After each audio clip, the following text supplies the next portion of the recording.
To the latest episode of Hero Spotlight, featuring Arlet, the Lone Lancer. Arlet is a highly mobile fighter that weaves through battle like a vengeful wraith. Hero skills. First skill, Dauntless Strike. Arlet slams down his spear, dealing physical damage. Closer targets will be stunned momentarily, while those further away will be stunned for the full duration. Second skill, Vengeance. Arlet charges at a target with his spear, dealing physical damage. If the target is marked by Demon Gaze, this skill is guaranteed to crit and reset its cooldown. It will also restore Arlet's HP. Ultimate Final Slash. Arlet performs a wide, sweeping attack, dealing physical damage to targets and displacing them to the end of the swing. Passive skill, Demon Gaze. Arlet's demonic eyes will periodically mark a nearby enemy hero. Demon Gaze will also mark enemy units near Arlet that are affected by control effects from any source. Pro tips. Dauntless Strike is best used from a short distance, positioned to catch enemies at the end of the AoE for the full stun effect. Vengeance is Arlet's primary source of damage and sustain. If an enemy is just out of reach, stun minions and use Vengeance to leapfrog and quickly cover the gap. When low on HP, Arlet can mark a group of minions with his stun and chain cast Vengeance to quickly recover. Final Slash is a powerful displacement ability that can push enemies out of position for picks or unleashed at the perfect moment to catch the entire team. Combo tips. During the laning phase, wait for your passive to mark the enemy hero. Then strike them with Vengeance, followed by Dauntless Strike to stun and reapply the mark. Use Vengeance again, and weave in a basic attack before finishing with another Vengeance. When going into a team fight, look for opportunities to use Vengeance on marked enemies. Use Final Slash to mark and group up enemies and tear into them with skill resets. Use Dauntless Strike to stun low enemies and finish them off with Vengeance. Tactics. Arlet is a formidable hero in the early and mid-game. By repeatedly marking the enemy, he can use Vengeance multiple times in quick succession to wear down his opponent while healing himself. After gearing up in the late game, Arlet becomes an even deadlier force, with more defense on top of his mobility and the constant healing from Vengeance resets. Arlet can sustain himself through the fight to continue dishing out damage. For his role as a fighter, we recommend this equipment build to bolster his damage and self-sustain. Choose the fighter emblem to further enhance his survivability, and for battle spells, we recommend Petrify to synergize with his passive and Vengeance skill. Arlet, the Lone Lancer, coming February 14th.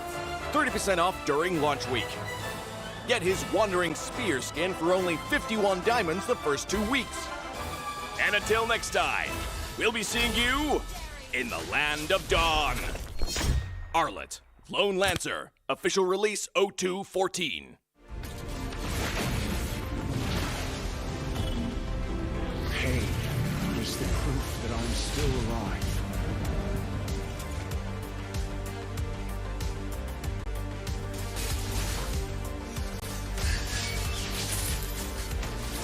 Mega kill! Legendary! Double kill! Stopping time.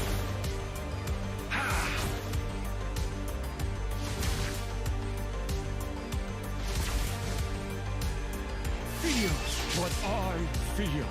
Feel what I feel.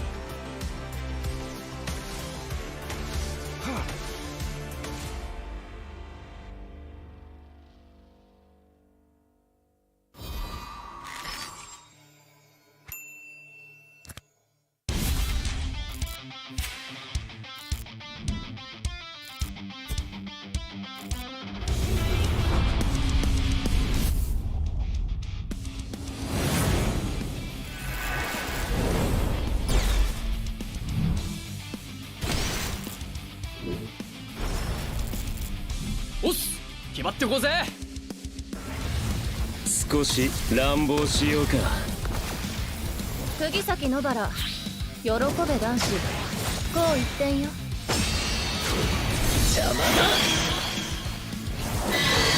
虎杖裕二です。好みのタイプはジェニファー・ローレンス。よろしくお願いします。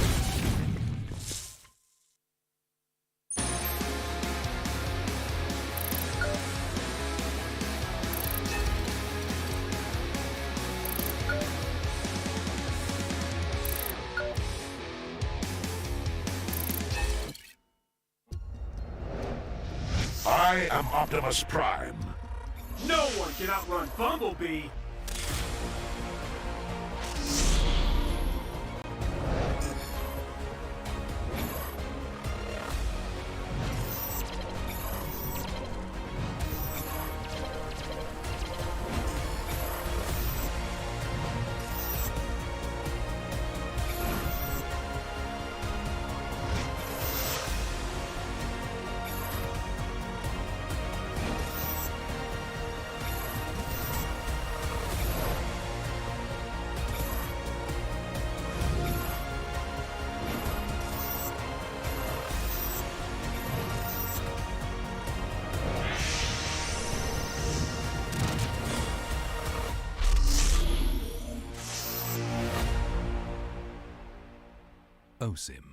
What's up, everyone?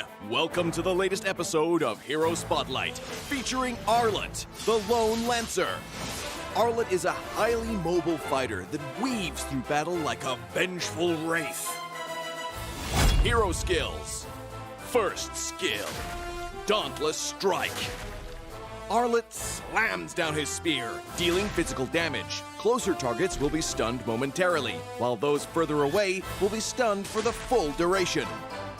Second skill, Vengeance. Arlott charges at a target with his spear, dealing physical damage. If the target is marked by Demon Gaze, this skill is guaranteed to crit and reset its cooldown. It will also restore Arlott's HP. Ultimate Final Slash. Arlott performs a wide, sweeping attack, dealing physical damage to targets and displacing them to the end of the swing. Passive skill, Demon Gaze. Arlott's demonic eyes will periodically mark a nearby enemy hero. Demon Gaze will also mark enemy units near Arlott that are affected by control effects from any source. Pro tips. Dauntless Strike is best used from a short distance, positioned to catch enemies at the end of the AoE for the full stun effect. Vengeance is Arlott's primary source of damage and sustain. If an enemy is just out of reach, stun minions and use Vengeance to leapfrog and quickly cover the gap. When low on HP, Arlott can mark a group of minions with his stun and chain cast Vengeance to quickly recover. Final Slash is a powerful displacement ability that can push enemies out of position for picks or unleashed at the perfect moment to catch the entire team. Combo tips. During the laning phase, wait for your passive to mark the enemy hero. Then strike them with Vengeance, followed by Dauntless Strike to stun and reapply the mark. Use Vengeance again and weave in a basic attack before finishing with another Vengeance. When going into a team fight, look for opportunities to use Vengeance on marked enemies. Use Final Slash to mark and group up enemies and tear into them with skill resets. Use Dauntless Strike to stun low enemies and finish them off with Vengeance. Tactics. Arlott is a formidable hero in the early and mid-game. By repeatedly marking the enemy, he can use Vengeance multiple times in quick succession to wear down his opponent while healing himself. After gearing up in the late game, Arlott becomes an even deadlier force, with more defense on top of his mobility and the constant healing from Vengeance resets. Arlott can sustain himself through the fight to continue dishing out damage.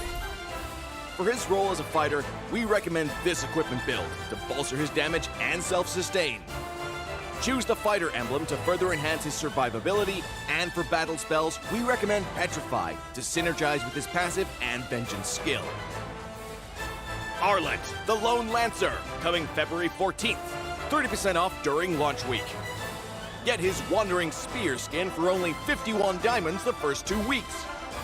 And until next time, we'll be seeing you in the Land of Dawn. Arlet, Lone Lancer, official release 0214. Pain is the proof that I'm still alive.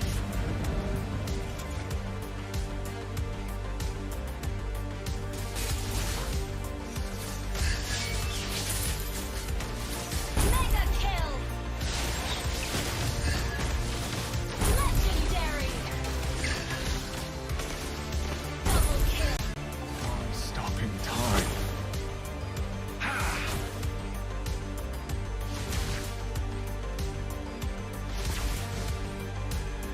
Feel what I feel. Feel what I feel.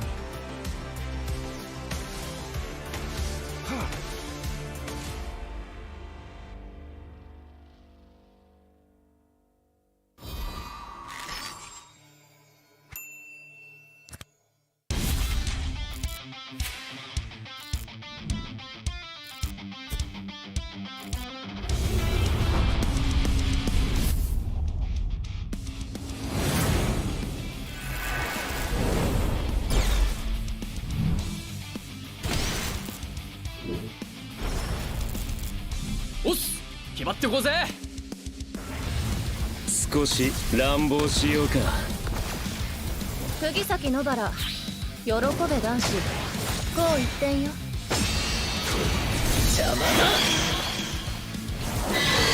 虎杖裕二です。好みのタイプはジェニファー・ローレンス。よろしくお願いします。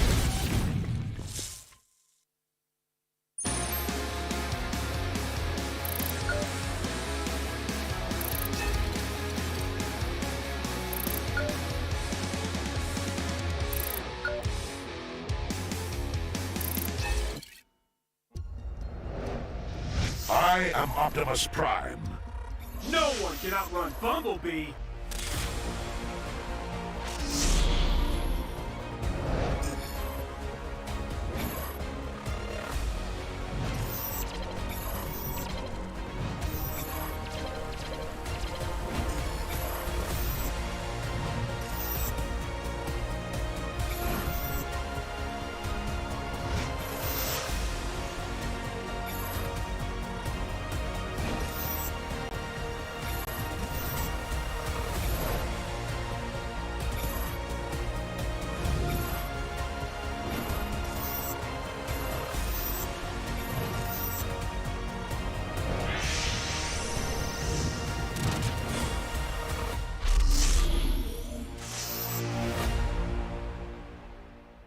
Osim. What's up, everyone? Welcome to the latest episode of Hero Spotlight, featuring Arlet, the Lone Lancer. Arlet is a highly mobile fighter that weaves through battle like a vengeful wraith. Hero skills. First skill, Dauntless Strike. Arlet slams down his spear, dealing physical damage. Closer targets will be stunned momentarily, while those further away will be stunned for the full duration. Second skill, Vengeance. Arlet charges at a target with his spear, dealing physical damage. If the target is marked by Demon Gaze, this skill is guaranteed to crit and reset its cooldown.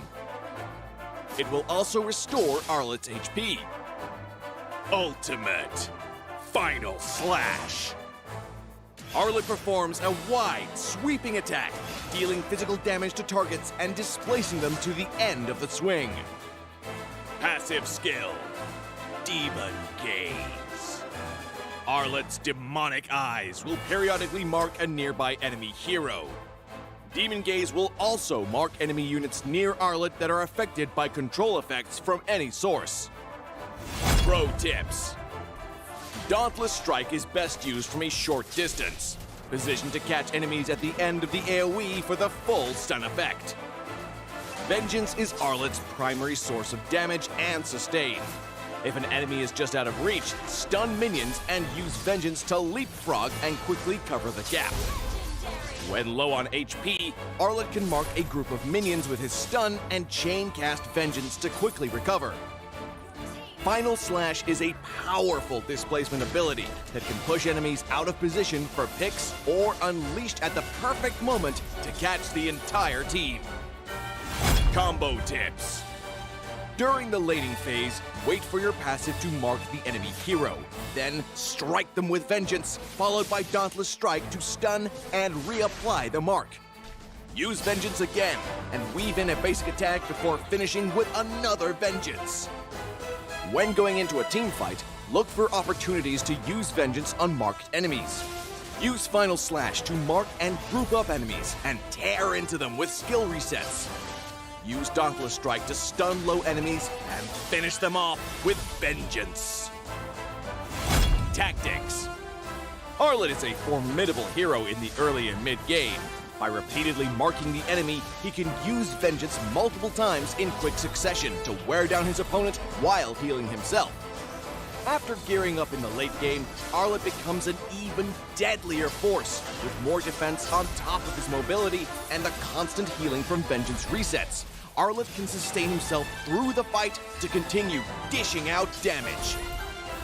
For his role as a fighter, we recommend this equipment build to bolster his damage and self-sustain.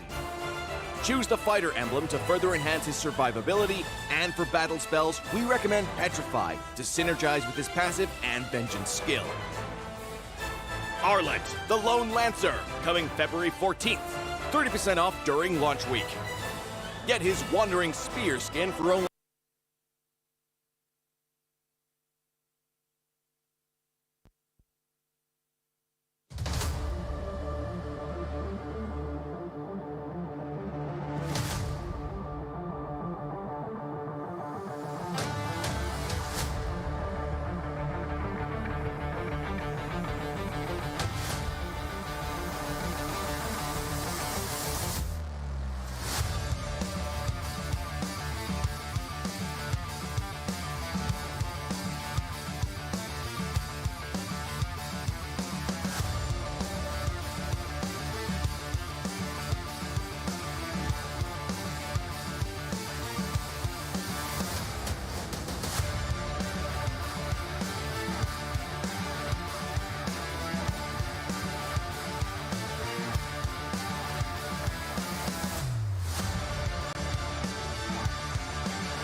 Ladies and gentlemen, welcome back to a brand new week right here at MPL SG Season 5. Right here today would be Week 3, Day 1. And it is crunch time, ladies and gentlemen, right now with 3 days left right here at MPL SG Season 5.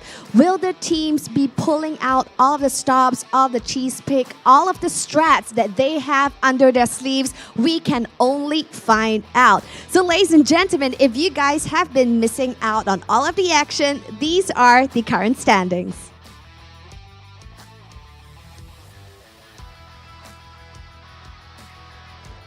The standings are here on your respective screens, ladies and gentlemen. As you can see, with a perfect score record of 12 points, RSG Slate SG is sitting comfortably right now in the first position. Now, right behind them, we do have SMG SG with 9 points to their name, and tailing right just behind them, we have Bleed Esports with 8 points. Whereas on the other hand, even though they are currently in the upper bracket of Revival with 6 points, things can happen at any point right here at Week 3, Day 1. Whereas over on the other side, now in the lower brackets, we have Stellark SG with 6 points as well, right behind the tails of Revival.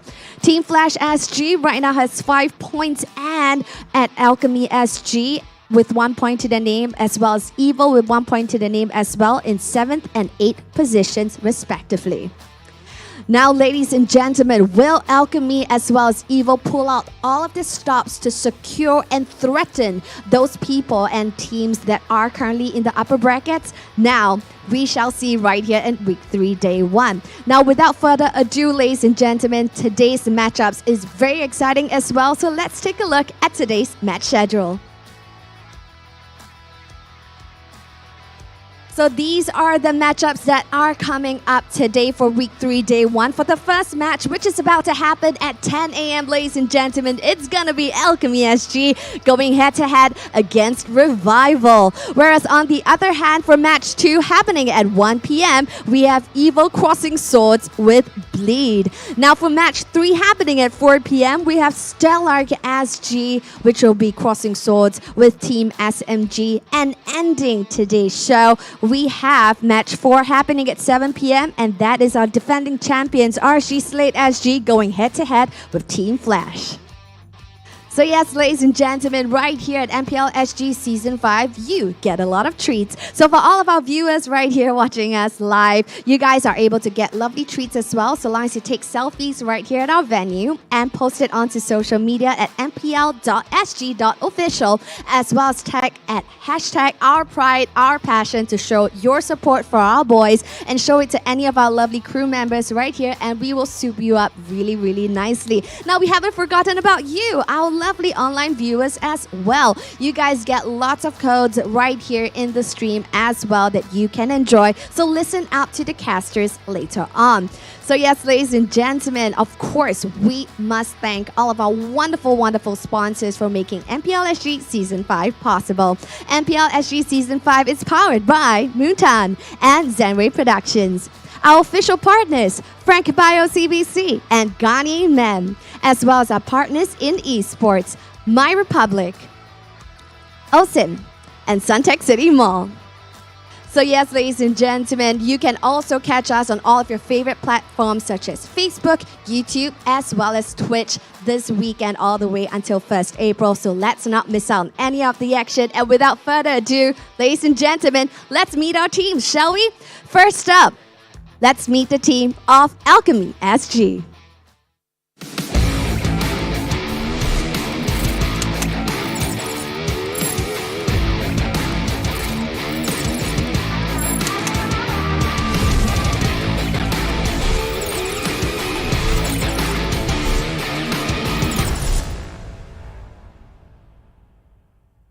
Now, Alchemy SG really has to pull out all of these stops, but this is going to be an interesting match that we're going to slice and dissect later. So let's meet the opposing team, shall we? Ladies and gentlemen, presenting to you, Revival.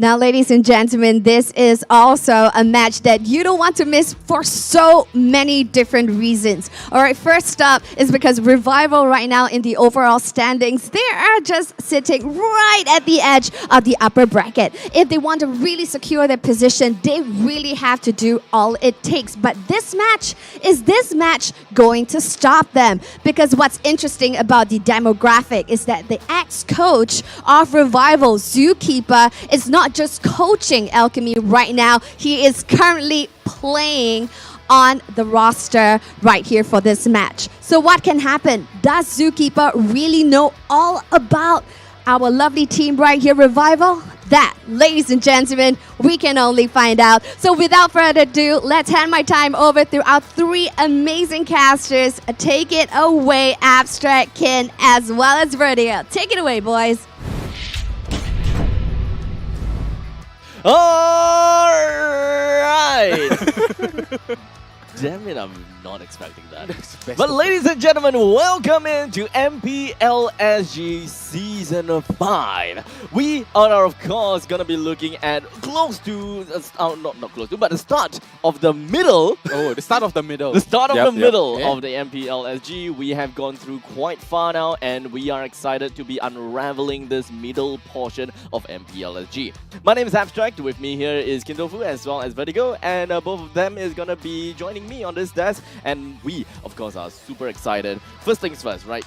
Kin, what do you expect from today's matches? I expect a very tough battle, right? Oh, yeah. Because Revival, like Cheryl mentioned just now, sitting on the edge of the middle of the table, right? Still on the higher ups of the table and probably pretty comfortable for upper brackets. But Alchemy could really change that, right? Absolutely. So I honestly would want to ask a lot more from Vertigo, but you know what? I'm gonna hold that thought a little bit. I'll ask you a little bit more when it comes down to Revival's lineup right now.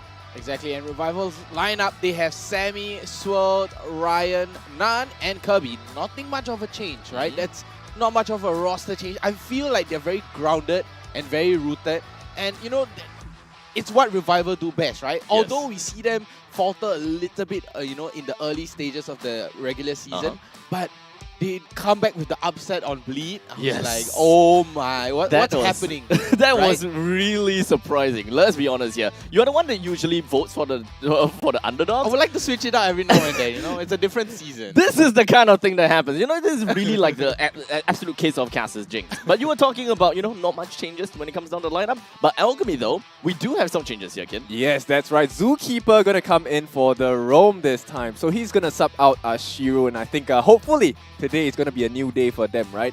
You know, Exalt last week, he was pretty brilliant with his plays against RSG as well. I think they did a pretty good job against RSG. RSG, one of the strongest teams in our league, and Alchemy held their own. Yes, they lost, but you know, it's not all doom and gloom for them.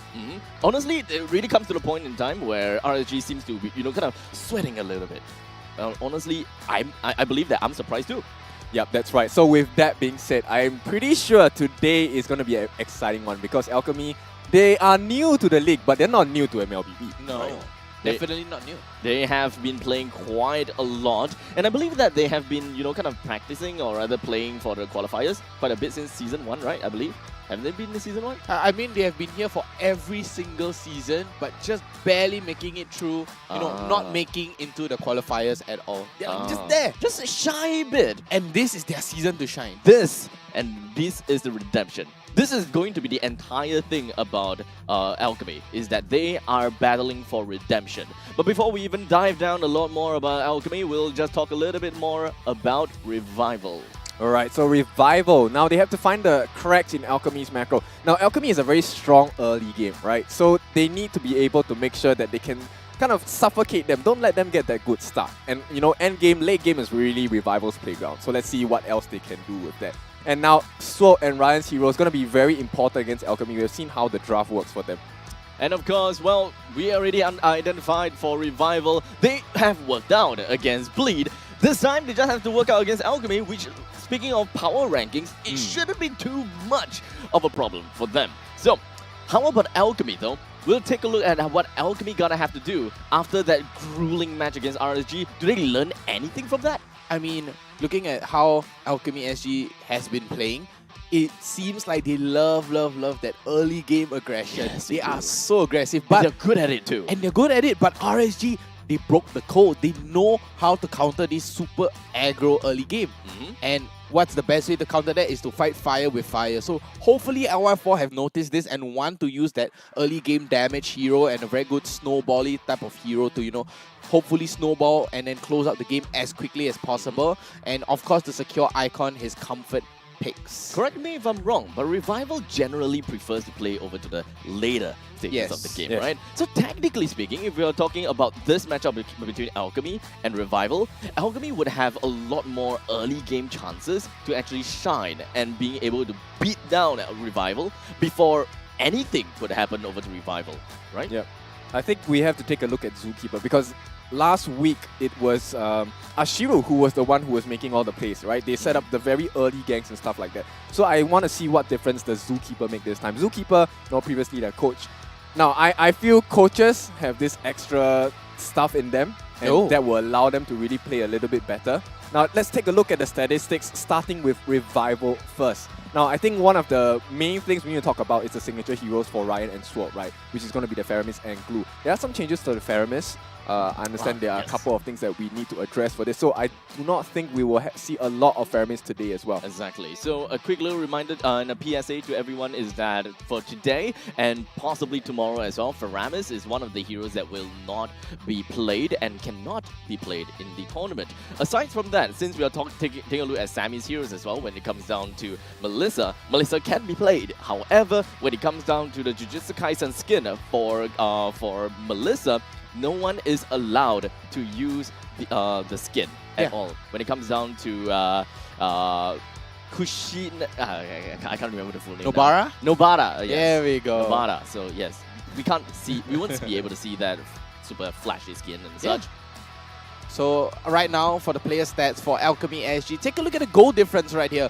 Goal per minute is usually 660 on the side of Sammy. But take a look at the Exalt, 601. What does that tell you? That small little stat kind of tell you that Exalt, instead of going for farm, going for the kills, he's more of a macro-heavy kind of marksman.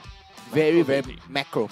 Ah, okay. Yeah. He's more involved as well. Yes, he's very involved. That's the whole point of Alchemy. But Zookeeper, that's a very good wildcard. It's a very nice story of a coach-turned-player. If you guys get what I mean. Yes. A coach-turned-player. And like what Kane said, that little bit of zest, a little bit of zing. What could Zookeeper bring? Could he bring the whole zoo here, or Bring the whole zoo.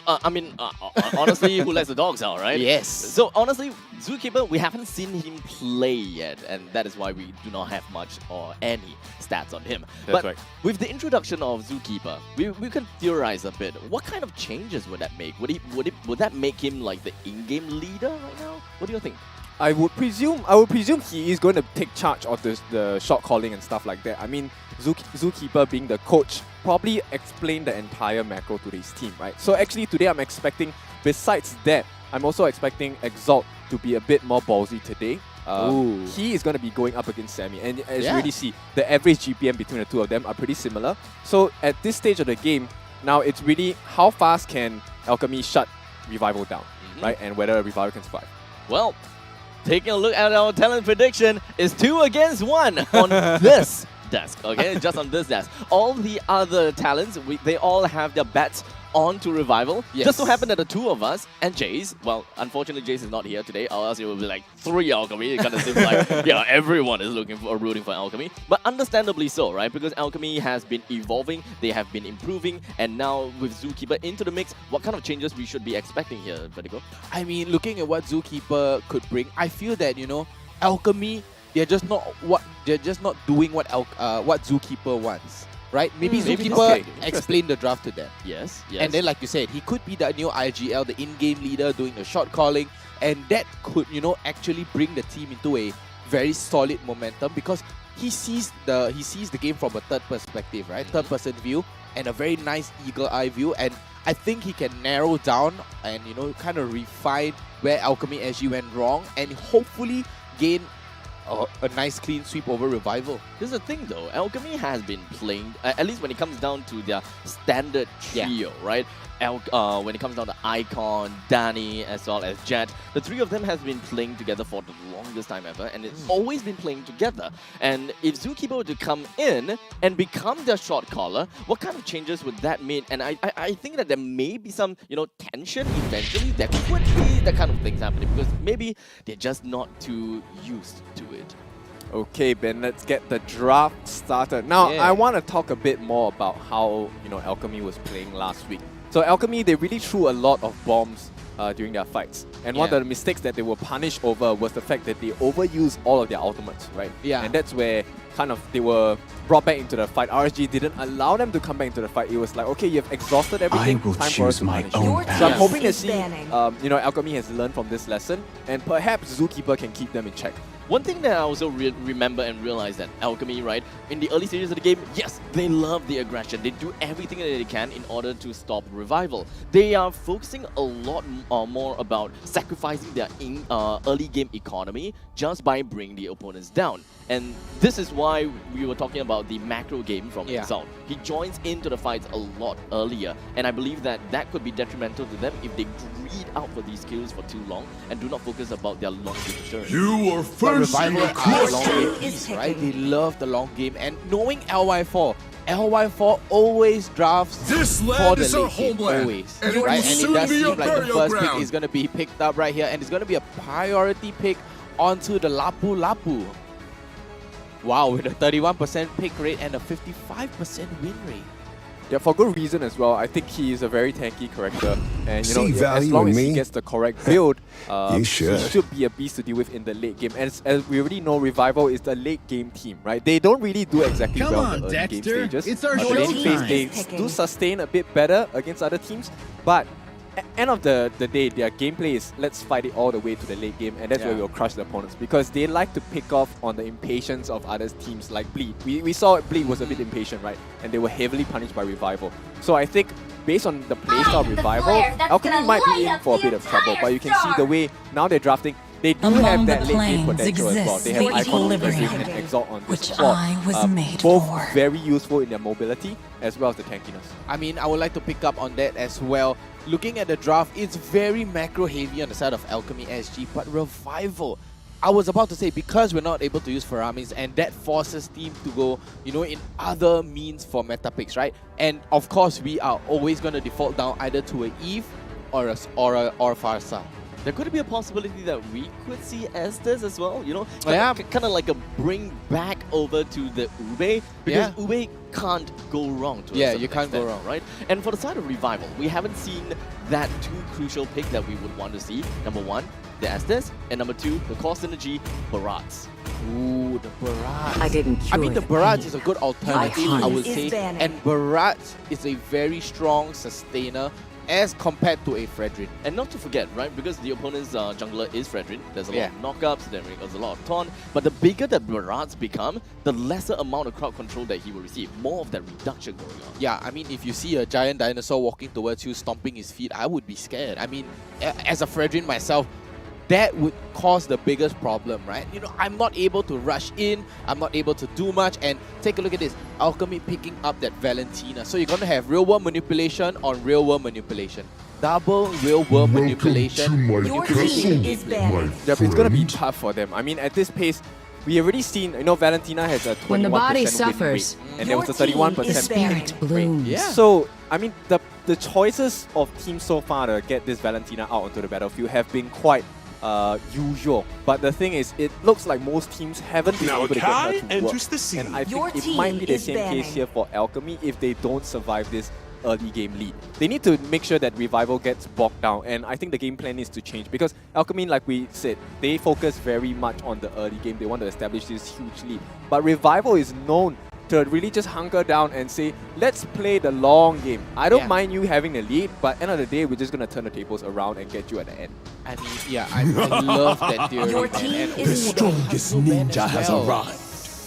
I'm not really sure. I mean, the Hanzo could be really, really good for Alchemy because of their hyper-aggressiveness as well. Taking away the buff, denying the buff coming out from Revival. And they want to secure that as much as possible. With the Yutong locked in, they are here to fight. I think the one thing that we need to remember is that Zookeeper, originally was the coach for Revival. Yeah. So there is a Exactly. possibility that Zookeeper has came up with the option over to Revival before for a Hanzo roam. And they see that as a possibility because the one that suggested a Hanzo roam is playing the roam this time. Yeah. I mean, that's a really, really good possibility, man. My brains are moving into all sorts of theory right now. Like, oh, is Zookeeper gonna, a Revival, they know Zookeeper strike, or is Zookeeper, or Zookeeper's growth as a person. Right now, they're gonna be locking into the Martis, and there's gonna be a Martis jungle along with that Franco. So, Mr. Franco right here, Kindofu, what do you think of this Franco pick? As always, I love a Franco pick, right? And it's very important that, for Revival, they need to make sure that this Franco is able to challenge them.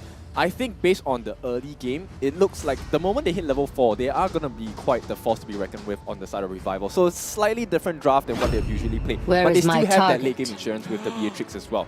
So early. It's too early for this. The epitome of early is Alchemy SG. Yeah. They want to play early game early in the morning. Early in the morning. Exactly. I understand where you're coming from. Yep, Natalia, one of the... Okay, I personally hate playing against Natalia players, especially the good ones. And MPL, there's no need to question. These players are extremely good. We have already seen a Natalia last week by Team Flash, and that was a monster to deal with. So the strength about Natalia is the fact that they actually make you reconsider about jumping in because you do not know when this silence is going to come in, and it might cost you the game. Exactly, and you're just going to need information on information, but that's why the Eve is there, right? I mean, using that second skill, you're going to be able to scout out and, going for the random hooks as well, and then Martis, you can just negate every single thing that's going to be flying into your face. Along with that Lapu Lapu, a very good game starter. Thank you so much, Vertigo, as we are gonna be jumping into game number 1 of today, watching Alchemy versus Revival. What do we have here? It does definitely seem like a pretty, early game strategy coming from Alchemy, but in the meantime, they also have a late game insurance coming from Exalt's Claude. Yep. For all our viewers here, welcome to MPL SG Season 5. If you're just joining us, this is going to be our first series, right, of the day. Alchemy against Revival. I mean, Abstract, I'm really excited, but the laning phase might be a bit tough. If you take a look at what's happening to the bot lane, the gold lane, Sammy is having to deal with a bit of trouble, and I think that's the perfect plan by Alchemy. This early game aggression, they need to make sure that Sammy is shut down early on. Exactly. For Revival, the main thing that they want to do is to occupy the brushes as much as possible, just so that they will be able to open up the space more for Sammy, as the main threat that we are looking out for is a Zookeeper. But in the middle lane, we should also be working onto that. As such, you should be expecting that Nan will be focusing onto Swirl as well. They will kind of be like this duo situation. In the meantime, Nan eventually makes his way over to the opponent's jungle and tries to steal the purple buff away. Eventually, he did manage to, however, at the cost of his own life. Yep, that was actually a sick hook by Kirby there. But unfortunately, they did get the steal, but Nan has to pay with his life. So essentially, it is all for Nan. Thank you. Can we take this moment to really just appreciate that Franco skin? Because I haven't seen that one in-game before, and I absolutely love that battle axe that this skin has. Just give me a moment and just really... Whew. Yeah, we have to soak it in because it's so beautiful. But what's more beautiful is the fact that the turtle is going to be spawning. So this is the first major objective. And you can see Nan is already preparing himself to get things started. And the way that Alchemy have rotated, I really like this because the pressure is on Revival instead. The objective taking for the side of Revival is extremely fast. Icon will want to open things up as much as possible, with Husky immediately popping off the Black Dragon form.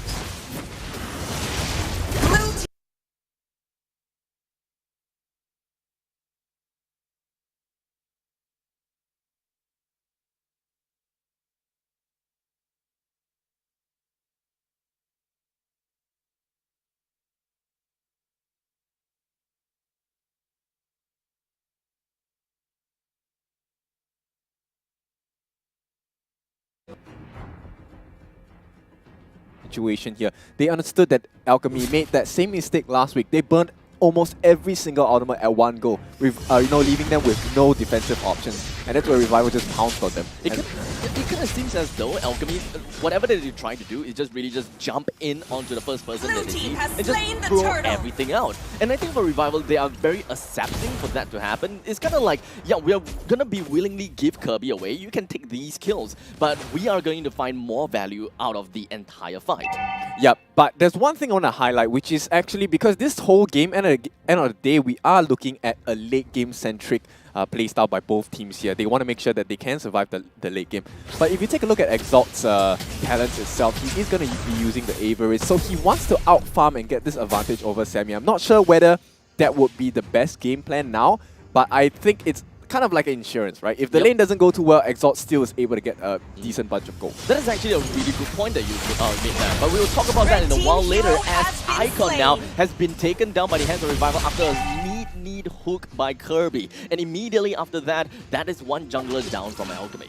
Yep, like I think we were mentioning about this, right? So this gold growth by Exalt, I like the idea behind it, right? The Averys will help you get, I mean, it's up to 1,200 gold based on that particular stat itself. But it doesn't look like he's doing too well in the lanes here, because the way that Revival have, they have rotated around the map, they've essentially kept Zookeeper quite mute.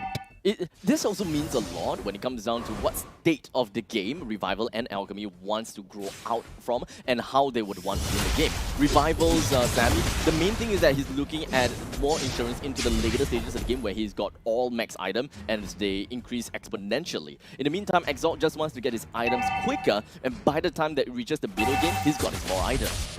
Yep, exactly. Kirby here, Mo just manages to almost catch Exalt here, but more importantly, they are getting that gold turret playing down by quite a bit. Sammy here gonna run away with just a bit of health left, more than half at this point, but Alchemy, I think it's gonna be a tough situation, because if you take a look at the emblem builds and stuff like that, Jet has the mystery shop, but that's also countered by Sword. Exactly same situation. And if you take a look at the KDA, both are 1-0 and 2.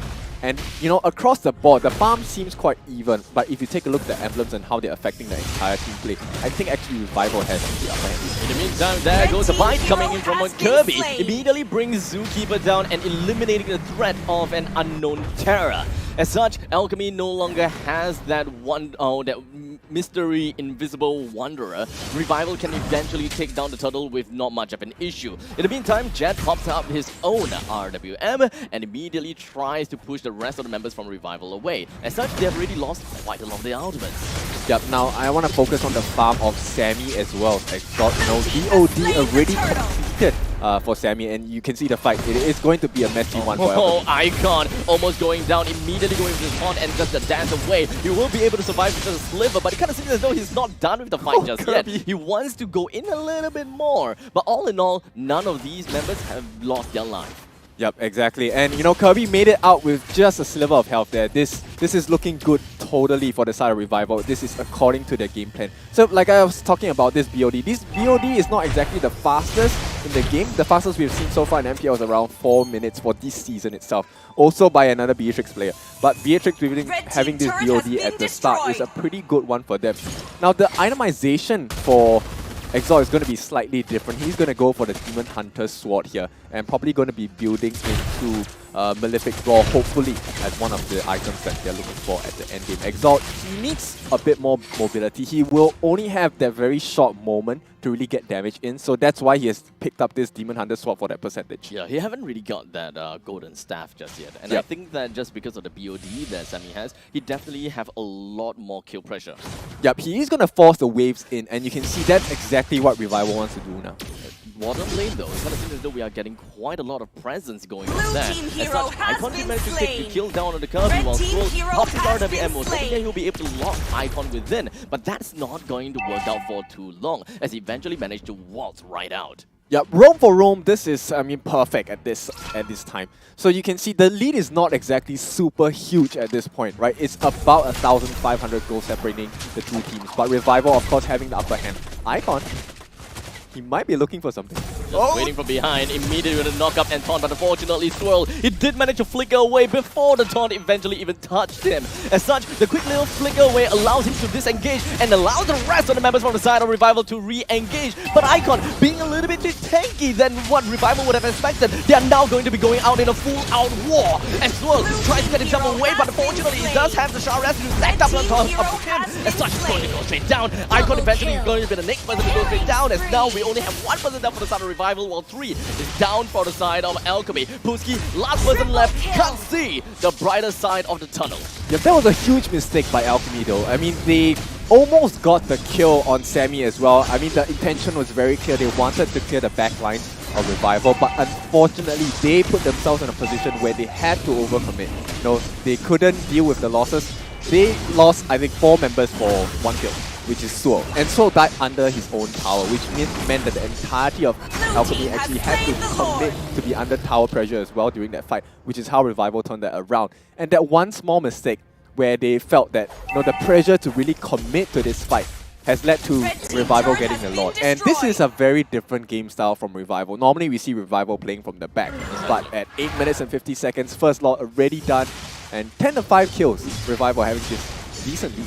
I think it is really unfortunate that it seems as though that Revival know the game plan of Alchemy. They know how Zookeeper might have played with Natalia. As such, the quick that comes from Natalia is almost non-existent. The only thing that Zookeeper is capable of bringing out when it comes down to value really is just about opening up the maps. If we look a lot more closer into the mini-map, the main thing that we'll be looking up from Natalia is really just getting some brushes and opening up the brushes to ensure that there's not much of that pushback position. However, Revival's composition, none of their players really thrives in that kind of pushback situation, except for Kirby. Yep, and you can see, just that point about, using your ultimates at the correct timing. I think Alchemy has recognized that, yes, it's best not to just throw all our arts on one particular person, during the fight. That could be a win condition for Revival as well. But with that being said, it feels like they are too thrifty, with their ultimates at this point as well, but also because they aren't able to catch anyone out from Revival. The way that Revival are controlling the map is pretty clean right now. It kind of feels like we are looking at Alchemy kind of like, for lack of better words, devolved. Because when it comes down to the previous games that we have seen from them, they're slowly increasing in momentum, increasing in tempo, and it kind of seems as though they are really getting a little bit more grasp of the maps. But right now, from the side of Alchemy, they just don't really have a lot of that. Even when they're trying to pick up a fight, they're not getting a lot more value than what they are originally supposed to get, especially with a composition like this, which will definitely work in the early stages of the game. Yep, it's a bit unfortunate because, example, see Zookeeper, his emblem is actually the high and dry. He wants to get that singular target. But the way that Revival has done this, the way that they're, positioning themselves is really to keep Zookeeper in check as well. And if you take a look at the updates, now, Exalt already has his Golden Staff, but it's not going to work out too much at this point because they are so, I won't say super far behind, but at this point, with Zookeeper being really non-existent as a threat, it really is a 4v5 situation because Zookeeper, by right, if he gets his farm up and they are in a advantageous situation, Revival will have to reconsider about taking certain fights, and they have to make sure that they protect Sammy as well as Sword pretty hard. But right now, I think they're very comfortable on the entire backlines of Revival as well. I think the one thing that we should also be looking out for is that Alchemy, because of the high burn that they can expect coming from Natalia, just jumping over to the back and really be a threat to Sammy, could potentially be a big game changer. It all depends a lot more onto Zookeeper. The moment that he springs into action and being able to assassinate the right person at the right time, I think that is going to work in favor for Alchemy. Yep, exactly. And we already see the win, Enchanted Win. No, sorry. Win of Nature? Yeah, Win of Nature. Yes, okay. Sorry, I had a brain fart there. Me too. Yeah. So, Win of Nature here just built up by Exalt, and that might change a bit of the fights as well. That will give, Exalt that little bit of survivability. But at this point, what they should be looking for on the side of Alchemy is to make sure that they can pull the game even longer. That's the whole purpose behind that Win of Nature, right? I don't want to die, and if I'm placed in a situation where potentially I could turn the fight, now it's not about winning the entire team fight. Now it's really taking small wins across the map. If there is a fight, we want to make sure that we get Sammy, we want to make sure that we get, Swole. Either of these two backlines will be very advantageous in terms of farm, right? Or they could be looking at Nan as well, right? If they can get any of these counter kills on the side of Alchemy, they could balance up the board and bring it right back. Because right now, with this level deficit, as well as this gold deficit, it's a bit difficult for Alchemy to really take fights at any point of time, and they cannot start the fights as well. At this point in time, I also want to focus a little bit more about Exalt's points of battle spells, because I believe that in this composition from the side of Revival, my personal opinion is thinking that Vengeance could actually be a better spell. Considering the fact that you already have 2% Red team's the base front turret line, has been destroyed. and when we have Zookeeper, he's there to really burst one person down. As such, the only thing that Exalt should be looking out for and be scared of is going to be Sammy. And speaking of Sammy, it does seem as though he's just still going to be holding on behind. He immediately will be able to get a quick little meltdown on top of Pooski. Zookeeper's next, followed by Jet, and Icon is going to be the next one down. Well, Sammy is not going to be forgetting about anything. He focuses on the heroes, focuses onto the turret, focuses onto the core. Yep, a very shaky start here for Alchemy. Obviously, that was the result that I predicted, but let's take a look at the itemizations by the rest of the members, right, once the tables are up. I wouldn't say this is unexpected for me personally. I think they struggled quite a bit on the side of Alchemy against Revival, but Revival is a different game state for them. I think just the entry of Alchemy into MPL as a new team, perhaps they are not really used to the playstyles of the more experienced players across. I definitely can expect that Alchemy, try to change things around. I like the fact that they did play the Natalia, but the kill pressure is just isn't there. Yep. The very unfortunate thing is, well, Nan and Swirled, they are almost constantly together. In the meantime, when it comes down to Sammy and Kirby, they're constantly together. So there really isn't much that you can play around with except for assassinating the EXP laners. But let's be honest here. Who would care about assassinating EXP laners in the early stages of the game? Maybe some people would, but I don't know about me. What would you say, our Roma? I mean, looking at it, right, I love the Natalia pick, but there just wasn't enough guts coming out from Zookeeper, right? Like we get the idea, but he just wasn't putting it to action. Yeah, right. So eventually, it really just boils down to proper kill pressure and understanding how much value is he getting from the kill, and then I die kind of situation, value weighing. Yes, and in this situation right here, right, Revival actually out micro Alchemy. In what sense? In many aspects. In many aspects. Especially during the team fights. Just take a look at the item right here. Sammy with the full-on damage. You have the BOD first and then followed by the Malefic Roar, and he went for a Wind of Nature just in case, going with the Heart's Claw as well for that sustainability, and then, getting the robe. Hopefully, I think it should be either a Radiant Armor or a Athena Shield, right? Coming out from the Valentina, it should be a Radiant Armor, right? And then looking at Kirby as well on the Roamer itself. But take a look at the Zookeeper right here. You have the Blade of Heptasy along with the Malefic Roar and the Rapid Boots, of course. Yep. But he just didn't play to his optimal, or what a Natalia is supposed to do. Yeah, I think one of the things that we have talked about is the itemization by Revival. Most of the players are actually having at least one defensive item as well, which makes it even more difficult for the Alchemy boys to really get anything started. Like Sword, Sammy, both of them, they weren't greedy at all, which is very different from what we see from the usual Revival, right? Exactly. They actually built some defensive measures into their items as well. So Alchemy, while they were, really quite far behind, it's even more difficult because they have quite a bit of defense going on for Revival as well. Yep, take a look at the damage dealt right here. Higher damage dealt, but very close damage taken, right? Look at the damage taken here. Almost 200,000 each, right? Alchemy, yes, they take more damage, but Revival are just slightly behind. That's where the defensive item comes in. They want to punish Alchemy for, staying too long in the fight, because they know Alchemy will build into the greedier builds, right? For the higher damage, but almost close to no sustain. And that's where Revival will punish them, because of this one little move to buy that one defensive item minimally, they can definitely out-sustain Alchemy.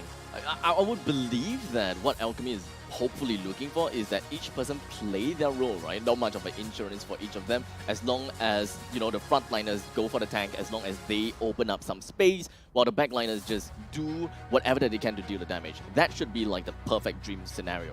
Yep. Speaking of perfect, guess who is going to be the MVP on our hands right here? Guess. Go, abstract. None? None? I don't know. What do you mean? You got to choose one. You can't choose none. Oh. Yep. I mean, Fine, I would go then. Nan as well. I would You go go Nan Nan? as well. You I go think for Nan. he Alright. played very well on that. Hey, Oh, hey, we go hey, Swirled. hey. I mean, to be fair, it's only because you kind of like gaslight me, that's why I moved away. But okay, I mean, you guys both got swirled 2, 1, and 10. He called for none. Oh, he called for none? Yeah. No, you calling called him- for none. I called for Soul after Oh, really? none. But yes, we digress. We No, digress. it's all about gaslighting right now. Yes, and I think there might be a bug right there. I don't think that's a battle axe. Okay, I don't think that's a battle axe because it's a Eve. It's okay, guys. No worries. Quick But little bug, yeah, no yeah, problem. just small little bug, no problem. You can try having a battle axe on Eve, no problem. Yeah, absolutely only if wanna you're watch. against us, you can go for the battle axe on the Eve. We would be glad if you pick up that battle axe on the Eve. Yeah, exactly. Tag us at mpl.sg.official and you'll be able to see a lot more of this kind of stuff, right? We want to see that as well. In the meantime, we're just going to move on to the highlights. And boys, tell us a little bit more about this game. Yep, like I said, earlier in this game, I think we have already established that, Alchemy likes to really throw a lot of ultimates and use a lot of their options available in utilities, right? And that's exactly where Revival has caught on watching the game from last week. I'm pretty sure Revival knows this is one of the win conditions for them. So you can see, even though the fight started out great for the side of Alchemy, the moment they get caught out and they realize that they don't really have any more ultimates left, it's really a bad situation for Alchemy at the end of the day, and Revival likes to turn that around. Here, I think, Alchemy, they had the good intention in mind, but the execution of it was really, really lacking because they had to fight under the turret, and that's where, Revival, even Kirby just hooking him back to allow that double kill at the killing spree as well for Sammy. And Sammy is one of the people that you do not want to give farm into, especially a Beatrix that's supposed to be a late game carry, right? Turned into a mid game monster altogether. I mean, I really like how Revival are moving. Take a look at their body action, right? Or rather say hero movements. The way they back off and made Alchemy come to them instead, right? They want Alchemy to come in, just come some more. And then that's where they start biting you down like a crocodile and revive themselves again from the dead. Yep. From the highlights, especially for the final fight, it kind of seems as though to me that Alchemy doesn't really have like proper communications, right? Because from what we see, Puski has been doing a very good job in the front lines. He's constantly trying to create as much space as possible to the point that he even have a lot of kill pressure onto Swirled. Yes. So he's done his job. However, when it comes down to the proper, communication between his team, what exactly are they trying to get out of from that final fight? Are they just trying to push everyone else away, create space, try to stay alive while the Claude deals with the Lord? Or do we just want to just throw every single one of us onto the crowd? That kind of seems like that is not talked by the team, and they haven't really quite seemed to know what they want. But speaking, it is going to be quite tough for them to dethrone, Revival from the top half of the table. But what's easier? You can get yourself the U-throne instead. Throne, right? Throne. The throne. That is what we're looking for, right? Because basically the throne, the U-throne is what we have on our back, and not to forget we have a lot of stuff coming in. When it comes down to OSIM, they have the OSIM chair, and of course with their V-hand technology, we do have very good massage session. And Here! that's the way. Guys, That is the way. Don't get too comfortable. Okay, let's go. I'm a little bit too comfortable at this point in time. There is no way that I'm going back at all, right? As you know, gaming is extremely intense, and you need that V-hand technology to make that intensity go away, all right? So the throne is literally built for you to be more energetic. It helps you, to energize you, that is pretty much a given, right? Yeah, that's why it's a U-throne, not a U-chair. Because it's a throne fit for kings and queens. Yep. I don't know if I'm supposed to be disappointed by that, but Yeah, that's why they call it a throne, because it feels like you're sitting on a throne. it does feel like you're sitting on a throne, to be very honest, because this is how you can game in comfort and style, Ooh. especially with the Transformer Edition designs, because well, you're gonna have to remember OSIM is here to support, to provide support for you and I. Even though I don't need like in-game support, but I definitely need some back support. In-game support is definitely needed, especially knowing how abstracts play and Kin as well. So hopefully these things, the OSIM New Throne actually supports your back, and someone actually supports you in-game as well. Oh, definitely. But talking about support, I think Alchemy now needs a bit of support as well. It was a tough game 1 for them, but I don't think they're too far behind. No. I think it's just a little bit of a misstep. Yeah. I would say so. It's they got the like idea. A quick little misstep that eventually snowballed. Yeah. It's not exactly out of control, don't get me wrong, because of their lineup, their picks. When it comes down to looking at the key player and who can actually make the difference, it really lies a lot onto Zookeeper. Yeah. As long as he's able to get one person down, which is Sammy, I'm pretty sure that Puski will be able to stay alive for a long, long time because he's the only threat. Yep, I think talking about Zookeeper, he is a new addition to the team as well, right? From coach to player. We were expecting kind of the dream situation. Coach to player, they were going to start off strong and hit them with a really bad right hook to the face. But Revival, they are a very experienced player in the league as well. And I think the one thing that they might try to fix is the fact that I think they were too reliant on Zookeepers. Sir, what's your command? Your team It was is supposed to be the pivot for the team to really get the whole advantage, but because Zookeeper could not get that advantageous edge in terms of gold and farm, they really fell flat from there. I think that is very much a valid point. They probably threw all their eggs in one basket, right? Well, we have been seeing a lot of teams, they have a lot of secondary game plan. This game plan is more of Zookeeper needs to get us the early game tempo. Because naturally and normally what we see from Alchemy is that they constantly will have Icon, Ashiru, as well as Jet. The three of them work together to get the tempo. But this game is a lot more on the Zookeeper, and Icon just kind of focuses a little bit more onto his own jungling to catch up, as well as focusing on some of the objectives. Exactly, and I would like to speak on that. Alchemy, I think Zookeeper just needs to play a very strong hero, right? Because if you're gonna be playing the Natalia, means you're gonna be in a world of your own. You gotta start start ganking from the back, start flanking, and going for that bushwhack strategy as well.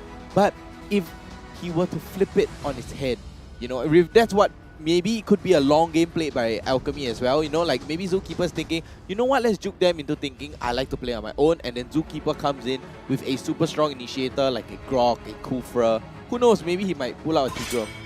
But I just want to mention that I think Alchemy at this point of time, they are really respecting Sword in this particular game already. They've banned out the Farsa, they've banned out the Eve as well. Now these are the signature heroes for Sword, and I think Sword has really of course, not discounting the fact that he was MVP in game 1, I think the fact that they have playing around Sword, with the usage of the real world manipulation, I think Alchemy are unable to find a solution to that, right? The situation they wanted to have was that Zookeeper was able to jump in and get rid of Sword right at the start of the fight.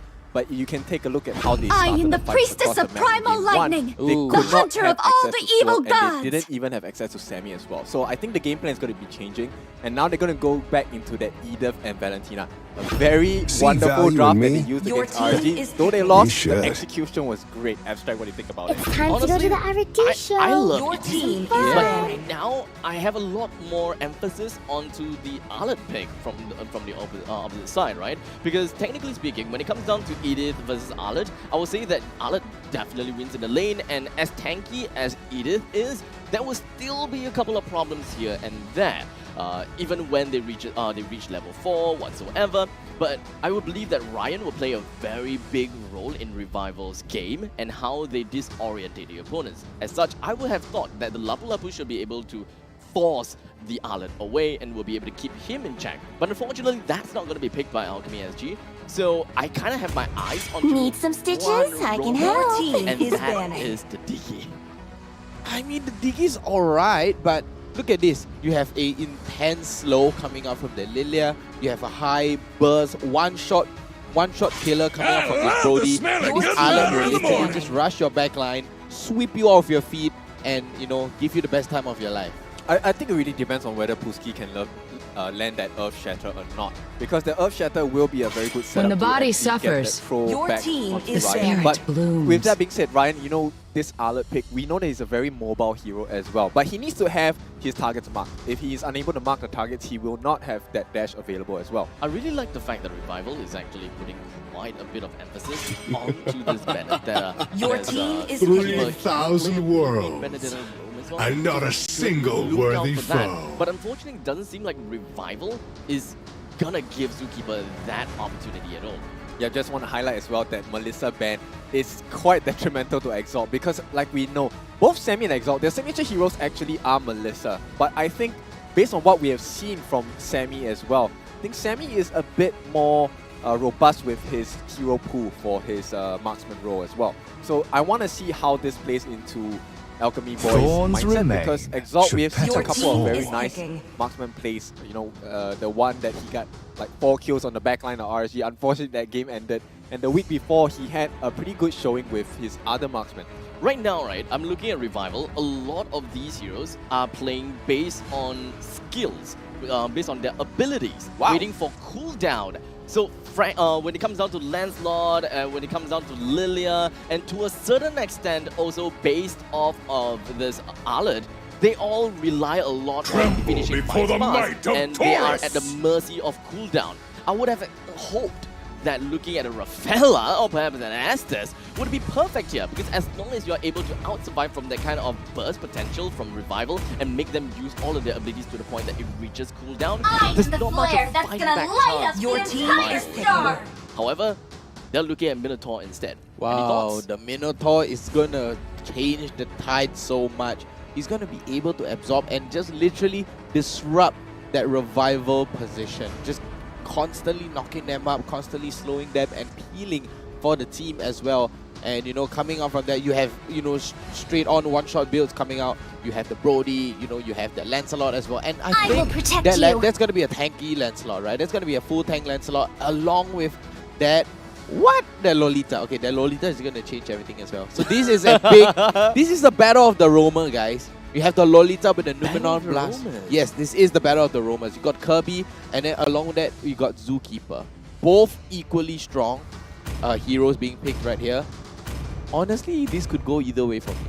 I think it's, not to be biased, but I think Revival has a little bit more edge at this point, simply because of this Lolita against Minotaur lineup, right? I think what Lolita offers is that he has a stun every 6 to 8 seconds based on his first skill. And it's very difficult to match up against that. Yes, Minoan Fury is good, right? And the Despair Storm is good as well, but it takes a long time to set up. And I'm not talking about the setup time to get the skill down, but essentially the availability of their skill is not as fast as what they have for Lolita. So it is going to be a bit difficult for them to play with. I think that offers Revival a bit more options because the cooldown is much faster for Lolita compared to what they have on this Minotaur. So it's going to be a bit difficult from my perspective on whether Revival can, whether Alchemy can bring this fight to Revival.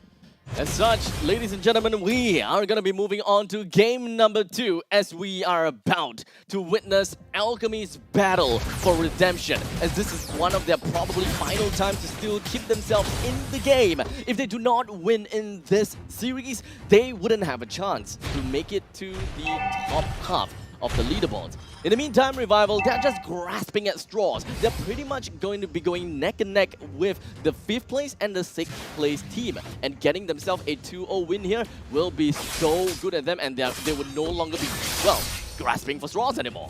Yep, that's right. This upper bracket finisher is going to be very important for Revival as well. I mean, it's important for both teams. Right now, I think based on what we know, Alchemy, they need to win 2 games of clean 2-0s, and they can afford to win a game of 2-1. So right now, it's going to be a tough one, but oh, what a nice stop there. Loving that Earth Shatter coming from the side of Pulski. Did manage to connect onto 2, but unfortunately he himself, his HP has dropped all the way down. While Icon doesn't really have a lot of great HP to work with before he actually slammed down on his ultimate, so not much of a value if you ask me. But regardless, Pulski, he got a little bit too ahead of himself with such a low amount of health, and as such, he died a miserable death, which was completely not necessary. Yep, Icon losing, not Icon, sorry. This Edith losing this lane for Puski is not exactly, you know, very rare. It's not surprising. Yeah, it's not surprising, right? Because this is an Arlet we're talking about. Oh, and he's also going for the unbending will. It's something that I absolutely love onto Arlet. It makes you even more stronger in the early stages of the game, despite how strong you already are. But it really turns the tide and, of course, wins a lot more matchup as compared to if you were to use the Festival of Blood. Yep, that's right. And this fight is going to be very tough here. But it looks like they might be looking at the turtle. What a nice maneuver through there. And a stop to follow up as well. Luminor Blast going to join the fight. And ending probably for the side of Alchemy. That is a 3-man down from the side of Alchemy. And Revival, they are just whooping up against Alchemy. So this is definitely a sad story for our boys over on the left side, right? They didn't get a single kill from out of that fight, and I believe that the only thing that they have gotten is the turtle. Yep, that's right. And if you take a look at the emblems they have, I like the fact that this Brody actually takes the killing spree as well, because they are ready to fight. This shows that Revival wants to get a fight all the way. They want to bring the fight over to Alchemy and make sure that they suffocate them right from the get-go. And like you said, this unbending will, it's going to be a monster for this Mr. Arlet. Alchemy will not be able to do much against this Arlet if he gets his way. I do like what Vertigo said about the fight for the fight against the Romans, right? It's really tank against tank. Both of the tanks and or rather the Romans have situated themselves down in the southern side, really going about their babysitting service. But this time, it's pretty much a wet-noodle fight. You know, nothing much is really going on. None of the Romans is really opening up the map or really just giving vision whatsoever. I think that it really takes a lot of guts for one of them to break that routine and see where else they can put their values on. Because right now, the only thing is making sure that the gold laner stays alive. Yeah, once again, I mean, if we take a look at the emblems itself, right? Revival, once again, I'm not being biased, right? It's just that to me, it makes more sense for the emblems of the Revival side. While both tanks, you know, Boosky, they have the tenacity as well. Kirby also has tenacity, so they do get increased defensive capabilities when they're below 40% of the HP. But if you take a look at... Luminor Blast lands on the 3, but unfortunately, the Minoan Fury is not going to do much from that point in time. But one thing that's good for them is that it is going to be a 1-for-1 trade, as a good taunt followed by the Nibiru's Passion came in right in the nick of time. Yep, so adding on and continuing the point about that, while both sides do have some tank ability with that tenacity as well, you can see that the finishing moves, that damage coming in. Beatrix! Unfortunately, Beatrix did manage to did lose in the 1v1 fight, but at least Alchemy came in right in the nick of time to finish things off. Yeah, Greed is good for sure at this point. Revival still having that decent lead, but right now I know Alchemy, they're still holding their own. Oh, Icon jumps in pretty nicely. The frontliners are doing a pretty good job, but look at that! It kind of seems as though Jet have eventually stole the final swing away from Ryan, but unfortunately doesn't seem to do a lot. They did manage to tally things out with a 2-for-2 trade, but Boosky, he did completely get himself out of his form. And that's a sniper that we're looking out from Exalt, and that is what we are waiting for. Both of the snipers are back in the game, and the MM are trying to do their absolute job in driving their forces away. I'm not sure whether our viewers actually caught a glimpse of that, but Boosky landed that 3-man Earth Shatter, which kind of changed the whole fight for Revival as well. They were actually having a good start to that fight, but if we take a look at the items itself, so far, okay, a bit more greedy this time. BOD at 5 minutes and 50 seconds for our Beatrix. Exalt here making sure that he has good work of his kills. And at the same time, you can see this Fredrin, I like the fact that they actually get this Glorious Helm as well. This huge tank ability is going to change the team fight for them, like you've seen at the start of that fight. Luminor Blast lands onto 2, and Sammy continues to whack-a-mole down onto Zookeeper, while Nan immediately jumps over the backline. Unfortunately, is not going to live long enough to see another day. As the fight continues down onto Icon, it's not going to stay alive long enough, as we do have a lot of mobility coming in from Revival. Nan continues to the Thorn Rose, was hoping that he'll be able to bring Exalt down, but unfortunately, not going to work out. I mean, if you have to die, I would presume that Exalt is the last player that you want to be dead on your side. While that was a good fight for Revival, I think it is a showcase of the thought process behind Alchemy's item builds as well. I like the fact that Icon is going into this full tank mode, and you can see that does help them in the fights a bit. They are still trailing by a bit. It's about close to 2,000 gold that separates the two teams right now. But Alchemy, I just want to highlight that they're doing much better in Game 2. You can see that it's much closer, and they do understand how to bring this fight over to Revival as well. One thing that I want to focus on is the fact that the Lord is not going to be popping out anytime soon. But Alchemy is not putting any of the resources down in the southern side for the past 30 seconds or so, putting Beatrix in a losing position and not having much space to farm with. So I think that the only thing that they can do is just leave some of the jungle minions over to the side of Exalt. Is completely strangled down. You don't have anything to work with unless Zookeeper has got an opportunity and a way to open up any of the brushes, because he's not really in the front position at all. Yep, it's a bit difficult at this point, but you can see Revival, right? They kind of understand that, hey, maybe now is the time to fight. They need this level advantage back in their favor. Icon now, unexpectedly has that level lead against the members of Revival. As for now, it kind of seems as though Alchemy, they're preparing themselves for an upcoming war against Revival two-man stack. But the main thing is, kind of seems like, just abandon the middle lane first tier defense turret while waiting for the Lord as well. Imagine a dream composition here, Kian. What should we expect from Alchemy, and how do they extend their horizons in order to win in this Lord?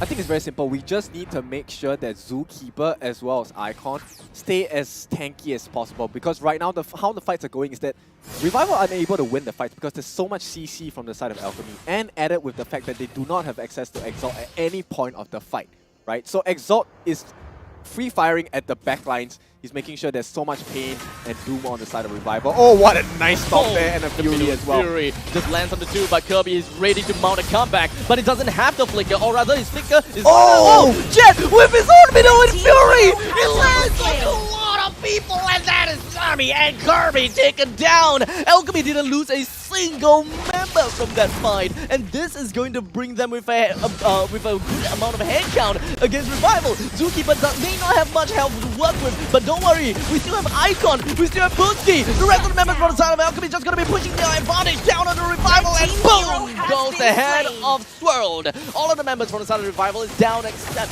for none, and this allows Alchemy to take the very first Lord. I mean, that was beautiful there, and of course, I just want to highlight that Jet. My goodness, what a silent killer there. I did not expect that. Yeah, exactly. To be honest, I kind of, he was out of my vision for the entire game in this game itself. But the fact that he was forgotten allowed this beautiful setup for a stolen I am you Nominal Blast. Here we go. He actually dodges it, right? So he's already waiting and in the bush as well. So you can't expect that. My goodness, that was so beautiful. And so with that perfect setup by Jet, and one more thing I want to highlight is the fact that now they have turned this playing style against Revival. Revival now are the ones that are blowing ultimates left and right and leaving themselves open with no defensive capabilities as well. A small little error from Kirby, and it transforms the game into a completely different state. Kirby flickered, and then he used his ultimate instead of holding his ground to use his Luminous Blast. That made him lose all form of mobility and unable to change his direction or change his location of where the Luminous Blast is. But speaking of which, that is going to be the entirety of Revival. 4-man down, and it's going to be left with Sammy, while the Lord is just going to be pounding on to the second tier turret in the top lane. Sammy is all alone while his friends will only be back in 15 seconds. This could be the only time in the game where Alchemy can end the game fast enough. But do they have the amount of damage to bring Sammy down? As Sammy moves right in, gets a single punch in onto the side of Jet. As Jet goes down, Icon goes down as well. Sammy single-handedly managed to defend against Alchemy based on the power of greed. Yep, Revival here, they were hoping, I mean, Sammy was hoping that Exalt was gonna stay a little bit longer. That was the exact same mistake that Bleed Esports did against them that allowed Revival to turn the whole game around. Now, Revival, they're down at this point, but they're not out. Finally, that momentum shift is now in Alchemy's hands, right? And this is very refreshing to see. I'm very happy about this as well. And we were talking about the win conditions for Alchemy as an entire lineup, right? So it's very simple, like I said, straightforward. We just need to make sure that Icon as well as Zookeeper just keep their tankiness up to par. And as long as they have the attention of the Revival members, it's very difficult for the Revival lineup to go up against them. I think one thing that we also have to look out more like in a more general and broad view of Alchemy's win condition is more about opening up space. And as much space as possible, because Zookeeper can create space through his ultimate, and when it comes down to Puski, he can peel so much and return all of the damage just by ejecting himself out of his robo suit, right? Or rather her robo suit. So there's a lot of things that Alchemy can do. Not to forget Icon as well. They have the same idea whereby they peel and they reflect back. And Alchemy's main game plan would be that, and they are able to put even more of that mix through Jet by taking the Domino Blast. Yep, exactly. And they're really just outbursting Revival at this point. While we were talking about the authentic Will on fire, oh Jet, what's happening? He actually does not put that Domino Blast to good use, and this could be looking bad for the side of the world. And now Puki as well. Oh, look at that full man whopper couple bunka. That's Tommy. He's gonna be the last man remaining, and the entirety of Alchemy manages to bring down the entirety of Revival. Yep, that looks like the game is going to end right now because Alchemy is swinging back and they're swinging hard as well. Revival, there's no time for you to come back. 7 seconds the fastest timer, but Alchemy boys, they have that in the bag, and it is gonna be tied up 1 apiece here as Alchemy slaps the crap out of Revival in game 2. Victory! That is quite the game. It was a sudden attack and a sudden death onto the side of Revival. Definitely gotta have to say, it is a very surprising thing, alright? I am genuinely happy at the fact that Alchemy did manage to get a 1-1 in this game. That means that their game for redemption is still there. Because we've pretty much calculated, right? For Alchemy to stay in the game, they gotta have to win in for the next 3 series. 2 of them have to be a 2-0, and 1 of the game can be a 2-1. So the game and the ball is still on Alchemy's court. I mean, speaking of ball, guess who's on the ball this time? It is Zookeeper. Landing that Minotaur's ultimate, just constantly catching them out. Look at how heavy the CC is. You have the IMU taking away that Numenon Blast. Yes. You have the knock-up coming out from that Edith. You have the Minotaur's ultimate. You have Icon's dash and knock-up. Knock-ups, yes, and taunt as well. That's almost 5 full CCs on 5 members. And the AoE is so big. You cannot go wrong with it. And like I said, just now before we start into the match, all they need is just a very strong initiator from Zookeeper, and he came. We asked and he delivered. Yes, he did. It took quite some time for him to come online on that, but without a doubt, it still have a heck lot of value coming into this game, allowing Alchemy to get themselves this win. All in all, their goal and their tempo has been looking pretty darn well. They've been getting a lot of them turtles. They even got their 1 Lord, and when it comes down to tower, they're working it through. Yeah. So they've got a tempo, and remember how I say, Alchemy is a tempo-based team. Yep, I like the fact that Puski actually built the brute force breastplate here. You know, that during the fights itself, it allows Puski to get stronger and stronger, and at the same time you have Icon with the anti-Cuirass as well. So it lowers the damage on the side of Revival.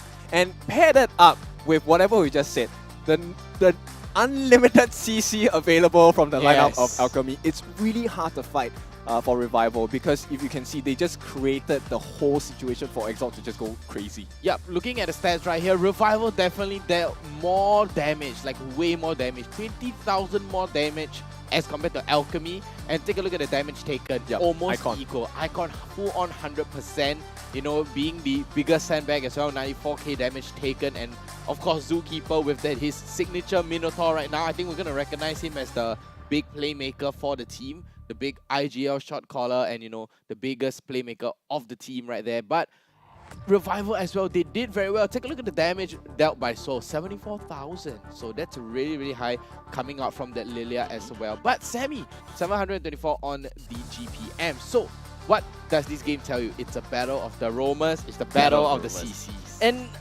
ironically speaking, it is the battle of the roamers, but it just so happened that both the Roamer's ultimate were crucial to Alchemy's victory. Yep, exactly. But MVP-wise, let's take a look at who is going to be the MVP of this game. It is going to be Zookeeper. I mean, I just want to give a quick shout out to Jet as well. Yeah. I think he did really well on that Valentina. But now, turned the tides. More importantly, this Radiant Armor on this Minotaur allowed him to step up. And the Dom Ice as well. So both physical and magic resistance and defense, right? So that allowed him to set up that beautiful... I mean, we didn't even have time to really exclaim at that 4-man, 5-man Minoan Fury. It was so quick. And not to forget, with that Valentina first pick, right? You grant yourself so much versatility. Not only you can take the Numenon Blast, you can take the final slash from that Arlet. He did take it once. Twice. Twice? Twice. Twice. He had to be able to... Take a look at the highlights here. Yes. Perhaps we'll be able to tell more. Yep. That was the 3-man Fury knocked up, and take a look at that. A Numenon Blast from Kirby managed to catch them out, and this is where Alchemy falter a little bit, coming up with the double kill as well. And this is where, you know, they start waking up already. Look, Numenon Blast comes in, the final slash from Jet, and then it's just going to get reversed over and then over again. Right? It's a reverse final slash. That's the whole point of that Valentina. So this is a bit of a good old skirmish, you know, 1-for-1. But, you know, Alchemy with that power, that power is just too strong to come out. And the amazing snipe from Exalt. Take a look at this. Oh, this was the best part ever, right? You see, Kirby with the flicker and then the Numenon Blast. Jet hiding. Pop, boom. Flicker in, Numenon Blast gets the 3-man stun along with the Praiser's Rave coming in from Icon as well. It's a nice little ball, like you said. Yep, and I really like the fact that they drafted in such a way. Now, they may be a new team, but I think the way that Alchemy has been playing, the drafting, you know, the concept behind the draft of Alchemy makes so much sense here. It was a 5-man Minoan Fury, and you can see perfectly how that works. The moment they have no more access to any crowd control skills on the side of Revival, it's game over. That's where Alchemy just shines, because they have people like Jet, they have people like Zookeeper and Icon as well. I'm gonna start thinking about the Minoan Fury. Yep. The whole night for tonight. I mean, 5-man Minotaur ultimate is just too juicy to let go, right? Zookeeper saw that opportunity. He came, he saw, he conquered. I'm really happy that he stepped up onto the plate and managed to give us a home run for this game. Get it? Step onto the plate. Home run. Okay, I got it. I got it as well. Sports terms, yes, we are sportsmen. That's why we're in esports. I'm getting affected by the dad jokes coming in from both Holler as well as Vertigo. I don't know what is coming up to me. But I hope that you guys thoroughly enjoyed that game. The game ended up in a 1-1. It definitely seemed as though game number 1 was really tough for Alchemy. But regardless, game number 2, it was absolutely phenomenal. You know, the battle of the tanks, and it just so happened that both of the tanks' ultimate were super crucial to their win. We were thinking of Lolita versus Minotaur, but it just kind of seems as though Lolita just that carefully Valentina, phased. Yeah, over that Valentina just added over. And speaking of adding, let's add some time to the break timer, because the players do need to have a little bit of a rest. So we're gonna go into a quick little 5-minute break. We'll see you guys soon. Take care.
welcome back to MPL SG Season 5. We are at the end, close to the end of the very first series because we are now on match point between Alchemy versus Revival. A quick little recap. Revival won against Alchemy in game number 1 after a very decisive victory as they were able to shut down the early game aggressiveness and the kill pressure coming in from Zookeeper's Natalia. But on the other game, game number 2, similarly, when it comes down to Zookeeper, he became the key player as he came in with big Minoan's Fury. But before that, it was Jet with his own Numenon Blast. Not his own, his stolen Numenon Blast. And from that point onwards, it doesn't seem as though Revival was able to hold on any longer. Yep. My name is Abstract. With me here is Kin as well as Vertigo. The both of us, the three of us, is gonna be your caster for this series. Yep, I just want to say Jet didn't only just steal, that Numenon Blast. He stole my heart as well because that was impressive. And now, of course, we're all smiles and, happy here. But I think the tension down below on the stage is going to be very different because right now, I think both teams have actually shown that they have what it takes to take this series away. And I know we were talking about it backstage, about, how Alchemy has been as a team and the fact that they are showing up against one of the more experienced members of the league, which is Revival. Looking at this, right, honestly, it all boils down to the roam and along with the movement. So how Revival played in the first game is very responsive, right, very reactive. So they're waiting for Alchemy to come in and then initiate and then play to their terms. Whereas Alchemy in game 2, they're doing the reverse of how the table have turned. Time to drop and take a look at that. They're going to be banning away the 1-1, the Edith, and the Joy. So many bans still okay here, but Revival, they're going to have the first pick in this game. In the third game, they're going to have the first pick, and Alchemy, with the pleasure of the last pick, I feel they're going to prioritize their roam for the last pick. Or even the first pick, a counter pick. Yep, I like the fact that they ban out the Edith. It's like straight away, you know what?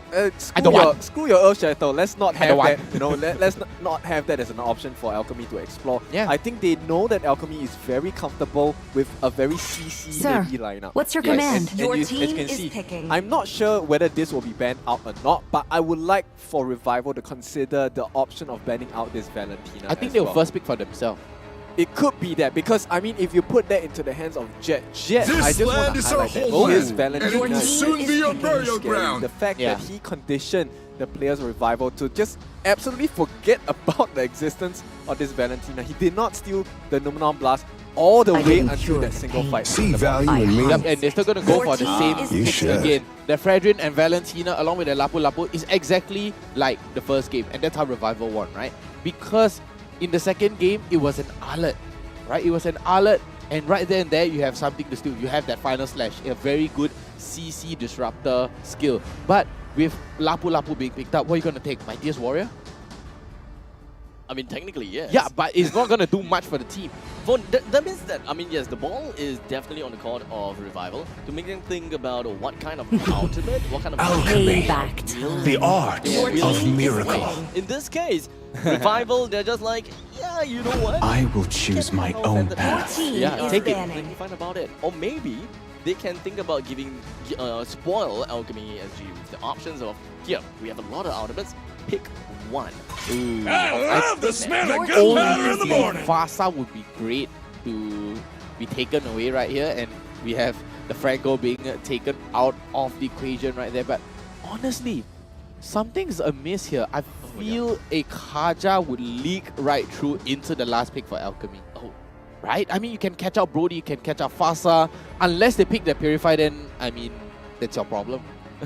That's on you. But that Kaja would be really, really good. Looking at how Alchemy fights, if they get that one good pick off, they are going elbows deep in. Yep, I would like that. The consideration, yes, you're talking about the Purify, but a better Purify, a defensive skill rather than an offensive one, right? So better than, example, a Flicker. I think Flicker might be a lot more effective, especially now, Jet. If you can force him to take a Purify instead, that would be perfect because if he can steal that Feather Airstrike, it's going to be difficult to fight into the team. Well, I don't particularly like the pick of the Alert by picking into the Lapu Lapu. Just based off the previous game, right? I'll quickly talk about the fact that because the opponents have an Arlet, it would be nice to have a Lapu Lapu on your side. Just so that Minotaur, Your team is will taking finish off what was left undone. Arlet is able to bring onto the board. But this time, Wow. Arlet, even though he's such a lame bully, he can't bully the Lapu Lapu much at all. There will be some point in time that he can win, but Not all the time. Not all the time. So 80% towards Lapu Lapu, Yes. right? So the point for that Arlet pick is for team fight. Alchemy is a team fight composition.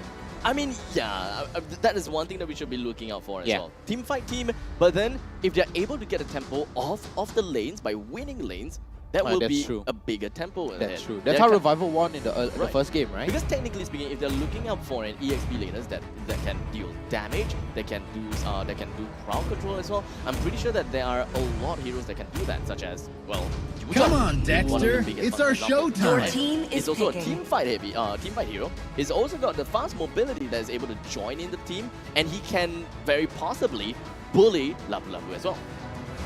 I mean, it is a good counter. Yutong is a really, really amazing counter to that Lapu Lapu. You can out-sustain, you have good damage, you have high CCs. You can even join the fight late and still clean up for your team. Yeah, but what's done is done. Arlet is already that pick for the side of Alchemy. So at this point, I mean, this Arlet, I would consider actually using the Festival of Blood as one of the options for the emblems. Yeah. So with that being said, we're gonna be left with Sammy and Kirby, who are gonna be the final two picks for the team. Your It looks team like the is setup for the 3,000 worlds. and I'm the not a Marlies will be the single jungler for worthy the side of foe. Revival. Now, if we take a look at the laning phase, I think the laning phase works out a bit better for Revival. Sword against Jet, I think Sword is going to have a better time against Jet because of the way that they have the ability to wave clear. So which will allow Sword to really make that early rotation, which, I mean, given a choice, Sword might head over to Nan's lane as well. Kadita is actually a very good pick here. Kadita's Kadita a roamies great are going to pick. be a very good pick here. The main understanding of a Kadita pick here really is just to identify the fact that Sammy would not be able to, not Sammy, sorry, that Kirby playing as a Cho would not be able to overextend too much into opening up the maps. Because we know that when it comes to Cho, role players I knew it. very, very bold. They want to open up the map so much. As such, they are very sustainable, or rather very volatile to these bushwhack positions. And there's also a faster on the opposite end. In my brain, I was like, oh, a Kufra would be so good here. The only problem is that Matis. And then in my head, I was like, okay lah. Maybe it might be just a biased opinion on the Kufra. I mean, you are a Rome player. Yes, and I love Kufra. Expand a little bit more about this Kufra. Okay, so this Kufra, right, with that bouncing ball, you can negate Cho's dashes, except for his knockup. And not only that, you can rush into the backline and deny that Feather Airstrike. So wait for that Feather Airstrike, you can instantly cancel it with your Tyrant's Rage. But I think that you're gonna have to, if we are talking about Tyrant's Revenge, on the other hand, you need to have a flicker. Yes, you definitely need a flicker. And not only that, if you can use the Tyrant's Rage with that flicker, Till the you're gonna enemy be reaches flying the all the way battlefield. up to the front. Smash them. Alright, so ladies and gentlemen, that is the draft between these Welcome two teams. to Mobile Definitely Legends. a lot of discussion can go through, but this is what we have. Ladies and gentlemen, game number 3. Is this game gonna be won for the Battle of Redemption, or is it the team that is grasping at straws and want to maintain their slot in the top half of the leaderboards? Yeah, this is a very important game for both. Alchemy, of course, now because they are on 7th place at the table, this win will provide them with a much needed boost to potentially get to the top half of the table and qualify for that upper bracket position. On the other hand, Revival are already there, but they are just hanging on by a thread. They need this to secure that position as well. As such, we're just going to be looking at a quick little momentum boost from the side of Revival. They are trying to get as much of the territorial advantage as possible, and you can pretty much see that Swirl as well as Kirby, they're doing their absolute best to take their position in the middle lane and try to open things up as much as possible to really identify where everyone else is. Yeah, very aggressive emblem choice by the side of Alchemy. They are just ready for the fight. Similar to previous game, Puski gonna go with that Unbending Will on this Arlet as well. But Zookeeper with that Concussive Blast. I mean, normally I would want to consider, Brave Smite because that will allow you to get some HP regen every time you land a CC move. But the way that Zookeeper is looking, it's a very clear burst composition. They want to get in, they want to get the kill, and they want to get out. Of course, the game is still 2 minutes into the game, and this is just about Alchemy's game now. Knowing how they normally move and how they normally go around, they would want to exert dominance and really show themselves in the gold lane. But this time they're actually putting a little bit more effort in the XP lane, as the fact that the turtle is coming up, none of these teams have got a single kill just yet. Yep, they need to be careful how they take this fight on the side of Alchemy because Sammy wants to get back onto that killing spree, and if they allow him to get the kills, he's going to have extra mobility. Oh, but then with that Feather Airstrike. Oh, doesn't seem like the Feather Airstrike will be holding out for long, but in the meantime, Swirls instead is the one that will be able to hold the Feather Airstrike for a little while longer. Bought a lot of space, allowing Nan to get himself a triple kill onto the heads of Icon, and Zookeeper. Yep, you do not get to win with just a copy here in this final game of the series Revival. Our dear Swirl showing them who's the boss, who's the real master of the Feather Airstrike. Who's the master of the artillery barrage. Unfortunately, Jet a little bit much of a trigger finger, if you ask me. He wasn't exactly in a very prime position before he actually unleashed the terror. Yep, that's right. And if you take a look at how they're funneling the kills into the team of Revival, it is going to be at 3 kills for the side of Nan. So, which means this is going to allow him to stand so much stronger. And to add on to that, they have the Festival of Blood on Ryan, this Lapu Lapu, which means that he is going to have quite the tank ability as well. With only 3 minutes into the game and none of the turret plating has worn off just yet. They're just going to take just a little time to really just look down onto the emblem and just, well, to be fair, not much too out of the ordinary. We pretty much have talked about the two, but hold on a second, and Zookeeper seems like he's going to be in a mess. As we do have Nan that's just going to be just whacking him about and really just brandishing blades, but it doesn't seem like it did much over to the members of Alchemy. Yeah, once again, Revival always goes through like several molting sessions across the season, right? It looks like they have gotten out of a new shell already. This is a very different Revival compared to last week, right? This time they're playing a bit more aggressive. They're bringing the game over to Alchemy here, and it looks like this is not looking good for the backline. Zookeeper and Exalt, yeah, suffering quite a bit here. And it does seem as though Zookeeper wasn't able to do quite much as Nan goes in, as he brandishes blade and goes in for the trade, but he immediately just gets himself right out of the game right after making a play. Yep, it's really difficult to hang on to this lead for Alchemy here. And of course, with that being said, they've already lost 1 turtle to the side of Revival, and it's just going to go downhill from here if they allow this to follow up and happen some more. Ryan already with a 1-level lead. This Festival of Blood doing its work for Ryan at this point. And this whole team fight, it hasn't been a full 5-on-5 yet against. And between Alchemy and Revival, but the way it's going, it's really difficult for Alchemy to fight into this lineup because he's just going to make sure it's a 4v5 fight at all times. As much as he can do it, Blue team has slain Revival the turtle. now has managed to secure themselves the 2nd turtle and effectively put themselves 3,000 gold above of Alchemy. And how big of that change is this? Well, we're going to be taking a look at that later as Exalt immediately plots himself into the place to do it. Was hoping that he will be able to get a kill down to Sammy, but okay, well, overstayed his welcome underneath the turret's nose, and that is going to bring him a death as well. So a quick little trade between the mage as well as the marksman. Yep, we can actually bring up the item choices by our players right now. You can see the MM's very big difference. Malefic Raw already on this Brody for Sammy, so he is going to be, making use of this killing spree right off the bat. There's so much damage he can offer. He probably can get a couple of kills as well. No kills on him at this point. But on the flip side, if you take a look at what's happening with Exalt, he only has access to this Demon Hunter Sword, which is not enough because we are already at 6 minutes of game time. And if you take a look at the farm, Guardian's helmet already on Nan here with this Martis, and he's a tanky boy altogether. He's going to be standing on the front lines. So while he soaks up the damage, you have everyone else, Ryan, Nan, Kirby, and Sword, who is able to really just deal the damage across to the side of Alchemy. Quick little swap coming from Revival have allowed them to get the bottom lane first tier defense turret as well as the top lane first tier defense turret. While Alchemy understand and of course they expected this to happen, they immediately tried to go for the push onto the bottom lane as such, gotten themselves quite a bit. Revival reacts on top of that, and just 6 minutes and 30 seconds into the game, they have gotten 2 turrets in one fell. Red team turret has It's a been tough destroyed. situation for Alchemy right here because they can't exactly take a team fight. They have 2 angles in which they have to cover. You can see they're going to try and get Kirby as well.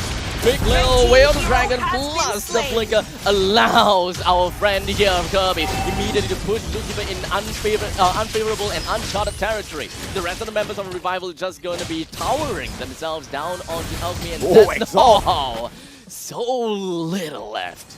Yep, so like I was saying, it's very difficult. There is no proper entry point for the side of Alchemy into the Revival lineup because they have defenses both front and back. They have none who's going to be standing at the front. And if any situation arises where they need to protect the backlines, Kirby can always displace whoever is diving towards the backlines of Revival. So it's you want to come in? Sure, we'll invite you in with open arms. And that's where they're going to start destroying the Alchemy lineup. Yikes, okay, so 7 minutes and 40 seconds into the game, Alchemy have already lost 3 turrets, and they also lost 3 of their turtle takes. So it's pretty unfortunate. Alchemy is actually about to lose 4 turrets now. As such, we have a very good idea who is making full use of all of that economy. And that answer goes over to Swirl with a total of 21,000 damage on record, while Nan is on 16,000. So Alchemy is not anywhere at the top of the list. Instead, all 5 members is all the way down. While Icon is not doing much either. Not much damage, and the only thing that he can do is really just receive damage. He's the pillar. He's the one that is just soaking everything for his team. Yep, it's really difficult here. I mean, I hate to say this, but Alchemy, they're in for a very tough time, and it's only 8.5 minutes here. You know, they're forcing Zookeeper to use that bouncing ball prematurely, so he does not offer that much defensive capability for the team when the fight actually starts. Here we go. Oh, what was that going on here? As we have Alchemy that tries to fight back against Revival, the most important thing is to bring down the position 1 player, Sammy, and they managed to successfully do that. Yep, that was a beautiful Tyrant's Rage there. He actually turned around and got hands on Sammy, the most important person you want on the side of Revival. I'm not too sure, but I thought I saw kind of like a dual hit, because I thought that I saw Jet with the final swing on top of that as well. Oh, but Swirl gets caught out as well, and that's a perfect fight to start. Oh, Kirby immediately with the Whale Dragon pushes Zookeeper away again. Zookeeper constantly finds himself in unfavorable situation and constantly being kicked away by Kirby. I'm not too sure what to feel about that. I mean, if I'm Alchemy at this point, I'm happy to take that trade any day, right? Most importantly, I'm going to get Sword, I'm going to get Sammy as well, the 2 main damage dealers on the side of Revival. Yes, Nan is on the top of the table as well in terms of damage dealt, but you know, it's more important to get rid of the backlines because Nan is always accessible. He has to be on the front lines. Yeah. I mean, yes, if the trade is available for them, it is definitely always a value. Icon? Well, now another one with a Whale Dragon from the side of Kirby, but Icon is a little bit too tanky. Will they be able to finish him off? Yes, they can.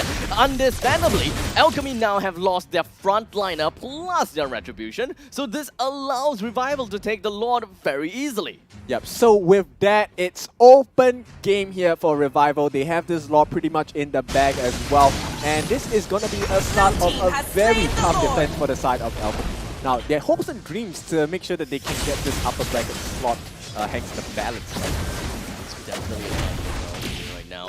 Oh my Revival. Oh, they are so aggressive. Zookeeper is always in the eyes of Revival. At this point in time, we know that Revival definitely have a personal vendetta against Zookeeper. Well, probably they are happy that Zookeeper came in because they are the animals that the Zookeeper could not keep control of.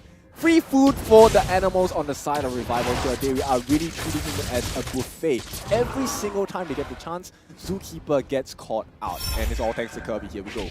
Another one perhaps, but Exalt immediately gets himself dragged away with the mirror image. But another one when it comes down to Revival, they're making full use of all of the crowd control that they have. But now we do have Zookeeper, was hoping that he'll be able to go with the Tyrant's Rage, but unfortunately wasn't able to do quite much. Most of the members from the side of Revival, when it comes down to None, as well as the Sammy, they were all pretty darn low, but they immediately retreated. And the disengage was just so fast and efficient, they still managed to come back and take the fight onto the second tier defense turret.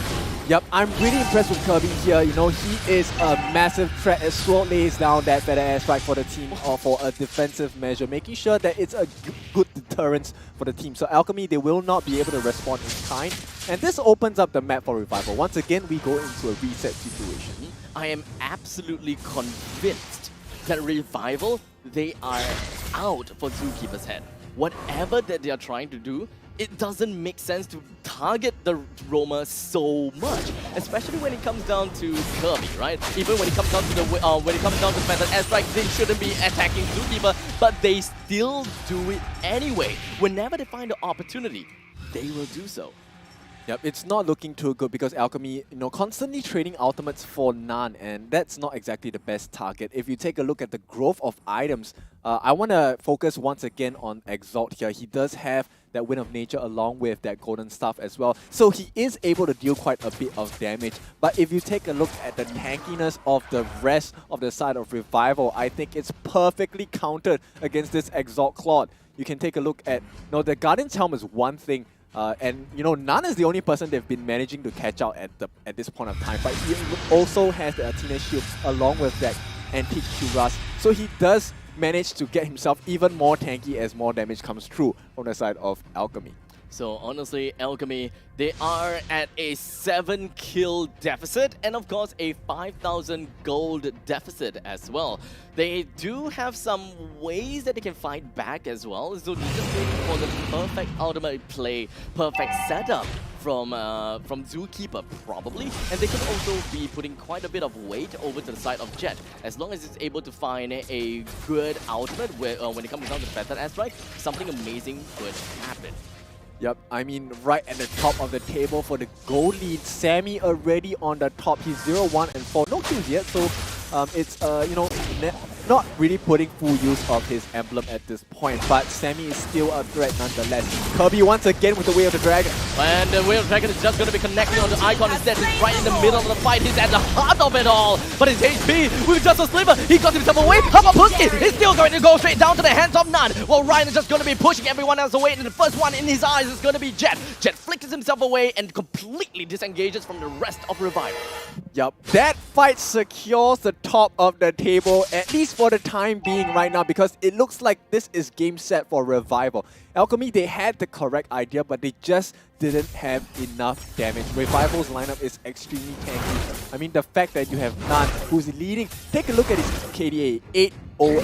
He was one of the top few members in terms of goal lead as well, which means his items are really on top of the table. And Ryan, along with the Festival of Blood, it's making it work for him. His sustain is so strong. And not to forget Kirby. I mean, the Way of the Dragon he has been setting up has been insane.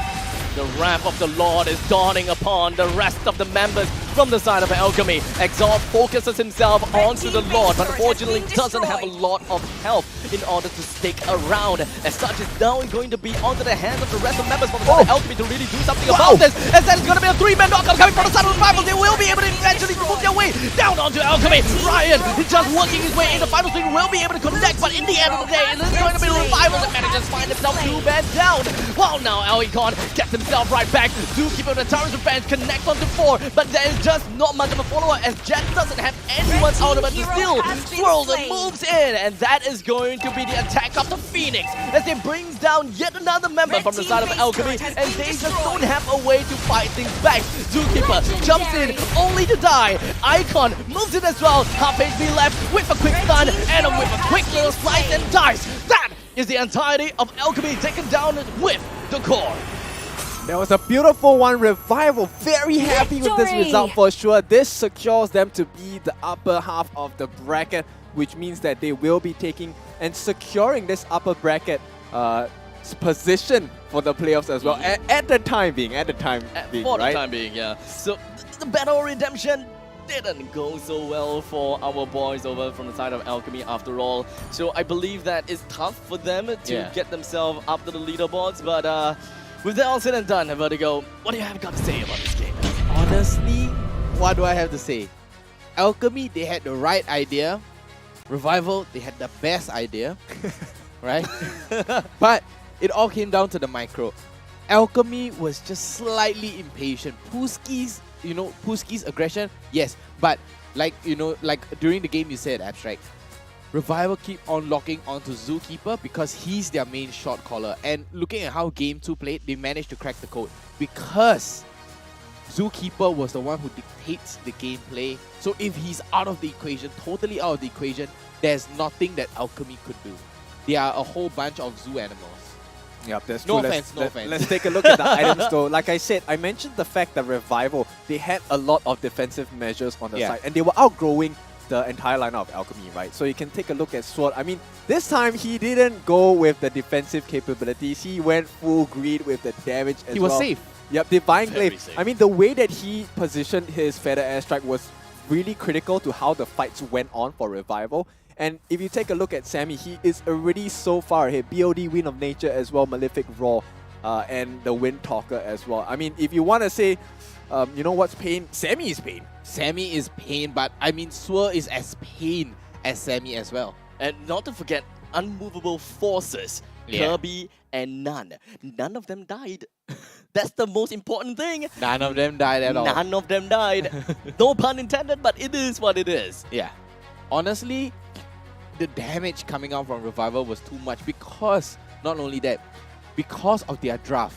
They won slightly in draft. Revival here have won slightly in draft because, take a look at this. You have Martis, Lapu Lapu, you have that Fasa and a Cho. What does that tell you? Mobility. Full-on rotation, full-on mobility. Let's take a look at the stats right now. Look at the damage dealt. Wow. Of course, it's Swirl. 95,000. Zookeeper with 123,000. Yes, of course, you're a Kufra. That's what you're meant to do. But take a look at assists. 12 assists. This is how much damage he has been dealing non-stop. The damage almost... Oh, wait. It is 2 times as much as Alchemy. 2 times more than Alchemy. And the total heal and the damage to tower as well. Definitely more than expected. Revival are so strong right now.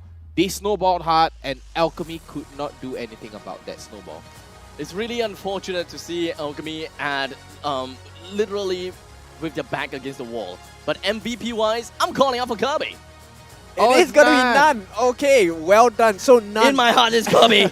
In my heart is Kirby. Kirby kept on catching, right? Yeah. Non-stop. Exactly. I mean, we get to see that in the highlight later on. But Kirby kept on going on and on and on. But None, he was there to secure, constantly on and on and on.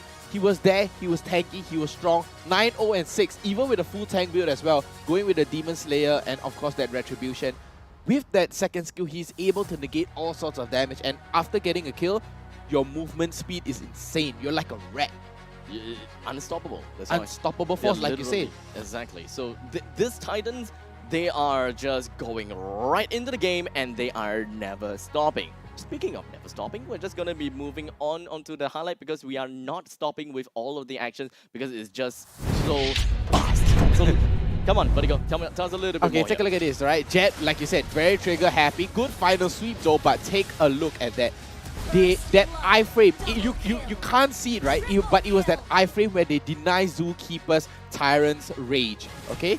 So, right here, very good catch, coming in with a swing again, but take a look at the sustain coming out. Kirby isolating, that's why he's in your heart. This part was really, really good. Isolate out Icon, Feather Airstrike, untouched. Untouched constantly. Kirby very safe right here. Take a look at that. Nan and Ryan all the way into the front line. Zookeeper going in, but the rest of Alchemy are all the way in the back. So that's a tempo or communication problem right there. It really seems as though at a certain point in time, it really just boils down to the economy difference, right? They, when it comes down to the entire team of Alchemy, they just couldn't fight back against a 2-man front line coming from Nan as well as Kirby. Yeah. And they are literally at their mercy. Not to forget Ryan as well. Ryan with the Mightiest Warrior going in. And they are playing to the T. They played it to the T, right? Revival constantly locking out. Not only they lock out onto Zookeeper, they deny that Tyrant's Rage more than 5 times. As a Kufra roam, let me tell you, as a Kufra main as well, that's the most irritating thing you can experience. You land that perfect setup, you go for the Tyrant's Rage.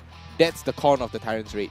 It needs to charge up, but not as long as Numenon Blast, but that's where Revival use that to their advantage. Because of that charge up, they use the stun to negate and cancel away that Tyrant's Rage. Yeah, the entirety of Revival is just beating down on the Zookeeper. I believe that Kin, you agree that as well. From your side, you probably believe that is excessive force onto Zookeeper, right? Brutality. I mean, I like the fact that they got rid of Zookeeper as a prediction of that result. But you know what? I think it's more important to hear about the thought process from the players instead. So, Cheryl, we're going to throw it back to you, and we have our interview on the way.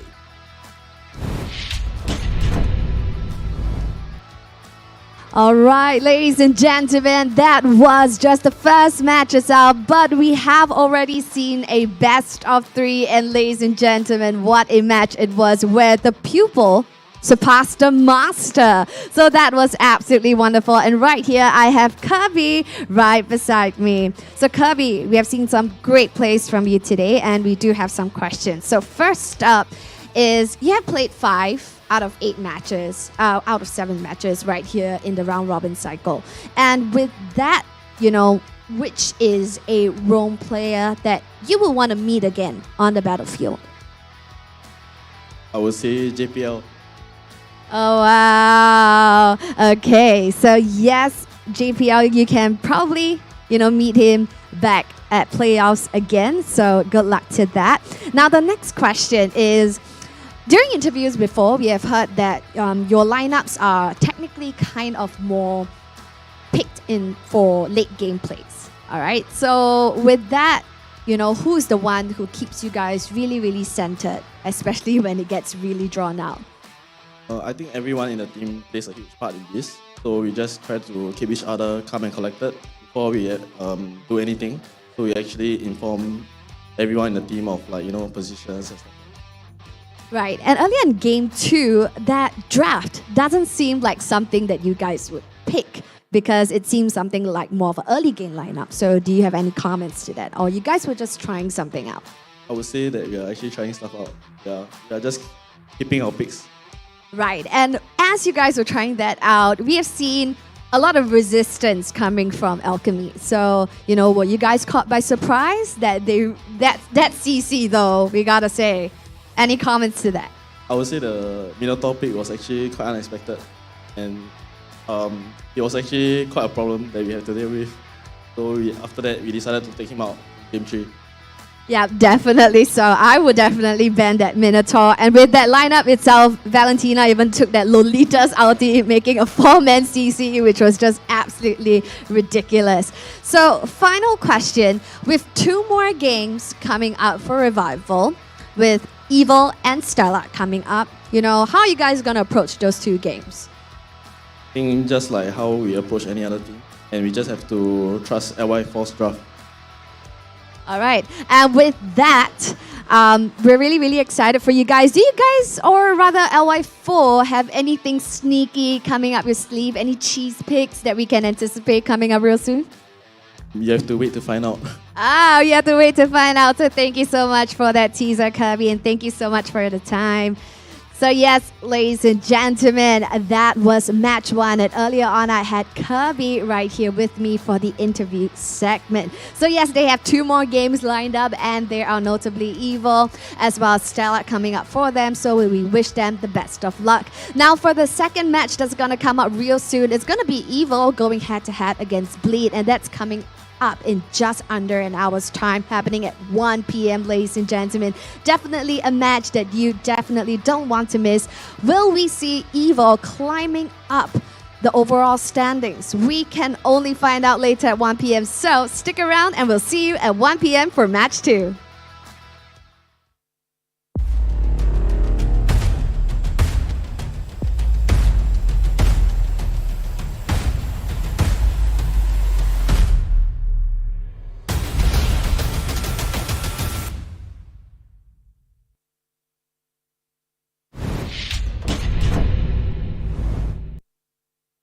What's up, everyone?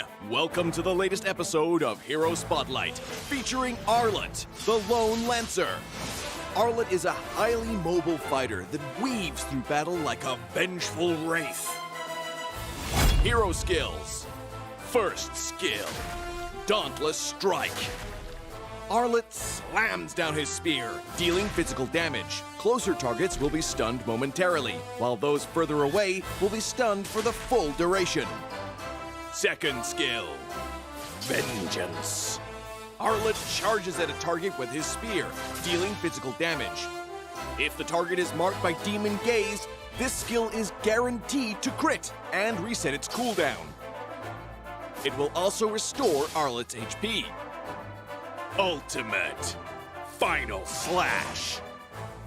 Arlet performs a wide, sweeping attack, dealing physical damage to targets and displacing them to the end of the swing.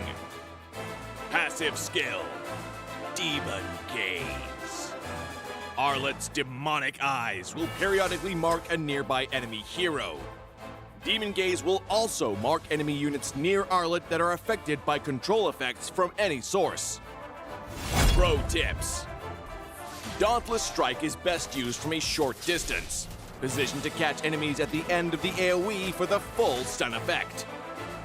Vengeance is Arlet's primary source of damage and sustain. If an enemy is just out of reach, stun minions and use Vengeance to leapfrog and quickly cover the gap. When low on HP, Arlet can mark a group of minions with his stun and chain cast Vengeance to quickly recover. Final Slash is a powerful displacement ability that can push enemies out of position for picks or unleashed at the perfect moment to catch the entire team. Combo tips. During the laning phase, wait for your passive to mark the enemy hero. Then strike them with Vengeance, followed by Dauntless Strike to stun and reapply the mark. Use Vengeance again and weave in a basic attack before finishing with another Vengeance. When going into a team fight, look for opportunities to use Vengeance on marked enemies. Use Final Slash to mark and group up enemies and tear into them with skill resets. Use Dauntless Strike to stun low enemies and finish them off with Vengeance. Tactics. Arlet is a formidable hero in the early and mid-game. By repeatedly marking the enemy, he can use Vengeance multiple times in quick succession to wear down his opponent while healing himself. After gearing up in the late game, Arlet becomes an even deadlier force, with more defense on top of his mobility and the constant healing from Vengeance resets. Arlet can sustain himself through the fight to continue dishing out damage. For his role as a fighter, we recommend this equipment build to bolster his damage and self-sustain. Choose the fighter emblem to further enhance his survivability, and for battle spells, we recommend Petrify to synergize with his passive and Vengeance skill. Arlet, the Lone Lancer, coming February 14th. 30% off during launch week. Get his Wandering Spear skin for only 51 diamonds the first 2 weeks. And until next time, we'll be seeing you in the Land of Dawn. Arlet, Lone Lancer, official release 0214. Pain is the proof that I'm still alive.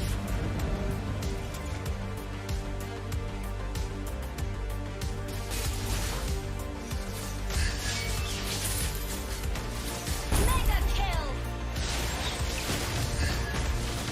Legendary! Double kill! Stopping time.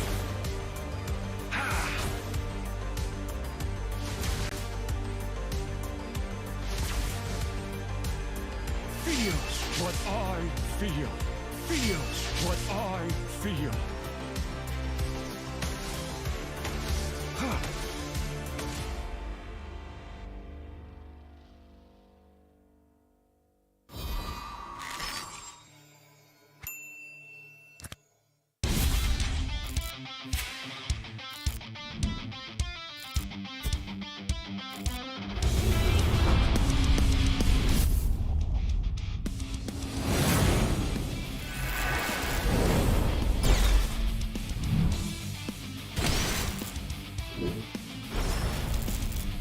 おっす決まってこうぜ少し乱暴しようか釘崎野原喜べ男子こう一点よ邪魔だ虎杖裕二です好みのタイプはジェニファー・ローレンスよろしくお願いします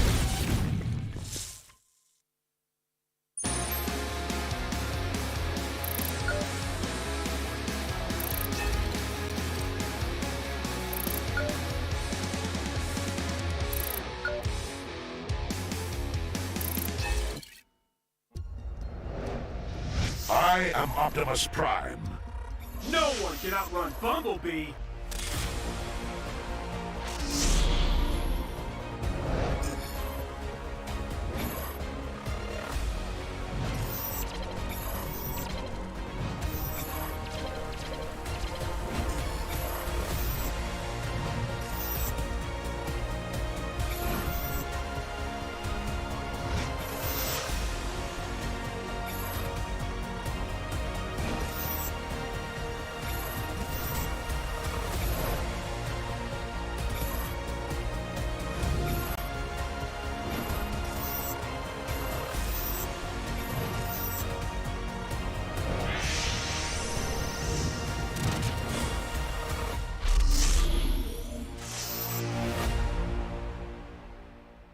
OSIM.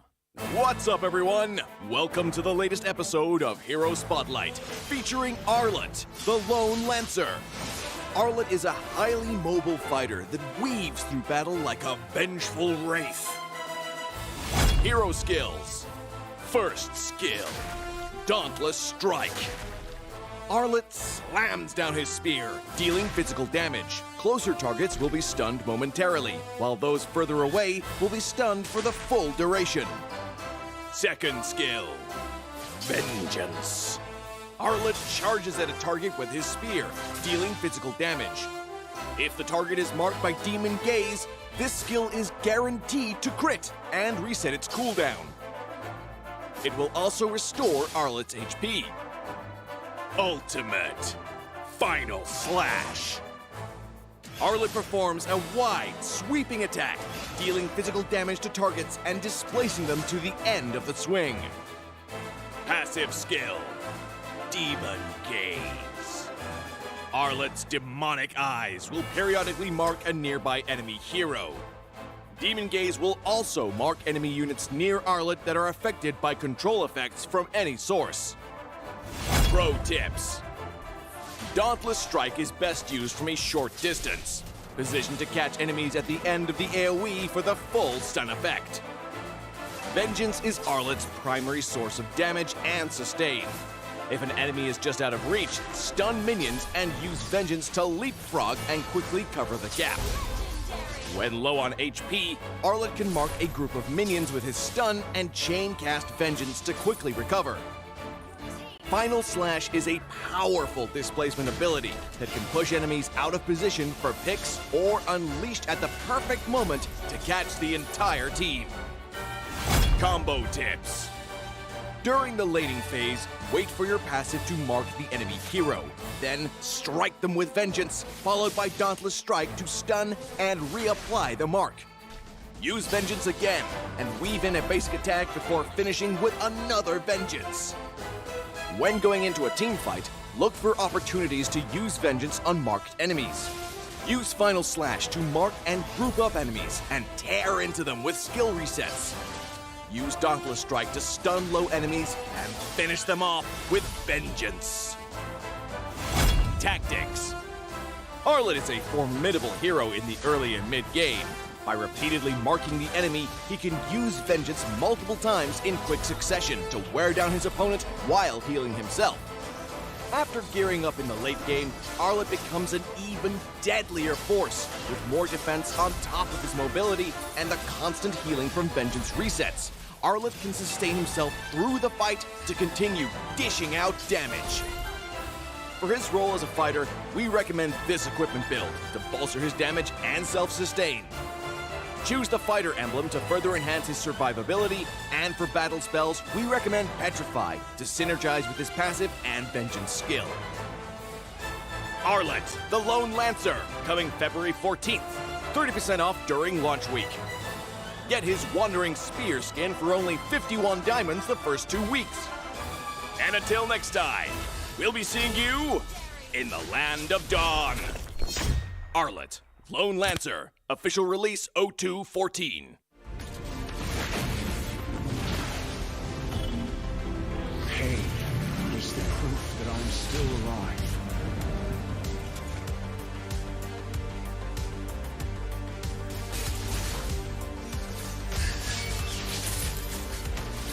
Mega kill! Legendary! Double kill! I'm stopping time.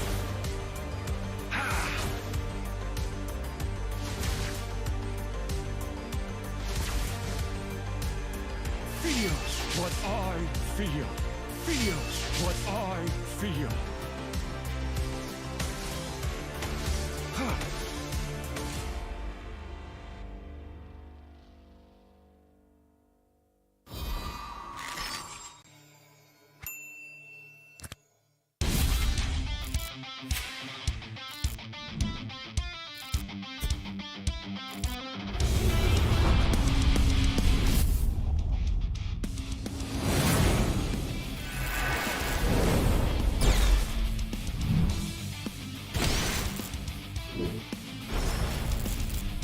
おっす決まってこうぜ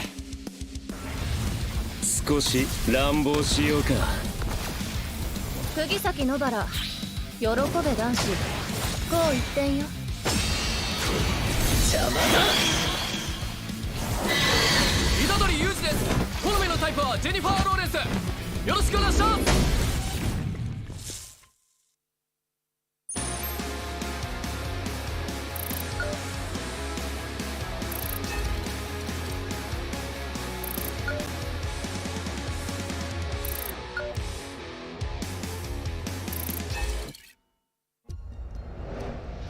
I am Optimus Prime. No one can outrun Bumblebee.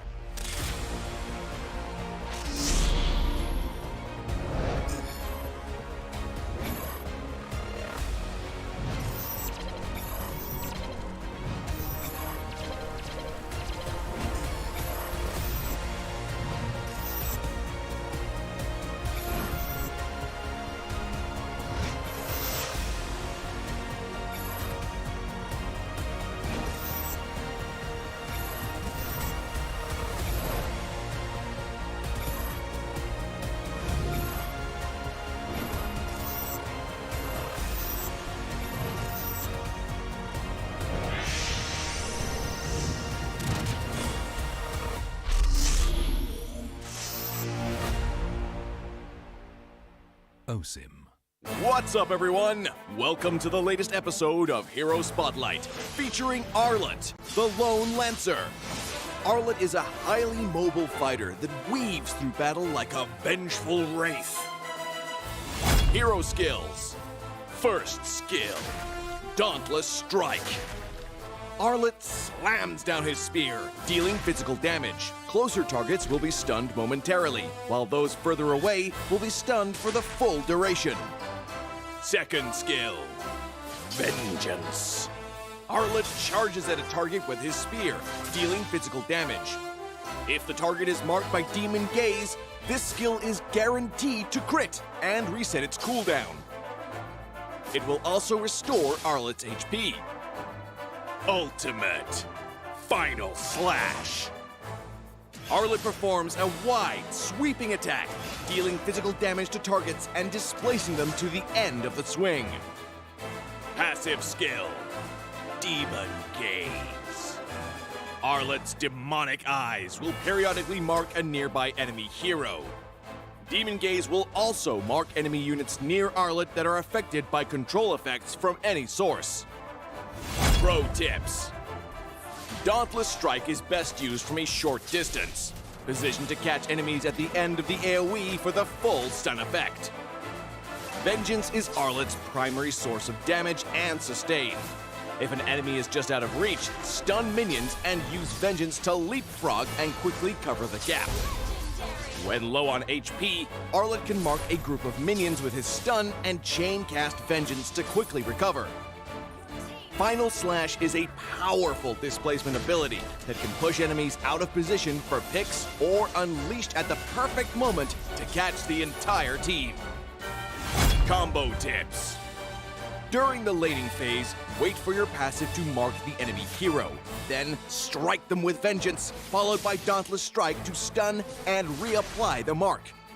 Use Vengeance again, and weave in a basic attack before finishing with another Vengeance. When going into a team fight, look for opportunities to use Vengeance on marked enemies. Use Final Slash to mark and group up enemies and tear into them with skill resets. Use Dauntless Strike to stun low enemies and finish them off with Vengeance. Tactics. Arlet is a formidable hero in the early and mid game. By repeatedly marking the enemy, he can use Vengeance multiple times in quick succession to wear down his opponent while healing himself.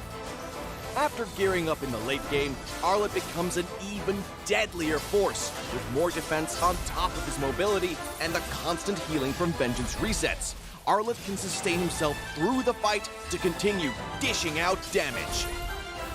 For his role as a fighter, we recommend this equipment build to bolster his damage and self-sustain. Choose the fighter emblem to further enhance his survivability, and for battle spells, we recommend Petrify to synergize with his passive and Vengeance skill. Arlet, the Lone Lancer, coming February 14th. 30% off during launch week. Get his Wandering Spear skin for only 51 diamonds the first 2 weeks. And until next time, we'll be seeing you in the Land of Dawn. Arlet, Lone Lancer, official release 0214. Pain is the proof that I'm still alive.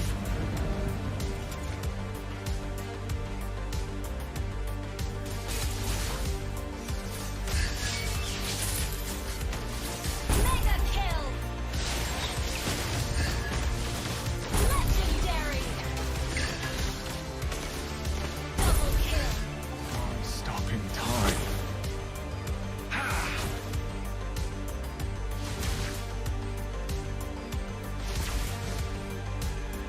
Feels what I feel.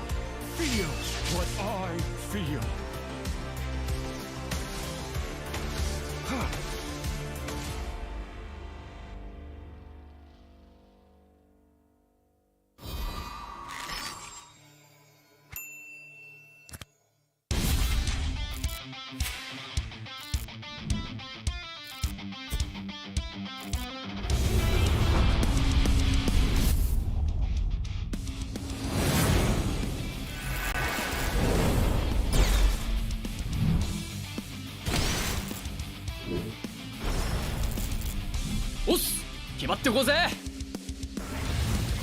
少し乱暴しようか。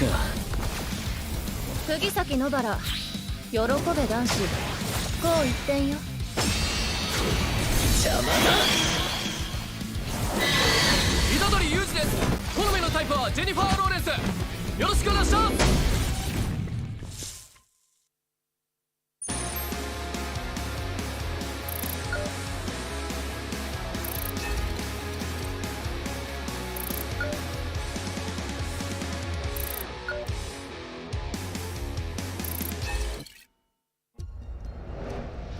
I am Optimus Prime.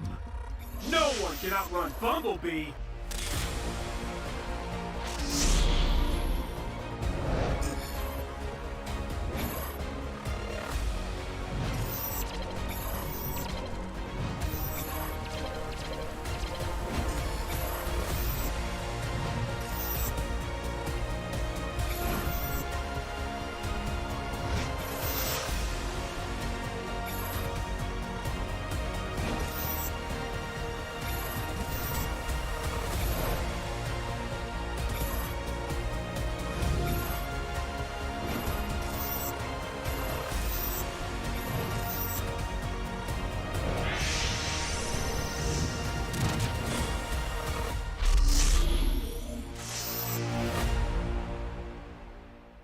OSIM.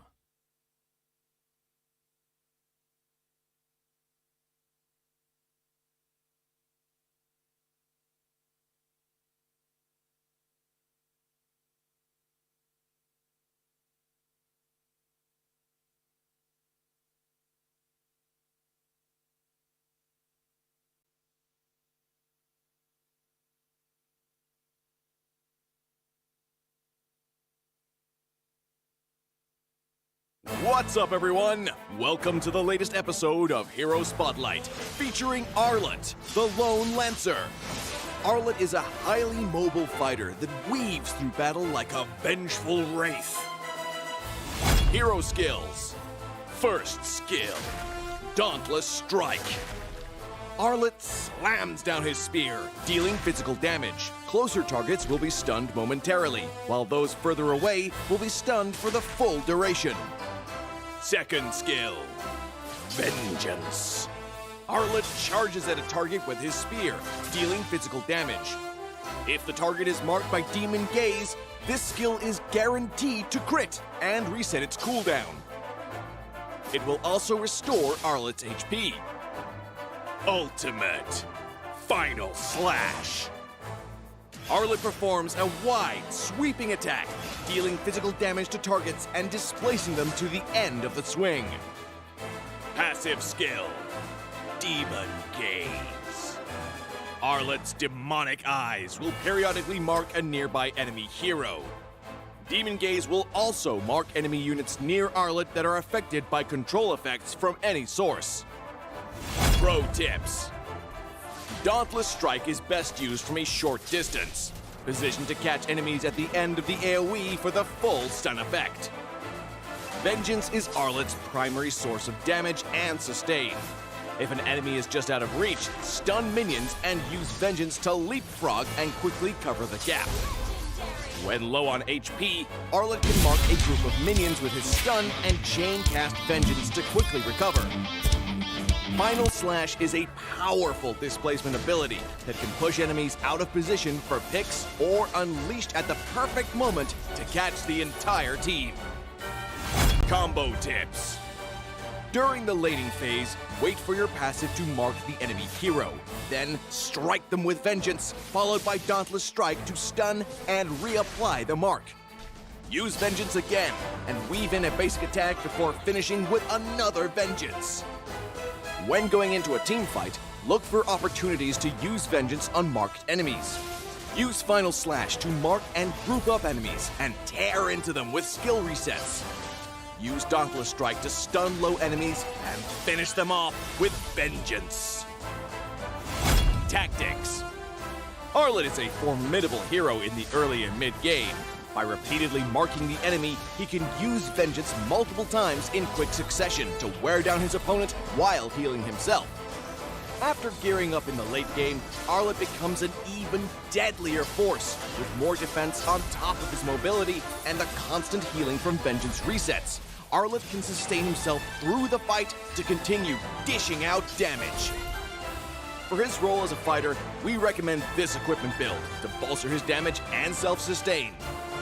Choose the fighter emblem to further enhance his survivability, and for battle spells, we recommend Petrify to synergize with his passive and Vengeance skill. Arlet, the Lone Lancer, coming February 14th. 30% off during launch week. Get his Wandering Spear skin for only 51 diamonds the first 2 weeks. And until next time, we'll be seeing you in the Land of Dawn.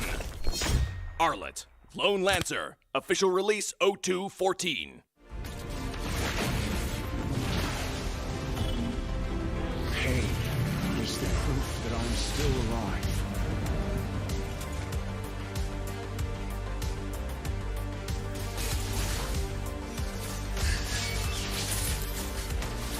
Mega kill! Legendary! Double kill! Stopping time.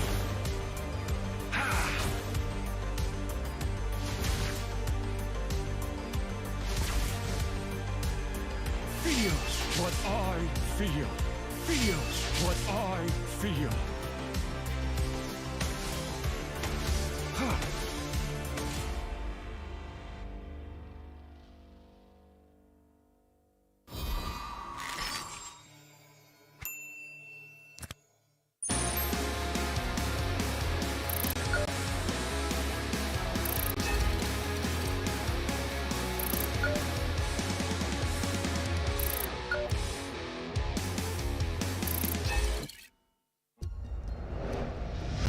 I am Optimus Prime. No one can outrun Bumblebee.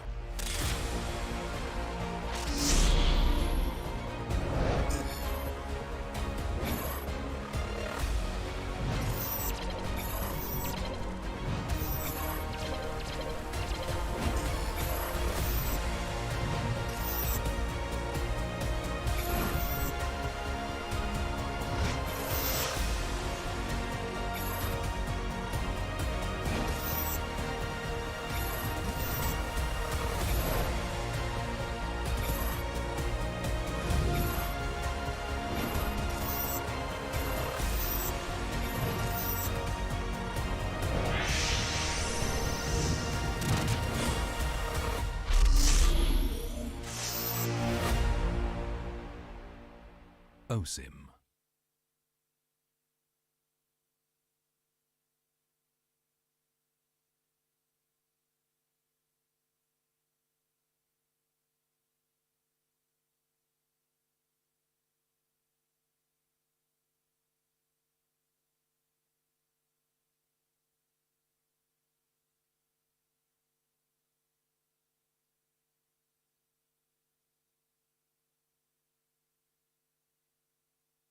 What's up, everyone? Welcome to the latest episode of Hero Spotlight, featuring Arlet, the Lone Lancer. Arlet is a highly mobile fighter that weaves through battle like a vengeful wraith. Hero skills. First skill, Dauntless Strike. Arlet slams down his spear, dealing physical damage. Closer targets will be stunned momentarily, while those further away will be stunned for the full duration. Second skill, Vengeance. Arlet charges at a target with his spear, dealing physical damage. If the target is marked by Demon Gaze, this skill is guaranteed to crit and reset its cooldown. It will also restore Arlet's HP. Ultimate Final Slash. Arlet performs a wide, sweeping attack, dealing physical damage to targets and displacing them to the end of the swing. Passive skill, Demon Gaze. Arlet's demonic eyes will periodically mark a nearby enemy hero. Demon Gaze will also mark enemy units near Arlet that are affected by control effects from any source. Pro tips. Dauntless Strike is best used from a short distance, positioned to catch enemies at the end of the AoE for the full stun effect. Vengeance is Arlet's primary source of damage and sustain. If an enemy is just out of reach, stun minions and use Vengeance to leapfrog and quickly cover the gap. When low on HP, Arlet can mark a group of minions with his stun and chain cast Vengeance to quickly recover. Final Slash is a powerful displacement ability that can push enemies out of position for picks or unleashed at the perfect moment to catch the entire team. Combo tips. During the laning phase, wait for your passive to mark the enemy hero. Then strike them with Vengeance, followed by Dauntless Strike to stun and reapply the mark. Use Vengeance again and weave in a basic attack before finishing with another Vengeance. When going into a team fight, look for opportunities to use Vengeance on marked enemies. Use Final Slash to mark and group up enemies and tear into them with skill resets. Use Dauntless Strike to stun low enemies and finish them off with Vengeance. Tactics. Arlet is a formidable hero in the early and mid-game. By repeatedly marking the enemy, he can use Vengeance multiple times in quick succession to wear down his opponent while healing himself. After gearing up in the late game, Arlet becomes an even deadlier force, with more defense on top of his mobility and the constant healing from Vengeance resets. Arlet can sustain himself through the fight to continue dishing out damage. For his role as a fighter, we recommend this equipment build to bolster his damage and self-sustain. Choose the fighter emblem to further enhance his survivability, and for battle spells, we recommend Petrify to synergize with his passive and Vengeance skill. Arlet, the Lone Lancer, coming February 14th. 30% off during launch week. Get his Wandering Spear skin for only 51 diamonds the first 2 weeks. And until next time, we'll be seeing you in the land of dawn. Arlet, Lone Lancer, official release 0214. Pain is the proof that I'm still alive.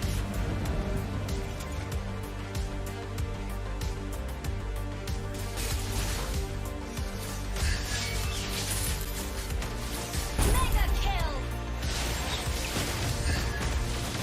Legendary! Double kill! Stopping time.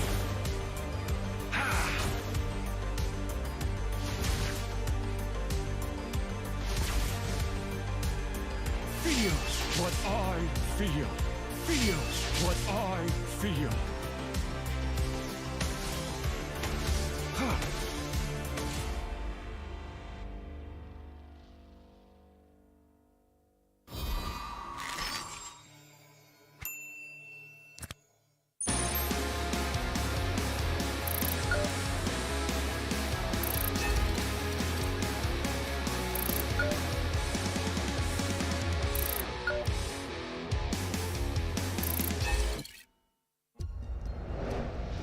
I am Optimus Prime.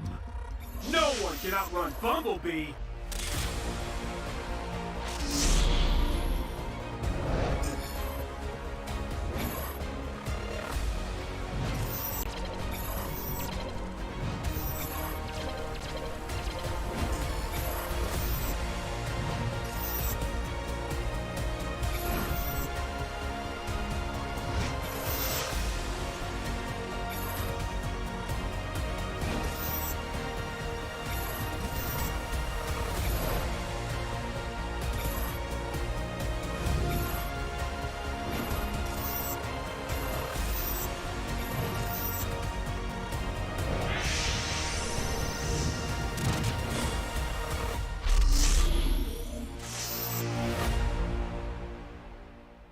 OSIM.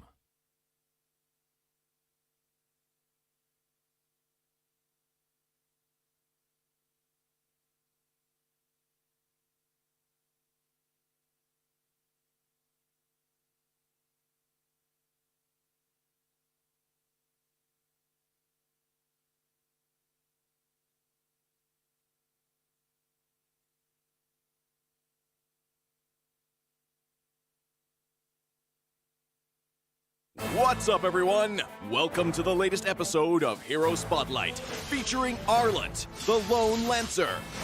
Arlet is a highly mobile fighter that weaves through battle like a vengeful wraith. Hero skills. First skill, Dauntless Strike. Arlet slams down his spear, dealing physical damage. Closer targets will be stunned momentarily, while those further away will be stunned for the full duration. Second skill, Vengeance. Arlet charges at a target with his spear, dealing physical damage. If the target is marked by Demon Gaze, this skill is guaranteed to crit and reset its cooldown. It will also restore Arlet's HP. Ultimate Final Slash. Arlet performs a wide, sweeping attack, dealing physical damage to targets and displacing them to the end of the swing. Passive skill, Demon Gaze. Arlet's demonic eyes will periodically mark a nearby enemy hero. Demon Gaze will also mark enemy units near Arlet that are affected by control effects from any source. Pro tips.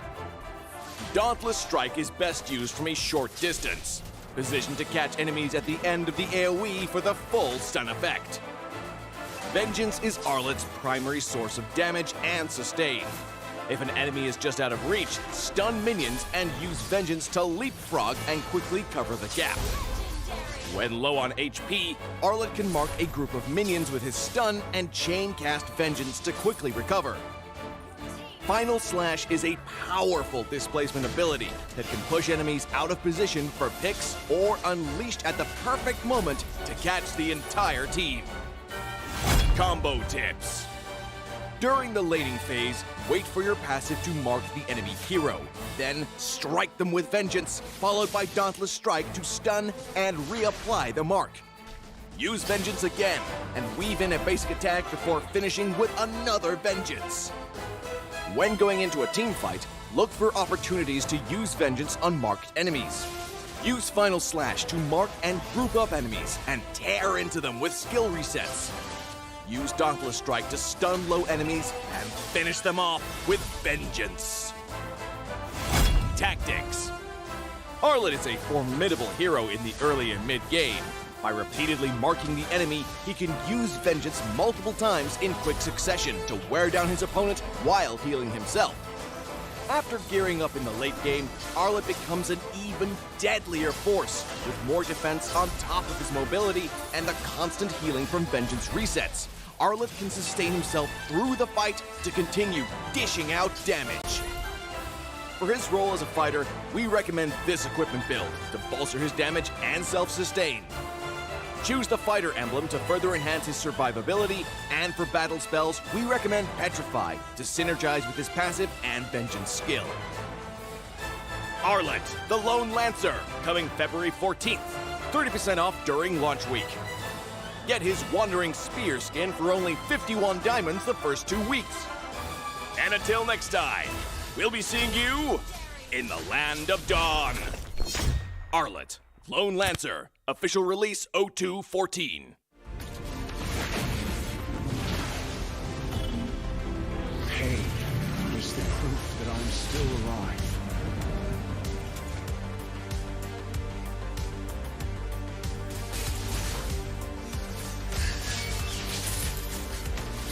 Mega kill! Legendary! Double kill! Stopping time.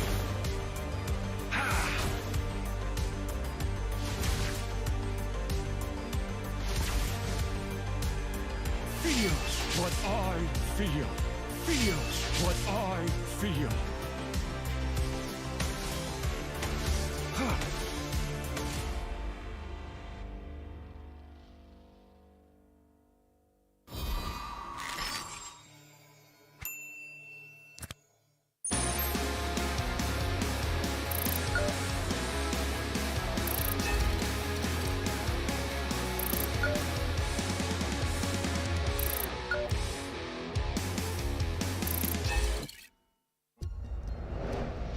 I am Optimus Prime.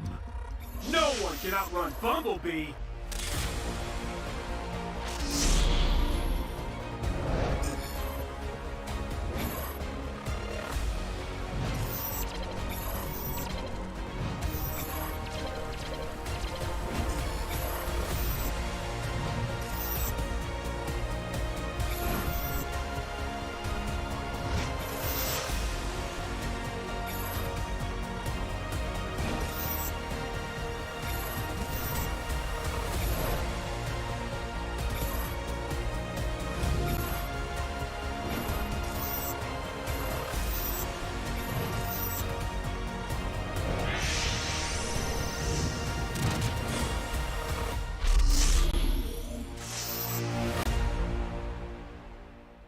OSIM.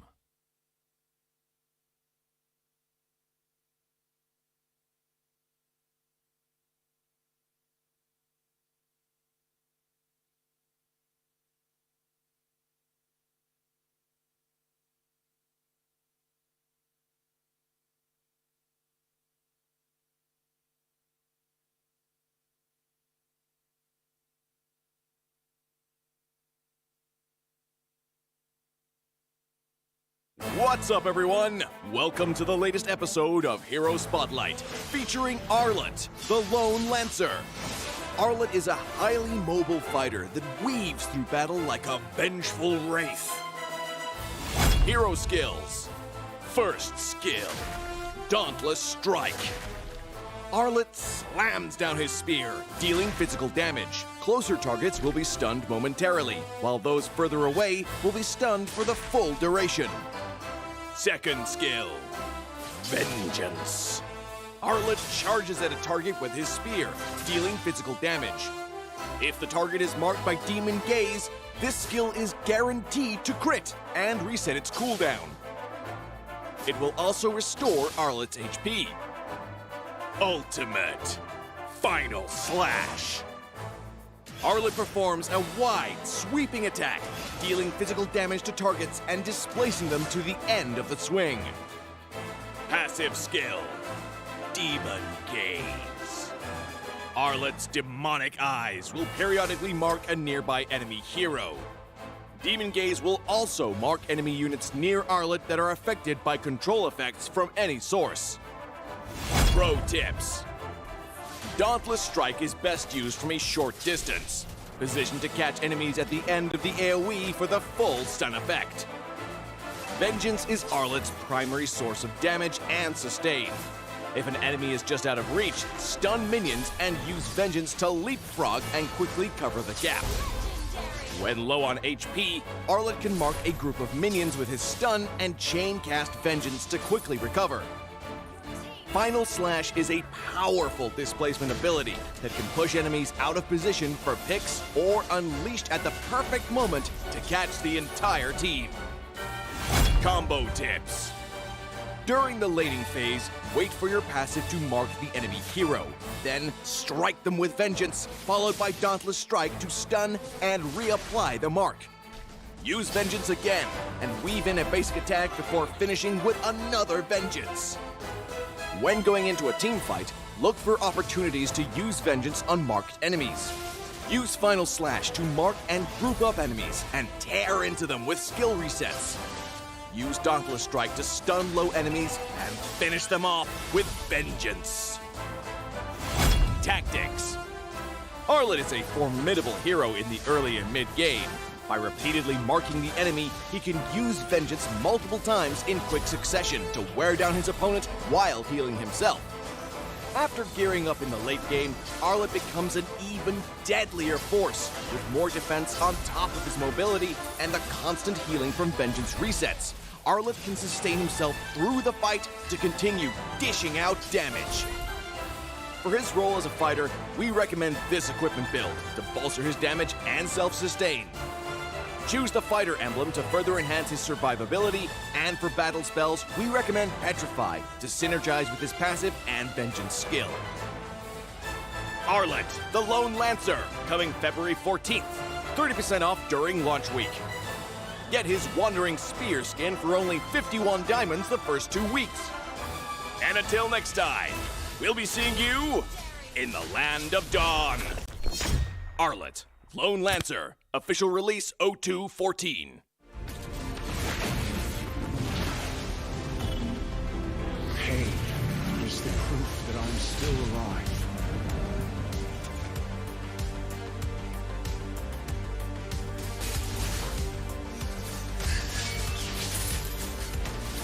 Mega kill!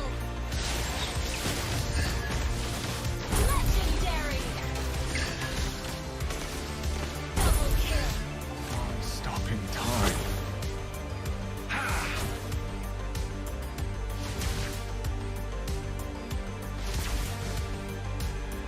Feel what I feel. Feel what I feel.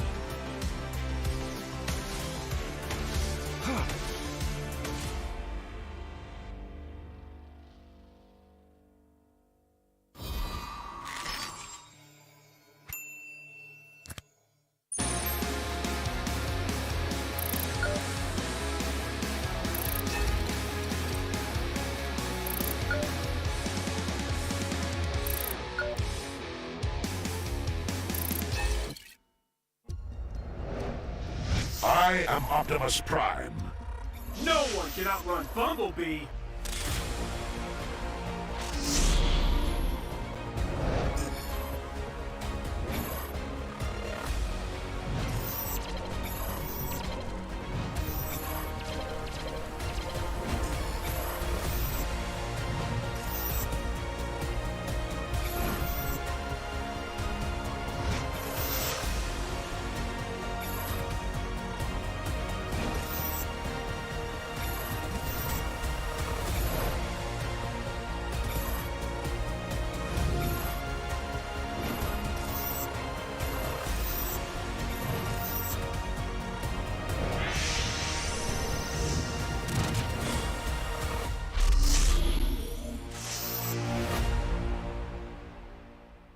knows him.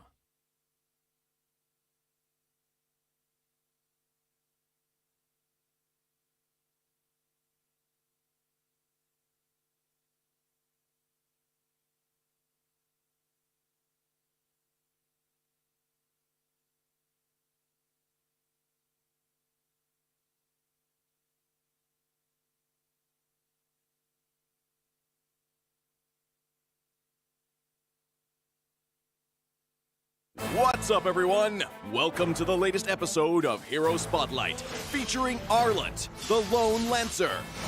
Arlet is a highly mobile fighter that weaves through battle like a vengeful wraith. Hero skills.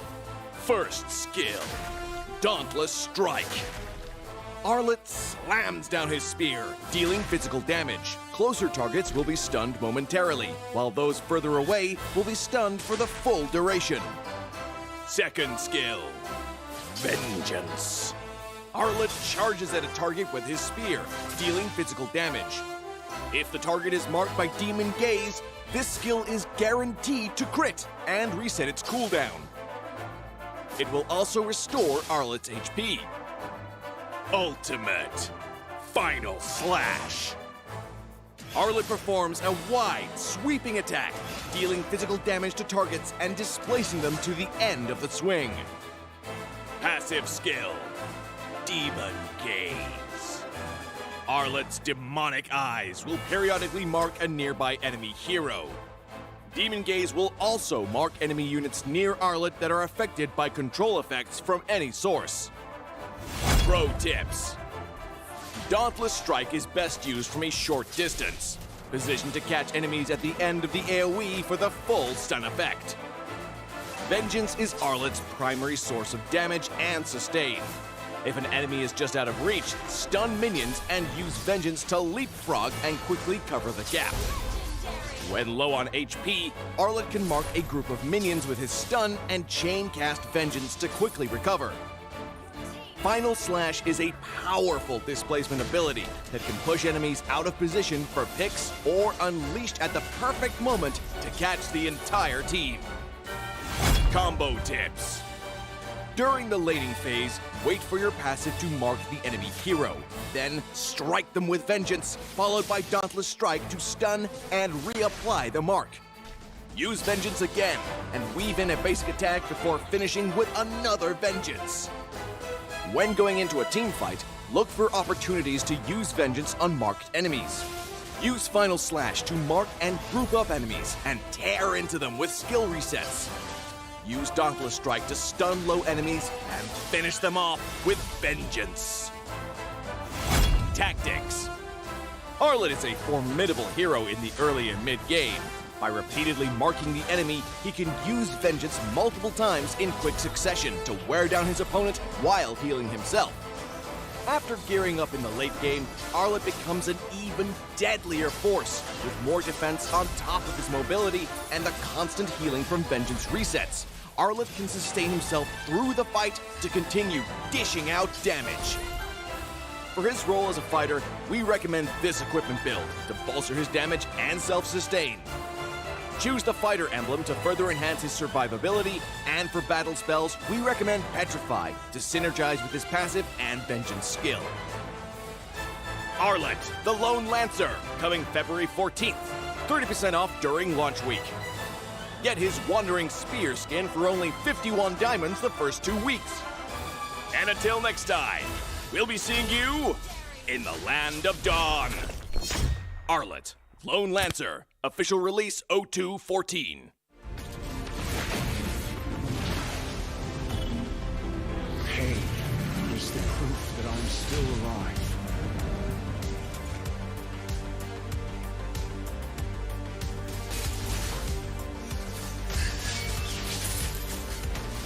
Mega kill! Legendary!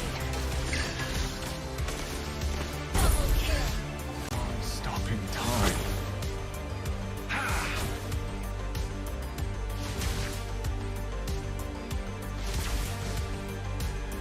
Feel what I feel. Feel what I feel.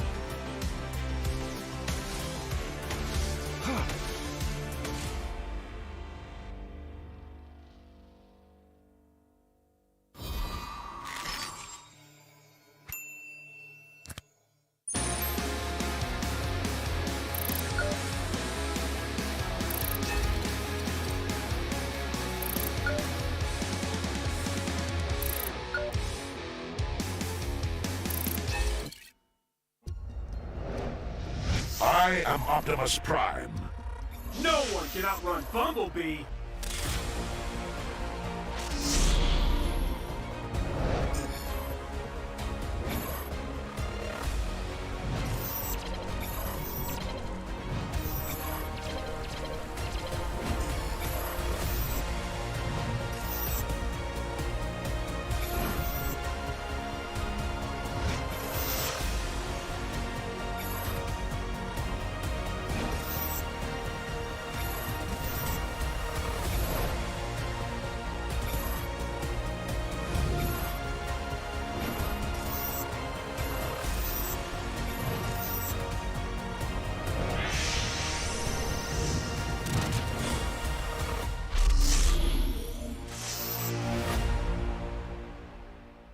OSIM.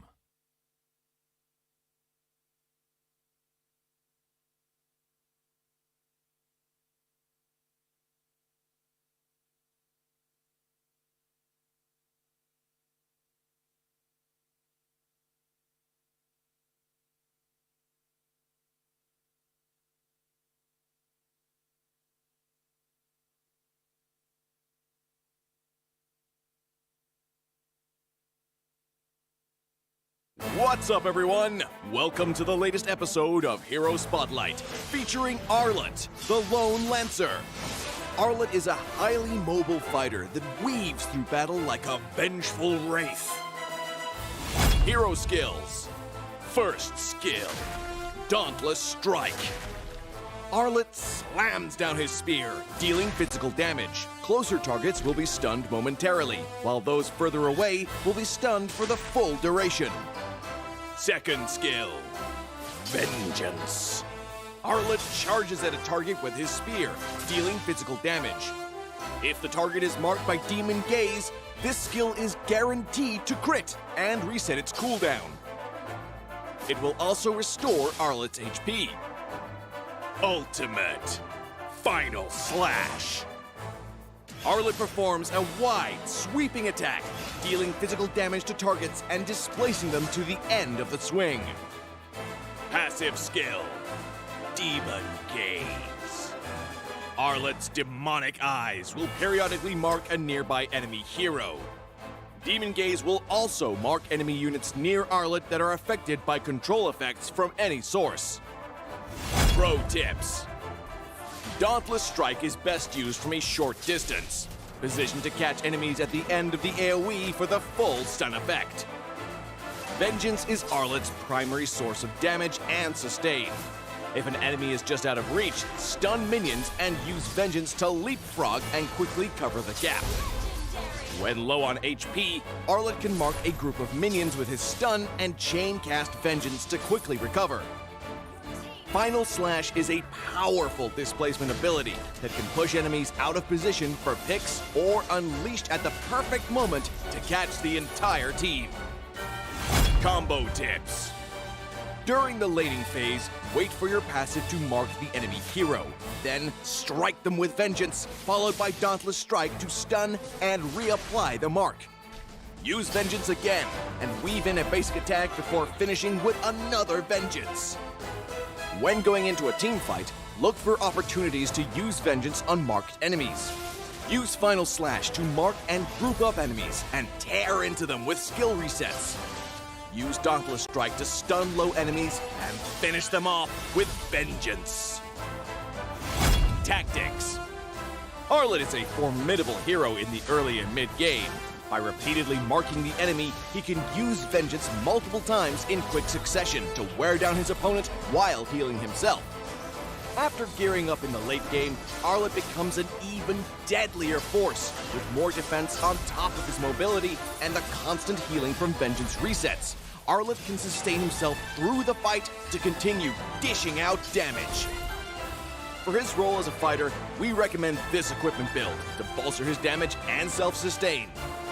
Choose the fighter emblem to further enhance his survivability, and for battle spells, we recommend Petrify to synergize with his passive and Vengeance skill. Arlet, the Lone Lancer, coming February 14th. 30% off during launch week. Get his Wandering Spear skin for only 51 diamonds the first 2 weeks. And until next time, We'll be seeing you in the Land of Dawn. Arlet, Lone Lancer, official release 0214. Pain is the proof that I'm still alive.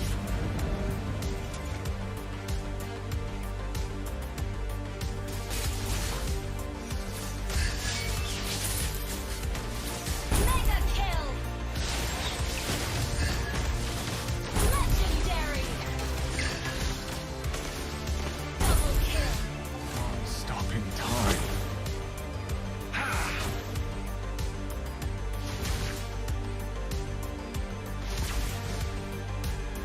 Feel what I feel. Feel what I feel.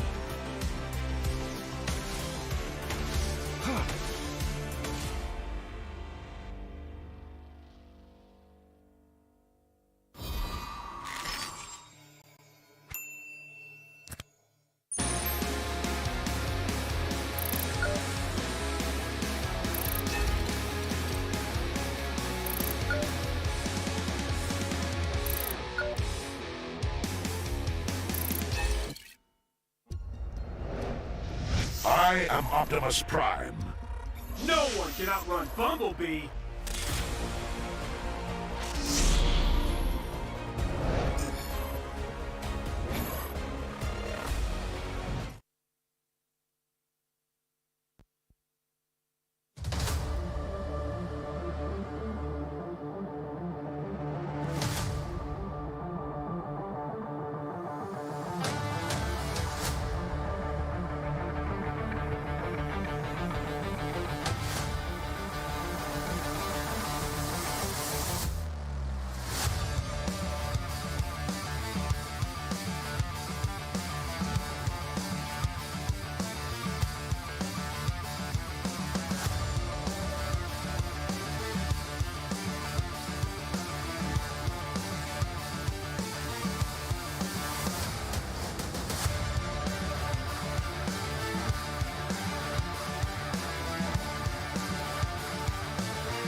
Ladies and gentlemen, welcome back to match 2 right here for week 3, day 1. Now, guys, this is a match that you don't want to miss as well. Now, in case you haven't been keeping up with all of our other seasons right here at MPL SG, over in season 4, we have EVO in the top 3 position, and we have Bleed Esports over in the 2nd position previously. So these are a matchup that we would definitely want to see clash, and it's happening right here at match 2 for the day. So this is an exciting one that you don't want to miss. Will EVO prevail or blood be shed right here at the Land of Dawn? Ladies and gentlemen, we can only find out right here today at week 3, day 1. Now, for all of our amazing live audiences who've taken their time off right here on a Saturday to join us, thank you so much for being here today. Now, of course, any photos or videos that you take right here at the venue, please hashtag us at hashtag our pride, our passion to show support for our boys, as well as tag us at mpl.sg.official,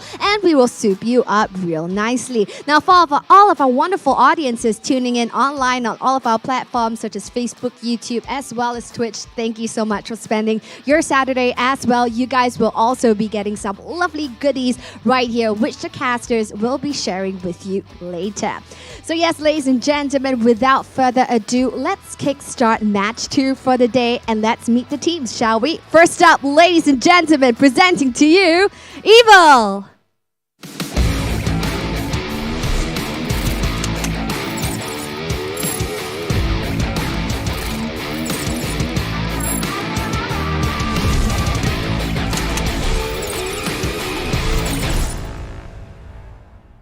Now, ladies and gentlemen, right here at EVO, we have seen a little bit of a change as well to their main roster, as earlier on last week, we have seen JS back on the roster, and they have taken a game off of Team SMG. Now, with the main roster, can they still keep that role on? We can only find out. So let's meet the opposing team, shall we? Ladies and gentlemen, presenting to you, Bleed Esports.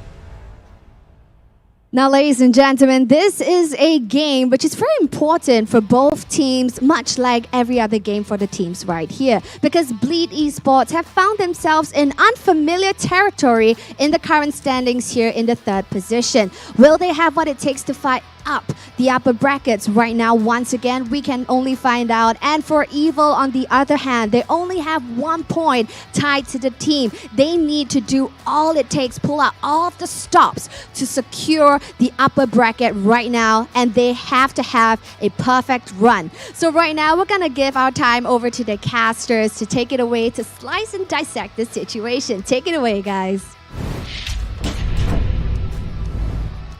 Welcome back here. It is going to be MPL SG Season 5. Now we are at our 3rd week, and this is going to be an exciting day. We're going to see Bleed going up against EVO. Share with me your thoughts, guys. I am Kindofu. With me is Vertigo and Suki as well. So Vertigo, I know you're an EVO fan. Yes. Talk more about EVO, man. I have evil intentions for EVO, and I bet they have a lot of evil plan and evil schemes coming up against Bleed. And no lineup changes from both sides. But this is the best part, right? It's a 3rd place against 2nd place. So EVO, they have a chance to go for the champion by going up the then Bleed Esports, which is Slate. But then now, they're like, could they have a revenge or grudge match? Like, hey, you took this chance away from me from being 2nd or even potentially the champions. But Bleed, they can just hold their head, and it's like the big boy trying to fight and hold their head like this and come on. Anyway, let's jump straight into the lineup here. So this is what we have for EVO. We have Coconut, Melon, Twist, Powerful, and Carrot. So there is a slight change in that JS won't be playing for EVO today. And I think JS has proven himself to be a very powerful in-game leader. Well, at least someone who can bounce off of. So without that, Twist coming back here, I don't know if that's going to be a good thing or a bad thing for EVO today. Yeah, but on the flip side, we'll be taking a look at Bleed itself. Bleed, you know, they were not here last week because they were down with COVID, but now they are fully recovered. The boys are back in town. They are going to be fielded by FMM, Sailor, Gear, Deck, and JPL. A very strong stack we have seen already, and they've put up quite an interesting performance. It was a bit of a shake-up last week where they lost unexpectedly, in my opinion. But today, I think because they're so-called back on form, you know, they recovered from their illness already, I think Evo is going to be in for a rough time today. I mean, they are comfortable with the offline scene, and honestly, I think they have the COVID boost. The right? COVID boost? Yeah, so whenever you're down with COVID, you're kind of feeling weak. Right, but then, you know, after you recover from it, you come back 2 times as strong. And we could possibly see that from Bleed today. Okay, so like the antibodies make you better in game as well as in person, yes. right? Well, whether that is the case, let us jump into the keys to victory. Maybe Vertigo, since you're an Evo fan, you can take us through this far. Of course, and it shows that it says give Twist a winning matchup. So if Twist dominates in the lane, but imagine this, you're going up against Gear, one of the best EXP laners that SG MPL has to offer, and even the world has to offer, right? But take a look at this. Trust in Coconut and Melon to anchor the backline. So this is where I feel, you know, that's because of the lineup. You have your mid and your marksman. Of course, they are your main core damage dealer because we are now into the tank jungle meta and prioritize powerful power pick. So honestly, a good pun there though, but powerful power pick. Honestly, powerful, yes, he can dictate the game, but it all boils down to that damage, that communication and rotation, because Melon is always lagging a step behind. He's just missing that aggressiveness that he used to have. Yeah, and on the other side, we are going to look at the keys to victory for Bleed here. And, you know, I think when we've seen how Bleed has won, it is always in the late game, being very slow and calculated, which we know Bleed can do. So abusing Evil's rotations, being able to suffocate them in slowly taking away resources as well as, you know, make them feel uncomfortable where they are. And FMM, you know, his power spikes in game, he has shown to be, I would say, very strong. I was going to say powerful again. I think the word powerful is in my head, but very strong, I would say, anchor for the side of Bleed. So this is, I think it's actually going to be very, I don't know, like, thinking about it, it seems like it's going to be a real uphill battle for Evo today. Yep, but nonetheless, it's still a challenging one because the play style of both teams is pretty much similar for this season at least, right? So both teams, they have this very strong early game meta. They like to be really suffocating at the start of the game. We have already seen that on Evo's gameplay and Bleed as well. But now the thing is, how well can they close the game?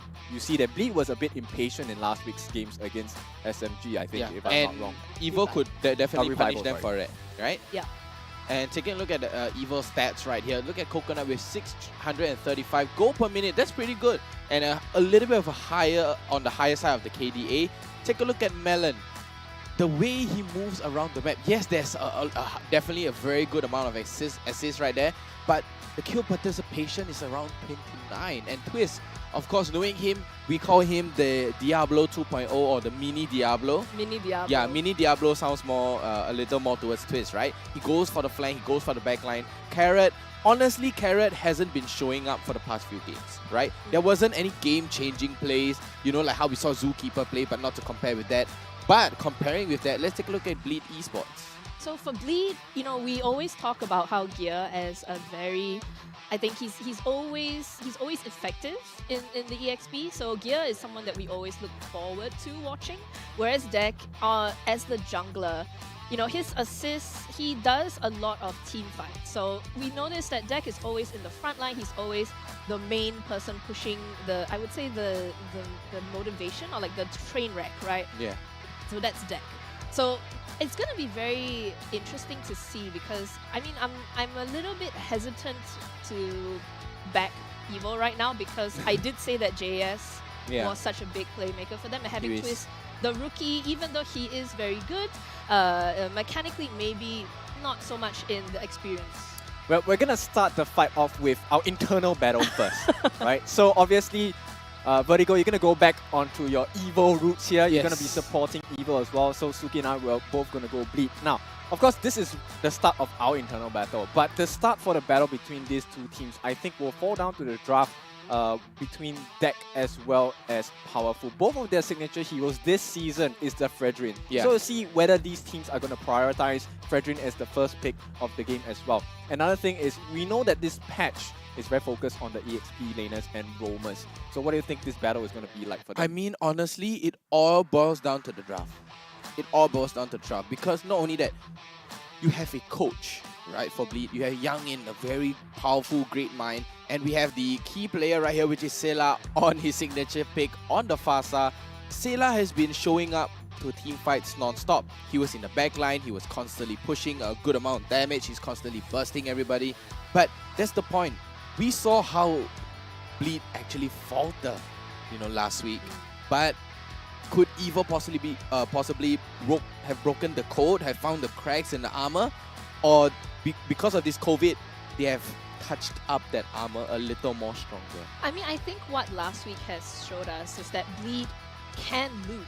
Bleed can bleed. They can lose, right? I mean, Yeah. it is on a regular season. They might be trying out new things. They might be down with COVID or whatnot.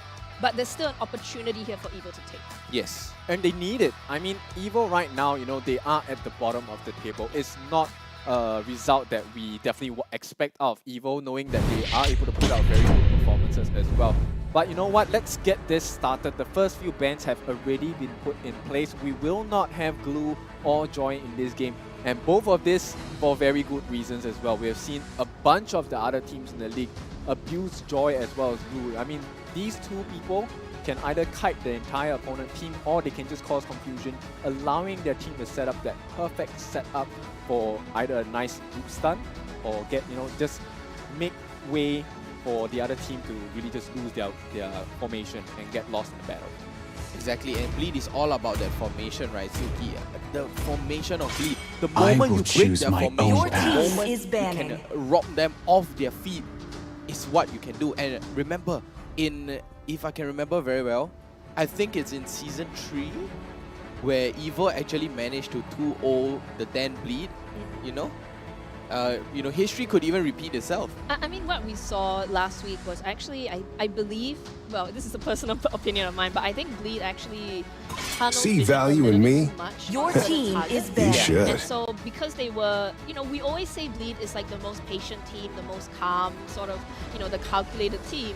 But they showed a bit of impatience last week, and I think that was where they struggled to, maintain that lead that they had, and then they lost it. Yep, so right now, actually, if you take a look at that, I think Bleed is better prepared. They are going to ban out the Fredrin. Number one, I think this is a very good choice. Take away one of Powerful's most favorite heroes this season, right? The Fredrin has been a menace in the hands of Powerful. Now, of course, that kind of, limits the options available for deck as well, which I would presume Martis would be the next second best pick out of the Fredrin as well. So let's see who gets their hands. So honestly, if Evo, I am the power of light incarnate. Evo, they have to leave that Martis for themselves and just leave it open. But Bleed, they could easily ban that Martis away. But Evo has a backup plan on this. So Evo is going to go ahead and ban away that Kaja. I nearly said Faramis again. I'm so sorry. But Faramis is not available during this regular season so far.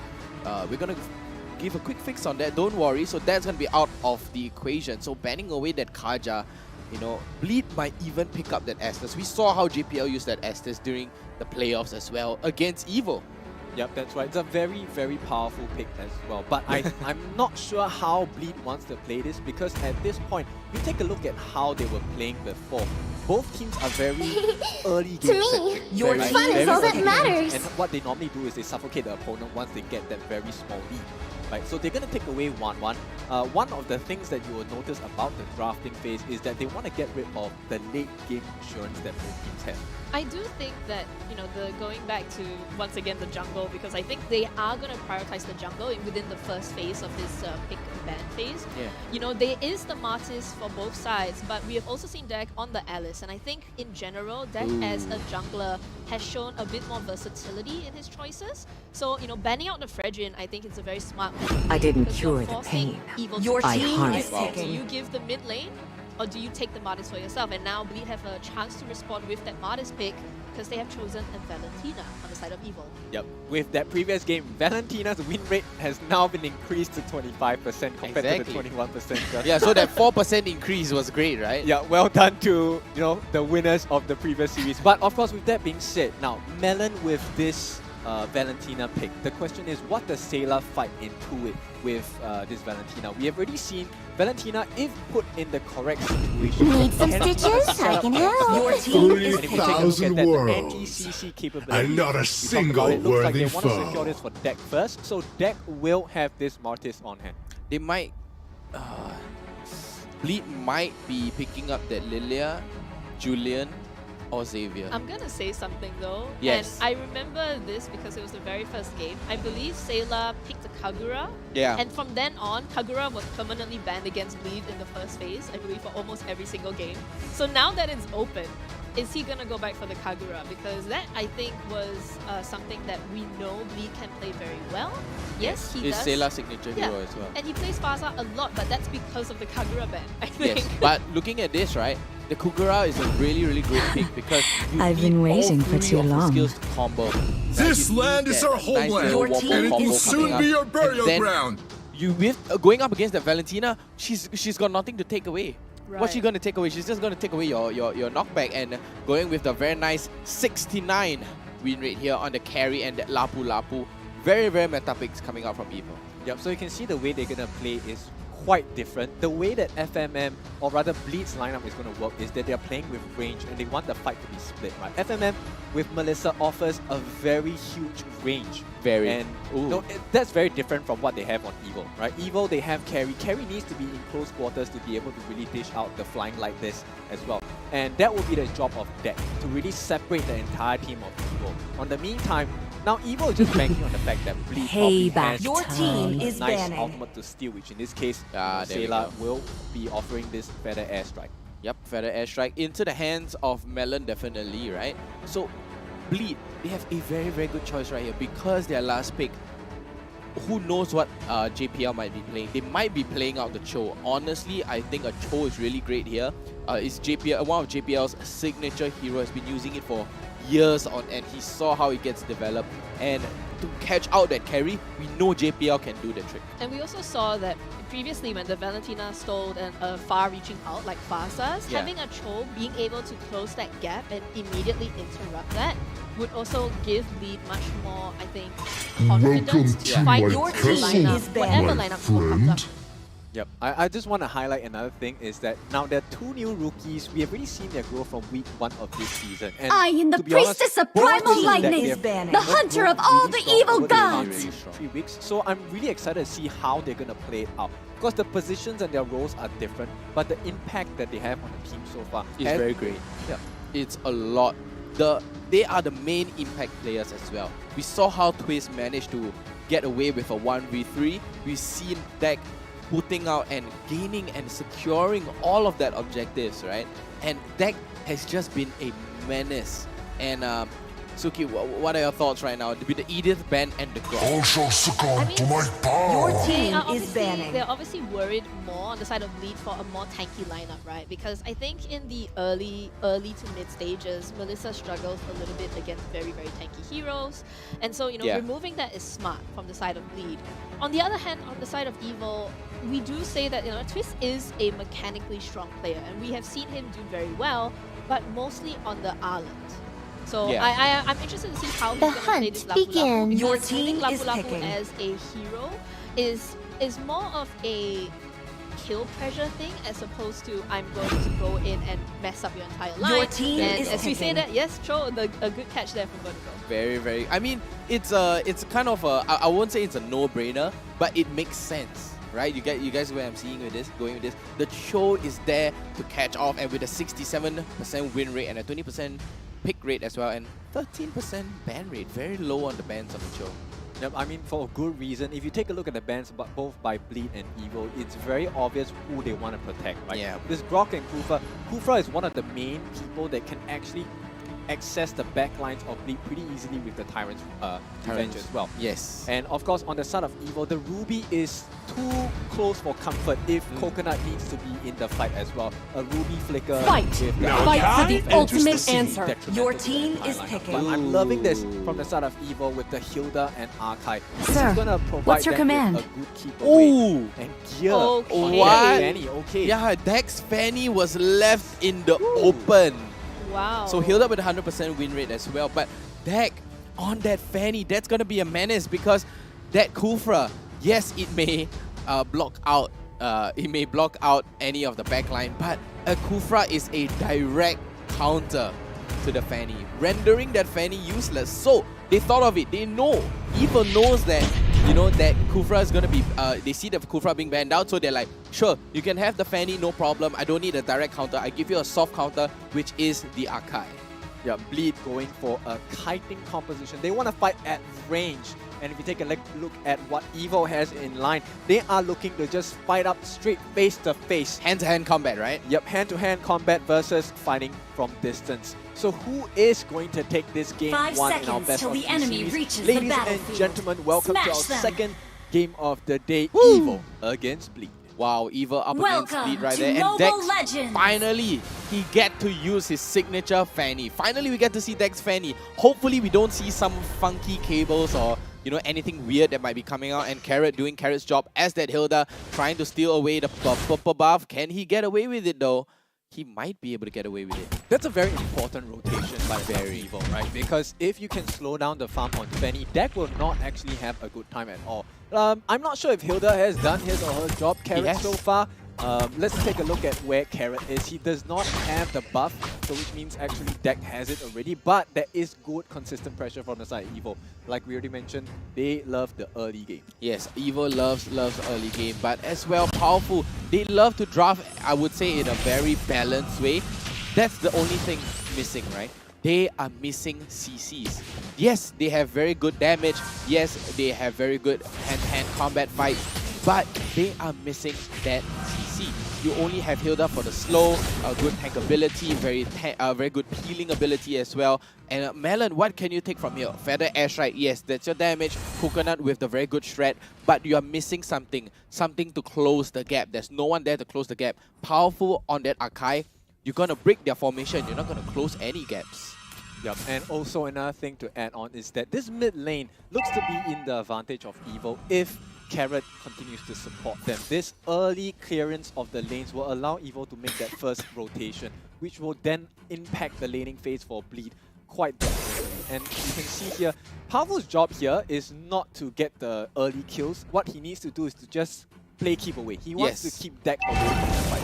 As long as Deck is off the backlines, they can focus on breaking the actual formation of Bleed. Exactly, and Bleed, right now, they're not contesting anything, but we can see Sela and Gear coming into... They're going to be coming into the turtle pit right now, but Powerful definitely able to secure that right now. And Bleed, why, you may have a question in mind, why isn't Deck trying to contest for this, right? Because he's trying to prioritize on that purple buff. Fanny is nothing without her purple buff, right? So without that purple buff, he has to secure it. So it's a dilemma right here for Deck. Do I secure my purple buff or do I try to secure the turtle? It's an Archive. I can't do anything about it. Yep, and with the Secundo in the way of the dragon, they will secure first blood. Bleed, they lost that turtle, but they turn it around and they managed to get themselves the first blood. Here we go. Melon might be caught up again with another Secundo, and he does not make it out. JPL, the core member of Bleed, I mean, he's doing work. He is. JPL just doing JPL things on the show. He's the legend. There's nothing else to say about that. He is an absolute legend on the show. He has been on this show. His show is like, how do I explain this? It's his second nature, right? It's his alter ego. It's his second skin. He lives and breathes Cho. Yep, and with that corrosive side, actually going to the hands of FMM as well. Now, I like the fact that they are a bit more aggressive on the side of Bleed, right? That concussive blast on Cho has worked wonders in this first few minutes of the fight, you know, getting that extra damage in as well. Now, killing Frido on this Fanny, I think that's very important. So, right now, they have this ability to allow the Fanny to jump in. But, you know, I'm going to have to cut myself there as it looks like a twist. want to try and set up something for his team here on Evil. Not going to amount to anything at this point. And Evil need to make something happen in the next few minutes. Exactly. Melon finally securing down onto his enchanted talisman right here. So he's going to be able to have that spam ability coming into his hands. But let's take a look at Twist right now. Twist, how is he doing up against Gear? It's a very wet noodle fight right now. Deck finally able to secure onto his purple buff area, putting a good amount of damage onto JPL. That's the whole point. Look at the knockout way of the dragon. Oh, beautiful. So it's going to be, you know, the feather airstrike for feather airstrike, but it still comes out in Bleed's favor. And right now, the tables have turned. This time, it is Bleed that start off this turtle as we are taking a look at that turtle dance. They will allow that reset. As you can see, JPL, he is just hunkering around the corner as well. Yep, JPL just doing JPL things. We know how he loves to play that show. He's always there to give that information to the team. FMM at a very good distance. Deck securing onto objective right there. But take a look at Evil, they're marching in. Yep, they have to take care. JPL is extremely low, but Sayla actually gets caught out. He is still living. And then, oh! So Twist will get the kill, and this is a perfect situation for them. Evil, they have their eyes on the turtle.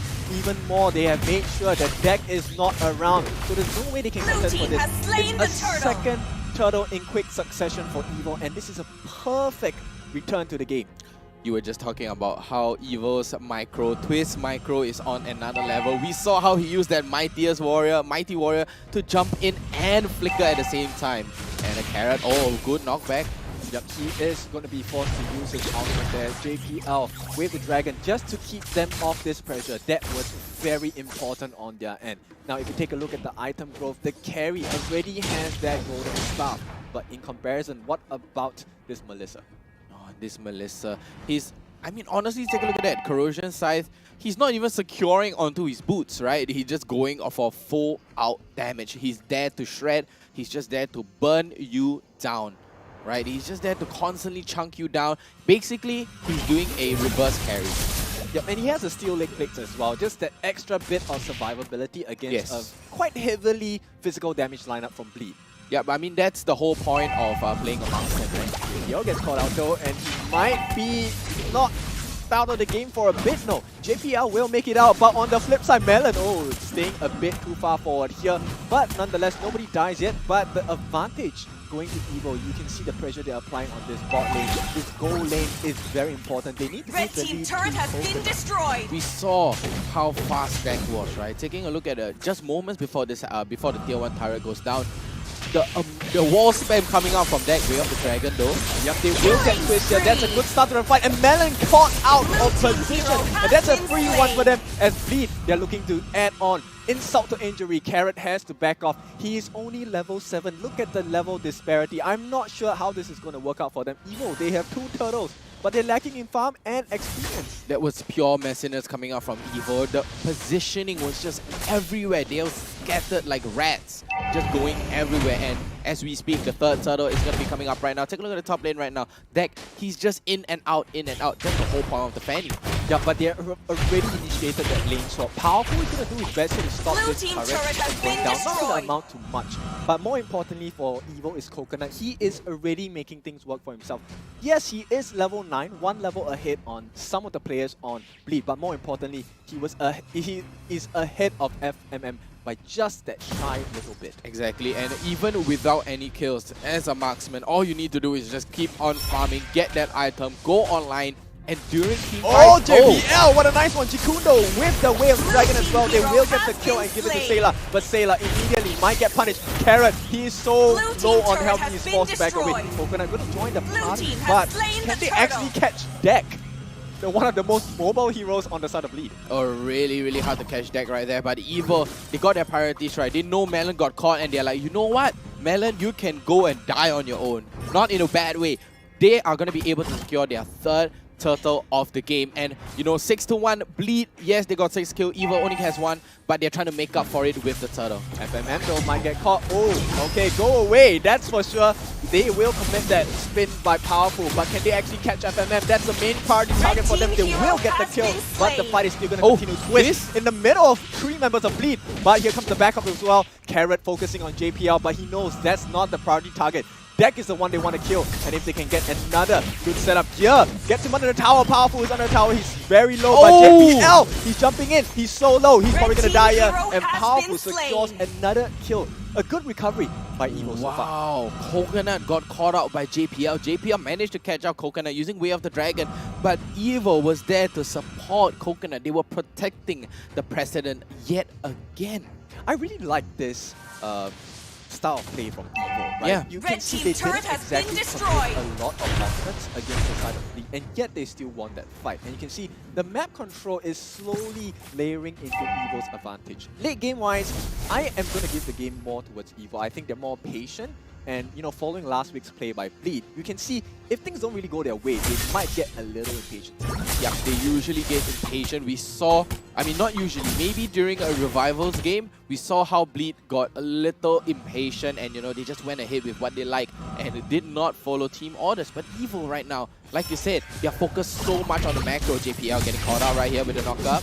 Red team hero has so been JPL slain. gives another life. Right now it's 4-6, but here comes in. Can he set something up against Powerful, who is so tanky on this Archive? And with that being said, the Lord is going to be started here. He is going to be spawned. Deck jumps in the back line. Oh! He gets the burst in on Coconut, and Coconut will fall. So no marksman for the side of Evo. This could be a good setup for Bleed here. Yep, a very good catch by Deck. He was so Carrot. swift. Okay, he's gonna try and force him away. They need to push them away from this Lord because Powerful is in the midst of getting it done. But right now, you can see the entire lineup of Bleed is around the corner. Coconut is still out for the next 7 seconds. Time is of the essence here. Here comes the better airstrike laid down. Where is Gear? Where is Deck? He is waiting in. Wait here. And here we go. Oh no! He doesn't get the steal, but the fight is still gonna happen. And it looks like Evo, they made this very good positioning. They will get out. Exactly, and Evo right now, they're hitting every single objective. They're clearing down the turrets, they're gaining all the turtle, and taking down the Lord as well. 3 turtles, 1 Lord, along with 2 turrets into their pockets. But take a look at how Bleed is trying to come back from this. 2 turrets into the name. Just exactly same as Evo, but it's just that Evo has that 3 turtle and that 1 Lord. Yep, and I'm really liking the setup by Team Evo. You can see they're very patient in their gameplay. Like we expected, they don't go all in. Yep, they don't go all in. They want Bleed to make a mistake. I think they will be watching really closely against the game for the game against Revival by Bleed. So now they really want to test the patience of Bleed, right? Do you want to overcommit? Do you want to come in and get a because Powerful, he's waiting. He has his Red ultimate. team turret has been destroyed. Yep, he is ready for the Red heavy team speed turret setup, but has take a been look at how destroyed. Evo is playing. Take a look at their positioning. They want information. They need that information. They're going for the turret. They're going down for the Red macro. team turret has been destroyed. Objectives are the name of the game nonetheless. So Evo, they are playing this perfectly. They do not need to overcommit for any fights. And now FMM has just got his hands on the golden staff.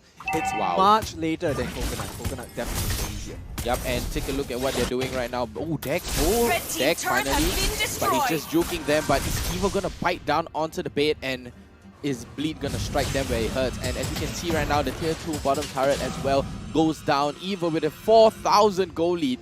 And what is Bleed gonna do from here? Bleed can only play passive. And let's take a look on the items right now. Corrosion Scythe, Golden Staff, along with the Wind of Nature. So Coconut, he's playing on a very safe side, along with the Steel Leggings. I keep saying plaguings. Oh, my brain. But Powerful, get good knockup, no twist, jumps in. JPL caught in no man's land. Once Red again, team out of hero has position. been slain. And this is really important for Team Evo. You know, we were taking a look at the items. Lapu Lapu actually has a bunch of defensive items. He had the Dreadnought armor along with the steel leg plates as well. And that's very hard. If you have Quiz, who also has, you know, that lifesteal item, the Bloodlust Axe as well, it's very difficult to fight into this. And Carrot as well with the tenacity. It's really hard because they have so much tank ability. They can survive the fights for so long. And that only provides them with so Blue much team cover turret has for been Coconut, destroyed. which, unfortunately, Bleed, while they can play from distance because they have FMM who can offer a lot of damage in range, you know, Coconut can just go in. Yep, Coconut is the elbows deep kind of person, going in, shredding every single person down, especially Deck. But can they catch them out? They do not have enough. But take a look at Deck. Deck easily gets away. And oh, lands the ultimate onto Coconut. And look at how Deck is playing. He's in, he's out, he's in, he's out. But look at Coconut's life regeneration.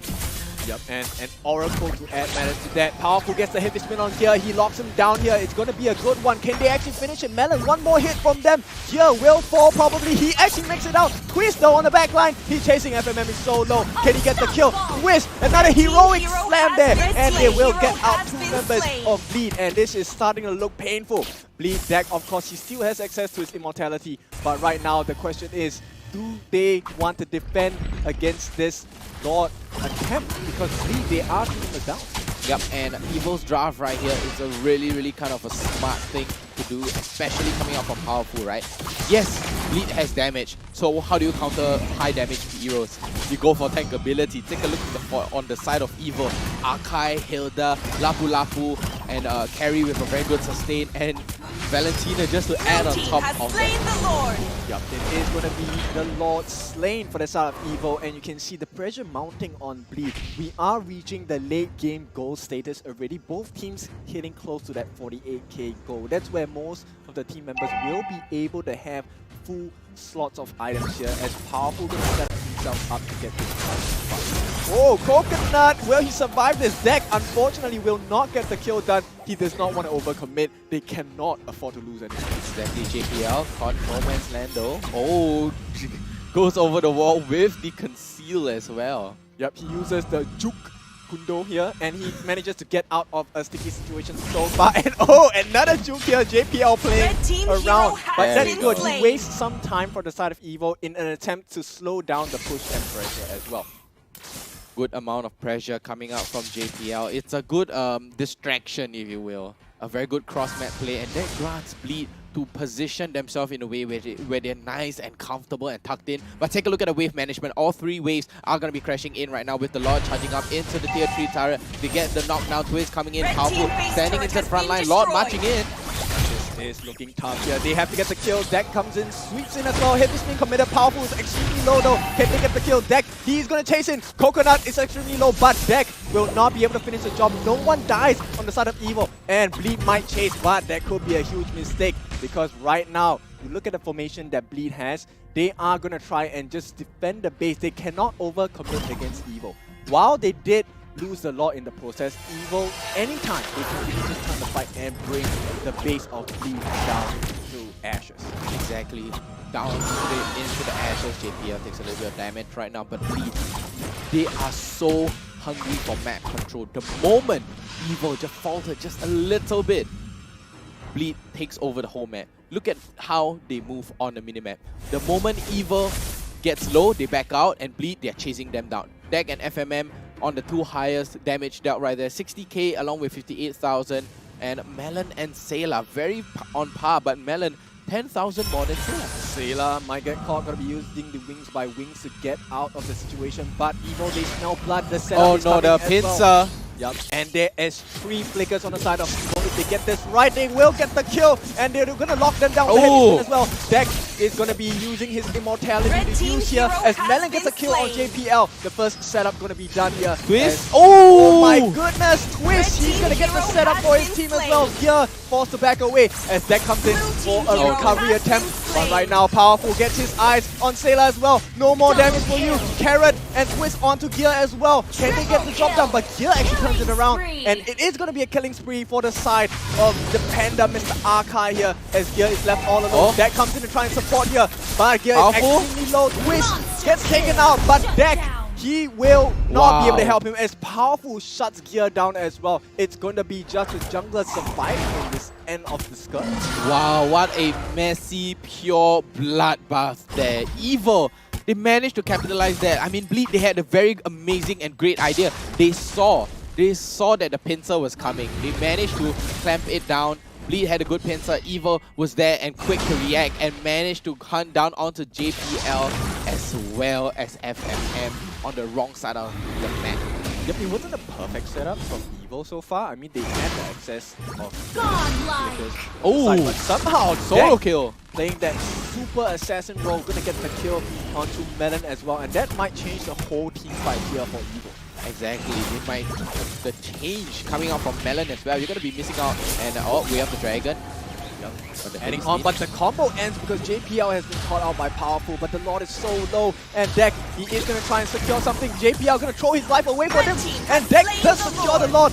Bleed, they have to win this fight. Evo, this could be a big mistake as Powerful gets shut down. Legendary on this Deck, and with that, JPL with the Jukundo might get away, and Carrot will be unable to finish the kill as Gear comes in from the backlines. It's a huge fight, but there is gonna be a tough situation because there is still some considerable damage being offered by the side of Evo. Exactly, Powerful jumping in with that first kill, attempting to take away the Lord, but the rest of Evo, it was so squishy. They try, but he's extremely low, but the more important part is the bottom T3 here. The Lord will secure it for the T3. They might be a bit more patient, I presume. This is not the final fight for them to take. Of course, and Bleed knows this very well. They are very, very impatient. Take a look at JPL, just moving his character, moving that Cho towards Coconut, threatening to just literally burst down and twist. He jumps in but gets caught out here, but they do get the kill on JPL. Deck is super low. He does get the kill on Coconut, and that's a very important one. He will do a sacrificial move there right under the T2 turret on the top.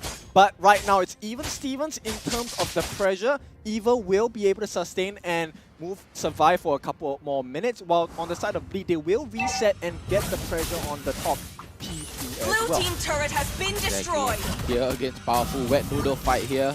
Both of them are very, very at an equal stance right now, and Bleed finally able to take down the tier 2 top turret as well. So the turrets equal sequel right now, 7-7, but Bleed, they do have a nice commanding lead. Powerful not going to be activating the heavy spin. Yep, FMM with go away as well as that long range. Gear gets the kill as well. Immortality activated. Sailor gonna help out his teammate Gear here. And this is very important. This is one thing that Bleed is doing correctly, and at least Gear is doing correctly. He's getting the attention of Powerful, and that's the most important segment of the fights, because if Powerful has to use that heavy spin prematurely, it's going to affect the way that Evo can fight. The setup is not perfect anymore. Exactly, and it put Powerful in a position where he's like, do I use my heavy spin? Do I not? Do I use my heavy spin? Do I not? And it all boils down, right? And in the end, Powerful couldn't even activate that heavy spin because Gear comes in and secures it with his ultimate on that Martis. There is going to be a big difference for the side of Evo here.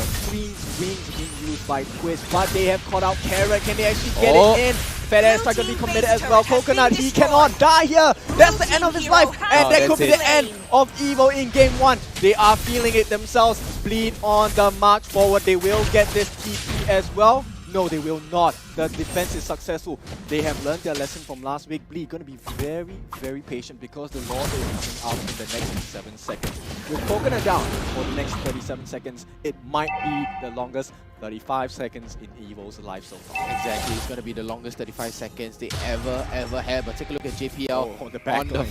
Constantly on the backlines, and Powerful here just trying to sneak in a steal, but there's no help, there's no support, there's no way he could even go near the Lord Pit, and there's no way that Evo has any map control. Take a look at Gear, take a look at JPL, and look at how Sela is being positioned right now. Yep. I mean, the whole point is really FMM's statement here. Just go away. Because there is no way. But they are around the corner. They're doing a Deck. They can actually steal the Lord. No, Deck got the Lord just before he died here. And Carrot is on the back line. At the same time, FMM, he's still strong. He's still full life here. And they will try and catch out Melon and Carrot. This is important. Gear will throw away his life for this. He still has the immortality. They do get Carrot low. And they will get the kill. The first immortality. Oh, Coconut! But the turnaround. Coconut is here. The fight like wheels. Can they get off here as well? Yes, he got the Lord. Yes, you have gotten a couple of kills. But JPL, the last member surviving, his immortality is going to stop. Just delay the inevitable, as there are going to be 4 members on the side of Evo left. The base is barely open for the side of Bleed, and there are still 20 seconds before that gets spawned. But he cannot do this alone. It's a 1v4. Yes, it is going to be a 1v4, and Evo, they are going to be rushing up onto the top lane with the Siege Minion as well. 10 seconds left on deck, and take a look at how Evo wants to close this. They want to close this quick. Carrot sacrificing his life. Oh, and that could be it, and he will be. Bleed once again punished for their impatience as Evo takes control of game 1 and puts themselves up to have a sizable lead so far. Wow, the macro game, guys. Suki is shaking her head. Yeah, it's difficult. Like, Caster's Curse? I don't think this is a Caster's Curse, right? This really is EVO playing at their peak right now. You can see the players, they're actively in their discussions. I think they were really concerned about the mid game because mid game is where it really just spiraled out of control.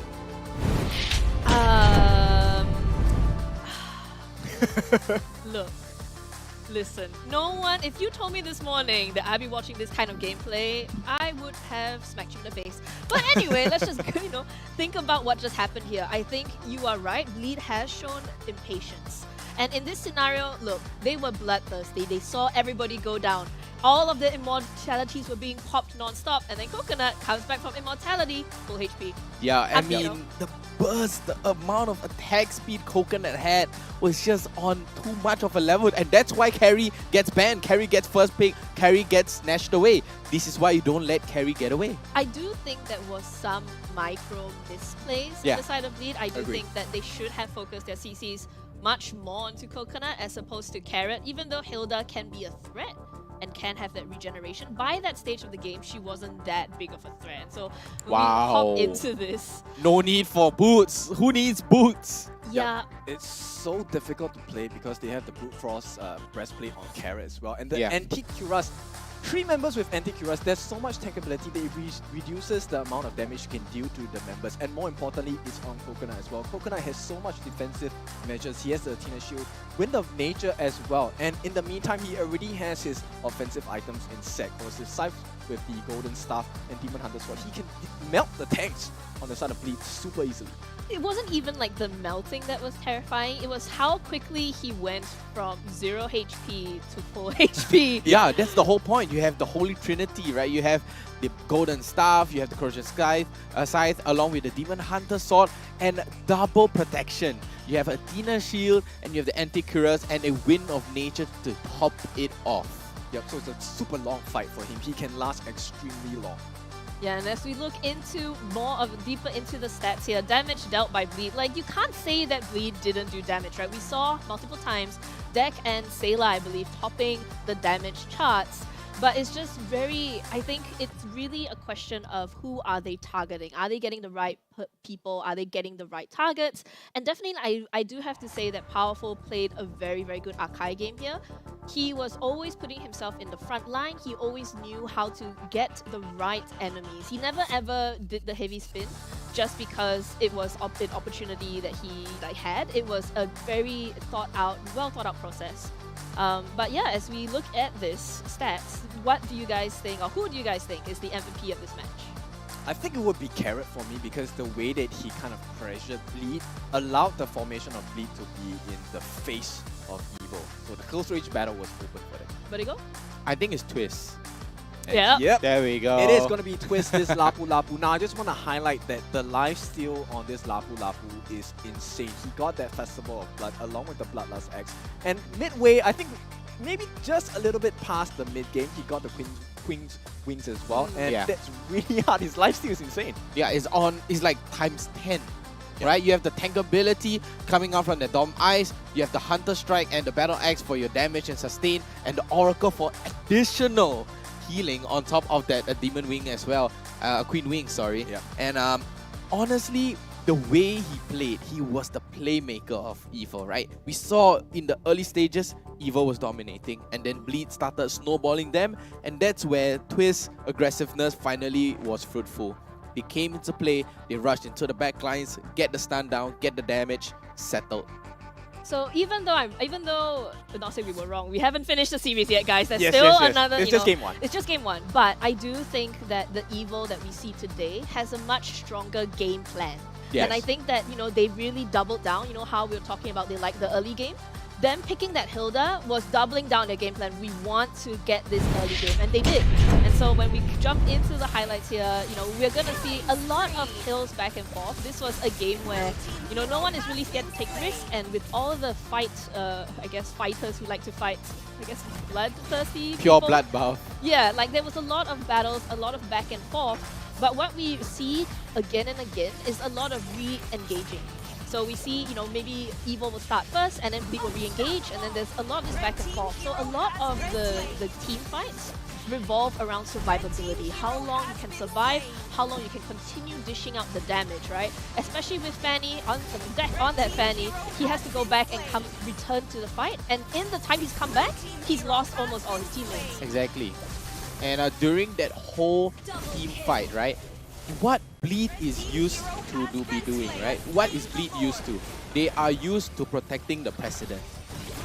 Yeah, and they did that very, very well for the most part, but I do believe that Powerful just had a bit of a better initiation and engagement. Look at Coconut. Look at Coconut. This Coconut HP. Oh, just comes back and melts every single member of Bleed. So how Bleed is used to be they are used to playing against team who protect the precedent so much, and we saw during the mid game how EVO totally just left Coconut out of the equation and just went elbows deep, punch Bleed right where it hurt. And I did want to bring out that Bleed, to a degree, they were constantly thinking about the macro game. Yes. Because we always see Deck and we always see Gear going for the split push, but that kind of left the rest of them, like JPL, always had to be scouting in front. Exactly. And he was always sacrificing himself. Yeah, but Bleed was doing a great job. Yeah. They were doing a great job, especially JPL. JPL was giving all that information towards the team, and Bleed, it was just a little bit, I wouldn't say it's a miscommunication,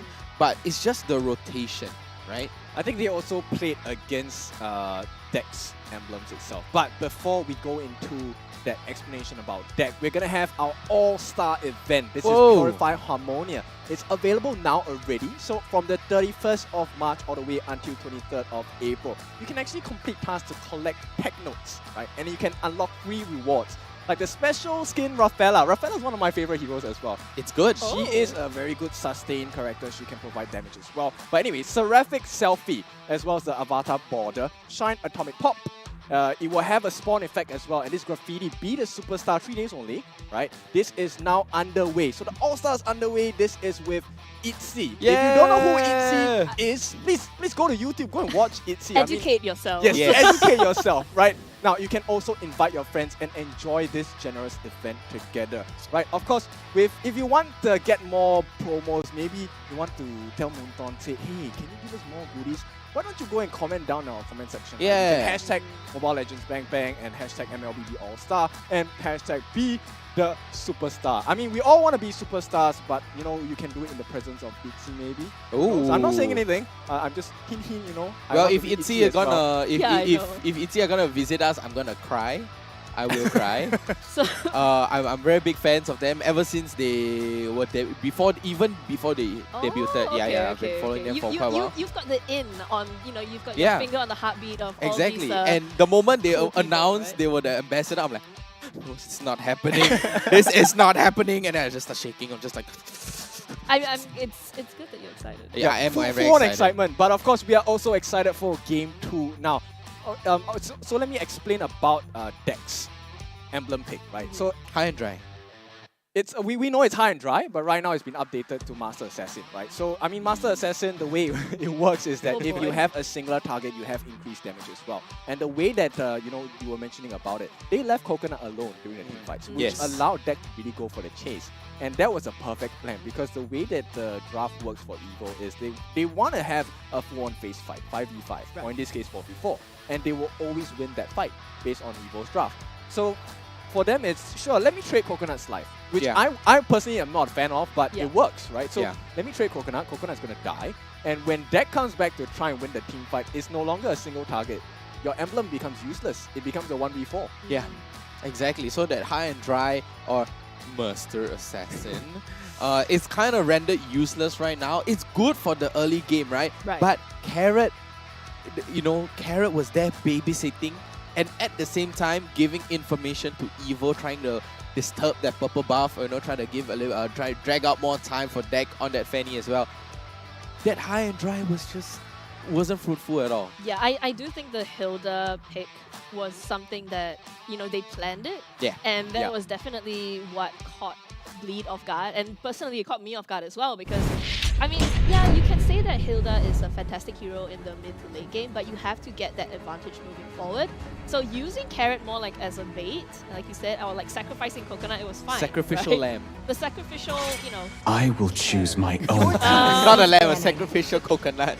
Yeah, or a coconut, yeah. So that definitely works in their favor. So this is, I think, the evil that people expected to see, given that, you know, in the previous season, they came from To me, really low fun is all that matters. to become third in the playoffs. Yeah. Now Evil has started their, I guess, their campaign for a higher rank a little bit earlier, but now whether Bleed can respond well to this is what we have to see in this game. Yeah, but I mean, Bleed is a team that they can be down, but we never count them out, right? Because we know how Bleed players are like. Of course, they were under a different mantle last season, but the gameplay and game style is still the same.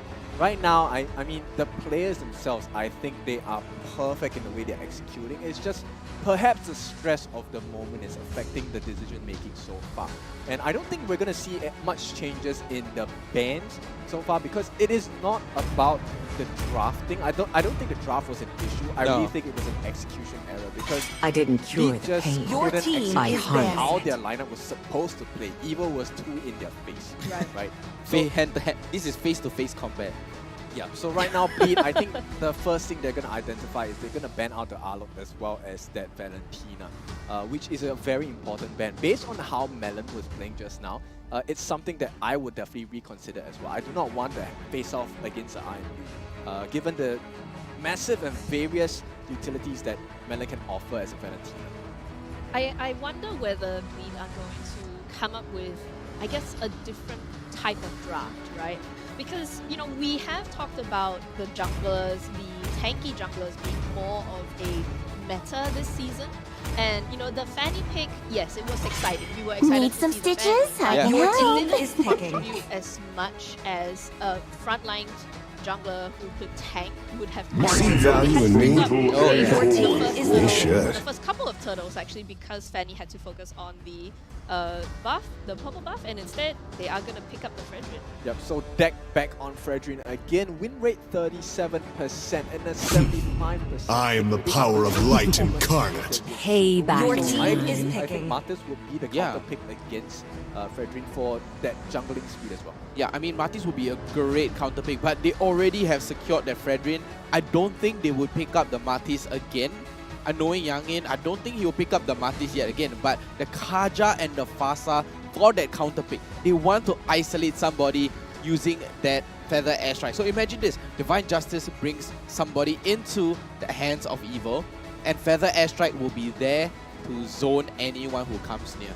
I think that's perfect though. They might want to catch out JPL, one of the important people. I do wonder now for Bleed, right? Because Fasa has been such a powerful hero in the side of Sailor. Without This land is our homeland, and it will soon be our burial ground. Right? We know that he can, or they have played the Kavita, they have played the Kagura, and a Grok Lapu for the side of Bleed. So that, I believe that's going to be JPL on that Grok? Yes, definitely JPL I've been waiting for too long. Hyper-aggressiveness, good wave clearing for Sayla as well.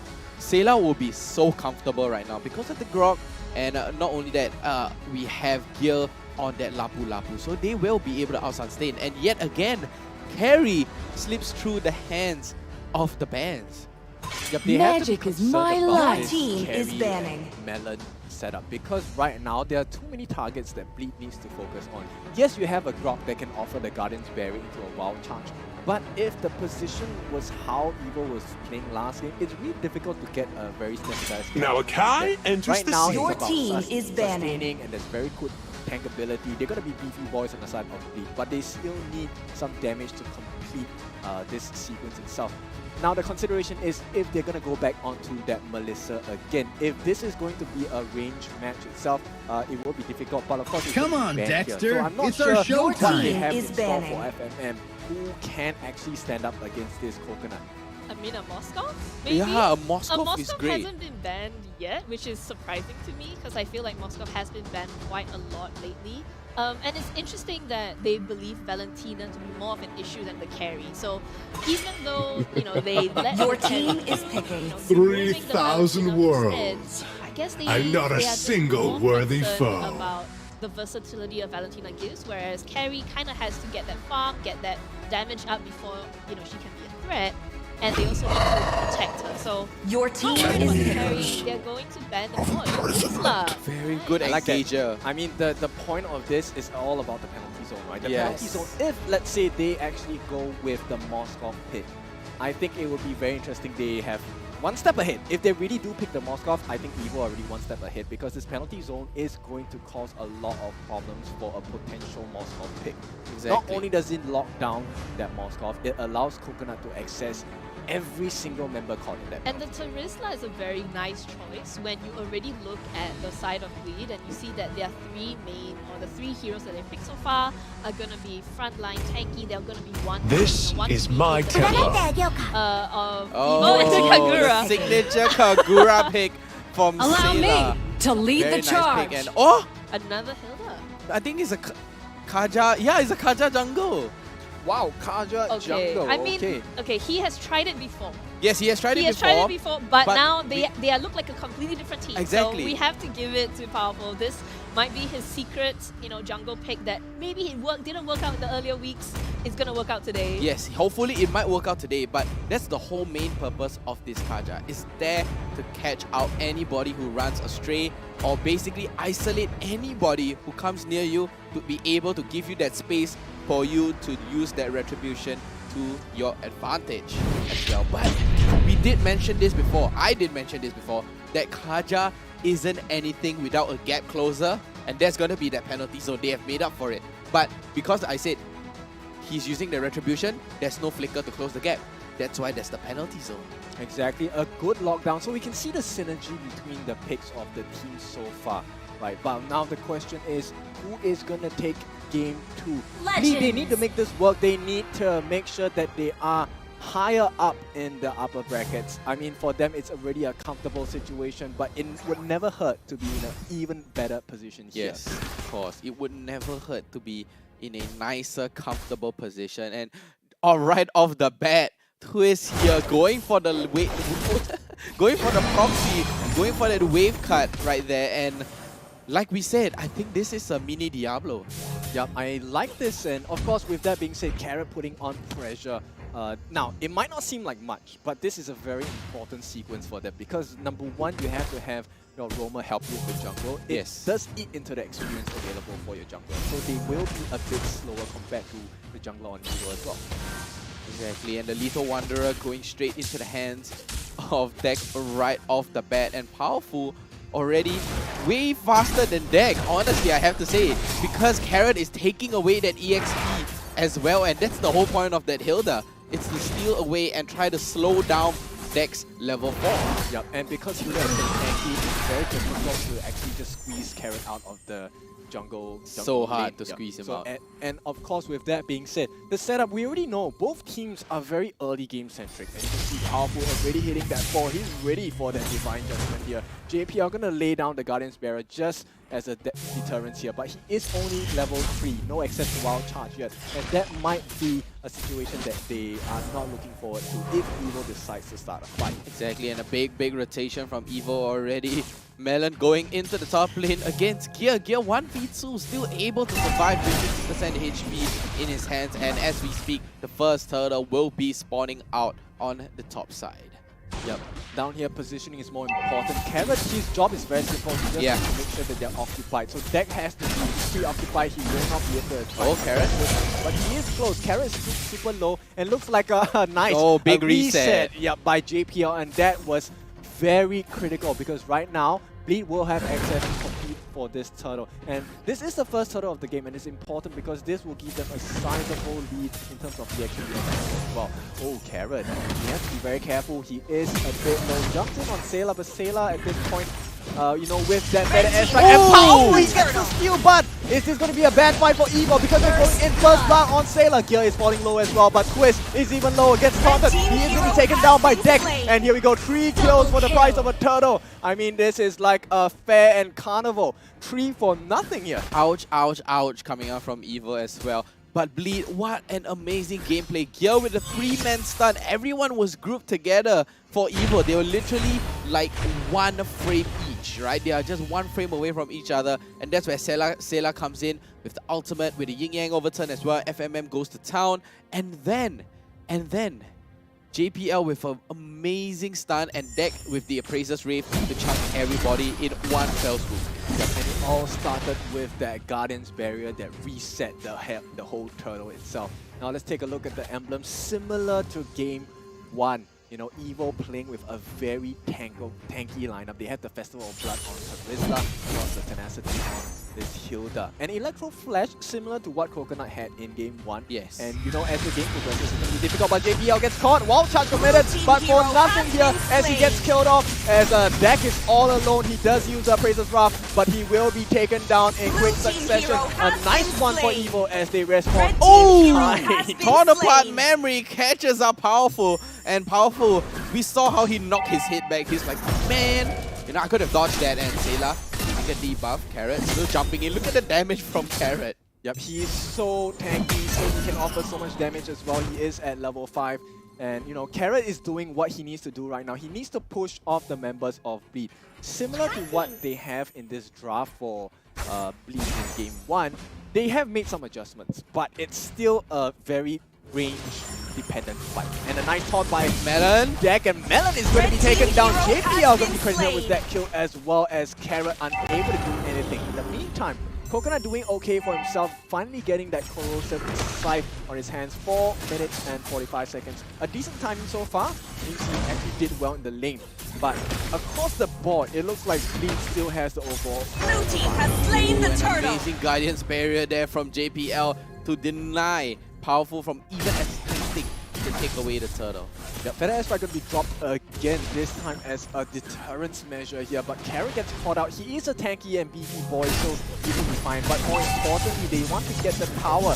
Carrot and Coconut will be pushed away, but here comes the... Oh! Sailor comes in, and they will get the tower as well. Sailor gets the kill on Melon. Carrot is extremely low, and you know, here comes the catch by Powerful, but where's the support? Where's the backup? Carrot is too low. Penalty zone going to be dropped by on JPL, but he's going to just walk this away. There's nothing else that Evo can offer at this point. They have burned almost every single ultimate in their arsenal, and right now, Bleed, they sense that victory coming in. They have the lead. They will try to chunk down this mid lane T1 as well. My Bleed here with a nice little 2,000, almost, yeah, there we go, 2,000 goal lead into their hands right now. And Bleed, they are so macro heavy right now. Evo, they're just lacking behind in something, and it's just that macro, in the micro, because of that micro, which leads them to be losing in the macro. Yep, and you can see the way they get playing, they're very ready for team fights all the way. JPL, that pick with the pull yourself together is very important because it allows that much faster cooldown reduction. And if we take a look at the items itself, how's the growth on the Brody? He looks pretty good so far. Yeah, going with a BOD and probably going into Blade of Heptasy. Yeah, he's going for the Blade of Heptasy right now, and might be going for a little bit of a magical defense because of how Melon is starting to hurt, because he knows the AoE of that Feather Airstrike might be coming into the hands right now, and it forces Evo to go into a Athena shield. Blue team turret has been destroyed. L gonna go for the wild charge, gets that stun off on Coconut, but there's no follow-up damage. Oh wait, here we go, Coconut, he's left for dead, and yes, they will commit the Feather Airstrike, but who cares about that now? Because Bleed, they have gotten the most important kill of the game. They got rid of Coconut. They're gonna slow him down, and in the meantime, as long as the Brody is alive, it means he's gonna outfarm his opponent. Exactly, and in the laning phase, because a Brody is so much stronger than a carry, just because of the range. Oh, he did try to catch them out here, but that nice flicker, not flicker, I say, like he actually just jumped out there. And JPL, he's going to be helping to sustain against the damage on the side of Evo. In the meantime, they're going to secure the final and third turtle of the game, preparing for the team, but the wild charge comes in. JPL, beautiful setup here. A taunt followed by Dex. Wombo combo, but a 4-man penalty zone. Does that do anything for them? No, it doesn't. Deck gonna walk away with just a sliver of health. He is 1 HP, and Carrot can't do much but watch as his tower falls. You're gonna just provide some nuisance on the backlines because there's nothing else they can do so far. What a big play. And if we manage to get a VAR on that penalty zone right there, JPL with an amazing Guardian's Barrier to deny 3 members of Evil from even going across the wall. JPL right now, I gotta say, JPL is a insane rock player. Yep, the setup that they're doing on the side of Bleed is super impressive because it's late. It's really difficult for Evo to control it here. They will commit the Divine Judgment onto deck, but he gets a stun in and a taunt out. Where's the support? Oh, he survives and the wild card comes in by JPL. He is going to be the savior of his jungler as Sayla's falling a bit low. Twist as well as Carrot. They're going to try and get on FMM, but FMM is too strong for them. He will be making out of the fight safe. And right now, as it stands, Evo, they're just left with 2 members to defend against the onslaught of pressure for Bleed. What a wild charge from JPL. It just catches everybody off guard. I mean, he has been the core of the team for many years and many seasons already. And I mean, let's take a look at the damage that they have managed to get done on their opponents. FMN, as expectedly, top of the table. Yeah, followed by Twist. Surprisingly, Twist. Yeah, I thought Twist will be, you know, at least be the highest tankier, the more tankier side right now. But he's so tanky to the point where he's dealing so much more damage and definitely higher than Deck as well. And Deck just falling right below Twist as well. But here and Sayla right there, and the rest of Evil are all the way on the bottom half of the damage dealt table. And JPL just, I mean, it's JPL. He's just there for using that wild charge to catch anybody off guard with the flicker and the wild charge as well. This is going to be detrimental. JPL with the initiator hero is good. JPL with an informational hero. Blue team has slain the Lord. Right now, the choice by Evil is to just ignore the Lord. I don't think they want to contest with the kill. This moment is very tense for them. And here comes the conceal play. They will try to catch out. Who will they catch out though? They want to look for Coconut. There he is. JPL has his eyes set, but Powerful is the one that gets caught out. They will have this BB on hand. FMM will be the one that gets credited with the kill. They are fine with that. As long as one of the tanks is down, Kaja will not be able to offer that Divine Judgment to secure a safe passage for his team to make it out of the team fights here. Bleed, they will have access to a lot of pressure. They can set up the lanes to work for them perfectly at this point. The Lord will be marching down on the top lane. Exactly, Lord marching down from the top lane right now, and Red team turret has been destroyed. Very, very good wave management right now, and look at the Guardian's Barrier. It's just spot on coming out from JPL and constantly using his body movements to scare off you. And it is jumping from here. They're going to try and go for the setup. The fed ass are going to be laid down, but is that the actual fight? No, they don't want to take this deck. Actually, gets a tornado. Here we come. Where's the Wombo combo? No ultimate offered so far. They are going to be patient. Very different behavior from this team Bleed in game 2. I just had one of the biggest revelations ever. They're together, the penalty zone lands on 2, but here comes the wild charge in return as well, but it's looking like a bad fight. JPL is the first one to fall on his team as well as FMM. The damage dealers are dead. Here is a chance for Evo to turn this around. Here, gonna try and slow down the team. Sayla left behind in lurch, but they will not be able to capitalize. Wait, Bleed? They might want to go in as well. The taunt comes in. Carrot is the first one on the line, but is that the real target they want? They do not want him. They want Coconut. And it looks like Evo, they know that something is amiss. Oh, the base though, it's a bit low, but not to worry because Evo, I think the base is still pretty much safe at this point. But it does provide Bleed with some breathing room. Exactly, and I have to, I cannot do it. I have to emphasize on the little micro plays right there. Evo going in with amazing play, but JPL, that Grok using that Guardian's Barrier to deny that feathered airstrike. Crazy, but let's take a look at the items right here. Nothing out of ordinary, but take a look on this FMM.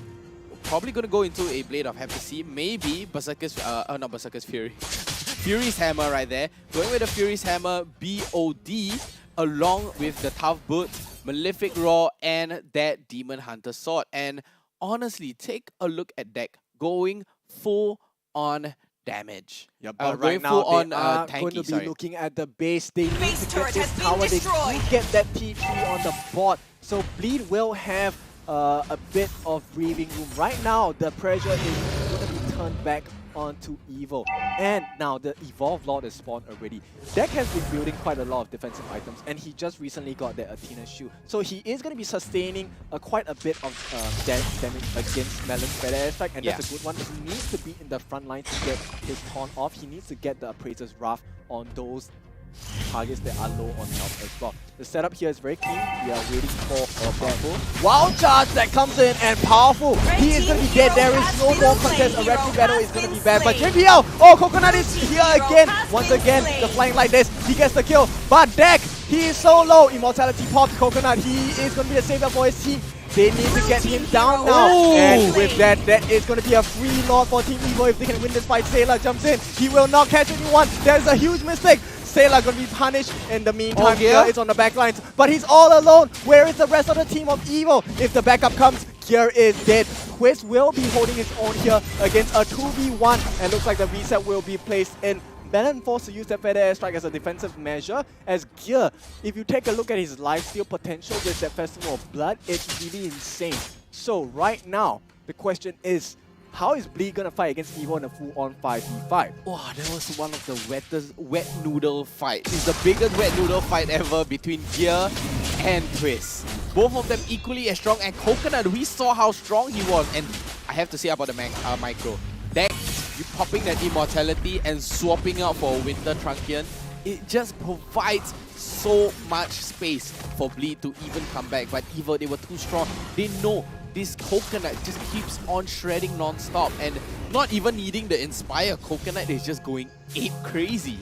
Yep, and as well as that, Deck has actually swapped out for an Anti-Cuirass, and Wind of Nature now going to be picked up on FMM. Right now, we don't see the jungler for this side of Evo appearing anywhere near the objective. Powerful needs to be very careful. They reset the Lord. The question now is, what is the decision by Bleed? Because if you take a look at it, Bleed doesn't want to take this Lord right now. They are very patient. They want to play the long game, because right now, the longer they take, the longer they get Evo members around, the waves will be crashing in, and that is a potential for that backdoor. Yep, and they want Evo to be impatient. They want them to just snap at any given moment of time, but the Guardian Barrier comes down. Perfect timing for JPL, but they are going to be backing off right now with the Concealed Carrot right there. They were trying. That was a very good idea coming out from Evo as well. A very good pincer attack. They attempted to go for the pincer, but it all boils down to Powerful on that shot calling, and Bleed was quick to catch on.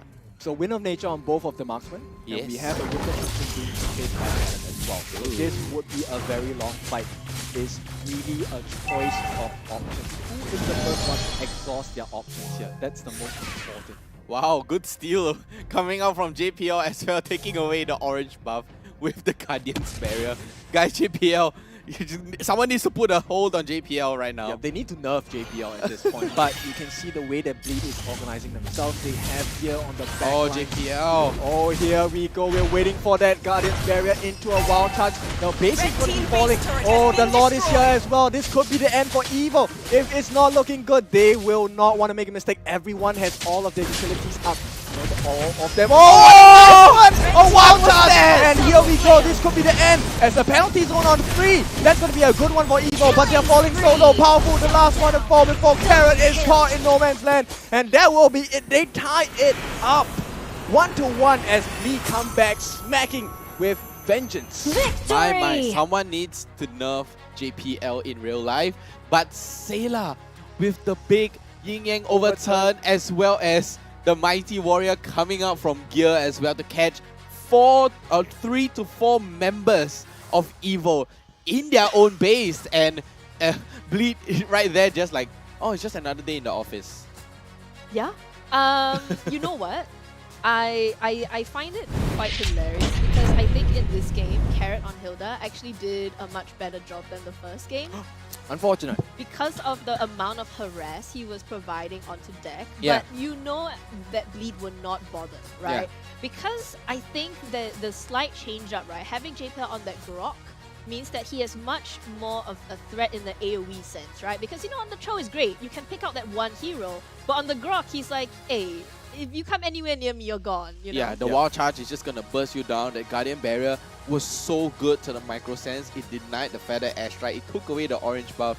and denied any map control coming up from Evil. It fixed the problem that they had in Game 1, which was they couldn't have that full-on 5-on-5 face-to-face fist fight, right? And that was changed entirely because of Grok. Now, that Guardian's Barrier offering into the Wild Charge, it was a beautiful setup. And the best thing is that's not the only setup they had. They had Beck who was ready to get the taunt in along with the Priestess Wrath. And you know, most of the fights, Sayla didn't use the Yin Yang overturn until the really last moment, but that last fight for the tower, for that final crystal, was the one that really changed the game. I just want to highlight FMM.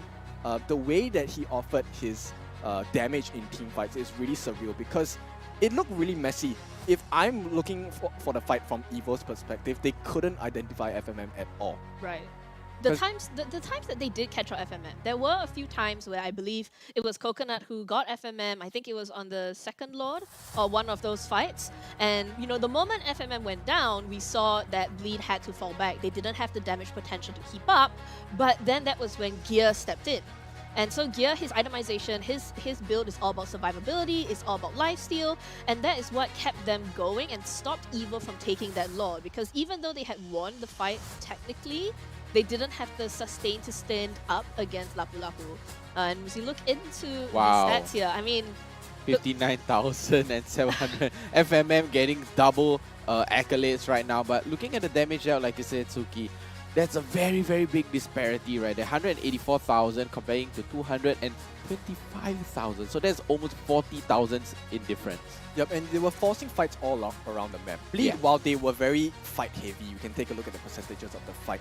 Evil even more so because they couldn't farm. They had to fight the entirety of Bleed the entire match. They couldn't get the lanes done at all. The damage to tower disparity is extremely far. Yeah, it's too far, and that's where Bleed makes Evil play into the hands, right? Right into the hands. And let's take a look at the MVP right now. It is going to be JPL, of course. No question, no question. Yep, I mean, the pull yourself together, like I said, mentioned earlier in the match, this cooldown reduction is super important. The threat of that Guardian's Barrier, I mean, sometimes he didn't even need the Guardian's Barrier, he just went on with the full Wild Charge itself. It changed a lot of the fights for Bleed.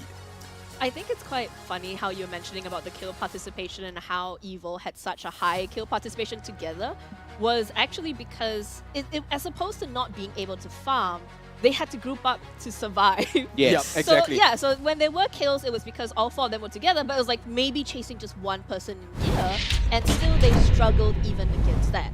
So as we jump into the highlights here, we're going to see this first fight. Just the wombo combo, the layering of spells on top of each other coming up from Bleed was just very, very intelligent here. And even, you know, Lapu Lapu going away, moving away from the fight, being able to sustain back in his lane. And once again, this was a JPL special, getting to in the corner, even with the Terisla not being able to get much there. And, you know, this is just the story repeated over and over again. Bleed just took the advantages over, you know, on top of Evil just from JPL's great plays. Twist going into the backlines is the smart idea. He got Sayla a few times, he got the squishies a few times, but in the end, his front line couldn't stand up to what Bleed was doing here. And this was the fight where with Coconut from the back, he got FMM, he got JPL, and then he's the threat. He was scary, he was terrifying. They managed to get deck as well, but Gear is the one that came back and they couldn't stand up against him in that fight. Yep, and this was the big one. Oh, the 3-man jump coming out from Gear. And then FMN coming in with a Torn Apart Memory as well, chunking everybody down. And a Praise's Rave again coming out from deck just to secure out the game. And Bleed comfortably sitting right now on that 1-1. I just want to highlight the usage of their skills is the one that I'm very impressed with. If you take a look at, you know, the moments just now, most of the time how they were playing, on the side of Bleed, they were actually saving their flickers for escapes. Yes. But on the flip side, for Evil, it was more of initiation. So, you know, they left the option open where we will try and set up the fight. If things go wrong, you know, Bleed can just get out. But on the other hand, Evil was like, I'm committing to this full 100%. And it's difficult if you are put in a losing situation to escape. This is the concern I have with the Kaja jungle, right? Like, we saw that how many times he actually could catch out somebody, but it wasn't enough. Yep, there was no follow-up damage. Coconut could not offer that much damage. But, of course, with that being said, we can offer you something else as well, and that's going to be a 5-minute break. Right now, we will have the players get ready for the final game of the series, and we will see you back in 5 minutes.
And welcome back. This is going to be game point here for both teams, Bleed against Evo. Now, of course, our panel is split on this decision. We have our Evo fanboy here, and you know, Suki and I, we are going with the Bleed hype train.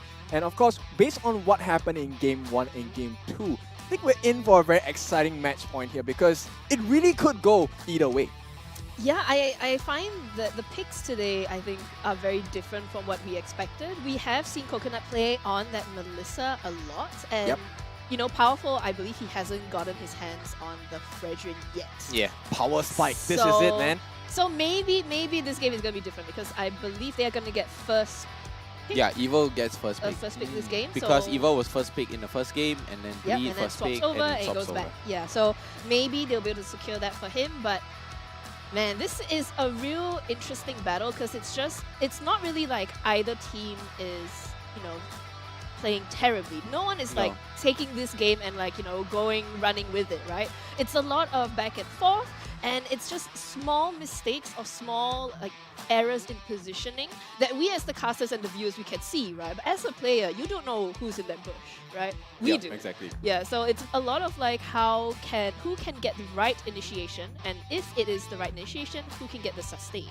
Also, we have some hindsight bias, right? We get to see the replay, so we kind of like say, oh, you know what, you should have done that. But of course, in the heat of the moment, it's a very different situation for the players itself. And I think Powerful has really evolved from last season itself. You know, Powerful didn't exactly have a very stable performance throughout the regular season, but this season, I think Evo really have stepped up so far. And I'm really excited to see this last game because Powerful has been performing. It's just that the setup from JPL is just one step ahead. Literally one step ahead. He's like Magnus Carlsen, right? The #1 chess player in the world. Okay, He has thought 10 steps ahead. Right? And same thing for Young In with the draft, which we are going to go into right now. 10 steps ahead. That's what they're thinking of right now, and banning away the Valentina. So honestly, right now, guys, what I feel Evo is lacking out is Melon. Right? Melon is not showing up as much as he used to as compared to last season. Honestly, looking at my special little book here of drafts, the magical book that has got me, I managed to get 5 for 5 before on this book. So looking at this, right, Evo could possibly go for the Julian mid power of light or the Valentina incarnate. mid, but it's banned out. So they could either go for the Julian mid or even something even, you know, just straight in, elbows in, which is the Kadita. I just want to highlight something. I was speaking to JPL just now, and I think that he pointed out that Evo has one of their potential weaknesses is actually their mid. They want to focus on Melon. If you don't give Melon a good game, Evo essentially is not your fun is all that matters. Literally and figuratively, right? So I think this formula has worked out for them because right now, Sailor's running rampant over Melon. The Kagura was just making the plays over and over and over again. I think that Bleed do really well with heroes that can do more than just one thing. Right, and what do I mean by that is like they choose heroes that have multiple you know, ways of entry, multiple ways to deal with enemies, and I think that is what they do best. So giving them the Grog, giving them the Lapu Lapu, I think are heroes that, or Kagura as well, are heroes that they do well with.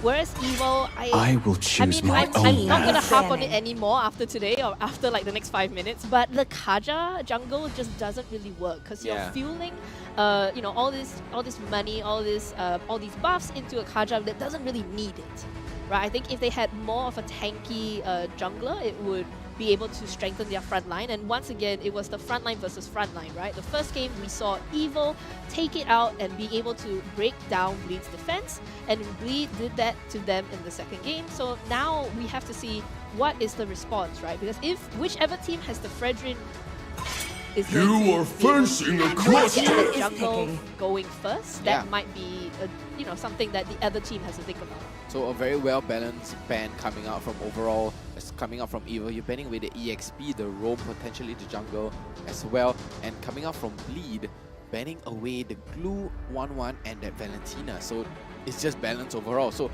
Evo could possibly go for the Martis or even the Fredrin right now. It depends on what they want. And Your team is We'll picking. get this faster for Melon, and I think that's a good pick considering the fact that they have banned out this Valentina on their own from the side of Bleed.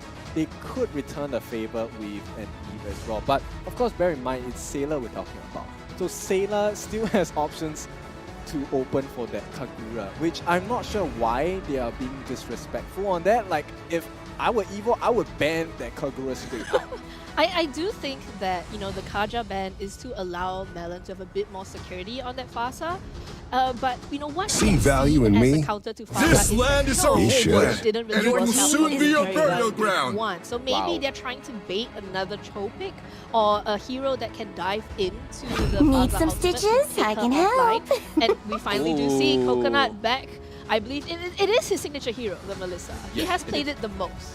That's right, and of course, no, Lapu Lapu, this win rate has been increased already, 67%. Yeah. And now these are the two most common picks so far in our league here, Fredrin as well as the Lapu Lapu. Like you mentioned before, they need to have someone on the side of Bleed that can have access towards Melon's Fasa, which in this case could be a Kufra, it could be a Grok, similar to what they have already showcased to us. Not sure Your whether Cho team would is be picking. the best choice. Yeah. Of course, Powerful back on that Mardis. We have seen Powerful week 1 on that Mardis, one of the Are you fastest my next junglers conquest? in our league And so far. instantly securing all three of your core heroes right now. And that EXP and Rome would definitely go last. The And it southern does seem seas like are my JPL does domain. want to jump into the backline to stop that Feather Airstrike at all costs. The Kadita Roma is a very good selection against the Yeah, Fasa. very but good. I also like how they're keeping their lineup open, right? Yes. Like you can take it mid. It You may can take it Rome. Yeah, you can take it Rome. So there is that sort of, I guess, a bit of a chess match since we were bringing up chess Yes. earlier. And on the side of Evil, you know, they did do that for the first two drafts. I think for this game, they're not taking any chances. They want to secure the best heroes for their players. It doesn't matter what the enemy team picks to a certain degree. Right, we are just going to focus on these three first, and then we will see and we'll try to resolve any problems in the second phase. Yeah, very hard. When the body lockdown coming out suffers, from Bleed as your well. team The is spirit burning. to the back Blooms. lines is going to be the Kadita and then Gear on the Lapu Lapu and the Fredrin there to soak and tank and taunt every single thing that's going to be thrown at Bleed right there. It's a very good balance for overall right now. Yeah, it comes down to the breadth of the ocean for JPL. If they can actually set up the situation where, you know, JPL gets easy access Come on, to the breadth of Dexter. ocean, Your It's our team is showtime. banning. airstrike, it is going to be a very good situation for Bleed when they want to actually take fights. So the question here for Evo, I think, is when should Melon use this Feather Airstrike? It's important because if he uses it at the correct time, if they get JPL to burn out his Breath of the Ocean and perhaps keep FMM and deck occupied, it could be the perfect scenario to have the maximum output from that Feather Airstrike. Exactly, and going for the bans right now, they're going to be banning away the Claude and that Benedetta and Bleed on their last ban right now. They could ban away a Rome or even a EXP laner, but it does seem like two EXP laner has been banned out. I find Kindness the Benedetta is the ban surest quite path interesting to ruination. because I feel like the Benedetta ban is an indication of what kind of gold lane they want Magic to pick. is my So, life. Your perhaps team it's is picking. Beatrix? Ooh, I the Harif, don't know. Harif Gold lane being banned out, Claude Gold lane being banned out, and they are locking down onto FMM's hero right now. They still haven't banned the Kagura though. Time I and think tide they wait believe for that this no is gonna be man. a- Your yeah, it's a team Beatrix. North There we go. I was told by a Benedetta main that Uh-huh. if you want to play Beatrix, you ban Benedetta. Yes, of So- course. I mean, you get a backline rusher who is literally untouchable, Right. and if anything goes south, you can just get out of dodge. Yeah, and of course, with that being said, the ban by Evo, very, very useful. The Claude ban, I mean, Claude would have been the perfect pick for me from Bleed side because Claude offers you distraction. You can jump in, weave in and out of certain locations across the map, although it's a very short distance, but it does get the team of Evo to fixate on Claude, which Right. is a problem because that will open up the doors for JPL to just come in with Ocean Oddity or Breath of Ocean to get rid of whatever setup they might have. Lolita? The only setup that they have. Oh, wow. Love it. Powerful in Carrot. Now, Bouncing Ball by Carrot, I like this. That could potentially stop the onslaught of pressure from Bleed. But at this point, I'm not sure whether this could be... Okay, the bouncing ball can only counter the Beatrix dash. Yes. And no, nothing else. And Fredrin's dash. That's the only thing it That's can more counter. than enough because Carrot's job here is really just to catch out FMM. Yeah. But do you reckon that it could have been a denial pick? Because it does Yeah. seem that they feel like JPL, or not JPL, so the Kadita is going to is mid. going into the mid. Yeah, or So- even the roam. Yeah, so but they wanted to remove the Kufra because we were just saying It's Kufra time is to good go to the against RSG Mufasa. show. Yeah. For some Oh, fun. yeah, so a lot of damage coming out from Bleed with that last pick. Yep. Wow. So far, it's a 0% Ouch. win rate for Lilia. But you know, Sela's an amazing Lilia player as well. yeah, he is one of the best mages in the league itself. So it will be interesting to kind of see. I mean, the formula for Sela is very simple against Lilia. They just want to make sure they stand in the front, soak up as much damage as possible, get Evo to overcommit on their utilities and options. From there, they really get in the punch for Team Evo. For Team Evo, it's slightly different. Now they're going to change the circumstances of their win condition to be a different one. They want to offer you that front-facing fight. Sure, we can have a fist fight, Yeah. but I'm going to play a bit more unfair. I'm going to have Melon on the backlines offering that feather airstrike as a support as well. And they could even use that as a bait to bait in Bleed. So this Bleed up against Evo, 5 game number seconds till 3, the enemy Red reaches the versus battlefield. Red. Who Smash shall them. triumph right here? That's right, it is match point here, and this will kind Welcome of secure to the Mobile position in Legends. the table so far. Evo yet to Oh get no. themselves from the bottom as Melon is not looking too good. It's a horrible start for them. They could get the first blood. Oh and no, Sailor is first the blood. one that gets it. And that's even more important because right now, if Lilia has the lead, you know, if you give Sailor a lead, he's going to take it and run away with it. He's gonna drive a car with it. Exactly. He's gonna use a car and drive away as far as he can. He's gonna run away. He's gonna take. He's not even an MRT. It's a full-on cross-country car. already. Yeah. And with that, you can see JPL is already providing a lot of distraction. He will get caught out in a 3v1 that Oh! comes in. Has And been more slain. importantly, once again, they funnel the kill into Powerful. So Powerful having a sizable lead against his jungler counterpart, which is going to be Deck. Deck is level 2 as well, has hit level 3 just, but Powerful has the slight advantage. Oh. Another nice Tyrant's Rage here, allowing them to really push off Sailor for a bit, slowing down his farm, but more importantly, opening up that rotation. Yup, and a very big lead comparing Melon to Sailor. A level 3, close to level 4 already, and Melon is just barely level 3. Yep, that's right. And this EXP lead is going to be very important. Sailor once again gets caught out, but he's not level 4 yet. No access to Black Boots. He does have the lane advantage, but he's a bit low on health, so that forces him to go back to the base, which is great, because that wastes a bit of time. And Twist right here suffering a lot. You know, suffering in lane as well as compared to Gear. Gear is winning the lane very, very well against this Terizla. I mean, it's a Lapu Lapu, right? He definitely wins in lane, but it all boils down to that penalty zone, and we're definitely going to need VAR for that. That penalty zone is going to be so crucial, especially with the flicker on Twist. We saw how he used the penalty zone with the flicker to catch out Bleed, but Evo just wasn't there to support. Right now, the important person is to either get rid of Powerful or to get a kill on the bot lane. Here, a jump in, and that could just start a fight. Oh my god, a 3-man penalty zone, and that's it for them. They do get the kill and the kill as well, but at what cost? Evo, it looks so good for them at the start, as Powerful is falling low as well. Gear coming here to finish off the fight. He does get a double kill, but at the price of his own life. Right now, it's still even, but EXP definitely going to be in the lead of Bleed. Exactly, and Gear right there. Let's take a look on the instant replay coming out. Thank you very much for that. And a good Tyrant's Rage. Big knock-up, but it goes to Gear. But a very, very good catch by Powerful as well. Take a look at Powerful. Dodging, constantly dodging. He still has his ultimate active and jumps right at the very last moment to catch out Sailor as well. So there's 3 members down to the side of Gear, to the side of Bleed as well. But the turtle being secured by Bleed. And more importantly, is Carrot as well as Twist. They both committed their flickers for that. So this is not a good time for Evo to take any fight at all, especially if it's a bad situation that they're caught in. There's no escape mechanism. So Bleed now has the option to really play super aggressive, which could provide them quite a lot of room for their market. Coconut already has his hands on this size very fast one. It's 2.5 minutes only. Very, very quick, very, very swift indeed, but 40 seconds up and Bleed are already so eager to get onto that. Yeah, but JPL catches out Carrot and another kill. This time they funnel that, more importantly, into FMM. And you can see, if you take a look at the emblems, slightly different. Sailor going to be caught out. They don't want us to talk about the emblems, but the Black Boot's going to be committed right now, but no other deaths will follow up at this point. Exactly, and Sela going for that mystery shop onto the Lilia as well. But the magic worship for JPL, so they're gonna go for full damage Kadita here. So there's not much tankability apart from gear and deck.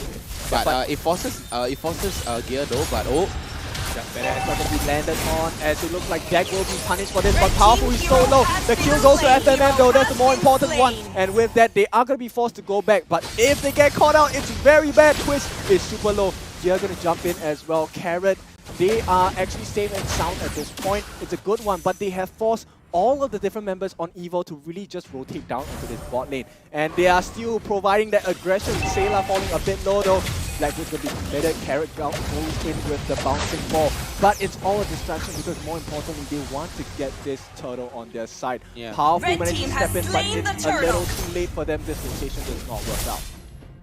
A little bit too late, and Powerful seems a little bit shaky right now. He needs to step up his game, but Bleed, they're looking so comfortable right now. JPL with a good aggressiveness, and it forces Gear to go into full tankiness on their Lapu Lapu. But without that, he still needs that sustainability. But coming out with coconut rough waves too, and a big catch coming out from FMM, granting them a very nice lead.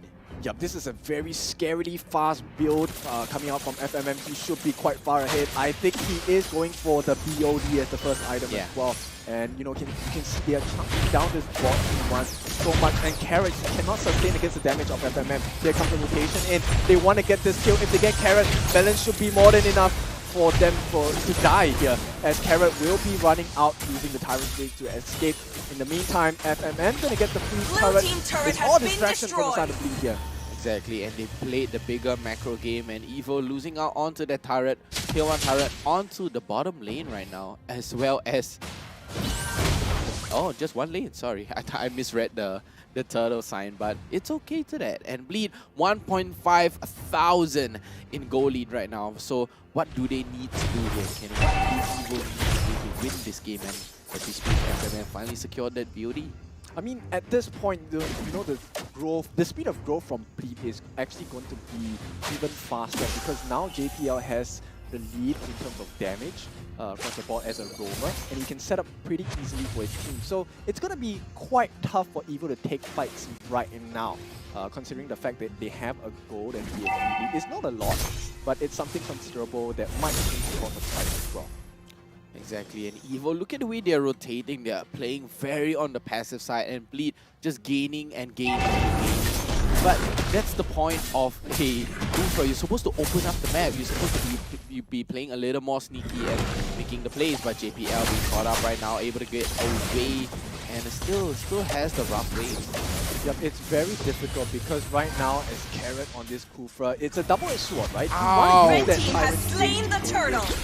But here we go to set up. It's not going to be a good fight for Evo if they take this, unless they can get the control down. Oh, that burst comes in. Gears on the back lines as well. Powerful is extremely low. Melon going to be followed up. He's solo. Wings by Wings going to help protect him. In the meantime, Gear is caught on the back lines. A two-man penalty zone, but it amounts to nothing because Gear, FMM, and Deck are still alive. FMM full health. He's going to tank that Tyrant's Fury and Rage from Carrot, and he's going to get the kill as well. A triple kill for FMM and a free tower as a wipeout for Bleed here. What a play from Bleed. Evo was just everywhere, and Bleed took control of that fight. Bleed was so good during the team fight. It was all well prepared. JPL, I have to give it to him. Coming in with the dash and that two-man fight. That just changes the side of the game. Yep, exactly. And while Twist, of course, has that Festival of Blood, when you are at the deficit here, it's going to be difficult because that lifesteal is not going to work that much for you. And to make matters worse, the Guardian's helmet going to be in the hands of Deck. If he wasn't tanky enough, this is what you call a real beefy boy here. I mean, we've seen in the past MPL season... Oh! Okay, no problem to that. But we have seen 4 Guardian helmet before. And Malefic Rob on the hands of FMM. I mean, like we said, this has been tough for Evo, but it's gonna get even harder. They do not have much tight changing draft right here for Evo, apart from the penalty zone on Fist. Yeah, they're gonna get the Blue team turret has been destroyed. So Karen, he is gonna be forced to move back, and as a tank, especially a Kufra, if he has to back away from fights, that's not the situation you want to see. Yeah. Right now, it's about a 3-level disparity between the two teams. Is this their favorite bush or something? Like, Carrot likes to clear that bush and JPL is just sitting in that bush. Yep, so I mean the situation is very clean for Bleed, right? It's a very straightforward formula for them. They just need to make sure that Evo does not have access to steal this slot. And you can see the way that they're trying to do this is with the help of Gear. Gear's going to do the split push on the top lane, which would then force them to try to defend it if the wave gets too close to the base. Exactly, and Evo right now, they have a very nice little map control right now. But Bleed, take a look at the map. Oh, Deck, he's just gonna say, okay, hi guys, I see you around here. Yeah, and the Pincer might be coming in. Look at JPL from the back line though. Gear jumps in, gets a fight started though. Melon has forced to run away in the meantime. They're falling so low, and Coconut actually gets taken down. We didn't see that. Coconut gets taken down, and it's a bad fight for Evo here. This is not looking good at all. Gear as well, Sailor, going to be front-facing on Powerful. He does use that retribution, which means there's no more contest. Bleed will have access to this Lord, and it's starting to look like the end here. Evo, they are trying to hold their own, but here they come. Here gonna get his hands on Karen. Not gonna finish the job so far, but he forces the bouncing ball. That's the most important, and the flicker as well. Alright, let's take a look at the items right now, and it does seem like a Burning Soul and Guardian Helmet along with the Dreadnought armor coming out from deck, and a very cheap, I would say a very cheap alternative source right there. Counter-Strike BOD along with that Malefic Roar for FMM, he's just gonna start shredding you down. Clockwork of Destiny along with the Genius Wand coming out from JPL. JPL's gonna hurt. That's why he took Coconut down. So it forces Coconut to go into a very passive position, and he has to build a Athena shield at all costs. Yep, I mean, and this is without the Divine Glaive for the side of Sailor as well as JPL. This item is not in their hands yet. Yeah. The moment the Divine Glaives comes out, it's going to be extremely painful. Melon, oh my god! Gets chunked down by FMM here. And they're going to jump in, they're going to commit. But Deck, has he overstepped his welcome? He is going to be the first one on the side of Bleed to be taken down, as it looks like it's still 5 men strong on the side of Evo. Yes, they have damage offered by FMM, but looks like they have quite a lot of burst on Evo as well. The Lord is going to march down. They're going to jump in. JPL gets a setup, but oh, it does a lot of damage, but he does not make it out so far. They will jump in again. Gear layering on the stuns. Coconut, he has to survive. He's going to die as Gear gets a kill. Powerful, so low on health. They will be able to try and put a defense against this Lord, but can they defend against another push? Sailor baiting out all the skills here with the Black Boots. That's beautiful for them. Deck still has his Appraiser's Wrath ready to be used if necessary. On the other side, Evo has already burned through every single ultimate. They're only left with their utilities. Exactly, and there's not much tide-changing fights here, and that Kadita will completely just flip Evo on their head and going into the ground. Okay, JPL vaping things out again. JPL gonna jump on the backline. Deck coming in. Can he get the taunt off? It's gonna be a 2-man taunt, but he's all over the snipe! And with that, it's not looking good at all for Evo. Carrot gets caught out, but on the backlines, FMM and JPL are extremely safe because they have to keep focusing on Gear. Gear is doing his job here, and it could be the setup. Can they get the kill? FMM ready and waiting on the backlines. Can they get the kill? They've already cleared out 2 of the T3s in the mid and the top. All they need is that final one on the bot lane. Wow, FMM with the snipe yet again, putting Melon in a very promiscuous situation, and Melon right there just in the worst position ever to give FMM a nice clear shot. Take a look at JPL yet again, baiting well. Oh, the base, a 2-man penalty zone, and that's a great start for the fight for Team Evo. Can they actually turn this around? They are down, but you cannot count them out, Evo. We know they are capable of that huge turnaround, similar to Game 1 itself. Yeah, but JPL with the Ocean Oddity coming in with the rough wave, constantly putting that pressure onto Evo. That is what a Kadita does. Using that Ocean Oddity to rush right in, close that gap, and goes right in. Let's take a look at the damage dealt right here. JPL definitely in the top 4, along with Gear, FMM, and Sailor. So that's going to be your top 4 all the way. Bleed, red, and red. Yep, so far it is going to be Crimson all across the map here as the waters flow red. But Evo, they're not out yet. Powerful catches a glimpse of this same formula as before. Bleed, they want to be patient. They will be very patient because they just have to take an extremely long and slow fight, and the base will go down nonetheless. Coconut, of course, has his hands finally on that golden staff. He is going to deal quite a decent chunk of damage if he gets the opportunity to. But the problem is they do have the option to dive in on the side of Bleed, and they offer quite a lot of damage. And that's FMM without any special abilities yet. Exactly, and with Stellark in the mix right now, they have to go into the Radiant Armor for sure. And Bleed right now at sitting on a very nice 6,000 goalie, but it was at 7,000. Evo making a very, very good progress right now, but they're just trying to gain map control, chunk down onto Powerful, and Carrot just not opening up the map for Team Evo right now. They do not have that information, so Evo, they're going in blind. They want to take this combat hand to hand. Yeah, Evo might be setting up for the all-in here. You take a look at the positioning they have. They want to make sure they can access this board. Powerful is meant to be their eyes and their ears at this point. Like I said, they are very patient. They do not want to overcommit at this point. They have been punished for their patience. Yes, they have, and FMM finding a blank shot just to be sure. Hopefully trying to catch out onto Melon right now, but Melon is in a very, very safe position. But JPL still scouting, still moving around, and the reset on the Lord is imminent. Yeah, they are patient with the time. They are very happy to do this because it's an important wave management. Oh, they have. Yep, here we go, the Kadita, Mr. JPL toying with Twist. This is a 4-on-4, and all he has to do is to make sure that the waves continue to crash in.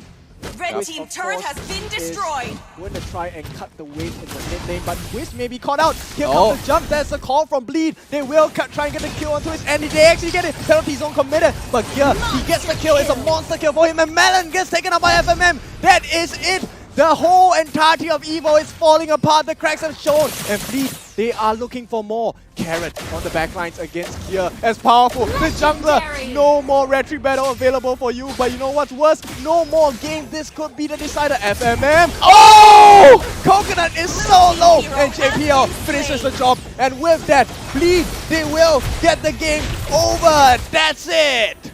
Wow, what a big catch. What a big catch. The snipe from FMM. What did he eat this morning? I want to know, because we need a marksman like this in Singapore. We need Beatrix players like this in Singapore. We've seen how Enya play. We get to see him in the next game later from Team SMG as well. But I have to give props to FMM and JPL with the insane split push, wave management, catches. It just kept going on. And Deck was just fulfilling. Bleed made Evo bleed. When we started the game, we did see Evo's game plan, right? That big blow up, the Kufra, the Threes, everyone just jumping in, just, just like uppercutting the entirety of Bleed. But Bleed's game plan was smarter, which is, I'm gonna sit back, I'm gonna let my Beatrix snipe out your Fasa. You think she's safe? Do you see that shot at the end? Like, it was like full HP down to almost nothing. Just from one sniper shot from the Beatrix. And that was off the back of Bleed giving FMM such a good lead. I think FMM was untouched that game. Yeah, untouched. Zero death. Pretty much untouched, right? Pretty because much untouched. They really couldn't deal with the frontliners in the first place. But here's the thing. I think they've been listening to the casters when we casted the game, right? Patience is a virtue for the side of Team Bleed. They were very patient. They waited the game out and they were ready for that last portion. But I think the itemization is really what worked for FMM. He's so painful. Yep, looking at it, it is going to be a full-on BOD, Malefic Roar. And the Hunter Strike and the Husk Claw definitely towards that submachine gun only. Swift Boots for the extra attack speed, along with the Steel Leg leggings. Steel leg plates. There's no leggings. Plates. It's steel leg plates. Ah, yes, there we go. I actually really, really like how JPL played the Kadita. You think, okay, she's gonna go roam, right? Yeah, a Divine Glaive. Like, he was there just to blow up Coconut. And we did see off screen, got blown up a few times by this Kadita. Exploded. Who has just been everywhere. It feels like he's everywhere, anywhere, all at once, Like, he's just an explosion. Yeah, exactly. And it's just, amazing to me that when you look at this lineup purely on paper, right, it looks like EVO have a much tankier lineup. They have much more survivability. They have Martis who can go through CCs and stuff like that. But Bleed, they didn't even require that, right? They just needed Gear to go in and harass the backline. And I think Gear has just been so good at zoning out the damage dealers of EVO that they couldn't find a way in. They couldn't get the kills in. But let's look at the damage done. Yep. EVO, 0 damage to turret, right? They didn't touch a single turret at all. Damage dealt, take a look at that, it's 2 times more, almost 2 times more, and damage taken, of course, EVO has to take more damage for sure. 18 to 9. The amount, and take a look at the team participation here, right? For EVO, 88% for Powerful and Melon. Yes, they were there at the fight. Coconut on the least because he has to stand at the back, or most of the time he spent was dead. Seeing the screen black from JPL, blowing you up with the Kadita. Yep, and of course, with that being said, I mean, the MVP for me, I'm going to just state out my personal favorite. I think FMM did a really good job down here. I mean, for me, it would be Sayla because of the pick, right? Because of the pick, it forces EVO to go into a Radiant Armor, as well as JPL on the Kadita forces you into the Athena Shield. I was going to go Gear. I think it's a 3-way. Let's go.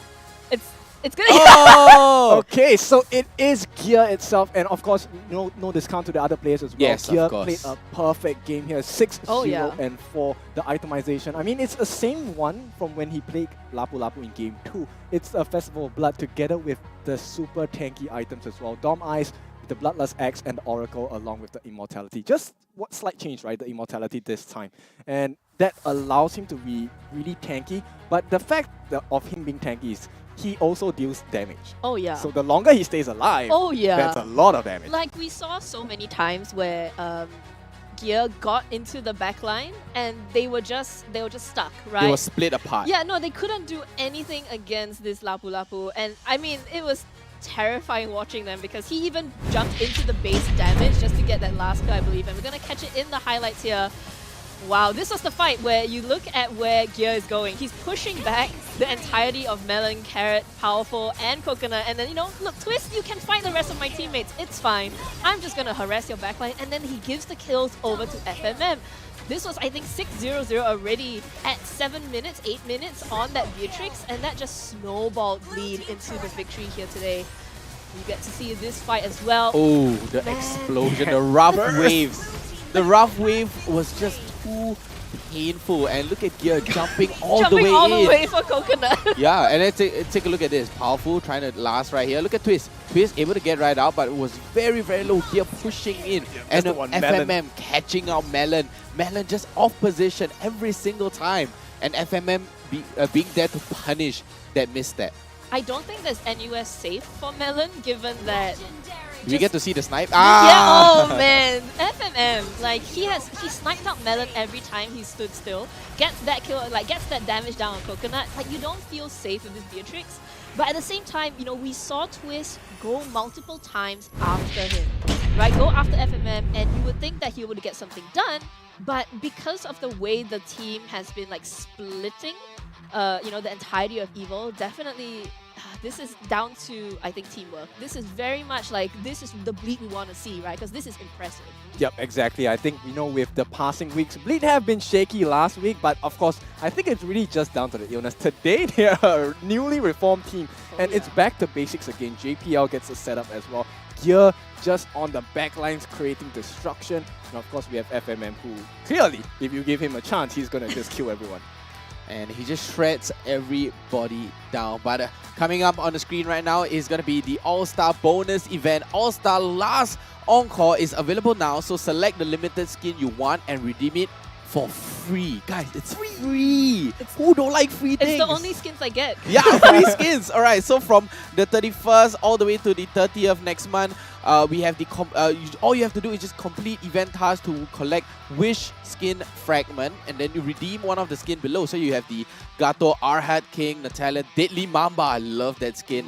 Esmeralda, Poison, Vi, looking amazing with the green as well. Martis, Death Rock, Mr. Guitarist over there, my favorite emote of all time as well. Terisla, Hammer Giant. I love that skin. I got it for free last season as well. And not to forget Alpha, Crimson Warrior, looking like a little alien versus predator out of the movie kind of color scheme as well, and Harif fashion expert. So that was during the 515 event 2 seasons ago as well. And not to forget, all-star events are coming in full swing, so log in your game and enjoy the exciting events with all your friends. Hashtag Mobile Legends Bang Bang.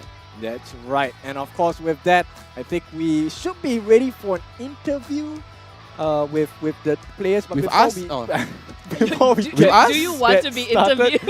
I want to be interviewed too, you know. It's nice to be interviewed as well. But yeah, we're going to go into the interview real soon towards Cheryl right here.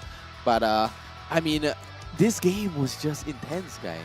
I think today is just going to be very, very exciting overall. Yeah. So with that, you know, Cheryl is going to be in charge of getting the interview. So let's head over to Cheryl. Cheryl, it's your call. Thank you so much, casters. Now, once again, ladies and gentlemen, just match 2 once more. We have seen a best of 3. Crazy, crazy picks as well with a Kadita roam, as we have seen just earlier in Game 3 itself. And right here, I have FMM right beside me. Now, FMM, I do have a lot of questions for you. First up is just statistics alone. You are really high up on the boards itself. So firstly, to mention gold per minute, you're number 3. Right behind Enya as well as Oki, but you're number 3. And in terms of kills, right here, MPL SG Season 5, you are at number 1. Do you have anything to say about that? Just doing my job as a goal laner, getting kills and farming or getting goal. So it's expected. Just another day in the office. Yeah, so that's really cool. So, and another question which I believe took a lot of people online, no matter it's Facebook, YouTube, or even Twitch, off guard, is you are such a high-performing individual right here in MPL SG Season 5. And earlier in the game where we had deck as Fanny, your kill participation wasn't as high. So is that a reason for you to just let yourself be the target and let deck shine? What was the whole idea behind it? What happened? I think partly the team we played quite bad, but because deck is on an assassin, so like our team has to play for both deck, and so like only one can shine on. Right. So you're the sacrificial lamb, unfortunately, for that one. And it's really interesting because right now it's the whole fighter, tank, jungle meta. So the fact that, you know, Youngin actually picked a Fanny for a deck, you know, you guys have to readjust, right? What did you guys do to really readjust? Especially, you had to gut the buff. You guys had to give up all of the Lord, all of the Turtle. Like, so as an MM, what do you have to do to really readjust and recalibrate to that dynamic? I have to position myself more safely, or more aggressively, because usually as a fighter, tank, jungle, there's 2 tanks in front of me, then I can play more aggressively. But with an assassin, I cannot anyhow poke the opponent, so I have to play safer. That's one of the big adjustments now. Right. But it's really heartening to see you as a pro player, you know, that versatility, and you've shown anyway. So yes, that's very nice to know. So next up, what's going to happen is you're going to have 2 more games, and that's going to be against Stellark, as well as, let's see, our defending champions of RSG Slate SG. So where's your head at right now? How are you feeling, you know? It's coming up, the final one, the biggest hurdle for you guys. I think we are feeling okay. We'll see what happens next week. The bigger picture is still at playoffs, so we are not looking at the regular season matches too hardly. So because not the just big picture is playoffs. Right, so not micro and macro games. So I just want to check anything hiding under your sleeve. All right. So yes, you guys have a lot that we can anticipate And I believe a lot of our viewers out there are very, very excited for Bleed Esports. So once again, thank you so much, FMM, for this interview. Wonderful stuff. So ladies and gentlemen, versatility in terms of the heroes picked. We have seen Kadita robes. It's just absolutely mind-blowing. So yes, that was match 2 that has just concluded with Bleed knocking out earlier with a 2-1 win. So ladies and gentlemen, what's coming up next, which will be happening at 4 p.m, would be the match between Team SMG as well as Stellark SG. Definitely a match that you don't want to miss as well, so stick around with us right here at MPL SG Season 5, and we'll see you at 4 p.m.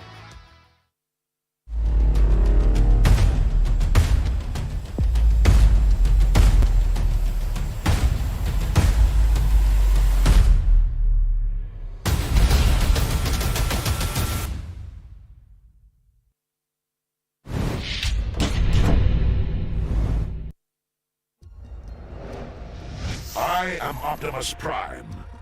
No one can outrun Bumblebee.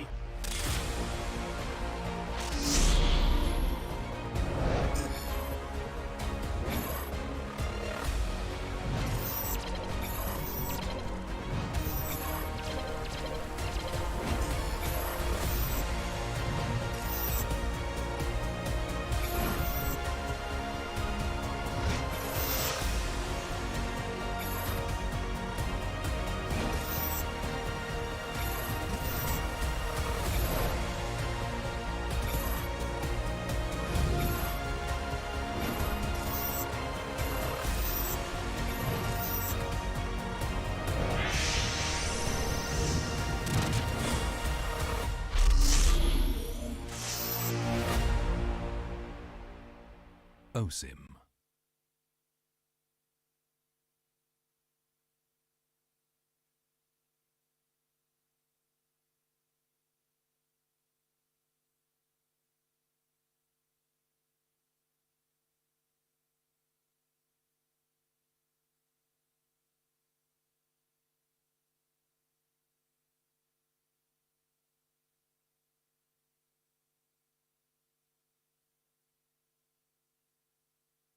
What's up, everyone?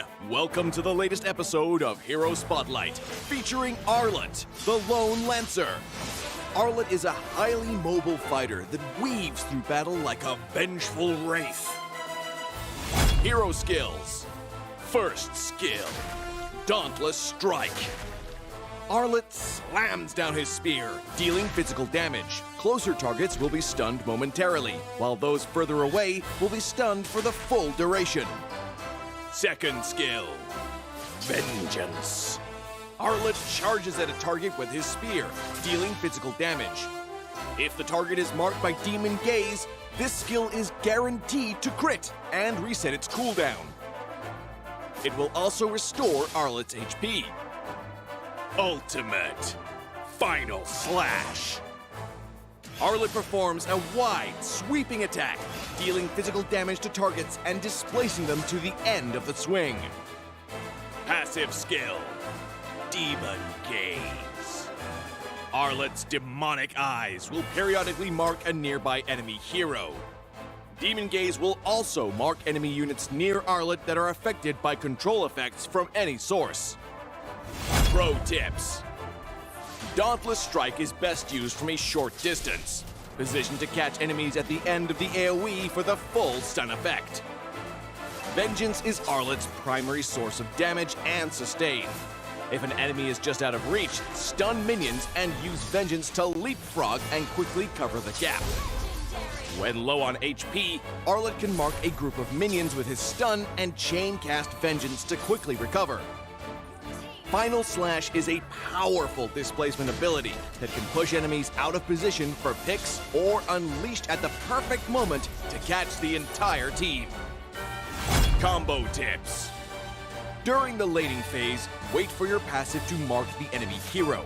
Then strike them with Vengeance, followed by Dauntless Strike to stun and reapply the mark. Use Vengeance again and weave in a basic attack before finishing with another Vengeance. When going into a team fight, look for opportunities to use Vengeance on marked enemies.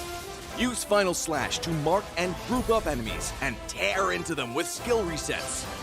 Use Dauntless Strike to stun low enemies and finish them off with vengeance. Tactics.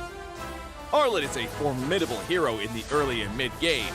By repeatedly marking the enemy, he can use vengeance multiple times in quick succession to wear down his opponent while healing himself. After gearing up in the late game, Arlet becomes an even deadlier force, with more defense on top of his mobility and the constant healing from vengeance resets. Arlet can sustain himself through the fight to continue dishing out damage. For his role as a fighter, we recommend this equipment build to bolster his damage and self-sustain.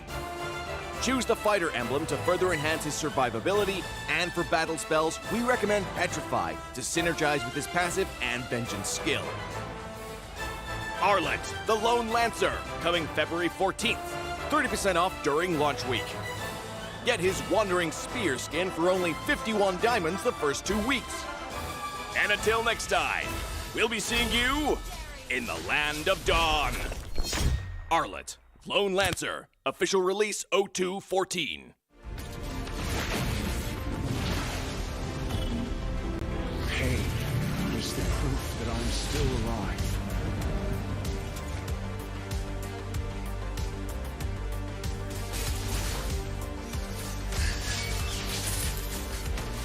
Mega kill! Legendary! Double kill! Stopping time.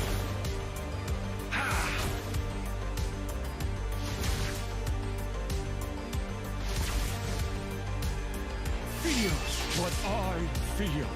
Feels what I feel.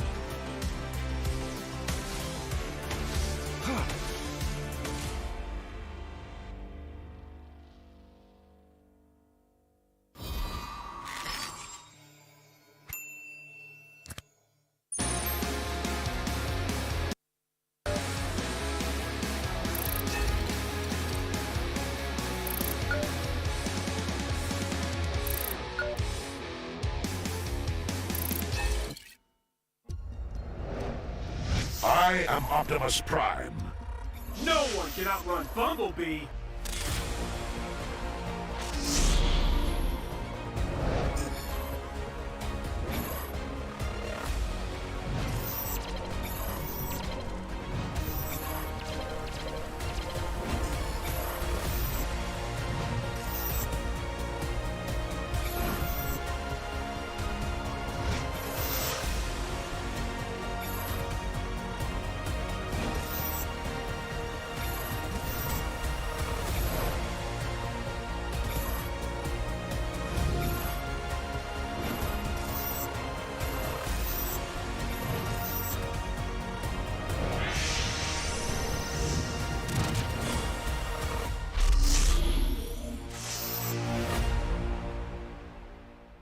OSIM.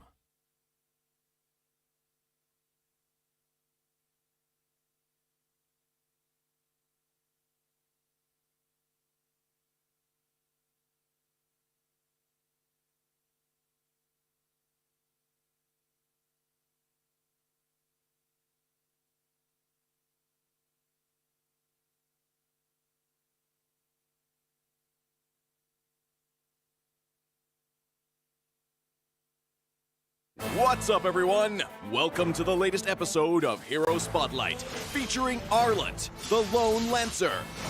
Arlet is a highly mobile fighter that weaves through battle like a vengeful wraith. Hero skills. First skill, Dauntless Strike. Arlet slams down his spear, dealing physical damage. Closer targets will be stunned momentarily, while those further away will be stunned for the full duration. Second skill, Vengeance. Arlet charges at a target with his spear, dealing physical damage. If the target is marked by Demon Gaze, this skill is guaranteed to crit and reset its cooldown. It will also restore Arlet's HP. Ultimate Final Slash. Arlet performs a wide, sweeping attack, dealing physical damage to targets and displacing them to the end of the swing. Passive skill, Demon Gaze. Arlet's demonic eyes will periodically mark a nearby enemy hero. Demon Gaze will also mark enemy units near Arlet that are affected by control effects from any source. Pro tips. Dauntless Strike is best used from a short distance, positioned to catch enemies at the end of the AoE for the full stun effect. Vengeance is Arlet's primary source of damage and sustain. If an enemy is just out of reach, stun minions and use Vengeance to leapfrog and quickly cover the gap. When low on HP, Arlet can mark a group of minions with his stun and chain cast Vengeance to quickly recover. Final Slash is a powerful displacement ability that can push enemies out of position for picks or unleashed at the perfect moment to catch the entire team. Combo tips. During the laning phase, wait for your passive to mark the enemy hero. Then strike them with Vengeance, followed by Dauntless Strike to stun and reapply the mark. Use Vengeance again and weave in a basic attack before finishing with another Vengeance. When going into a team fight, look for opportunities to use Vengeance on marked enemies. Use Final Slash to mark and group up enemies and tear into them with skill resets. Use Dauntless Strike to stun low enemies and finish them off with Vengeance. Tactics. Arlet is a formidable hero in the early and mid-game. By repeatedly marking the enemy, he can use Vengeance multiple times in quick succession to wear down his opponent while healing himself. After gearing up in the late game, Arlet becomes an even deadlier force, with more defense on top of his mobility and the constant healing from Vengeance resets. Arlet can sustain himself through the fight to continue dishing out damage. For his role as a fighter, we recommend this equipment build to bolster his damage and self-sustain. Choose the fighter emblem to further enhance his survivability, and for battle spells, we recommend Petrify to synergize with his passive and Vengeance skill. Arlet, the Lone Lancer, coming February 14th, 30% off during launch week. Get his Wandering Spear skin for only 51 diamonds the first 2 weeks. And until next time, we'll be seeing you in the Land of Dawn. Arlet, Lone Lancer, official release 0214. Pain is the proof that I'm still alive.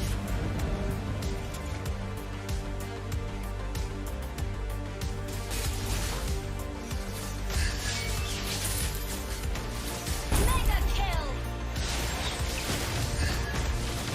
Legendary! Double kill! Stopping time.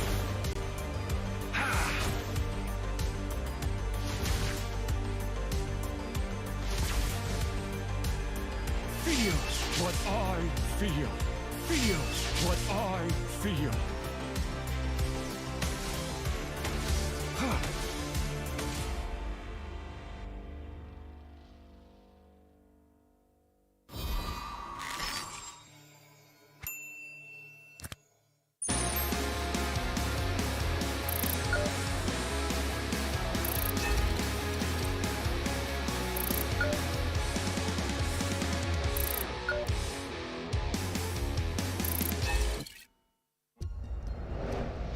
I am Optimus Prime. No one can outrun Bumblebee.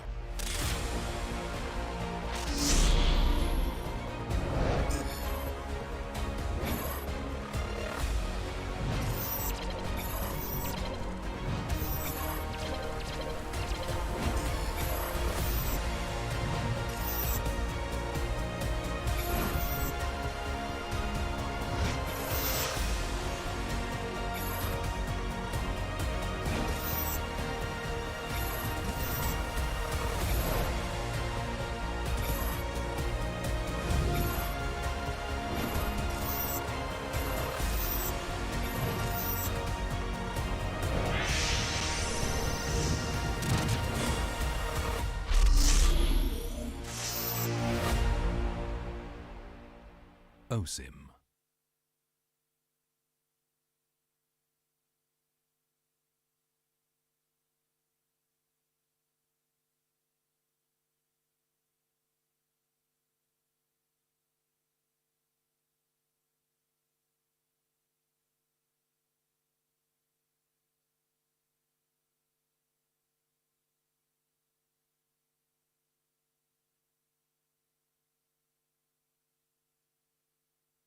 What's up, everyone? Welcome to the latest episode of Hero Spotlight, featuring Arlet, the Lone Lancer.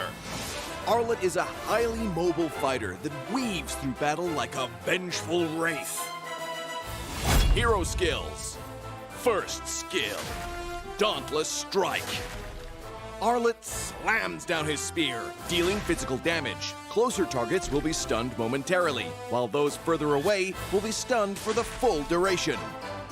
Second skill, Vengeance. Arlet charges at a target with his spear, dealing physical damage. If the target is marked by Demon Gaze, this skill is guaranteed to crit and reset its cooldown. It will also restore Arlet's HP. Ultimate Final Slash. Arlet performs a wide, sweeping attack, dealing physical damage to targets and displacing them to the end of the swing. Passive skill, Demon Gaze. Arlet's demonic eyes will periodically mark a nearby enemy hero. Demon Gaze will also mark enemy units near Arlet that are affected by control effects from any source. Pro tips. Dauntless Strike is best used from a short distance, positioned to catch enemies at the end of the AoE for the full stun effect. Vengeance is Arlet's primary source of damage and sustain. If an enemy is just out of reach, stun minions and use Vengeance to leapfrog and quickly cover the gap. When low on HP, Arlet can mark a group of minions with his stun and chain cast Vengeance to quickly recover. Final Slash is a powerful displacement ability that can push enemies out of position for picks or unleashed at the perfect moment to catch the entire team. Combo tips. During the laning phase, wait for your passive to mark the enemy hero. Then strike them with Vengeance, followed by Dauntless Strike to stun and reapply the mark. Use Vengeance again and weave in a basic attack before finishing with another Vengeance. When going into a team fight, look for opportunities to use Vengeance on marked enemies. Use Final Slash to mark and group up enemies and tear into them with skill resets. Use Dauntless Strike to stun low enemies and finish them off with Vengeance. Tactics. Arlet is a formidable hero in the early and mid-game. By repeatedly marking the enemy, he can use Vengeance multiple times in quick succession to wear down his opponent while healing himself. After gearing up in the late game, Arlet becomes an even deadlier force, with more defense on top of his mobility and the constant healing from Vengeance resets. Arlet can sustain himself through the fight to continue dishing out damage. For his role as a fighter, we recommend this equipment build to bolster his damage and self-sustain. Choose the fighter emblem to further enhance his survivability, and for battle spells, we recommend Petrify to synergize with his passive and Vengeance skill. Arlet, the Lone Lancer, coming February 14th, 30% off during launch week. Get his Wandering Spear skin for only 51 diamonds the first 2 weeks. And until next time, we'll be seeing you in the Land of Dawn. Arlet, Lone Lancer, official release 0214. Pain is the proof that I'm still alive.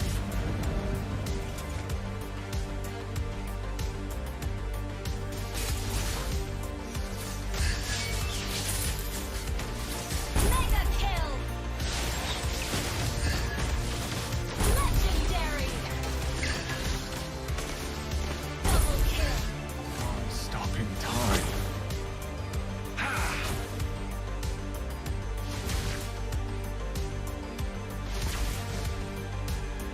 Feel what I feel. Feel what I feel.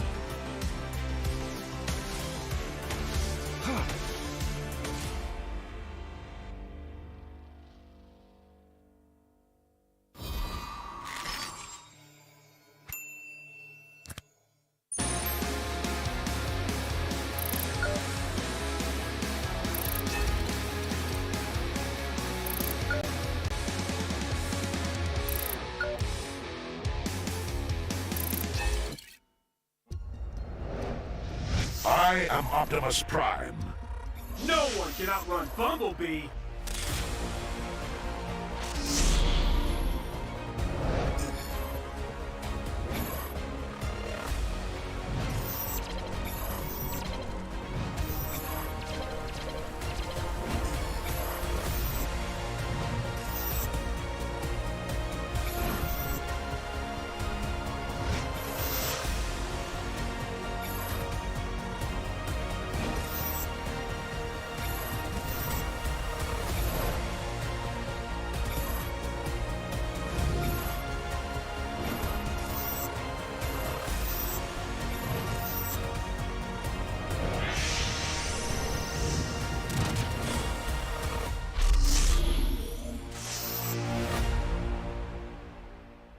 OSIM.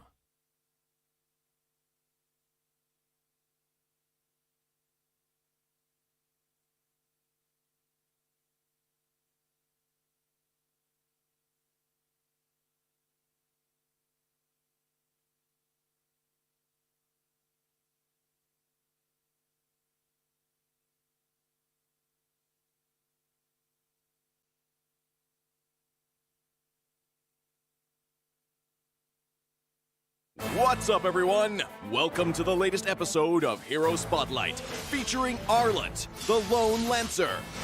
Arlott is a highly mobile fighter that weaves through battle like a vengeful wraith. Hero skills.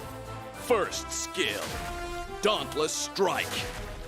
Arlott slams down his spear, dealing physical damage. Closer targets will be stunned momentarily, while those further away will be stunned for the full duration. Second skill, Vengeance. Arlott charges at a target with his spear, dealing physical damage. If the target is marked by Demon Gaze, this skill is guaranteed to crit and reset its cooldown. It will also restore Arlott's HP. Ultimate Final Slash. Arlott performs a wide, sweeping attack, dealing physical damage to targets and displacing them to the end of the swing. Passive skill, Demon Gaze. Arlott's demonic eyes will periodically mark a nearby enemy hero. Demon Gaze will also mark enemy units near Arlott that are affected by control effects from any source. Pro tips. Dauntless Strike is best used from a short distance, positioned to catch enemies at the end of the AoE for the full stun effect. Vengeance is Arlott's primary source of damage and sustain. If an enemy is just out of reach, stun minions and use Vengeance to leapfrog and quickly cover the gap. When low on HP, Arlott can mark a group of minions with his stun and chain cast Vengeance to quickly recover. Final Slash is a powerful displacement ability that can push enemies out of position for picks or unleashed at the perfect moment to catch the entire team. Combo tips. During the laning phase, wait for your passive to mark the enemy hero. Then strike them with Vengeance, followed by Dauntless Strike to stun and reapply the mark. Use Vengeance again and weave in a basic attack before finishing with another Vengeance. When going into a team fight, look for opportunities to use Vengeance on marked enemies. Use Final Slash to mark and group up enemies and tear into them with skill resets. Use Dauntless Strike to stun low enemies and finish them off with Vengeance. Tactics. Arlott is a formidable hero in the early and mid game. By repeatedly marking the enemy, he can use Vengeance multiple times in quick succession to wear down his opponent while healing himself. After gearing up in the late game, Arlott becomes an even deadlier force, with more defense on top of his mobility and the constant healing from Vengeance resets. Arlott can sustain himself through the fight to continue dishing out damage. For his role as a fighter, we recommend this equipment build to bolster his damage and self-sustain. Choose the fighter emblem to further enhance his survivability, and for battle spells, we recommend Petrify to synergize with his passive and Vengeance skill. Arlott, the Lone Lancer, coming February 14th, 30% off during launch week. Get his Wandering Spear skin for only 51 diamonds the first 2 weeks. And until next time, we'll be seeing you in the land of dawn. Arlet, Lone Lancer, official release 0214. Pain is the proof that I'm still alive.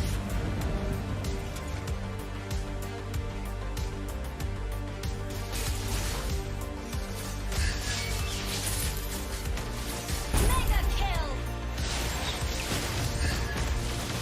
Legendary! Double kill! Stopping time.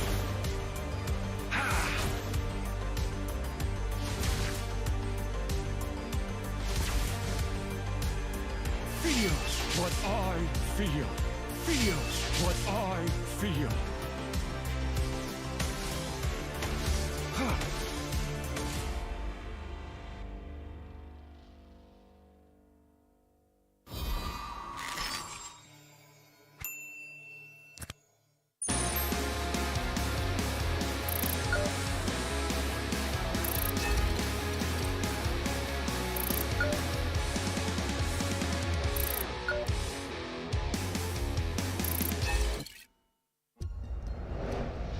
I am Optimus Prime. No one can outrun Bumblebee.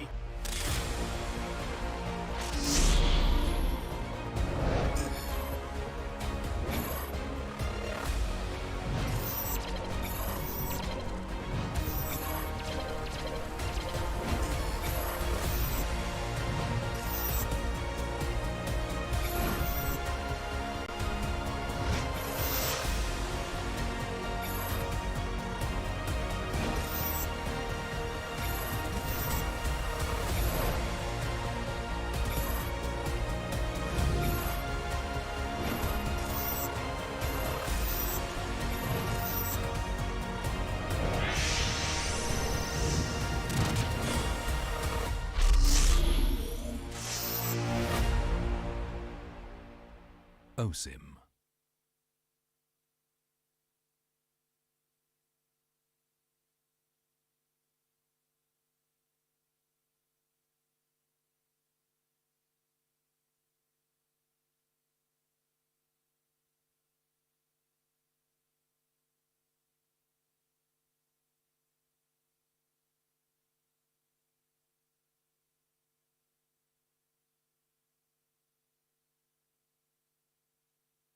What's up, everyone? Welcome to the latest episode of Hero Spotlight, featuring Arlet, the Lone Lancer. Arlet is a highly mobile fighter that weaves through battle like a vengeful wraith. Hero skills. First skill, Dauntless Strike. Arlet slams down his spear, dealing physical damage. Closer targets will be stunned momentarily, while those further away will be stunned for the full duration. Second skill, Vengeance. Arlet charges at a target with his spear, dealing physical damage. If the target is marked by Demon Gaze, this skill is guaranteed to crit and reset its cooldown. It will also restore Arlet's HP. Ultimate Final Slash. Arlet performs a wide, sweeping attack, dealing physical damage to targets and displacing them to the end of the swing. Passive skill, Demon Gaze. Arlet's demonic eyes will periodically mark a nearby enemy hero. Demon Gaze will also mark enemy units near Arlet that are affected by control effects from any source. Pro tips.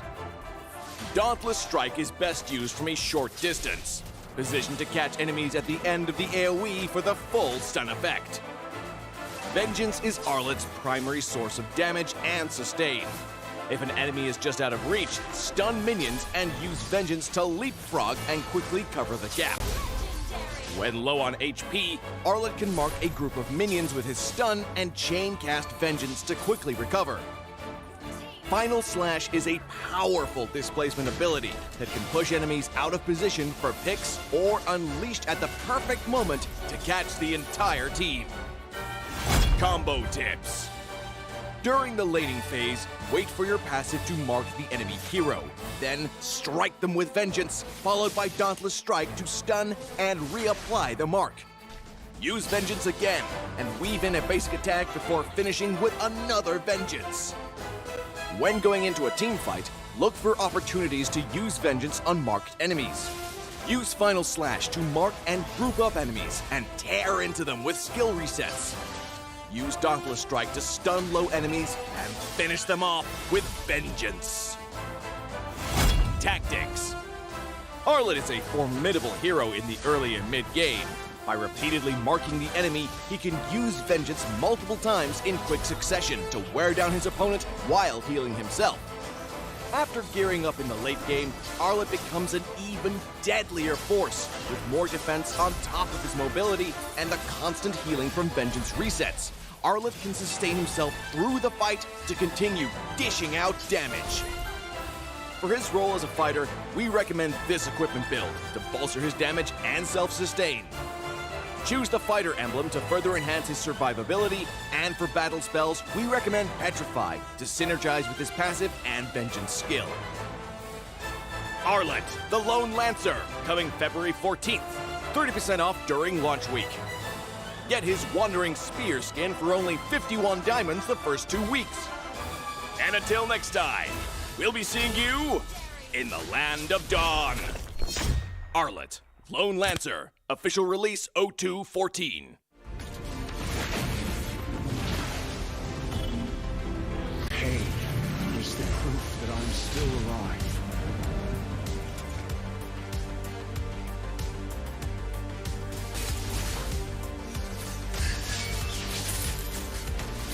Mega kill! Legendary! Double kill! Stopping time.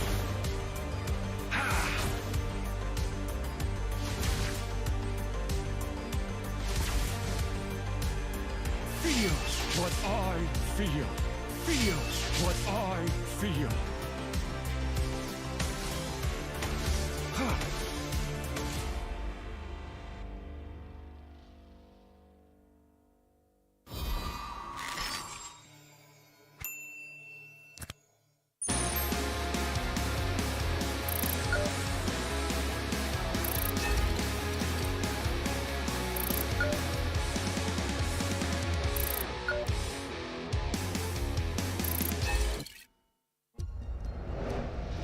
I am Optimus Prime. No one can outrun Bumblebee.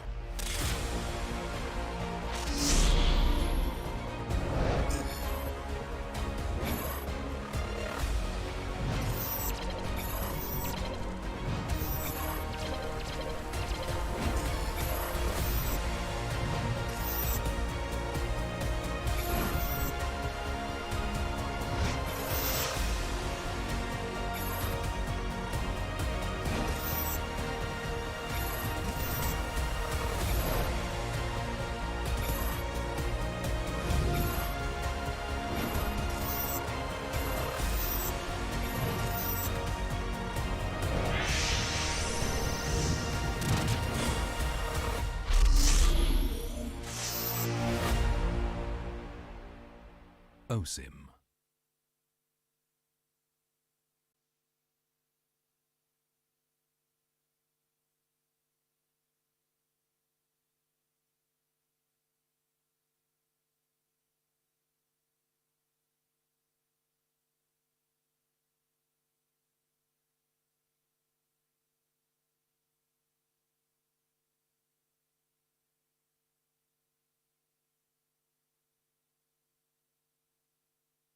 What's up, everyone? Welcome to the latest episode of Hero Spotlight, featuring Arlet, the Lone Lancer. Arlet is a highly mobile fighter that weaves through battle like a vengeful wraith. Hero skills. First skill, Dauntless Strike. Arlet slams down his spear, dealing physical damage. Closer targets will be stunned momentarily, while those further away will be stunned for the full duration. Second skill, Vengeance. Arlet charges at a target with his spear, dealing physical damage. If the target is marked by Demon Gaze, this skill is guaranteed to crit and reset its cooldown. It will also restore Arlet's HP. Ultimate Final Slash. Arlet performs a wide, sweeping attack, dealing physical damage to targets and displacing them to the end of the swing. Passive skill, Demon Gaze. Arlet's demonic eyes will periodically mark a nearby enemy hero. Demon Gaze will also mark enemy units near Arlet that are affected by control effects from any source. Pro tips.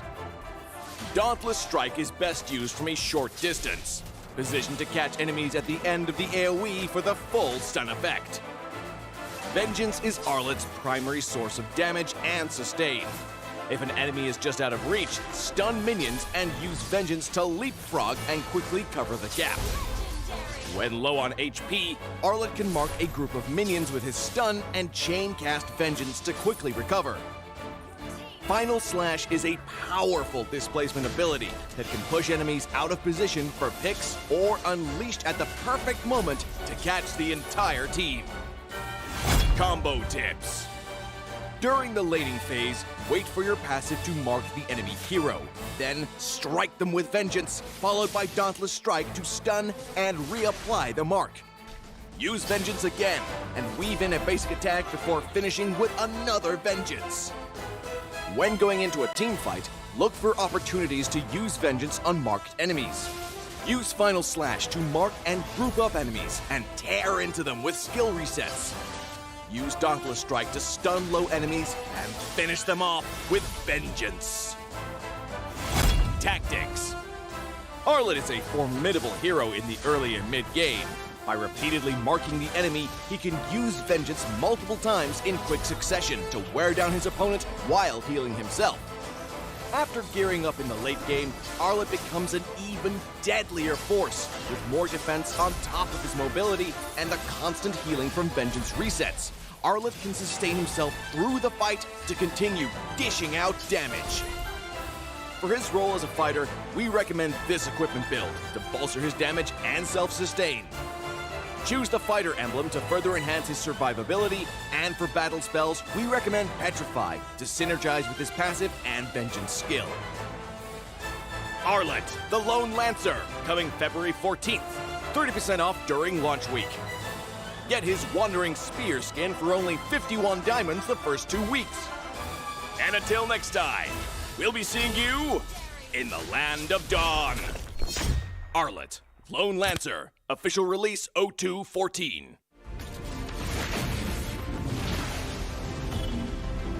Pain is the proof that I'm still alive.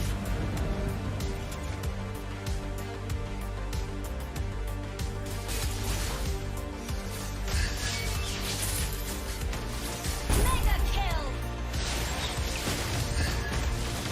Legendary! Double kill! Stopping time.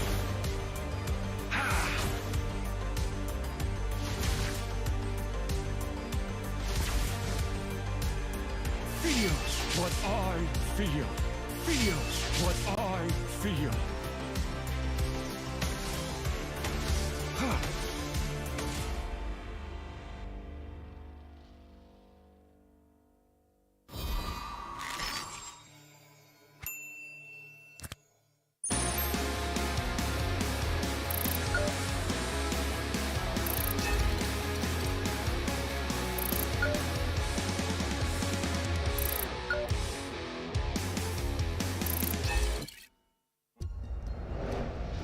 I am Optimus Prime.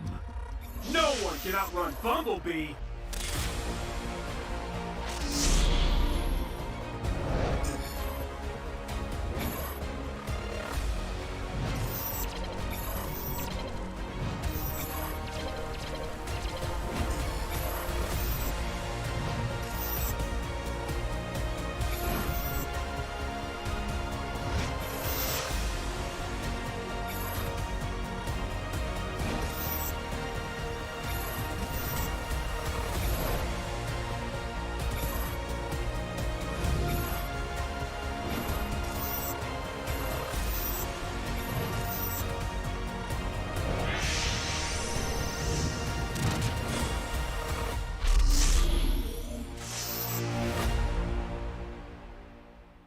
musim.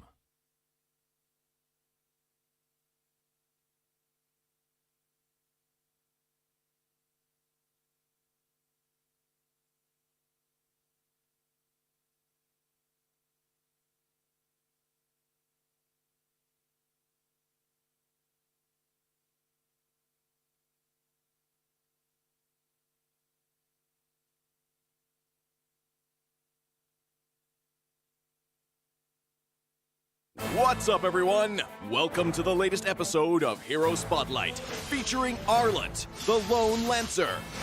Arlet is a highly mobile fighter that weaves through battle like a vengeful wraith. Hero skills. First skill, Dauntless Strike. Arlet slams down his spear, dealing physical damage. Closer targets will be stunned momentarily, while those further away will be stunned for the full duration. Second skill, Vengeance.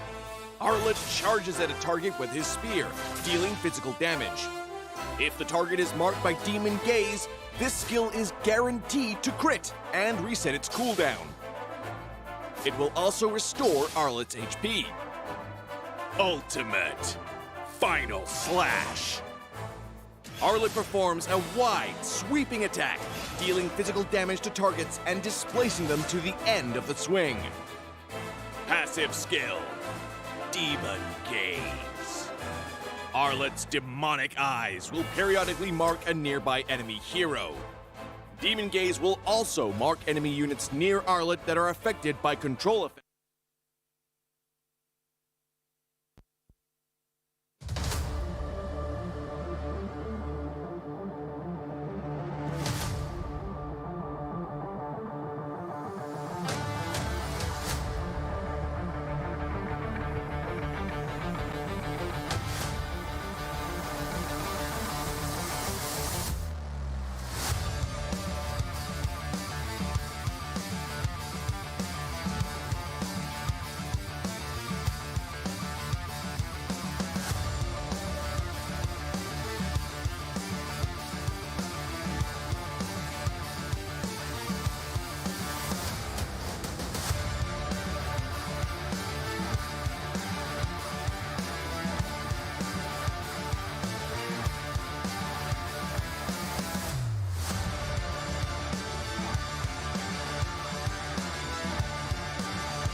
Ladies and gentlemen, welcome back to match 3 right here at MPL SG Season 5. Right here today, things are heating up right here at Week 3, Day 1. We have seen not just 1, but 2 best of 3 matches. So as you guys can see right now, teams are pulling out all of the stops to secure that very coveted upper bracket spots that they all yearn for to get that extra crucial life for the playoff seasons. So right now, we're going to anticipate the match 3 that's going to come up real soon, and that would be Stellark SG going head-to-head against Team SMG SG. Now, for all of our viewers right here today, we do see almost a full turnout right here today at our live venue. That is really awesome for you guys supporting your favorite teams. Now, any photos that you take here as a selfie with the hashtag of our pride, our passion to show support for our boys, and tag mpl.sg.official and show it to any of our amazing crew right here,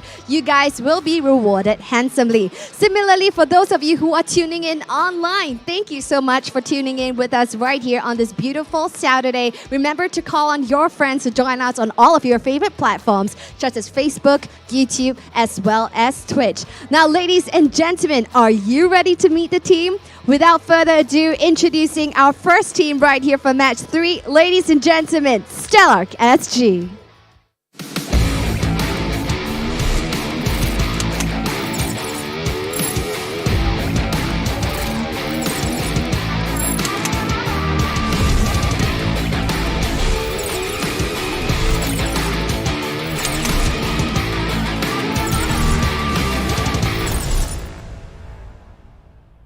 What a wonderful sight to behold right here at the front row. We do have all of the fans right here from Stellark with their clappers and, of course, with their posters as well, showing support for their favorite players. So, yes, ladies and gentlemen, here to contest Stellark SG, let's meet the team. Ladies and gentlemen, Team SMG SG.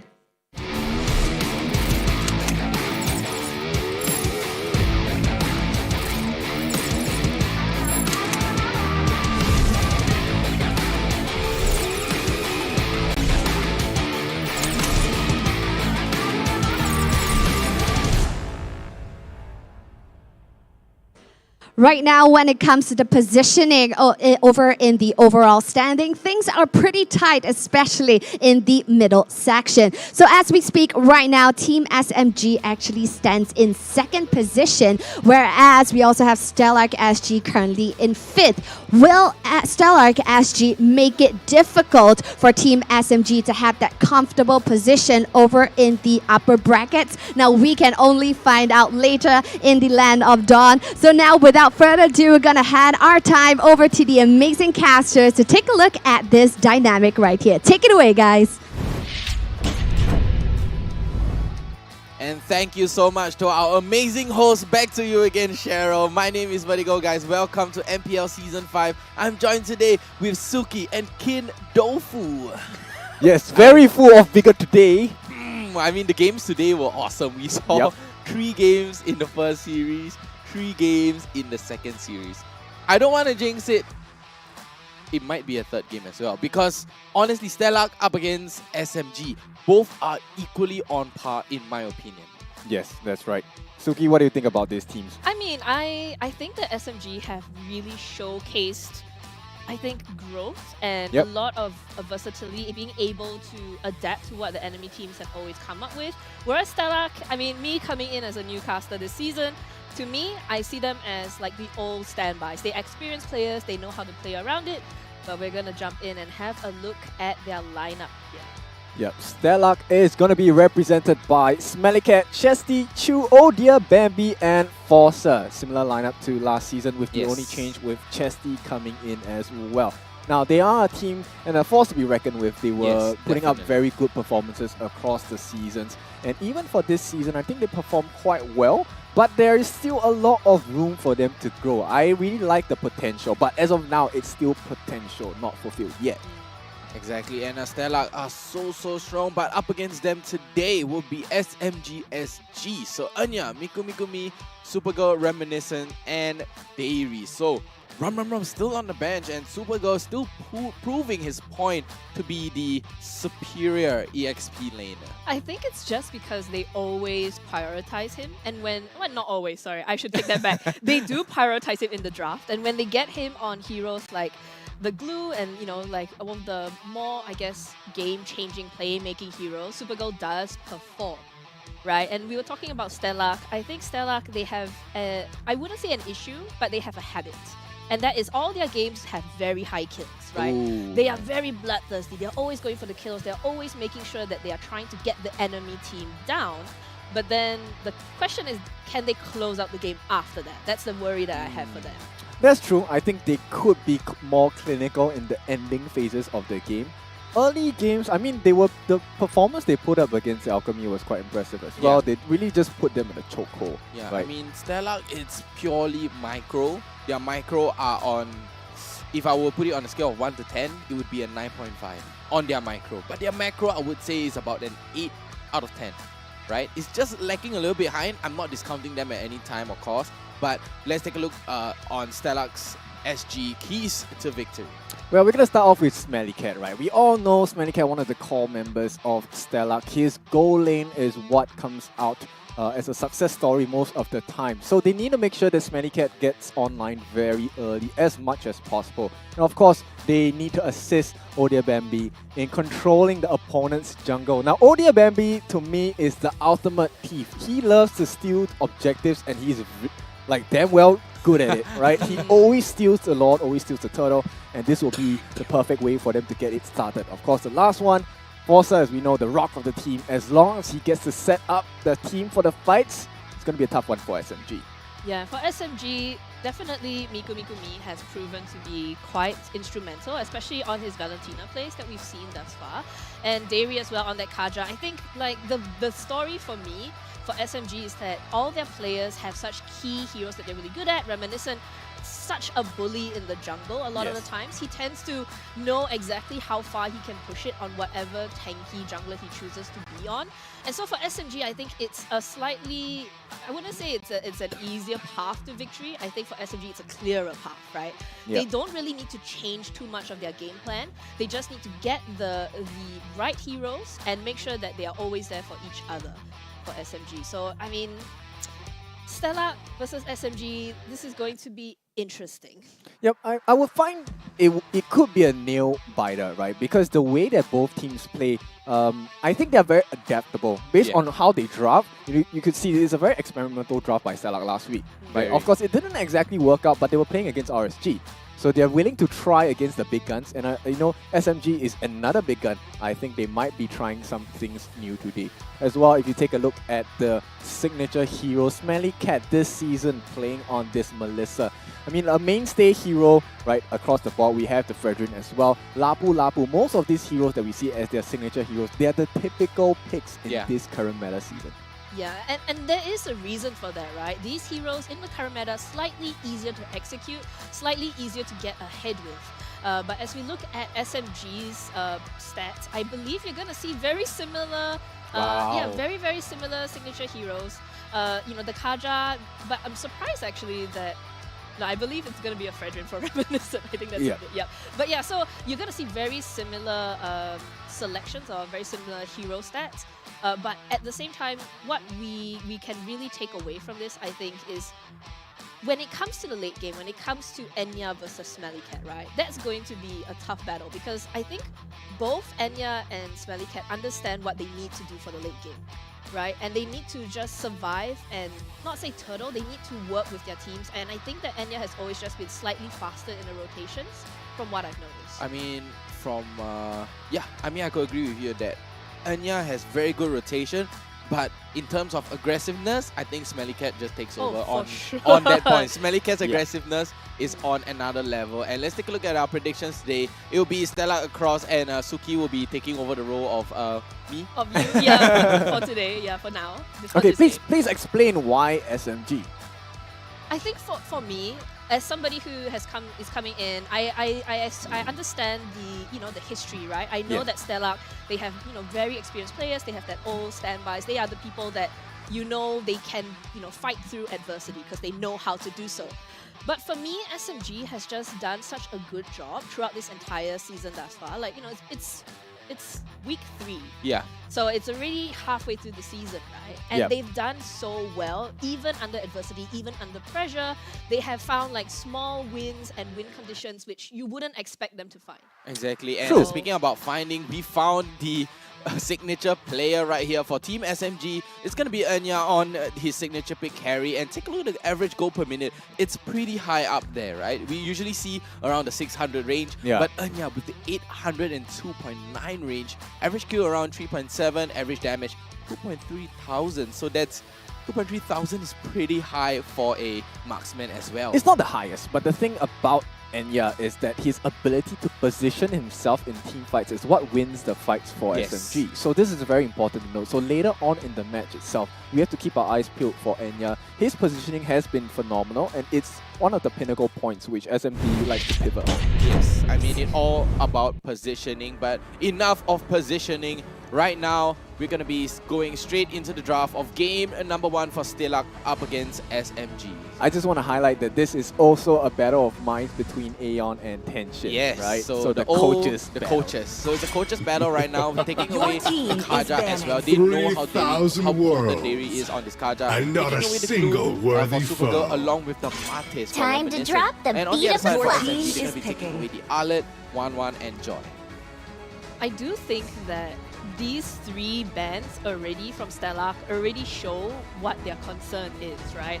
And I think for SMG, they have done very well on these heroes, on the Kaja, on the Glue, and on the Martyrs. So taking that away already puts them in an uncomfortable position. But that is with the assumption that, you know, SMG doesn't have a backup plan, right? I'm sure they do. It's just that how are they going to fight up against Stellark, who, I mean, like you said, it's See value in me? Command confirm. You should. And already securing the Fredrin and the Grok. I like this from SMG. Time and I really tide like wait this for Grok no pick, man. and it really nor plays girl. well into the strengths of SMG. But another thing is they deny this Grok away from Forza. Forza is a very well-known roam over the past few seasons as well. He has been the rock, essentially, for Stellark. The Grok. Yeah, but right now, Supergirl gonna get his hands on it. Whether he keeps it is a question, This or whether land he'll is pass our it on to homeland, Dairy. But and it it will soon offers be a a lot burial of ground. options because it does lock. It could lock up the lineup for Stellark, or it could separate them during the team fights. With a decent Guardian's Bearer, it could set aside and split Stellark apart, which would be beneficial in the team fights, which will allow Enya, sorry, it's not going to be Enya, but Remand here, going to be able to get in the damage as well. I am very interested about this Beatrix pick. I wonder whether it is a bait for SMG to perhaps choose the Benedetta. Among right? the planes We were talking exists about the how equilibrium, Beatrix and Benedetta which are, I was made say, for. good rivals, but no, they're gonna secure Eve for Mikumikumi, and that's great. Like, you are securing your core lineup, right? You know that Mikumikumi is such a good playmaker for your team, so you prioritize his hero, and it's building up to be a pretty decent team fighting lineup. Where is my SMG, target? Your team whereas is Stellark, banning. with the Lapu, more survivability, maybe more interested in the re-engages. Yep, the real question here is who is going to be the pick for Enya. Are they Pain going to allow is the proof that I'm still to block alive. off the Brody away from Enya? So with that being said, I mean, Smelly Cat, they have already shown up their first card, right? Which is the Beatrix. And in order to deal with this Beatrix, they have gotten this range battle.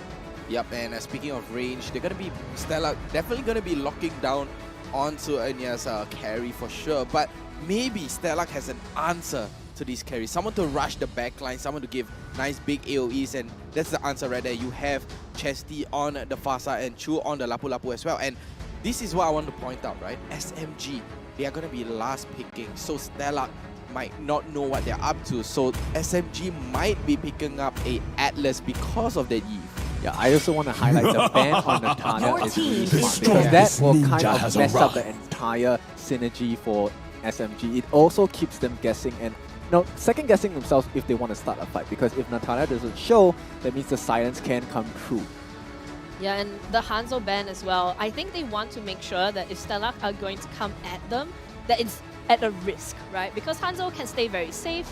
He's going to be able to basically cross half the map without really risking himself. So SMG looking for that team fight, that sort of grouping up together, and The also ocean is not just our your home. team is the biggest issue for them, and It the is Atlas who ban coming out we here. are. Wow. I saw it coming. I was like, oh, Atlas last pick would be great. Because the Diggy isn't banned, right? Yep, it could be that as well. But the issue here is that I think the way that SMG are playing, I feel that the current draft for SMG works a bit better against the lineup for Stellark. Right now, they still, of course, this is not the full lineup yet. They're still lacking a bit of the final picks, right? But if you just take a look at the real world manipulation paired up with that Guardian's Barrier together with the wild card, I've been waiting for too long. In two. And of course, with that, Reminiscent going to secure the carry for his marksman here. And yeah. Yeah, and the carry is just slips right through. And I think Stellark has an answer for this carry, for sure. They wouldn't let that carry just slip out just like that.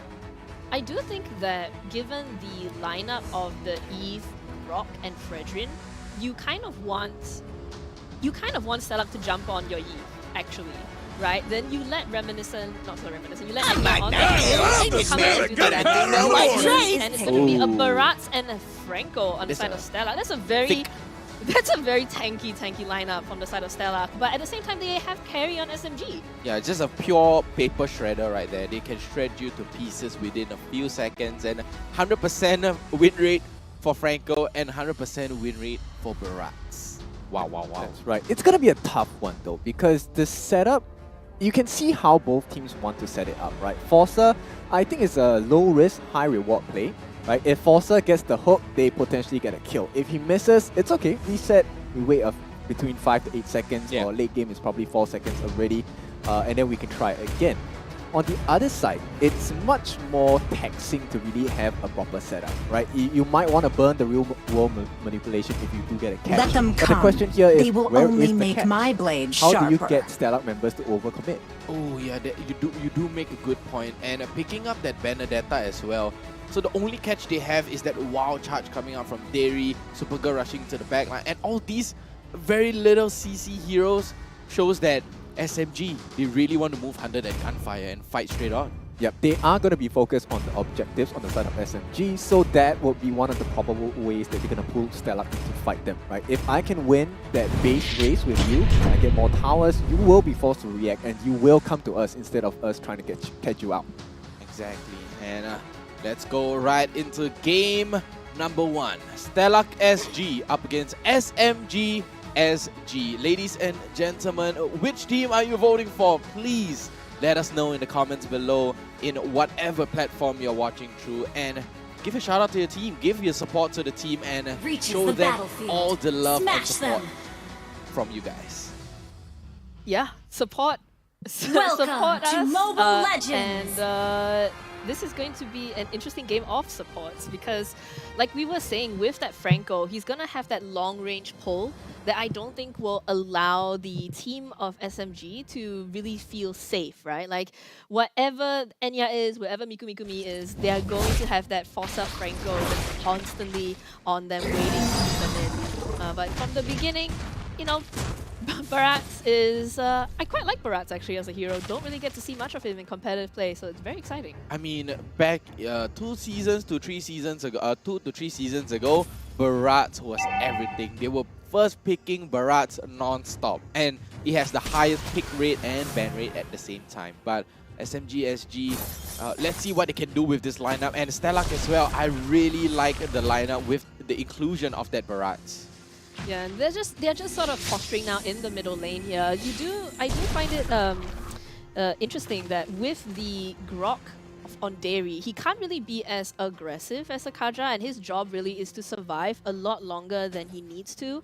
And Barats also, with that Daytona's welcome is going to be an issue, because this Franco is going to hook somebody in, the Barats is going to take the guy away, and then they can suppress him with the Franco ultimate after that as well. So it's going to be a very, I guess, one down assassination sort of technique from Stellark. It's a very good isolation, like you said, Suki. You can literally isolate somebody, but take a look at Reminiscent. Oh, barely misses that AoE. And here comes Bambi, putting a little bit of aggression, trying to take away that gold crab for himself.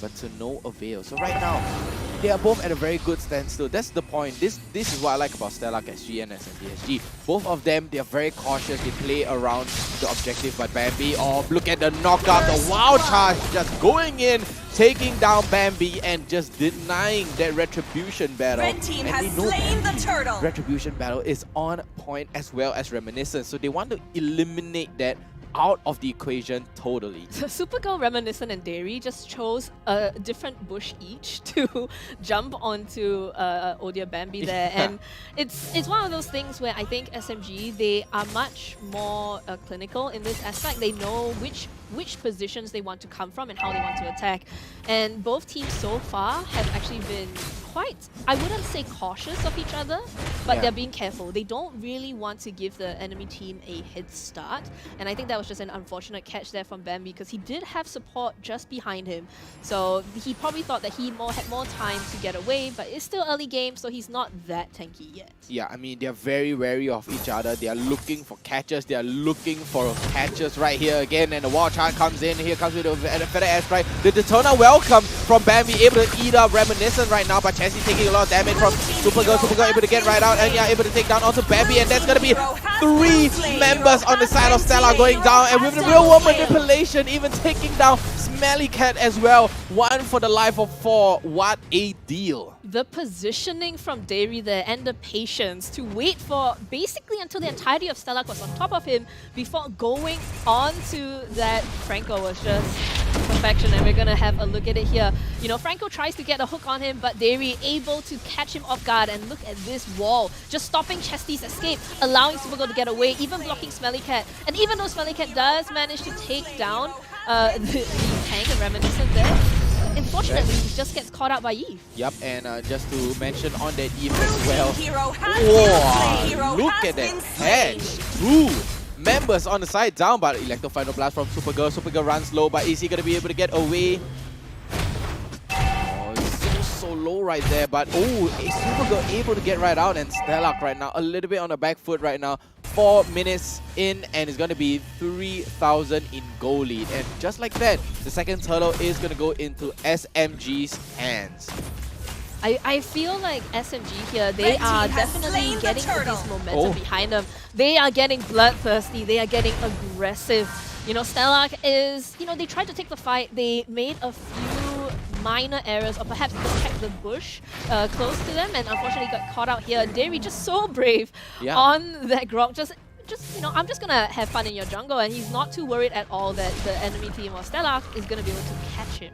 Exactly, and what do you know what Grok stands for? Great Rock. Oh, okay. Yeah, that's why they call it Grok, because he's a great... He's a great rock. Yeah, he's a great rock. He's just there giving information to the side of SMG as well, and look, they're being benefited so much right here.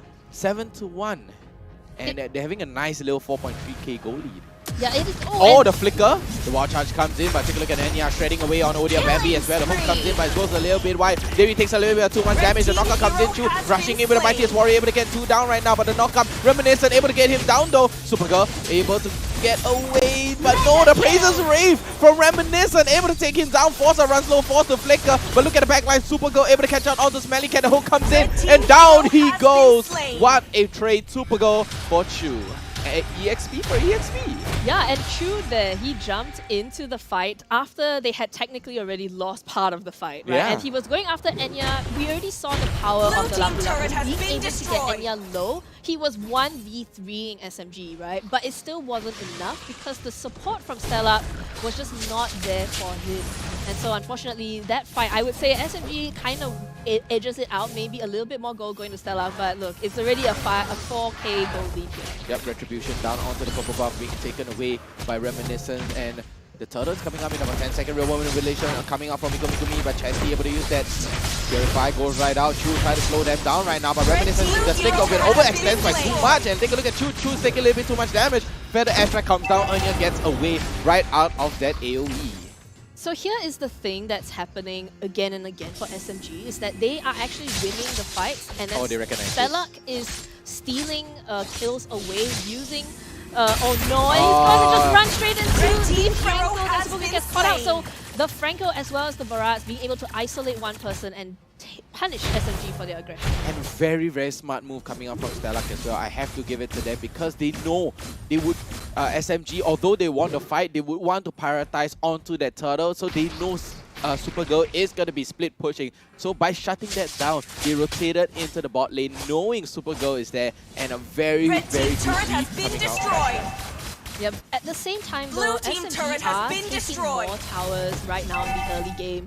And even though Reminiscent was down, Stellark chose not to go for the turtle, instead prioritizing that kill onto Supergirl. Red So team whether has or not slain this the is turtle. a game plan that will lead Stellark to victory, I think is a very long-term plan. It's going to be a while more before Stellark really can compete against SMG face-to-face without relying on that combination of the Franco Barats to get any kills. Oh, here comes the conceal play coming up by Forza, and Smelly Cat is there as well. Dairy charging up. Forza still not doing anything about it, but the conceal is being wasted right now, but slow comes in. Dairy able to get their wild charge. Real world manipulation goes down as well. Forza runs low. The taunt comes in as well for the airstrike. Along with it, down goes Forza. Supergirl. Oh, wrong positioning right there, but a big catch from Chu. Able to catch 3 members of SMG SG right now. Chu runs slow, able to get right out, but Enya is just shredding him and shredding and shredding, and there's going to be 2 members down on the side of Stellark SG. That was beautiful positioning from Enya. Enya came from the top, and they didn't really know where Enya was coming from, and Enya was untouched that entire fight, able to lay down the damage. Yes, Supergirl went down, but at the same time, he's not playing the Benedetta of I'm just going to split push, I'm just going to cut waves, I'm just going to, make sure that there's pressure on the other side of the map. He's actually partaking in these team fights, which is, I think, better for SMG. Exactly, and SMG benefiting from all this team fight because Supergirl is there to join the team fight and able to add some value to that, towards the team fight and towards SMG as well. And speaking of value right now, SMG SG, they are ahead by 4.6 thousand gold. Stellark, their idea is that they want to catch out one person so that the next team fight they're going to have 4 versus 5. But at the same time, SMG, they're going to be just pushing down the mid lane while half of the team is trying to catch out Supergirl. Supergirl knows this, so he's hiding out. He's actually harassing the 3 who chased after him just to make sure that his team gets the frontline damage. But unfortunately, Supergirl does get locked up, I believe, once again by that Franco. Exactly, with the bloody hunt along with the bombardments of the grenade launcher from Smelly Cat. It's just a insane cheese thread. I would call it a cheese thread, right? With the bloody hunt and the bombardment of the bomb. It's just too much to handle, and there's no way you can get out of there unless you're going to purify though. But here comes the real world manipulation. It's going to be a 3-man count coming up. Davey with the spin 2 trying to get the mightiest warrior down, but it's not going to be enough. Smelly Cat from where smashing down onto Mikumi. It's going to be enough though, but look at Reminiscent all the way to the take away. Appraisal Ray come down, but it's not going to land. It's not going to connect, and it's going to be bad value coming out from SMG SG. Yeah, and this fight is still going because the Lord is still alive. They are going to try and push forward here, unable really to get much damage, and Mikumi has to go back. They have to complete this Lord early, and yeah, they have to complete. Unfortunately, Stellark just had the better positioning there, but at the same time, they did use all of their ultimates just to catch on to Reminiscent, right? So as we have a look at the items here, from the side of Stellark, already the dominance ice on the Franco, so he's already limiting what the Fredrin can regenerate. The Purify on both mages, on the side of Stellark as well as SMG, they don't want to get caught out. This is very dangerous territory. Your mage, your mid laner is going to be your playmaker, your long-range damage. Both sides choosing the sort of artillery bombardment style of mage. Exactly, and they're just going on and on and on. I mean, last time when Eve first came out, I was like, yeah, that's a cracked up Fasa, right? A Fasa is a cracked up Eve, a Eve is a cracked up Fasa. They're both just so strong as a hero on their own, and their kit is just pain on pain on pain. They will rain down pain like nobody's business. I think unfortunately for Mikumi, he has to be a bit more careful to where he places his real-world manipulation because, Faza is going to have a bit easier time because it's such a huge AoE around her. So the team fights, in a way, are not necessarily reliant on these mages, but they are going to be the ones that start the ball rolling for each team. Exactly, and right now the lead has been reduced, and SMG SG, are shaking a little bit. They're looking a little more shaky. And the Stellark, they're slowly clawing their way back. And take a look on the minimap, ladies and gentlemen, how Stellark are positioned. And SMG, they do not have a clue. Here comes the conceal play coming in. But, a reverse conceal play. Forza able to catch down onto Miku though. But look at Enya shredding away and Forza down he goes. Forza goes down. Monster kill coming out from Enya. Look at how Enya is shredding down onto Shu. But down goes Chessie as well. It's going to be a 3 members down all the way in. But look at Stella. How are they going to win this? Odia Bam is going to be in a 1v4. Is it going to be enough? No, it's going to be a team wipe coming out from SMG SG. And a big wipe out.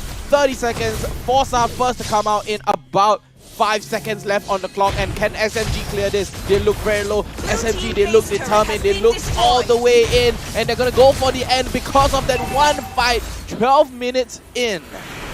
And the first game gets taken away by SMG. My goodness. I was going to say, actually, SMG have ended most of their games within 15 minutes. Yeah. And this was the moment they saw victory was possible, they went all in. They just, pulled the trigger and fired their SMG into the enemy base. Yep, this was an exciting one. And SMG SG walks away with Game 1 as the victor. And of course, I have to really focus on a couple of things. The first actually iteration of the battles, right? Yeah. The full focus on Supergirl was actually on Smelly Cat. Yeah. And that was the team's identification. Let's get rid of Smelly Cat first and we can win the fight. But later on, you actually see a shift in momentum and shift of focus. They actually catch out Forza instead, which is not typically the guy that you want to go for, right? That being the tanker and the roamer and stuff like that. But because Forza is unable to give that bloody hunt to lock down one particular member, it kind of changed the way that they had to fight. So with one less tank, they couldn't withstand the damage. And Reminiscent, you can see, was a bit more aggressive with his movement to the back. And later on, you can see that the Daytona was actually used on Reminiscent as well as the Grok. So Dewi was actually cooped up. And that was actually the start of a good fight for the side of Stellark, but they just couldn't sustain because Enya, if you take a look at him, he's already close to fully stacked. Wow. That Demon Hunter Sword along with that Golden Staff, added on with the Corrosive Scythe and Wind of Nature. So much sustainability for him. I think the lineup from Stellark, the idea is fantastic, right? The combination of the Franco and Barats to be able to isolate one person and take them out is great, but SMG they faltered a little bit when that combination started coming online. And then once it came online, SMG discovered the way to defeat it, which is to get rid of one of them. Yep, exactly. And the thing is, for Stellark's lineup, they had to burn a lot of ultimates and skills to get rid of one particular person. Reminiscent with this Fedrin is a real threat because he is so tanky, the Grok as well. So they had 2 people to deal with on the front lines. And then Enya as well as Supergirl will be coming in at the back. And add on Miku with that, you can see the damage taken by Chu, 100,000. Wow, 12 minutes and 100,000. Honestly, 100,000 in 12 minutes is pretty hard to achieve, but Chu made it possible with the amount of hits he has been taking. But SMG SG right now with 160,000 damage dealt. So that's 30,000 more as compared to Stellark. To give credit to Chu and how come he had to take so much damage was that he was targeting the right heroes, right? He was constantly going after the squishy backline, going after Enya, going after Miku, and we saw Supergirl actually have to sacrifice his life to make sure that his carry and his mid laner was safe. So Chu was doing a good job, and therefore that's why he gets the accolade of being the sandbag. Exactly, but Supergirl did an excellent job. And although I do like Stellark's lineup, but let's take a look at the MVP right now. Coming up on the screen is going to be Enya, of course. 7-0-2 with the 56% kill participation, along with that Electro Flash and the Flicker. Yep, I mean, he offered so much damage for the team simply because Stellark could not handle the frontliners of SMG SG. So credit to Reminiscent as well as David, who provided this opportunity for him to really perform and shine. So Enya, while he is the MVP of the team, this really was a very big team effort from SMG SG. They just seem more coordinated and they're more clinical in their finishing. It's very difficult for Stellark, right? But let's take a look at the highlights. We'll be able to see more on how the fights actually panned out. Because the way that Stellark was fighting was really difficult for them to execute what would be a perfect formula for that. So if you take a look, Odia Bambi actually uses the Daytona. They want to get rid of Reminiscent because without the tank, it's easier for them to fight. And Supergirl was always on the back line. He was either chasing Smelly Cat or he was chasing Chesty. And you can see here, it turned out really badly for Stellark because they couldn't protect Chesty, and Smelly Cat was super low as well. Down here, this Festival of Blood really worked wonders for Chu. He got the lifesteal in, but it was still a bad fight because they actually got the kill on Forcer as well. So no more tanks for them, and that's where Smelly Cat really felt the brunt of damage. But here we go, that's the formula for Stellark, right? You can see later on in the games, they will keep trying to hook members of the SMG SG lineup into the towers itself. That was their win condition. They want to fight under the towers. But you can see the way that SMG SG is playing, they dominate the map. So that option available for Stellark was not as apparent anymore. They had to fight much more backwards into their lineup, and that really allowed SMG SG to find the correct position and perfect positions to take the fight as well. Yeah, I mean, honestly, looking at the team fights right now, Stellark, I think how much Stellark could actually improve on is the way they move around the map, right? I think they should bait SMG into their own territory and fight on their own terms. I think the problem for their I guess game plan was that it required 4 of them to sort of like stick together in a bush. So we saw them do that quite often. And then when team fights came, it required SMG to make a mistake and overextend. So the problem is that the initiation, I think, coming up from Stellark, their game plan is solid, but that also relies on how your enemy plays, right? Whereas SMG, their lineup, their idea is they're going to play their own game, and that is how they're going to win it. And speaking of win, guess what else you can win, ladies and gentlemen, if you do and sign up for the Frank by OCBC.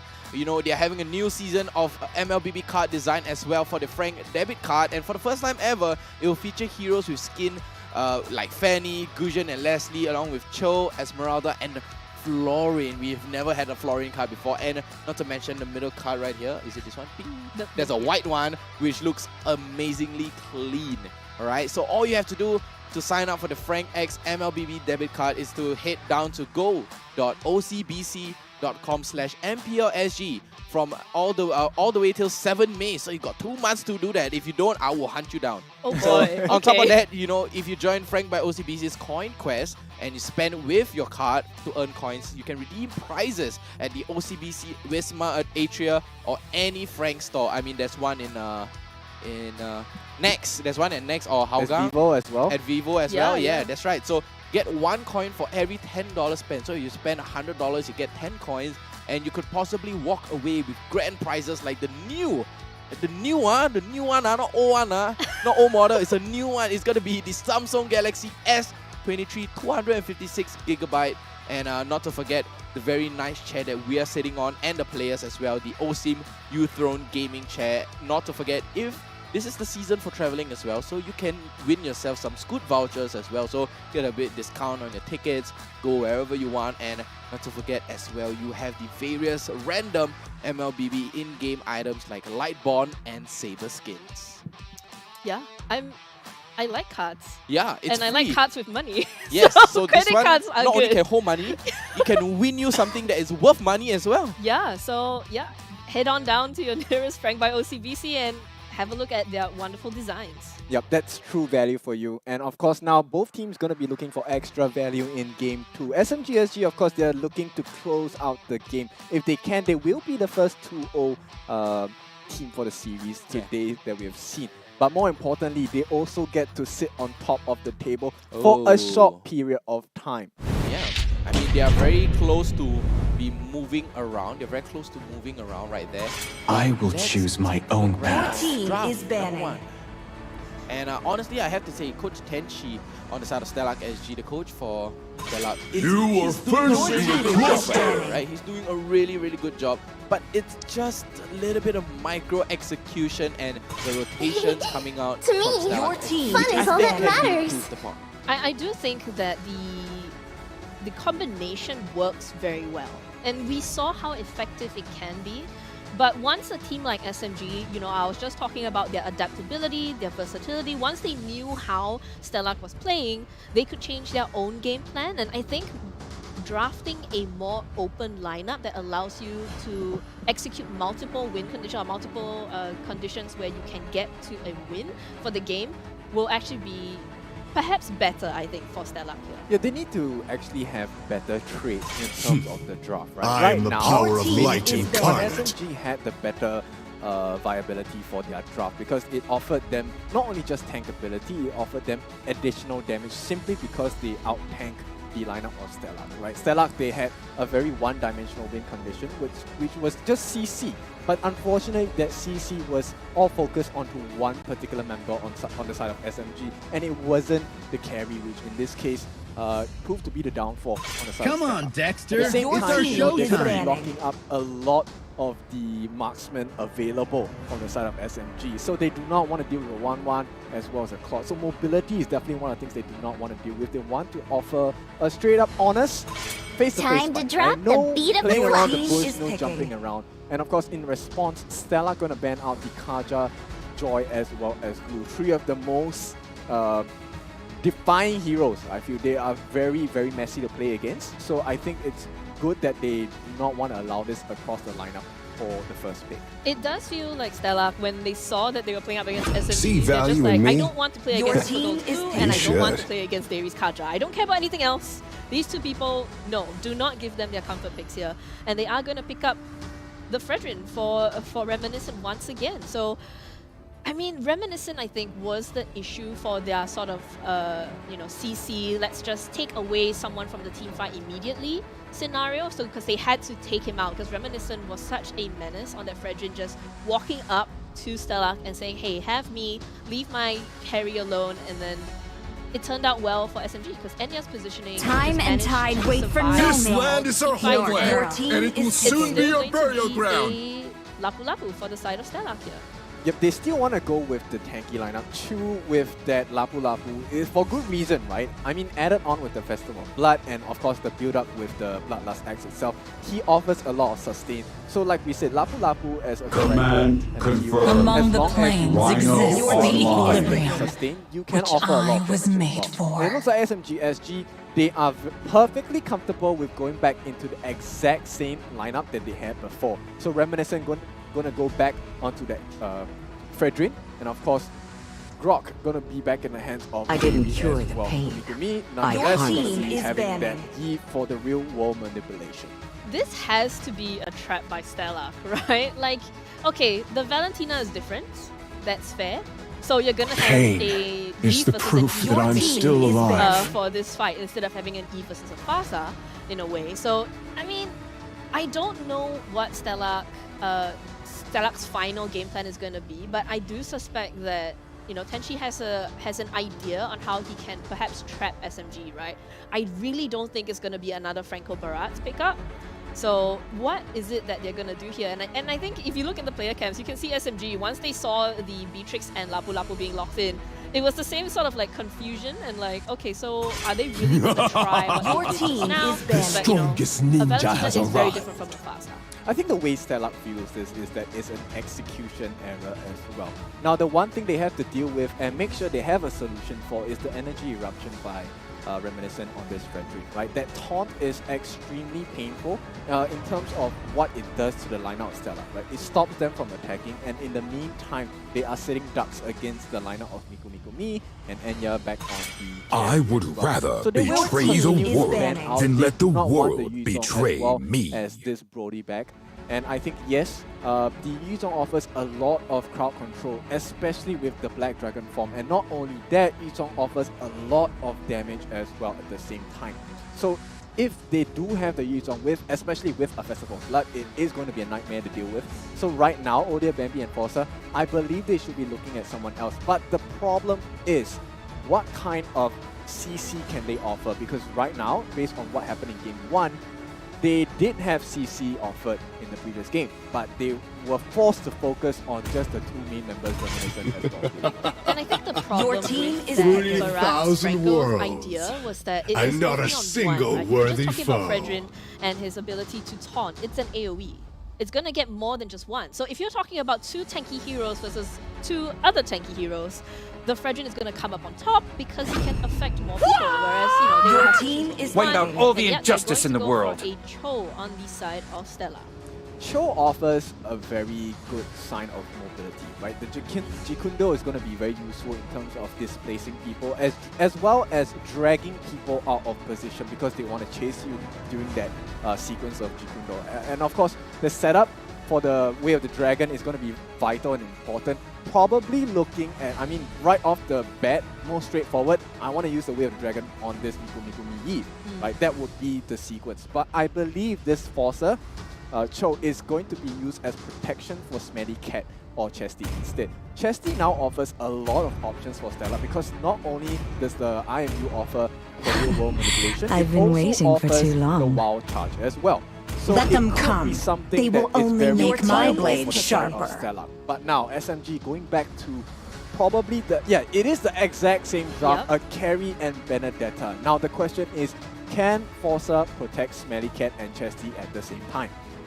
I think if we think back to the previous game, I am not very confident that the addition of a Cho instead of the Franco would have made much of a difference in the previous game. So I'm not saying that I don't believe in Cho. I think Cho is a good hero to be able to close the gap, to be able to get to Mikumi when he has that real world manipulation down. But like you said, he's gonna have to use that to save the rest of his teammates. And a Cho is much less tanky than a Baraz or a Franco. So it's really, oh my goodness, okay. A Hellcut on the side of Stella. Yeah, this is the first time we will see a Hellcut being picked in this season itself. And I like the fact that they picked Hellcut. It is a change, and like we said, Stella is also a team that is very adaptable, right? So I like the way that they have changed this draft itself. Now the only question is, I feel now the Stellark is not exactly very tanky. And it looks like from the way that this works, Stellark has to go in on the aggressive. They have to set up the initiations as well. I do find it scary to think of how Stellark can get into the game because it is going to be an execution issue, right? They don't want to frontline against the big tanky heroes that SMG has. So the onus is on them to perform and to catch out the members of Team SMG SG. That's right, and game number 2, ladies and gentlemen, we're gonna go into Stellark 5 SG seconds till up the enemy against reaches the SMG battlefield. SG Smash right them. now. So with that Hellcut, it's just gonna totally change the game, and a lot of you may scratch your head like, why Hellcut? He's so squishy, he's so he's so tiny, he's a little cockroach, he's being annoying a cockroach. But just to let you guys know, take a look at the draft overall. You have Forza, Chesty, Smelly Cat, and Chu. Along with that Hellcut, it's gonna be a full-on mobility hero. Their movement speed, the way they can close the gaps, it just goes right in, they can just go right into your face without you even knowing. They want to take this fight one-on-one. So that's what Stellark is aiming for. Tenshi on the draft. Honestly, I have to give it to him. It's a pretty interesting draft, but can they pull it off? And looking at this, I'm not sure which way it could go. It could go either way. I do think that the Hellcut pick is very, very interesting and quite exciting to a degree because Hellcut gives that silence, right? So he's going to be able to stop any team fight that SMG wants to go in. So he's there as a disruptor, and it's going to be a very effective disruptor, especially since all of their heroes require skills to do this. Even carry on the damage, he has to dash to be able to get the damage done, to get those light wheels out. So it's going to be, I think, quite scary actually for the side of SMG. This Eve and this carry are going to be, I would say, I don't want to say cockroach food, but maybe cockroach bait is a better thing to call it. Cockroach eat ants, no? Do we count that? No, I don't think so. But anyway, that bait is gonna be shown out here. There's already 3 in the mid lane. They're trying to get in on Dairy. The damage! Oh, damage coming up from Bambi and goes slightly a little bit askew there with the first skill and just going a little bit off. And that gives Stellark the space that they need. Right now, the pincer attack is going to be coming in. The Stallions comes down, but Bambi runs low. The knockdown comes in as well. But no, it's not going to be enough. And now, there we go. First blood going to Bambi. And that is the power of a Fredrin, people. Like, we saw this, I guess you could say, assassination squad from Stellark. They're trying to pick up people, but Mikumi, oh my goodness, almost taking out Chesty and Chu by his lonesome. Wow. The damage from that Eve is ridiculous right now. Yep, I mean, that's the Eve. The whole power of the Eve is so strong right now. And it does seem like Reminiscence is there to take away that orange buff. the aggression from Reminiscent, recognizing that Odia Bambi on that Hellcat unable to stand up against him, gets the orange buff from Hellcat, and that's really bad start. Reminiscent. Knock up and a Praise's Rave coming down as well, but Supergirl chasing him down, and Chu still able to get away there with the Mightiest Warrior. And right in time, but here comes the Way of the Dragon coming in as well. But the wild charge from Dairy, but there's not going to be enough follow-up. Mikumi is rendered useless right here, but a very, very good wild charge to save Dairy, to save Mikumi. That was actually a very good disengage from Dairy, recognizing that the entirety of Stellark was actually ready to jump onto that Eve there. And so saving him and pulling back is, that's what they needed to do. And as we look at the emblems, I do want to say that Benedetta with the Festival of Blood, to me, is quite interesting. It kind of shows that he wants to be in the team fights more. He's not going for an assassination sort of build. He wants to be there with his team. Well, on the other side, Chesty going for the mystery shop. So he wants to get his Valentina on time to get that power spike faster than the side of Team SMG. Yeah, and both marksmen going onto the Electro Flash and giving them the speed that they need and the movement. And they're just trying to close the gap, as you can see from Stellark as well. 4 flickers and 1 retribution. All they want to do is just close the gap, and there we go, Wild Charge being taken away, and Stellark, they are ready for a fight. They are ready to pounce, but is SMG gonna bait them in? Look at the Kufosa right here, missing up onto the Jeet Kundo, but gets away right on time. Oh, Mikumi is flirting with death there. Chesty was ready to go at any time. But he has no information. That's the whole point. Stellark are so mobile. They're gaining so much map control. They have no idea where Stellark are. Reminiscent, though, is going to be starting out this turtle. Mikumi almost gets caught out here. But Chu is going to come in, going to take them out here. The Wild Charge stops a few of them, but it's not going to be enough. They're going to get some kills here on the side of SMG. And now Reminiscent chasing down Chu out of the jungle. But Mellycat, was going to get down there. Not going to be able to secure the kill. But they trade 2 for 1. I have to give it to them. That's a very good Wild Charge by Chesty, but an even better Petrify coming out from Supergirl. The biggest catch ever that I've seen. A 3-man Petrify coming out from Supergirl, and the amount of damage that's been laid on especially. And there we go, Tier 1 bottom turret along with the turtle is going to go down. Yeah, so that fight is, man, SMG and Stellark here are really fighting to the nail. I wouldn't even say that that was a very clean fight for SMG. I think Stellark have the tools to respond to what SMG is doing. It's just by measures of, like centimeters, right? It's just tiny mistakes of positioning. And Reminiscent here aggressively going once again for the orange buff. They even take it, but they're going to take him here. One is Warrior right here, and Bambi able to use that ultimate Forza, running a little bit low, but the Jikundo and the dash able to get him right out of that. The response from SMG to whatever aggression Stellark is doing is just, it's really, really fast rotation. Yep, and just as we speak, the Corrosion Scythe, along with the Golden Staff being secured onto Enya right now, they are prioritizing the damage and the attack speed coming out. Red team turret has been destroyed. And the second turret going down, and SMG has 2 turrets into their pockets right now, and Stellark are looking a little bit shaky with the 4.5 deficit. If you look where Mikumi is, he's trying to bait Stellark to come onto him, but the whole of SMG is standing behind him, ready to pounce at a moment's notice. Supergirl gonna, wow, 1v1, takes out Odia Bambi. The entirety of Stellark is going to be fighting at the bottom, while SMG just cleared out Chu in the bottom lane, in the top lane, and Supergirl is still alive.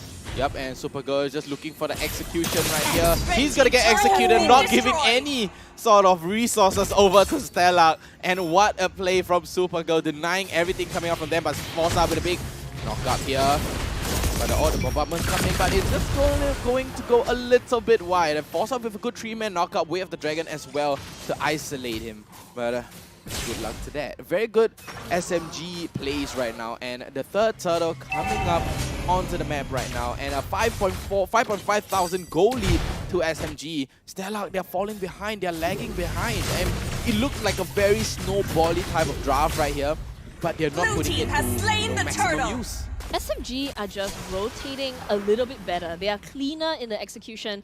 And if Stellark, you think, if they had gotten to the bottom lane just a little bit sooner, there was a chance they could have gotten a super goal and would not have lost Odia Bambi there. Whereas Chu, you know, I mean, he wasn't really going to escape from that. There's just too much tankiness, and they did commit the wild charge, I believe, to get through as well. Turret has been destroyed. It's going to be very difficult here for SMG. Reminiscent just, wow, so bravely walking up. He's level 11. Exactly, level 11 compared to Chesty less level 8. That's a full-on 3-level deficit right there. Wow, Reminiscent, this is his jungle now. He's just gonna face tank Chu, just gonna go straight in. Chesty is hitting from the side. He doesn't care because Reminiscent right now is a giant Frederick. Yep, he is a thick boy right now. Reminiscence is tanky as heck, and down goes the tier 1 mid turret as well. Tier 2 under SMG's eyes right now, and with a 7.3k goal lead, Sniper charges up right now. Red team turret has been destroyed. Coming in, but is it gonna be enough? No, it is not, and Forza runs low yet again. This is how far Stellark are behind because Forza is suffering so much. They do not have any sort of resources coming in and forcing Stellark to go into a very passive mode. And let's take a look at the player go right now. Anya, Reminiscent, Super Girl, Smelly Cat on the top 4 yet again, and barely right above them is going to be Smelly Cat, and there we go, the wild charge comes in, Forza runs a bit low, the Electro Final Blast coming in, but is it going to be enough though? The Nash comes in, but oh, look at that, all the way to the front line, Chu able to catch down 3 men, but where's the rest of Stellark? They're on the other side of the map, it's not going to be enough, the wild charge comes back in again, but all the turn, very good catch down onto Mikumi. Is it going to be enough though? But they're going to be able to trade off 1 for 1 right now. Mikumi was standing a little bit too aggressively, trying to stop the entirety of Stellark from going in. But at the same time, you kind of feel like, you know, this is them pushing down the tier 3 turrets at 9 minutes. I think that, you know, him going down, the respawn timer is going to be so short, it doesn't really matter. But Stellark here, they want to contest this Lord. They want to find a way to turn this around, but this Forza on this Cho needs to catch the right person out and needs to separate them from the rest of SMG before the fight breaks out. Exactly, and there we go. We have the Dragon, the Jikundo all the way down onto Dairy Door, but here comes the wild charge. Is it going to be enough? It's going to be a 2-man stun, and they're going to be baiting them all the way in. The real one with the village by Mikumi, able to take down onto Chesty as well, but oh, they're forced to go back. Choose goes down as well, and that's going to be a 2-0. SMG reigns triumph yet again in the second game. 8,000 goal lead. Wow. Forza on this Cho has been very unfortunate in that he's unable to get into a good position to be able to get a oh down. No, the petrify, the dash, Odia Bambi forcing the first kid to get away, and he gets executed yet again. There was no map control at all coming out from Stellark, right? Because Forza cannot come out. Forza is being forced to, you know, stay in the base and play passive right there to guard his teammates of the rest of Stellark. In fact, Chesty able to take away that wild charge as well, but how are they going to be fighting up against the base push? Supergirl is just coming in on the backline, getting all of the kills, and being able to separate the team so well on this Benedetta. I feel like at this point, is the glue worse or is the Benedetta worse? I don't know. Both feel pretty bad. It's just Supergirl doing Supergirl things, and it's going to be maybe a fight breaking out here. They're all pushing down. Red team base turret has been destroyed. The Lord there. The Lord's still relatively healthy right now, and Dairy comes in with a wild charge, able to get him out, bro. But no, Bambi gets melted down by Anya instantaneously and just gets demolished and wiped out, eradicated from the land of Dawn. But take a look at this, we have the Dragon able to get down onto Mikumi, but he got the wild charge, able to isolate the rest of them, but Chesley's gonna go down. Bambi is still down as well. Supergirl rushing right in, Libera's Passion, able to use my Smelly Cat all the way, trying to zone them out and clear out the minions, but SMG, they're not going to be able to push. It's going to be a 4v3 right now. Odia Bambi coming out in about right now. There we go. Bambi is going to be out, but what value is he going to add over to SMG or Stellark? In fact, it's going to be 11.8 thousand goal lead in favor of SMG. Wow, that's a big lead. And SMG are not actually relinquishing this pressure. They're still in the jungle. They're still looking around for more kills here. Supergirl, you know, dueling up with Forza, but the entirety of Stellark is going to be coming out here. And Forza on that show. No, he's going to go down, surely. Forza, the big one comes in, the mightiest warrior from Drew comes down, but it's just going to go a little bit wide, and Forza is just going to sacrifice his life for the rest of his team, giving them enough space to push out the wave. But take a look on the minimap, guys. All 3 waves should be crashing in, and Stellark, they are as bald as a bald man right now. No turret in sight, except for the crystal. They will flicker in when the wild charge comes in as well. But look at this, Bambi with ultimate trying to go right in, but Reminiscent able to soak them out right there. And Foresight is still down. Here comes the bombardment. Oh, look at that, all the way to the backline. Supergirl able to catch everybody out, but down go Chesty and Chu, and so does the crystal. And just like that, SMG able to take down 2-0 against Stellark. Wow, Victory! SMG here playing a very, very, very good game. It was very smart engages and a lot of smart choices, I think, from the side of SMG. The rotations were so clean, the fights were very clinical, except for a few that got like a bit out of hand. But, you know, SMG is just doing great. Yep, I mean, this was go big or go home for the side of Stellark, and unfortunately they are sent home. Not literally, of course, but you know, SMG, they really just played that draft to perfection. You know, you saw in game 1, you thought that, yeah, maybe there's a chance that Stellark can come back. And game 2, they just took the same draft and smacked them all over again. Yeah. And it was a really tough one to watch because the way that Stellark has drafted, along with the emblems that they picked, it was very heavy on itemization.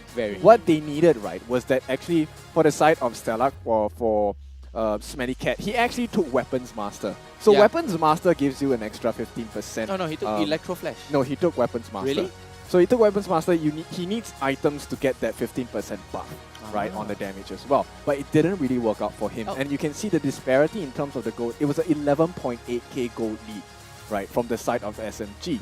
So with that being said, you know, they had a lot of problems to deal with. They couldn't, once again, they couldn't deal with Dairy, they couldn't deal with Reminiscent. They offered Chesty in the form of the IMU to steal that wild charge away. But the whole lineup of SMG, they also had their tankability. And here we have Enya, who just disregarded going on to full defensive measures. He took the Wind of Nature as that primary damage evasion source, and he just went ham with the damage. I mean, you don't need the full damage loadout if your enemies are not very, very tanky. And I think that was the biggest issue for Stellark, was that, you know, choosing these heroes, choosing the Hellcat, choosing the Cho. Yes, you know, on paper, we can understand how it works out, and it can be a very scary lineup. But when it comes to a 5v5 fight, we saw how fast that Hellcat just disappeared off the face of the map. And taking a look at the stats right now, it's pretty much a landslide, guys. Damage to turret. Stellark not touching a single turret at all, but take a look at the damage dealt. 157,000 comparing to 113,000. Wow. Yep, I think, well, at least, you know, in terms of like MVP for this game, I have to give it to Supergirl, man, because he was causing a lot of confusion on the back, and it was just disastrous for them because he also played very well with the iframes for an eye for an eye, and that was super irritating to deal with. Like on the back lines, you know, when he fed that death to the turret instead of giving the gold over to the Stellark members, that was a sick play. Yeah, I mean, and that was what Forza did in the playoffs last season as well. Yep, exactly. So really just returning the favor. Like, hey, you know, I actually got wind of news that Dairy was sick yesterday, and I think he passed on this illness to the rest of the team because this whole team is sick today. I mean, this is insane. That's not the play of a sick person or sick team. That's a full-on sick place. Yeah, exactly. And we'll see who the MVP is for this game. Supergirl. It's definitely Supergirl, guys. It's Enya once again. And of course, with that being said, like, he has the trifecta, right? The Corrosive Scythe with the Golden Staff along with the Demon Hunter. And add that on with the Wind of Nature. There was literally nobody on the side of Stellark who could really touch him. They offered Bambi, but that race advantage only works if you are able to tank up the damage, because when you get hit with a control skill, race advantage actually gives a silence towards the person that gave you that CC. But he couldn't survive against it, and Enya, he just totally negates that because he has no CC against Odia Bambi at all. He just goes in and wrecks him. Yeah, I find that the way that we saw Hellcat being played, you know, he was jumping in onto 3 or 4 enemies, hoping to get that AoE silence onto them, but unfortunately, they were ready for him. They were always ready for that Hellcat. And I think that's SMG, was that even though there's a lot of things happening, there's a big fight happening, there's, you know, kills that you can chase after, they had the bigger picture in mind. Right? So even if they lost that, Supergirl was always going to come back from the backline, take somebody out. You know, something was going to go in favor of SMG no matter what happened. they were just always in control. So if you take a look at the highlights, the early game actually looked pretty good, right? But that Petrify, my goodness, Supergirl, that multi-man Petrify really caught Stellark off guard, and that really changed the whole name of the game for Stellark itself, because they were still holding, their own against this aggressive SMG SG lineup. And we know that SMG SG is a very aggressive team right off the bat as well. They were faltering a bit with the late game in the previous games across the season so far for the past weeks, but today they really showed up and showed a different, more dominant side. They survived so many of these fights, and you can take a look at the setup, right? Every single time, they were forcing Stellark number 1 to group up, and they had to move away, which allowed Mikumi the safety net of not being threatened by any other skills. Yeah, and I have to give it over to Anya as well, just shredding everybody to pieces. And not to mention also, have to give it to Reminiscence as well. We don't see it much, but that tiny little micro, that taunt was all it takes to deny the Nibiru's passion, the way of the dragon, and Odia Bambi from jumping in as well. That taunt just gave so much value to the side of SMG SG, and that's how they did it. They pushed it to their maximum value and got their best ROI, return on investment. I do think that SMG right now as a team, all of them look scary, right? You can't say that there's one player that is like ultimately stand out. As a team, they have grown and they have improved so much that even when they're not on their signature heroes, you can ban the glue, you can ban the Kaja, doesn't matter. I have a Benedetta. Yeah, right? Exactly. And the Benedetta proved so much, right? He was going into the back lines, flanking, and like what Kin say, just causing confusion. And right now on the table, we are full of confusion, but who else better to clarify that confusion but Cheryl? So Cheryl, take it away. Thank you so much, casters. Now, this is an individual that I've been looking so much forward to actually meeting, because he has been an integral player right here for Team SMG. And this is Mikumi, guys. Hello. Yeah, so it's really amazing because you are a familiar face right here at MPL SG season, MPL SG in general, and you have taken a break only during in MPL SG Season 4 only, and we have seen you 1, 2, 3, and 5. How does it feel to be back again? Honestly, it feels great because I really miss the competitive scene, and it brings me a lot of joy to play on the highest level. Right, that's absolutely amazing. And we have really seen you shine, especially right here with this brand new team right here, Team SMG. So how are you feeling when it comes to the whole team synergy? Honestly, at first we didn't feel very confident, but after seeing the first 2 weeks, I can for sure say probably we will give RSG like a very good hard fight, because my goal is to get the first seed. So a little bit of context. So Mikumi, just enlighten the audiences here. You used to be from RSG Slate. Yes. Right. And with that, you are going to face RSG tomorrow. Yes. So how are you feeling? Where's your headspace? Is this going to be a vendetta match against your old team members? I feel very excited. Because I want to prove to them, I think I'm a better mage than Roy. Oh, some tea right there. Absolutely love it. So another thing is the fact that you have been in RSGSG. Do you feel like you know the secret sauce as to how to go around clinching and taking matches from them? Because they're sitting really comfortably right there untouched. So do you think you know what it takes to take them down? I think honestly, RSG always play the same way. Maybe because I usually see them lose the first turtle, a bit shaky, but they, get back their momentum, everything. So maybe my goal is to kill Roy for the first turtle, then Also, settle your own vendetta first and then just play comfortably after that. All right, so another question for you would be, yes, you know a little bit more about RSG in general because you've been there, but with the new additions such as Oki as well as Lucian QT who have been making waves right here in MPL SG Season 5, what's the whole headspace going in? From what I've seen, they're pretty good, and I can't be too scared of them. It'll be like a one-sided game like that. So I will just treat them as normal, probably SG standard because they come in maybe show a bit. Right. So another thing is I'm here watching the matches. So what I've seen is the team dynamic right here at SMG is really heartwarming. Like, I think at one point, you were a little bit off position right there in the mid lane, and then you were feeling a little bit dejected, and then someone was just like, oh, it's okay. So how do you feel, playing as a player with, such supportive teammates? It feels very, very good because they reassure me that, don't worry, you're doing good.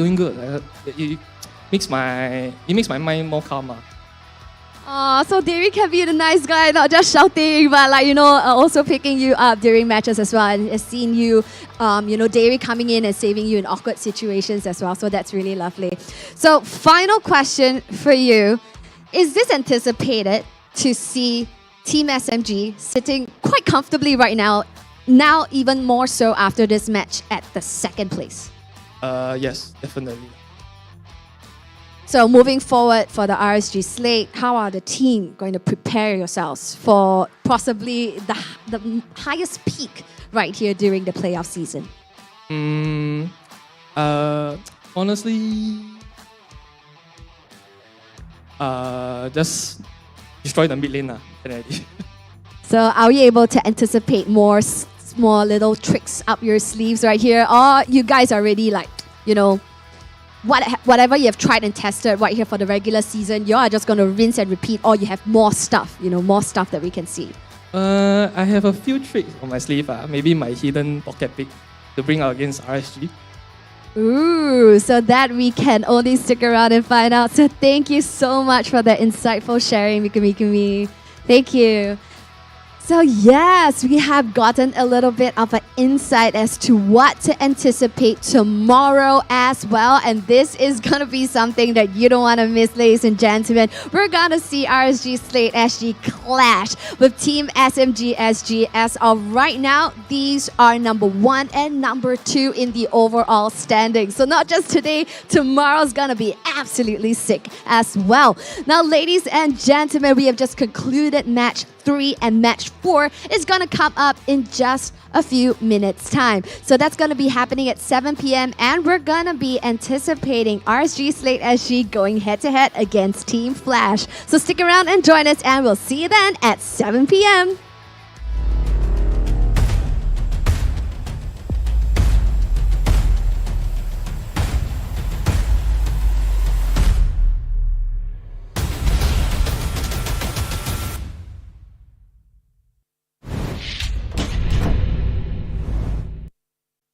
What's up, everyone? Welcome to the latest episode of Hero Spotlight, featuring Arlet, the Lone Lancer. Arlet is a highly mobile fighter that weaves through battle like a vengeful wraith. Hero skills. First skill, Dauntless Strike. Arlet slams down his spear, dealing physical damage. Closer targets will be stunned momentarily, while those further away will be stunned for the full duration. Second skill, Vengeance. Arlet charges at a target with his spear, dealing physical damage. If the target is marked by Demon Gaze, this skill is guaranteed to crit and reset its cooldown. It will also restore Arlet's HP. Ultimate Final Slash. Arlet performs a wide, sweeping attack, dealing physical damage to targets and displacing them to the end of the swing. Passive skill, Demon Gaze. Arlet's demonic eyes will periodically mark a nearby enemy hero. Demon Gaze will also mark enemy units near Arlet that are affected by control effects from any source. Pro tips. Dauntless Strike is best used from a short distance, positioned to catch enemies at the end of the AoE for the full stun effect. Vengeance is Arlet's primary source of damage and sustain.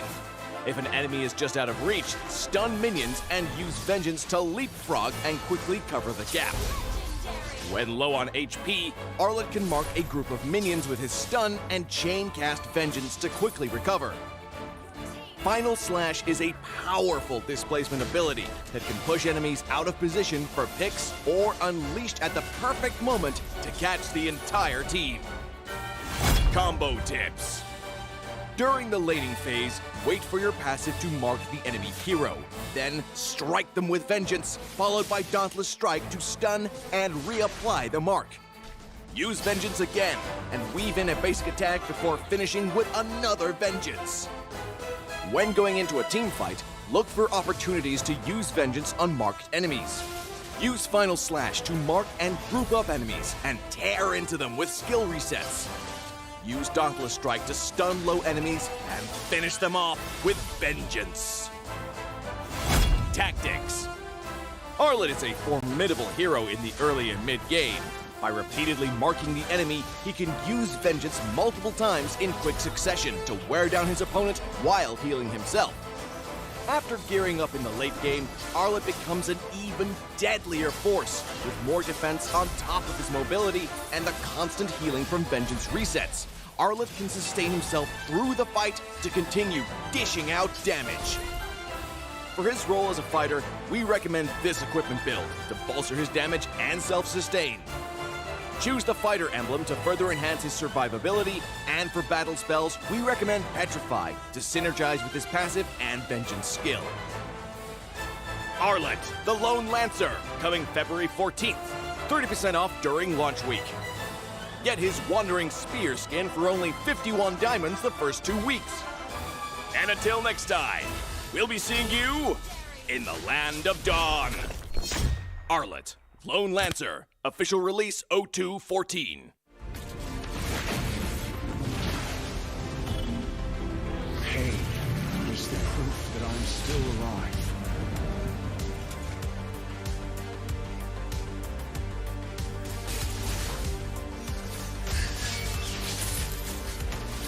Mega kill!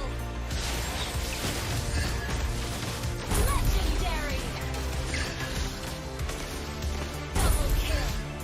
Stopping time.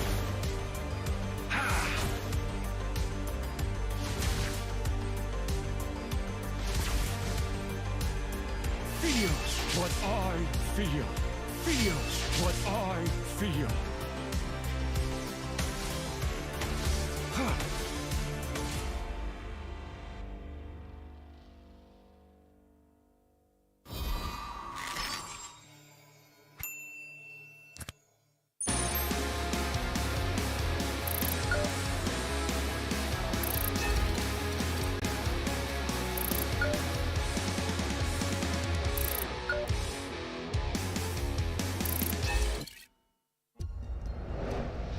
I am Optimus Prime.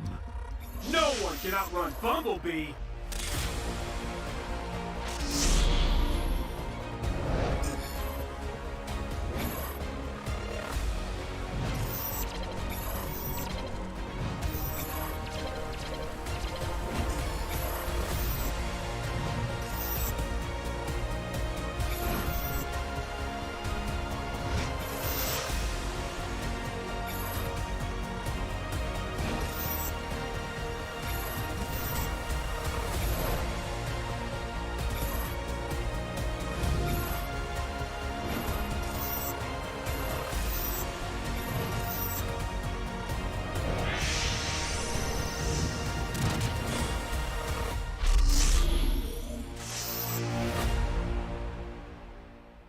OSIM.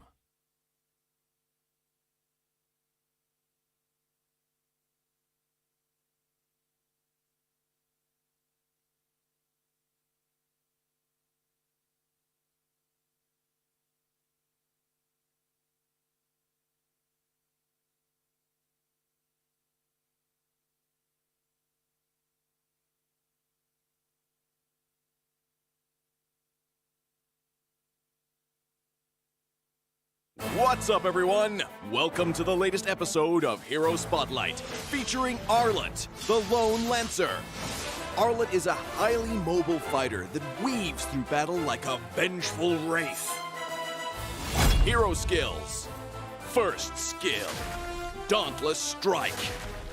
Arlet slams down his spear, dealing physical damage. Closer targets will be stunned momentarily, while those further away will be stunned for the full duration. Second skill, Vengeance. Arlet charges at a target with his spear, dealing physical damage. If the target is marked by Demon Gaze, this skill is guaranteed to crit and reset its cooldown. It will also restore Arlet's HP. Ultimate Final Slash. Arlet performs a wide, sweeping attack, dealing physical damage to targets and displacing them to the end of the swing. Passive skill, Demon Gaze. Arlet's demonic eyes will periodically mark a nearby enemy hero. Demon Gaze will also mark enemy units near Arlet that are affected by control effects from any source. Pro tips. Dauntless Strike is best used from a short distance, positioned to catch enemies at the end of the AoE for the full stun effect. Vengeance is Arlet's primary source of damage and sustain. If an enemy is just out of reach, stun minions and use Vengeance to leapfrog and quickly cover the gap. When low on HP, Arlet can mark a group of minions with his stun and chain cast Vengeance to quickly recover. Final Slash is a powerful displacement ability that can push enemies out of position for picks or unleashed at the perfect moment to catch the entire team. Combo tips. During the laning phase, wait for your passive to mark the enemy hero. Then strike them with Vengeance, followed by Dauntless Strike to stun and reapply the mark. Use Vengeance again and weave in a basic attack before finishing with another Vengeance. When going into a team fight, look for opportunities to use Vengeance on marked enemies. Use Final Slash to mark and group up enemies and tear into them with skill resets. Use Dauntless Strike to stun low enemies and finish them off with Vengeance. Tactics.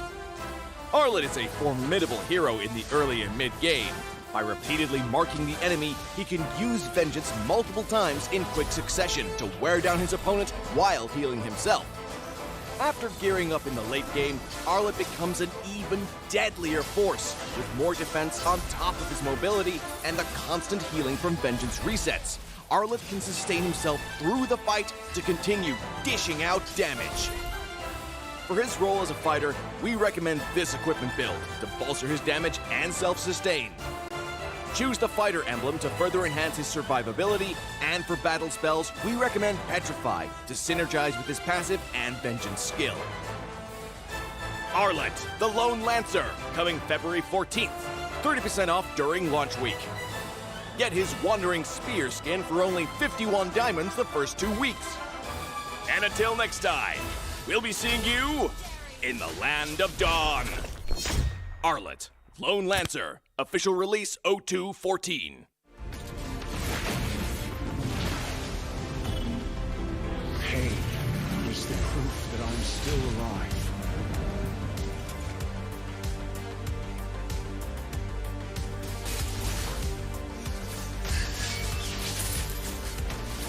Mega kill! Legendary! Double kill! Stopping time.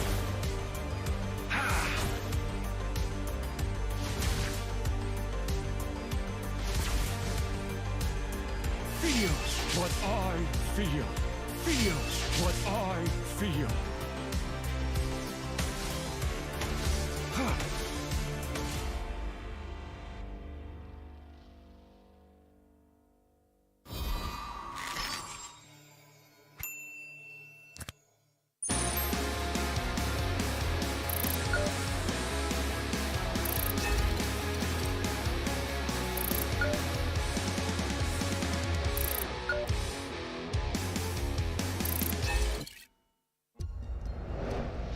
I am Optimus Prime. No one can outrun Bumblebee.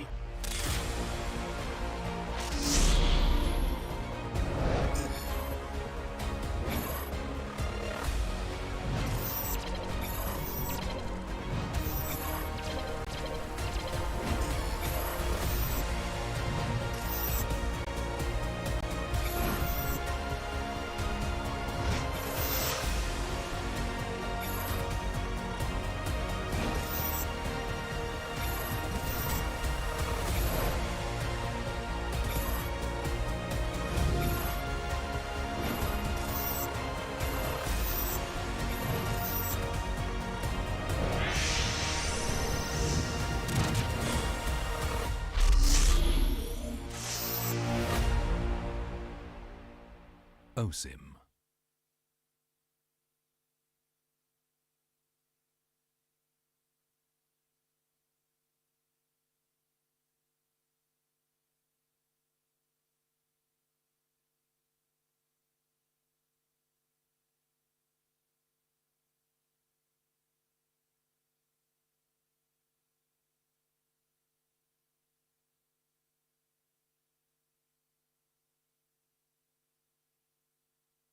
What's up, everyone? Welcome to the latest episode of Hero Spotlight, featuring Arlet, the Lone Lancer.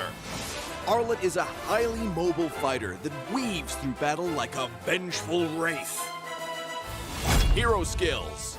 First skill, Dauntless Strike.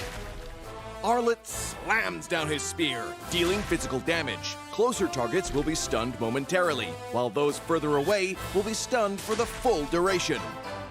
Second skill, Vengeance. Arlet charges at a target with his spear, dealing physical damage. If the target is marked by Demon Gaze, this skill is guaranteed to crit and reset its cooldown. It will also restore Arlet's HP. Ultimate Final Slash. Arlet performs a wide, sweeping attack, dealing physical damage to targets and displacing them to the end of the swing. Passive skill, Demon Gaze. Arlet's demonic eyes will periodically mark a nearby enemy hero. Demon Gaze will also mark enemy units near Arlet that are affected by control effects from any source. Pro tips. Dauntless Strike is best used from a short distance, positioned to catch enemies at the end of the AoE for the full stun effect. Vengeance is Arlet's primary source of damage and sustain. If an enemy is just out of reach, stun minions and use Vengeance to leapfrog and quickly cover the gap. When low on HP, Arlet can mark a group of minions with his stun and chain cast Vengeance to quickly recover. Final Slash is a powerful displacement ability that can push enemies out of position for picks or unleashed at the perfect moment to catch the entire team. Combo tips. During the laning phase, wait for your passive to mark the enemy hero. Then strike them with Vengeance, followed by Dauntless Strike to stun and reapply the mark. Use Vengeance again and weave in a basic attack before finishing with another Vengeance. When going into a team fight, look for opportunities to use Vengeance on marked enemies. Use Final Slash to mark and group up enemies and tear into them with skill resets. Use Dauntless Strike to stun low enemies and finish them off with Vengeance. Tactics. Arlet is a formidable hero in the early and mid game. By repeatedly marking the enemy, he can use Vengeance multiple times in quick succession to wear down his opponent while healing himself. After gearing up in the late game, Arlet becomes an even deadlier force, with more defense on top of his mobility and the constant healing from Vengeance resets. Arlet can sustain himself through the fight to continue dishing out damage. For his role as a fighter, we recommend this equipment build to bolster his damage and self-sustain. Choose the fighter emblem to further enhance his survivability, and for battle spells, we recommend Petrify to synergize with his passive and Vengeance skill. Arlet, the Lone Lancer, coming February 14th, 30% off during launch week. Get his Wandering Spear skin for only 51 diamonds the first 2 weeks. And until next time, we'll be seeing you in the Land of Dawn. Arlet, Lone Lancer, official release 0214. Pain is the proof that I'm still alive.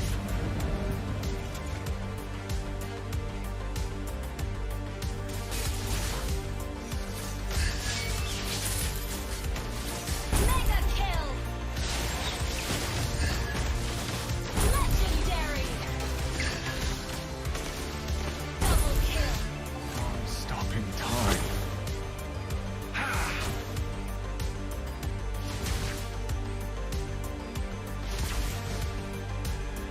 Feel what I feel.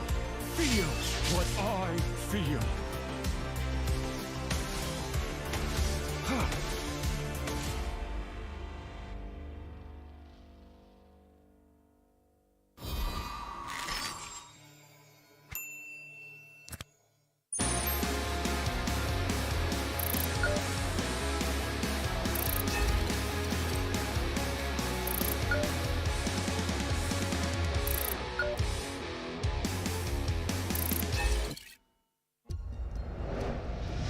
I am Optimus Prime. No one can outrun Bumblebee.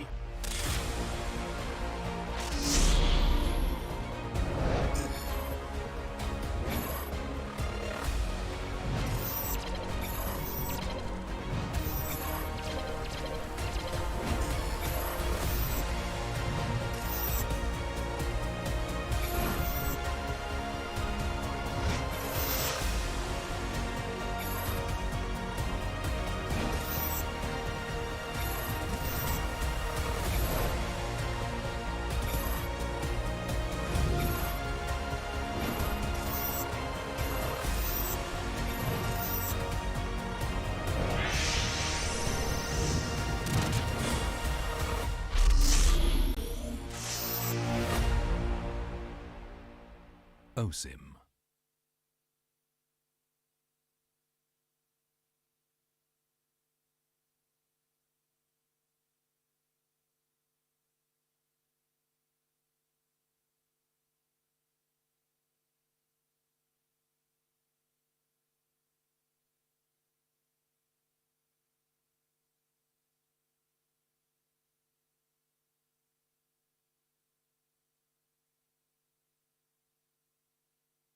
What's up, everyone? Welcome to the latest episode of Hero Spotlight, featuring Arlott, the Lone Lancer. Arlott is a highly mobile fighter that weaves through battle like a vengeful wraith. Hero skills. First skill, Dauntless Strike. Arlott slams down his spear, dealing physical damage. Closer targets will be stunned momentarily, while those further away will be stunned for the full duration. Second skill, Vengeance. Arlott charges at a target with his spear, dealing physical damage. If the target is marked by Demon Gaze, this skill is guaranteed to crit and reset its cooldown. It will also restore Arlott's HP. Ultimate Final Slash. Arlott performs a wide, sweeping attack, dealing physical damage to targets and displacing them to the end of the swing. Passive skill, Demon Gaze. Arlott's demonic eyes will periodically mark a nearby enemy hero. Demon Gaze will also mark enemy units near Arlott that are affected by control effects from any source. Pro tips. Dauntless Strike is best used from a short distance, positioned to catch enemies at the end of the AoE for the full stun effect. Vengeance is Arlott's primary source of damage and sustain. If an enemy is just out of reach, stun minions and use Vengeance to leapfrog and quickly cover the gap. When low on HP, Arlott can mark a group of minions with his stun and chain cast Vengeance to quickly recover. Final Slash is a powerful displacement ability that can push enemies out of position for picks or unleashed at the perfect moment to catch the entire team. Combo tips. During the laning phase, wait for your passive to mark the enemy hero. Then strike them with Vengeance, followed by Dauntless Strike to stun and reapply the mark. Use Vengeance again and weave in a basic attack before finishing with another Vengeance. When going into a team fight, look for opportunities to use Vengeance on marked enemies. Use Final Slash to mark and group up enemies and tear into them with skill resets. Use Dauntless Strike to stun low enemies and finish them off with Vengeance. Tactics. Arlott is a formidable hero in the early and mid-game. By repeatedly marking the enemy, he can use Vengeance multiple times in quick succession to wear down his opponent while healing himself. After gearing up in the late game, Arlott becomes an even deadlier force, with more defense on top of his mobility and the constant healing from Vengeance resets. Arlott can sustain himself through the fight to continue dishing out damage. For his role as a fighter, we recommend this equipment build to bolster his damage and self-sustain. Choose the fighter emblem to further enhance his survivability, and for battle spells, we recommend Petrify to synergize with his passive and Vengeance skill. Arlott, the Lone Lancer, coming February 14th. 30% off during launch week. Get his Wandering Spear skin for only 51 diamonds the first 2 weeks. And until next time, we'll be seeing you in the Land of Dawn. Arlet, Lone Lancer, official release 0214. Pain is the proof that I'm still alive.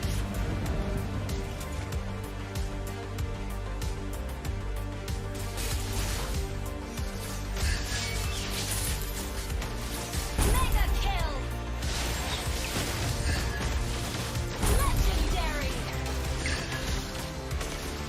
Double kill! I'm stopping time.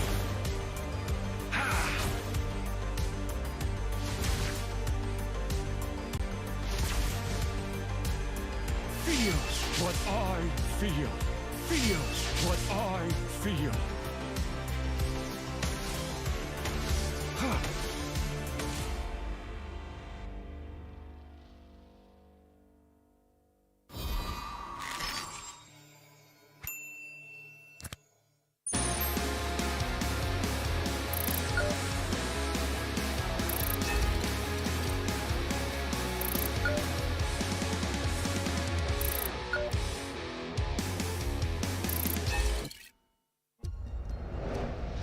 I am Optimus Prime. No one can outrun Bumblebee.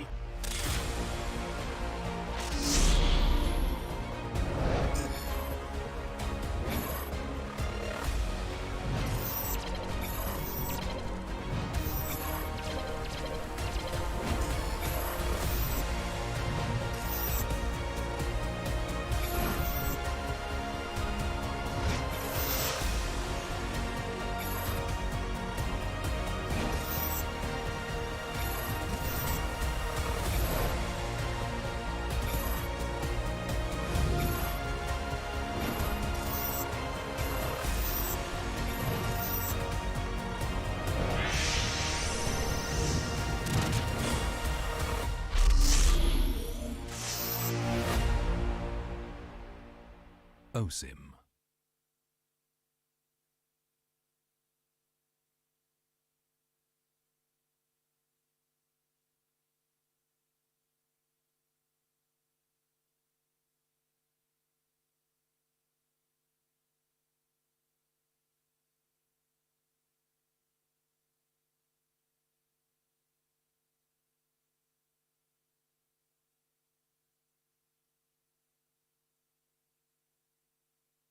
What's up, everyone? Welcome to the latest episode of Hero Spotlight, featuring Arlet, the Lone Lancer. Arlet is a highly mobile fighter that weaves through battle like a vengeful wraith. Hero skills. First skill, Dauntless Strike. Arlet slams down his spear, dealing physical damage. Closer targets will be stunned momentarily, while those further away will be stunned for the full duration. Second skill, Vengeance. Arlet charges at a target with his spear, dealing physical damage. If the target is marked by Demon Gaze, this skill is guaranteed to crit and reset its cooldown. It will also restore Arlet's HP. Ultimate Final Slash. Arlet performs a wide, sweeping attack, dealing physical damage to targets and displacing them to the end of the swing. Passive skill, Demon Gaze. Arlet's demonic eyes will periodically mark a nearby enemy hero. Demon Gaze will also mark enemy units near Arlet that are affected by control effects from any source. Pro tips. Dauntless Strike is best used from a short distance, positioned to catch enemies at the end of the AoE for the full stun effect. Vengeance is Arlet's primary source of damage and sustain. If an enemy is just out of reach, stun minions and use Vengeance to leapfrog and quickly cover the gap. When low on HP, Arlet can mark a group of minions with his stun and chain cast Vengeance to quickly recover. Final Slash is a powerful displacement ability that can push enemies out of position for picks or unleashed at the perfect moment to catch the entire team. Combo tips. During the laning phase, wait for your passive to mark the enemy hero. Then strike them with Vengeance, followed by Dauntless Strike to stun and reapply the mark.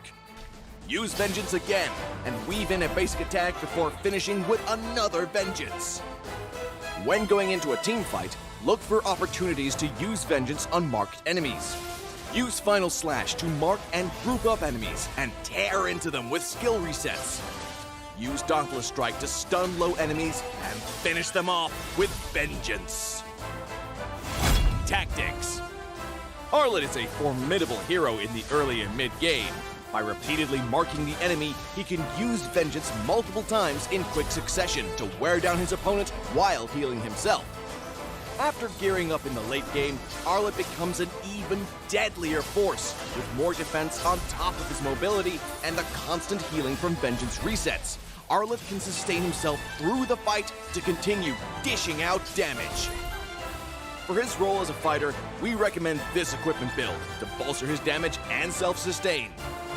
Choose the fighter emblem to further enhance his survivability, and for battle spells, we recommend Petrify to synergize with his passive and Vengeance skill. Arlet, the Lone Lancer, coming February 14th. 30% off during launch week.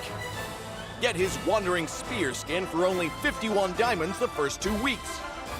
And until next time, we'll be seeing you in the Land of Dawn.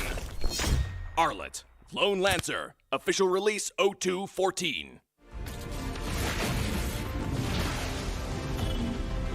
Pain is the proof that I'm still alive.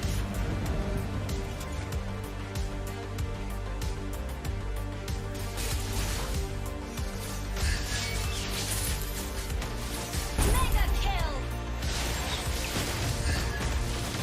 Legendary! Double kill! Stopping time.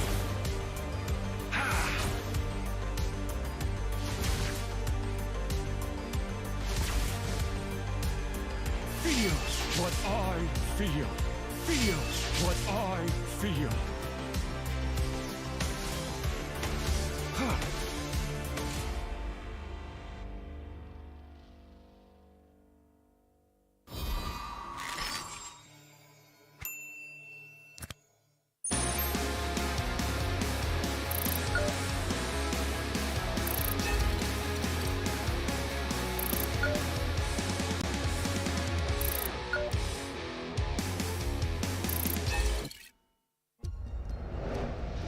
I am Optimus Prime. No one can outrun Bumblebee.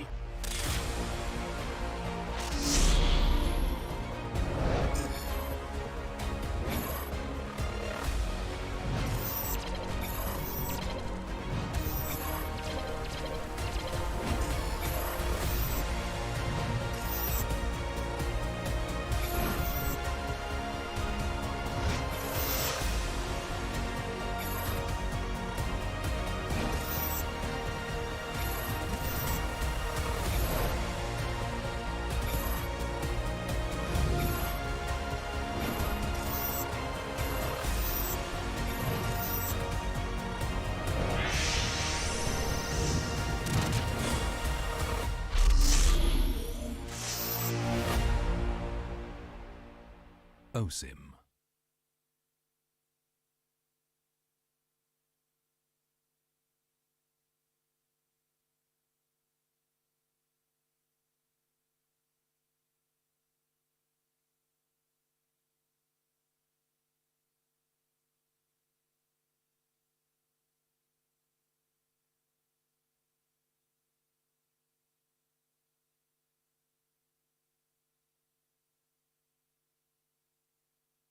What's up, everyone? Welcome to the latest episode of Hero Spotlight, featuring Arlet, the Lone Lancer. Arlet is a highly mobile fighter that weaves through battle like a vengeful wraith. Hero skills. First skill, Dauntless Strike. Arlet slams down his spear, dealing physical damage. Closer targets will be stunned momentarily, while those further away will be stunned for the full duration. Second skill, Vengeance. Arlet charges at a target with his spear, dealing physical damage. If the target is marked by Demon Gaze, this skill is guaranteed to crit and reset its cooldown. It will also restore Arlet's HP. Ultimate Final Slash. Arlet performs a wide, sweeping attack, dealing physical damage to targets and displacing them to the end of the swing. Passive skill, Demon Gaze. Arlet's demonic eyes will periodically mark a nearby enemy hero. Demon Gaze will also mark enemy units near Arlet that are affected by control effects from any source. Pro tips. Dauntless Strike is best used from a short distance, positioned to catch enemies at the end of the AoE for the full stun effect. Vengeance is Arlet's primary source of damage and sustain. If an enemy is just out of reach, stun minions and use Vengeance to leapfrog and quickly cover the gap. When low on HP, Arlet can mark a group of minions with his stun and chain cast Vengeance to quickly recover. Final Slash is a powerful displacement ability that can push enemies out of position for picks or unleashed at the perfect moment to catch the entire team. Combo tips. During the laning phase, wait for your passive to mark the enemy hero. Then strike them with Vengeance, followed by Dauntless Strike to stun and reapply the mark.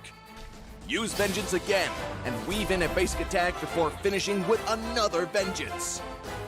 When going into a team fight, look for opportunities to use Vengeance on marked enemies. Use Final Slash to mark and group up enemies and tear into them with skill resets. Use Dauntless Strike to stun low enemies and finish them off with Vengeance. Tactics. Arlet is a formidable hero in the early and mid-game.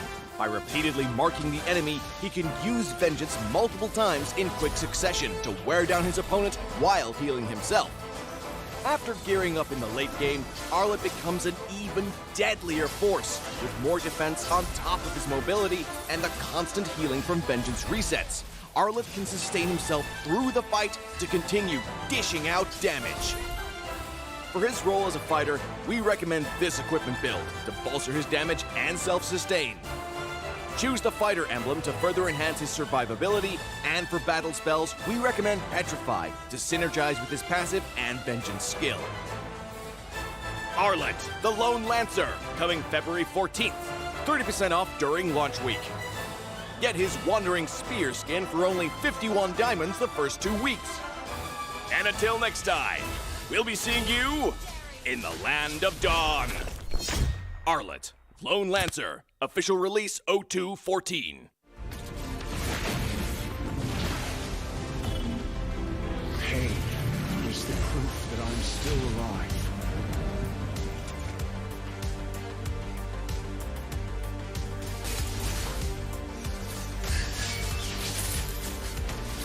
Mega kill! Legendary! Double kill! Stopping time.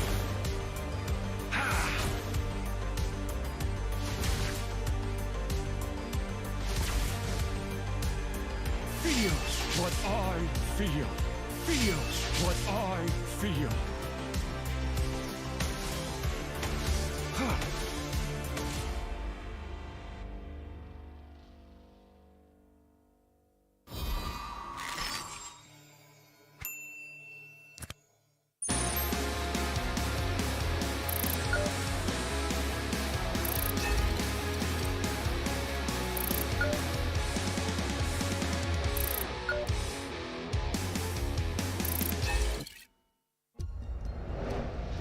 I am Optimus Prime.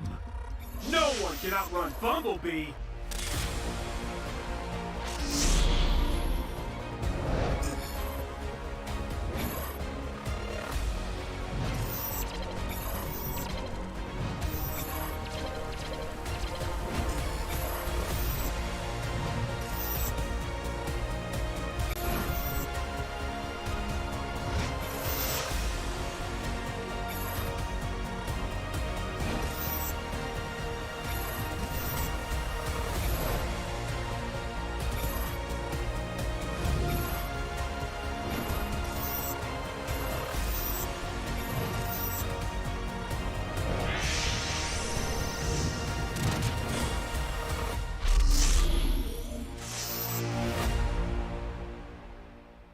OSIM.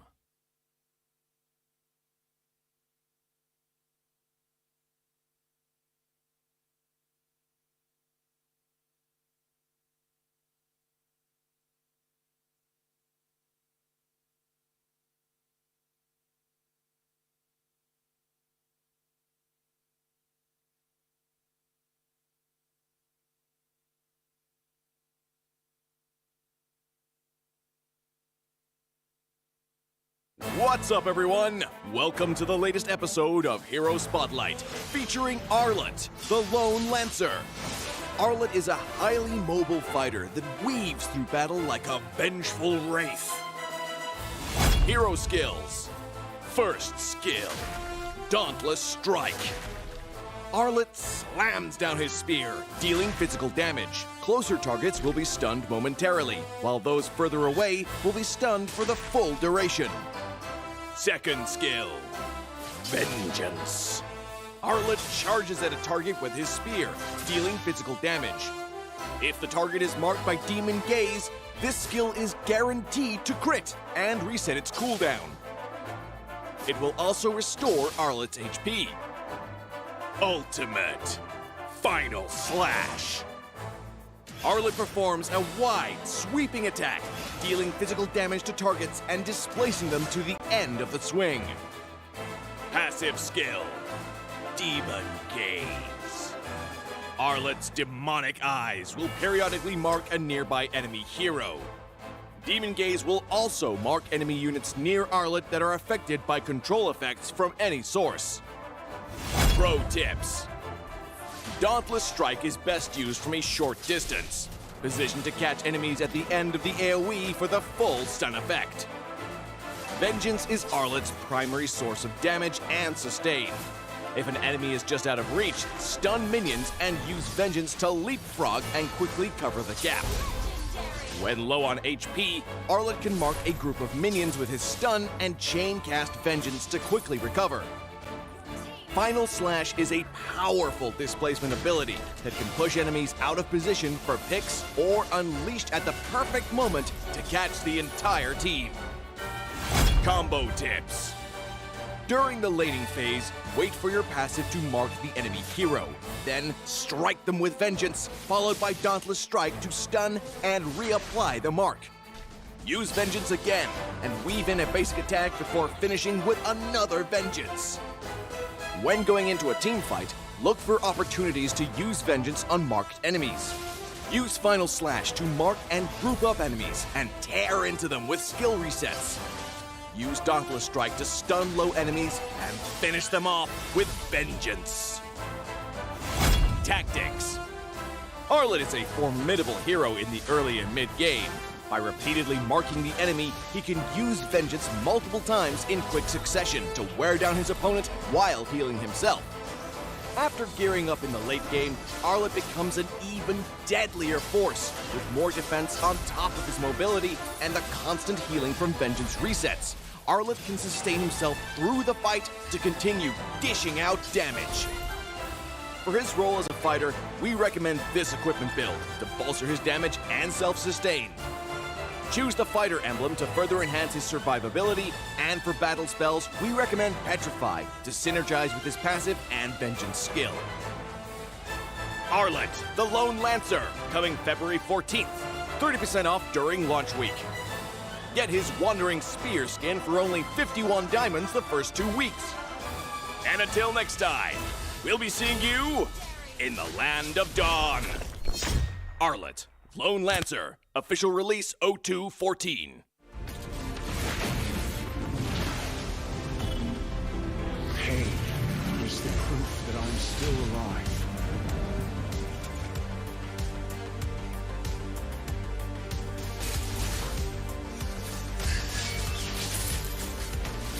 Mega kill! Legendary! Double kill! Stopping time.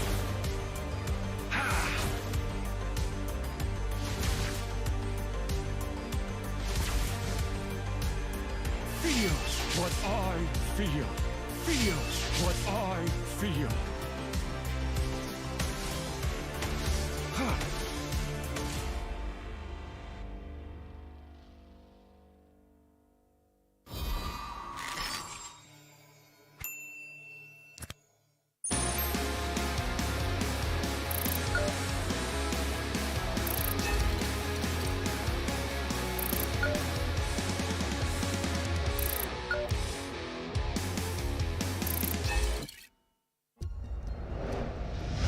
I am Optimus Prime.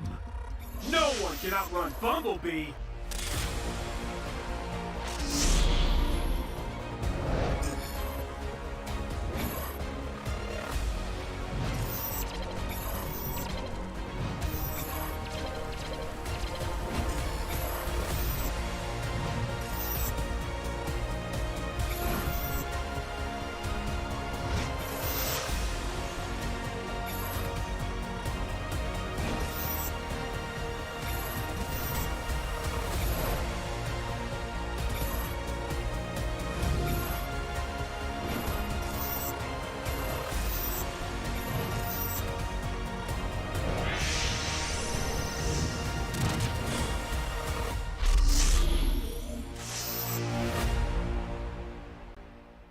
OSIM.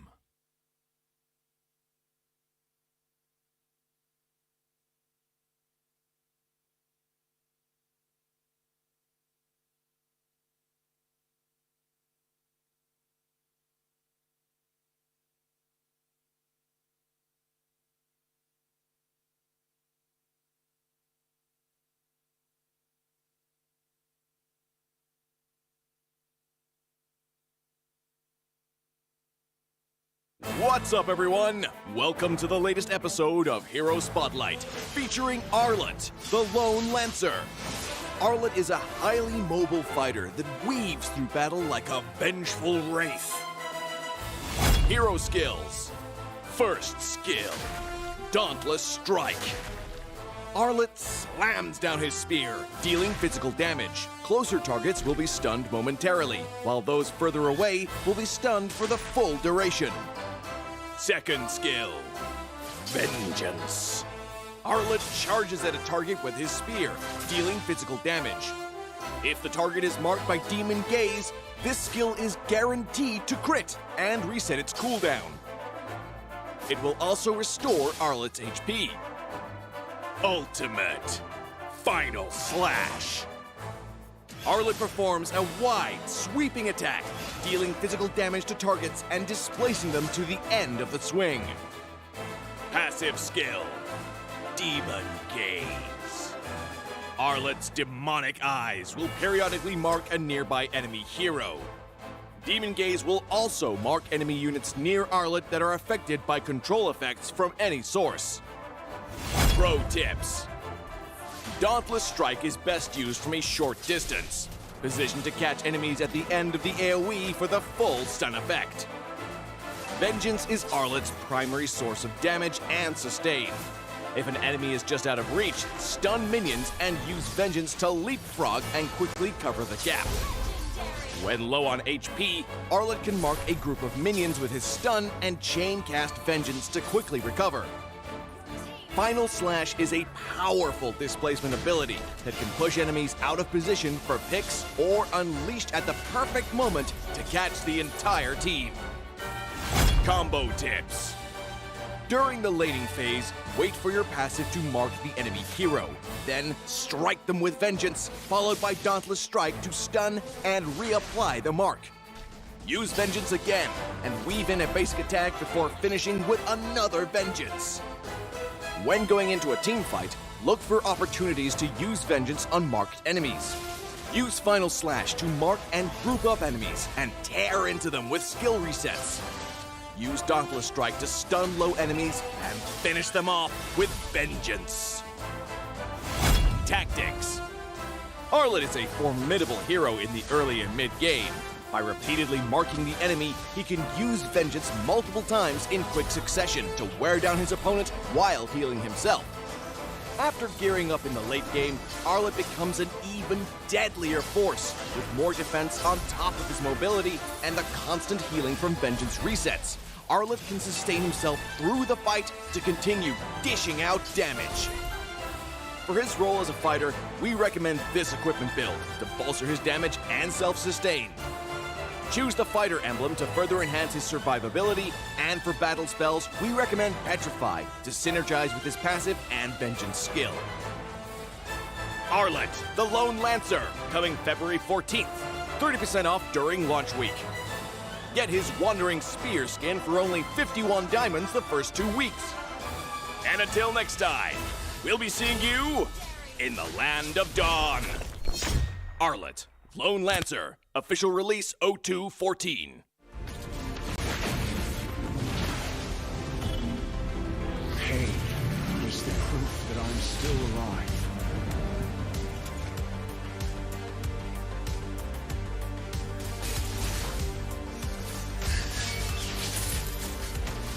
Mega kill! Legendary! Double kill! Stopping time.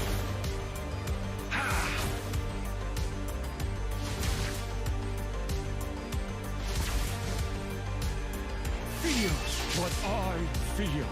Feel what I feel.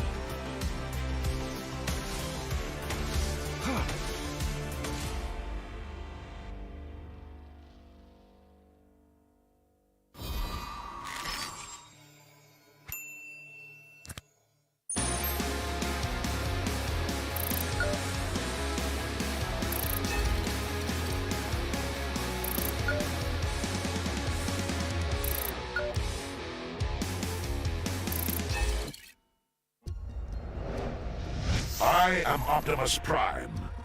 No one can outrun Bumblebee.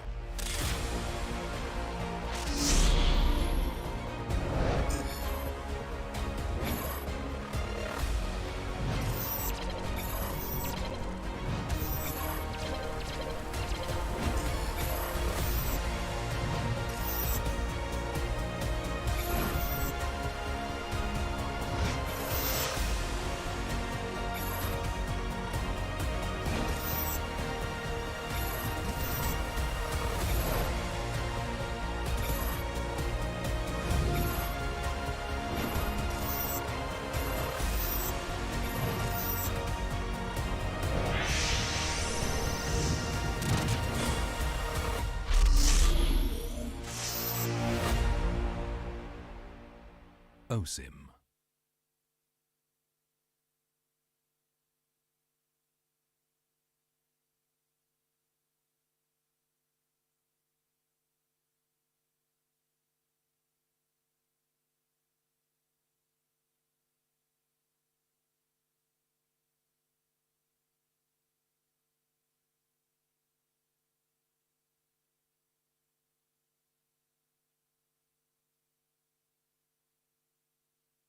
What's up, everyone? Welcome to the latest episode of Hero Spotlight, featuring Arlet, the Lone Lancer.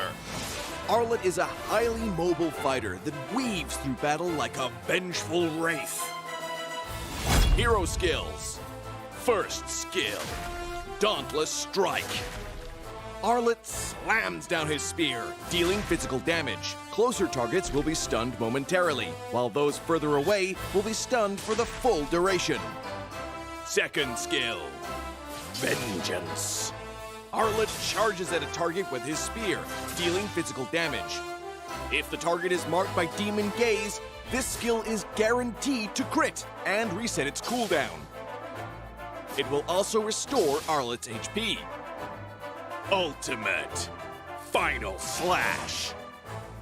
Arlet performs a wide, sweeping attack, dealing physical damage to targets and displacing them to the end of the swing. Passive skill, Demon Gaze. Arlet's demonic eyes will periodically mark a nearby enemy hero. Demon Gaze will also mark enemy units near Arlet that are affected by control effects from any source. Pro tips. Dauntless Strike is best used from a short distance, positioned to catch enemies at the end of the AoE for the full stun effect. Vengeance is Arlet's primary source of damage and sustain.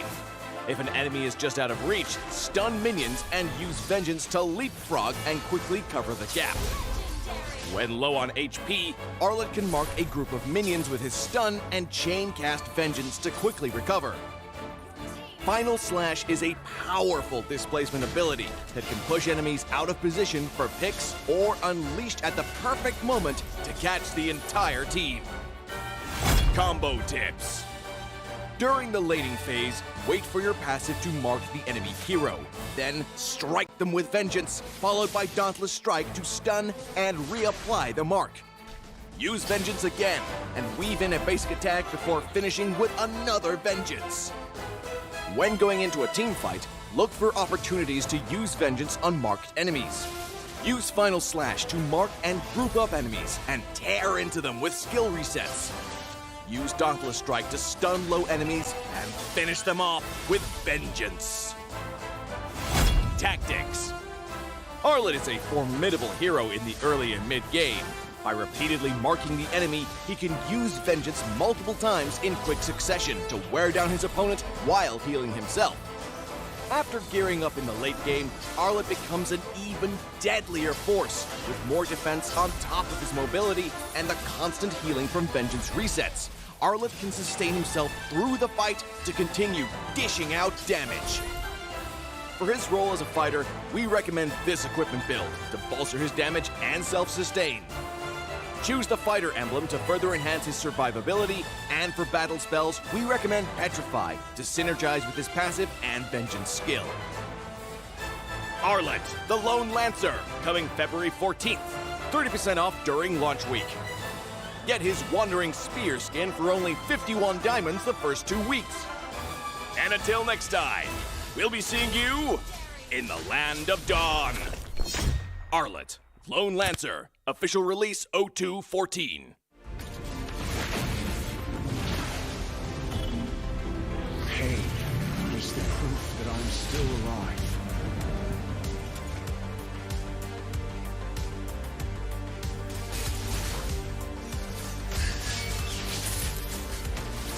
Mega kill! Legendary! Double kill! Stopping time.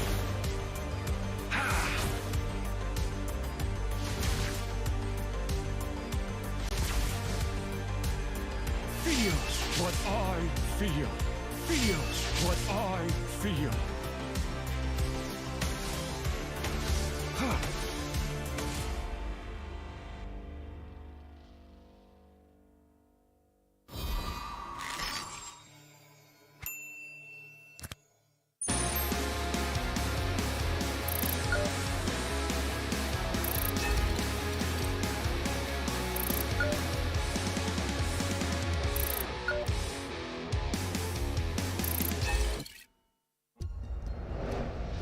I am Optimus Prime. No one can outrun Bumblebee.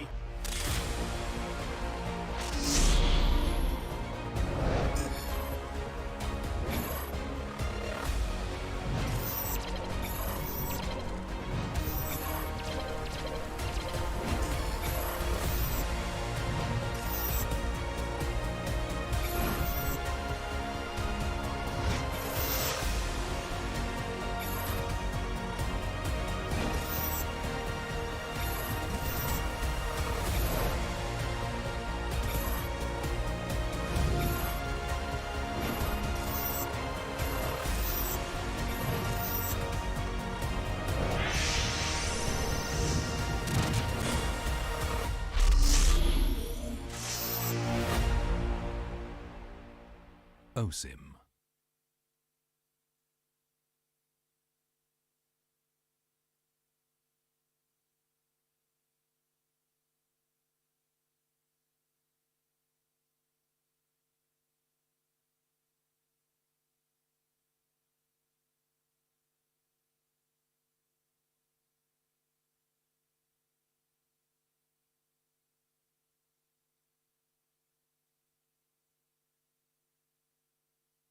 What's up, everyone? Welcome to the latest episode of Hero Spotlight, featuring Arlet, the Lone Lancer. Arlet is a highly mobile fighter that weaves through battle like a vengeful wraith. Hero skills. First skill, Dauntless Strike. Arlet slams down his spear, dealing physical damage. Closer targets will be stunned momentarily, while those further away will be stunned for the full duration. Second skill, Vengeance. Arlet charges at a target with his spear, dealing physical damage. If the target is marked by Demon Gaze, this skill is guaranteed to crit and reset its cooldown. It will also restore Arlet's HP. Ultimate Final Slash.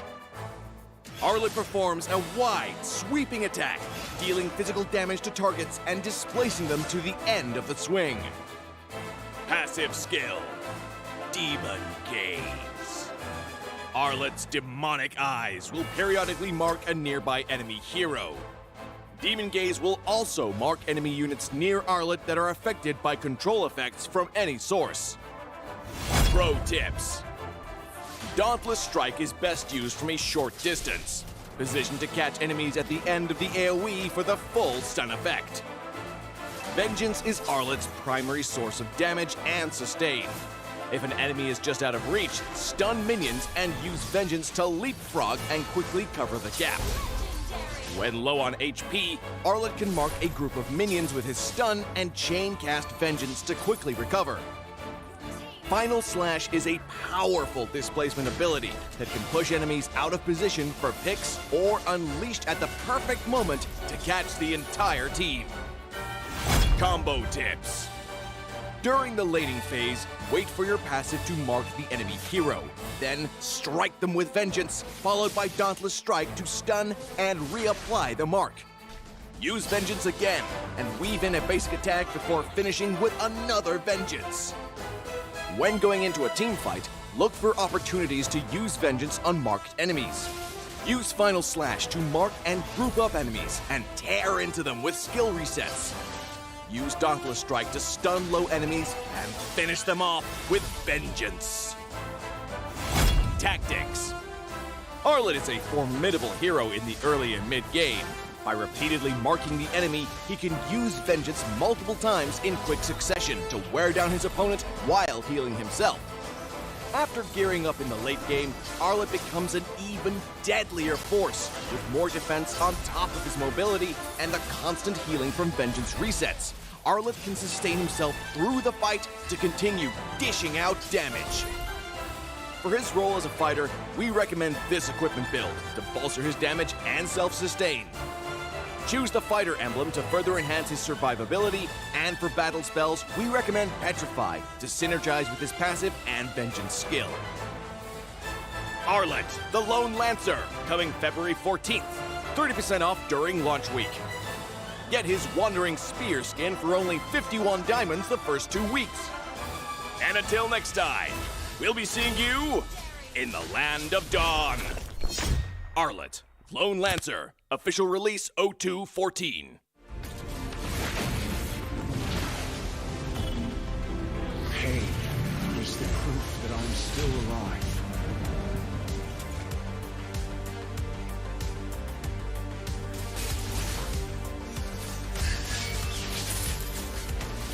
Mega kill!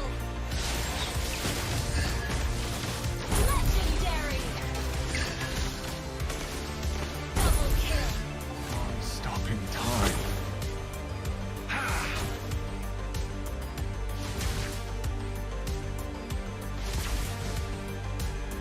Feel what I feel.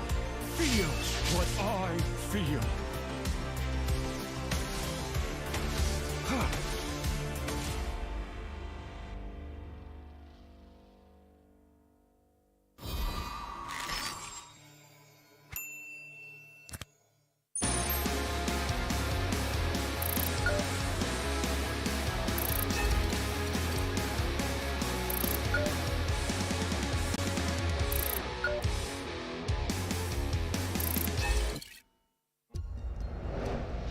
I am Optimus Prime.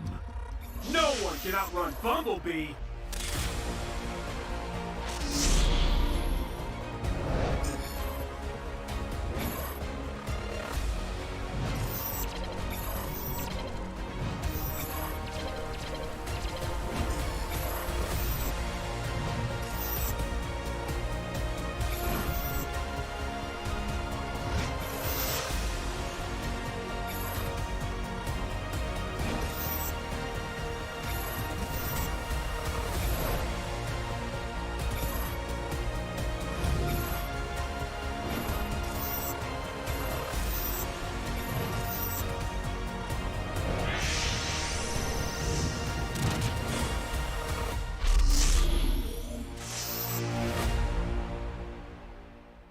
OSIM.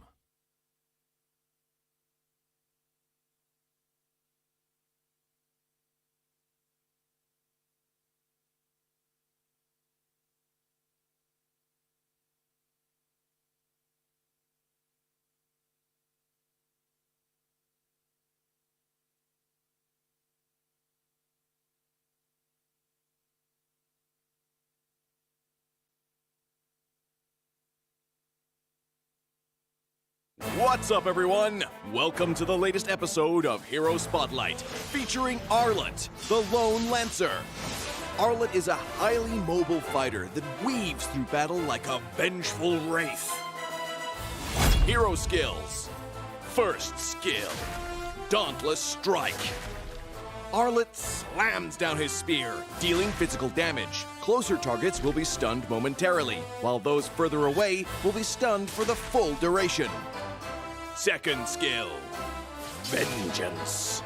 Arlet charges at a target with his spear, dealing physical damage. If the target is marked by Demon Gaze, this skill is guaranteed to crit and reset its cooldown. It will also restore Arlet's HP. Ultimate, Final Slash. Arlet performs a wide, sweeping attack, dealing physical damage to targets and displacing them to the end of the swing. Passive skill, Demon Gaze. Arlet's demonic eyes will periodically mark a nearby enemy hero. Demon Gaze will also mark enemy units near Arlet that are affected by control effects from any source. Pro tips. Dauntless Strike is best used from a short distance, positioned to catch enemies at the end of the AoE for the full stun effect. Vengeance is Arlet's primary source of damage and sustain. If an enemy is just out of reach, stun minions and use Vengeance to leapfrog and quickly cover the gap. When low on HP, Arlet can mark a group of minions with his stun and chain cast Vengeance to quickly recover. Final Slash is a powerful displacement ability that can push enemies out of position for picks or unleashed at the perfect moment to catch the entire team. Combo tips. During the laning phase, wait for your passive to mark the enemy hero. Then strike them with Vengeance, followed by Dauntless Strike to stun and reapply the mark. Use Vengeance again and weave in a basic attack before finishing with another Vengeance. When going into a team fight, look for opportunities to use Vengeance on marked enemies. Use Final Slash to mark and group up enemies and tear into them with skill resets. Use Dauntless Strike to stun low enemies and finish them off with Vengeance. Tactics. Arlet is a formidable hero in the early and mid-game. By repeatedly marking the enemy, he can use Vengeance multiple times in quick succession to wear down his opponent while healing himself. After gearing up in the late game, Arlet becomes an even deadlier force, with more defense on top of his mobility and the constant healing from Vengeance resets. Arlet can sustain himself through the fight to continue dishing out damage. For his role as a fighter, we recommend this equipment build to bolster his damage and self-sustain. Choose the fighter emblem to further enhance his survivability, and for battle spells, we recommend Petrify to synergize with his passive and Vengeance skill. Arlet, the Lone Lancer, coming February 14th. 30% off during launch week. Get his Wandering Spear skin for only 51 diamonds the first 2 weeks. And until next time, we'll be seeing you in the Land of Dawn. Arlet, Lone Lancer, official release 0214. Pain is the proof that I'm still alive.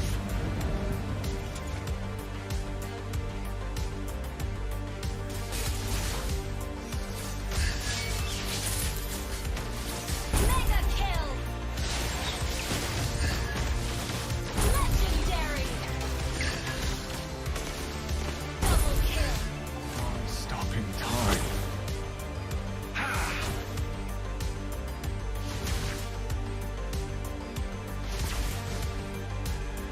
Feel what I feel. Feel what I feel.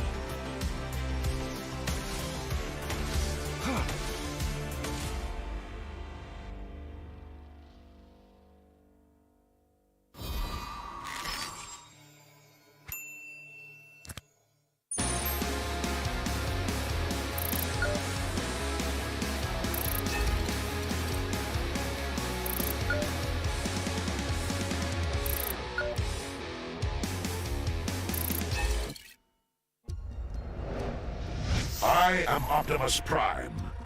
No one can outrun Bumblebee.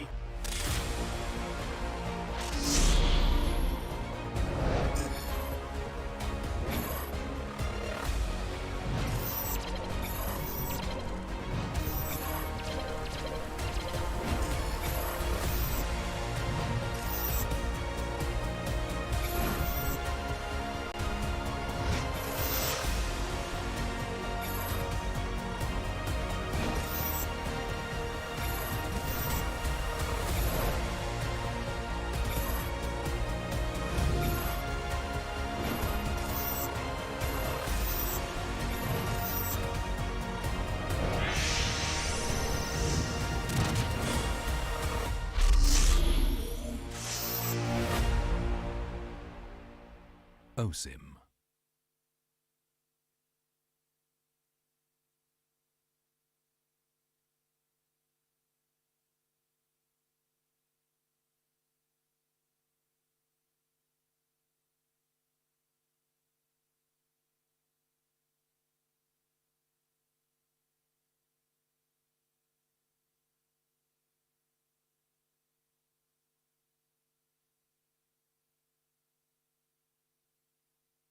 What's up, everyone? Welcome to the latest episode of Hero Spotlight, featuring Arlott, the Lone Lancer. Arlott is a highly mobile fighter that weaves through battle like a vengeful wraith. Hero skills. First skill, Dauntless Strike. Arlott slams down his spear, dealing physical damage. Closer targets will be stunned momentarily, while those further away will be stunned for the full duration. Second skill, Vengeance. Arlott charges at a target with his spear, dealing physical damage. If the target is marked by Demon Gaze, this skill is guaranteed to crit and reset its cooldown. It will also restore Arlott's HP. Ultimate Final Slash. Arlott performs a wide, sweeping attack, dealing physical damage to targets and displacing them to the end of the swing. Passive skill, Demon Gaze. Arlott's demonic eyes will periodically mark a nearby enemy hero. Demon Gaze will also mark enemy units near Arlott that are affected by control effects from any source. Pro tips. Dauntless Strike is best used from a short distance, positioned to catch enemies at the end of the AoE for the full stun effect. Vengeance is Arlott's primary source of damage and sustain. If an enemy is just out of reach, stun minions and use Vengeance to leapfrog and quickly cover the gap. When low on HP, Arlott can mark a group of minions with his stun and chain cast Vengeance to quickly recover. Final Slash is a powerful displacement ability that can push enemies out of position for picks or unleashed at the perfect moment to catch the entire team. Combo tips. During the laning phase, wait for your passive to mark the enemy hero. Then strike them with Vengeance, followed by Dauntless Strike to stun and reapply the mark. Use Vengeance again and weave in a basic attack before finishing with another Vengeance. When going into a team fight, look for opportunities to use Vengeance on marked enemies. Use Final Slash to mark and group up enemies and tear into them with skill resets. Use Dauntless Strike to stun low enemies and finish them off with Vengeance. Tactics. Arlott is a formidable hero in the early and mid-game. By repeatedly marking the enemy, he can use Vengeance multiple times in quick succession to wear down his opponent while healing himself. After gearing up in the late game, Arlott becomes an even deadlier force, with more defense on top of his mobility and the constant healing from Vengeance resets. Arlott can sustain himself through the fight to continue dishing out damage. For his role as a fighter, we recommend this equipment build to bolster his damage and self-sustain. Choose the fighter emblem to further enhance his survivability, and for battle spells, we recommend Petrify to synergize with his passive and Vengeance skill. Arlott, the Lone Lancer, coming February 14th, 30% off during launch week. Get his Wandering Spear skin for only 51 diamonds the first 2 weeks. And until next time, We'll be seeing you in the Land of Dawn. Arlet, Lone Lancer, official release 0214. Pain is the proof that I'm still alive.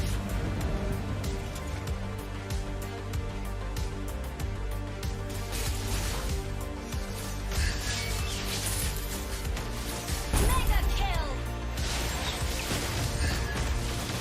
Legendary! Double kill! Stopping time.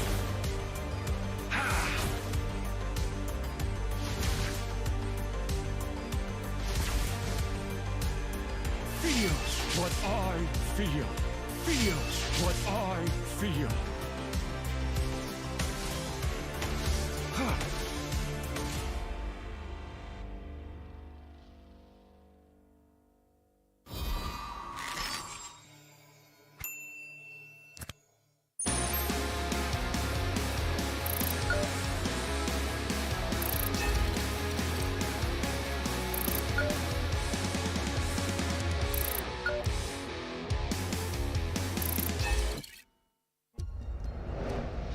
I am Optimus Prime.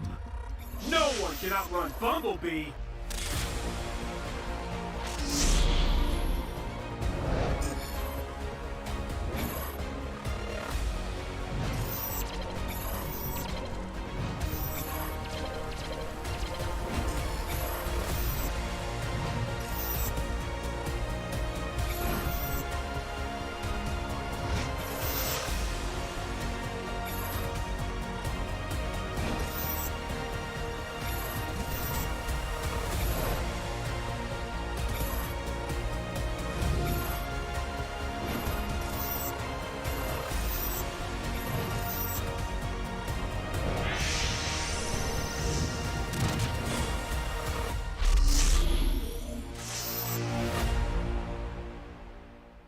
OSIM.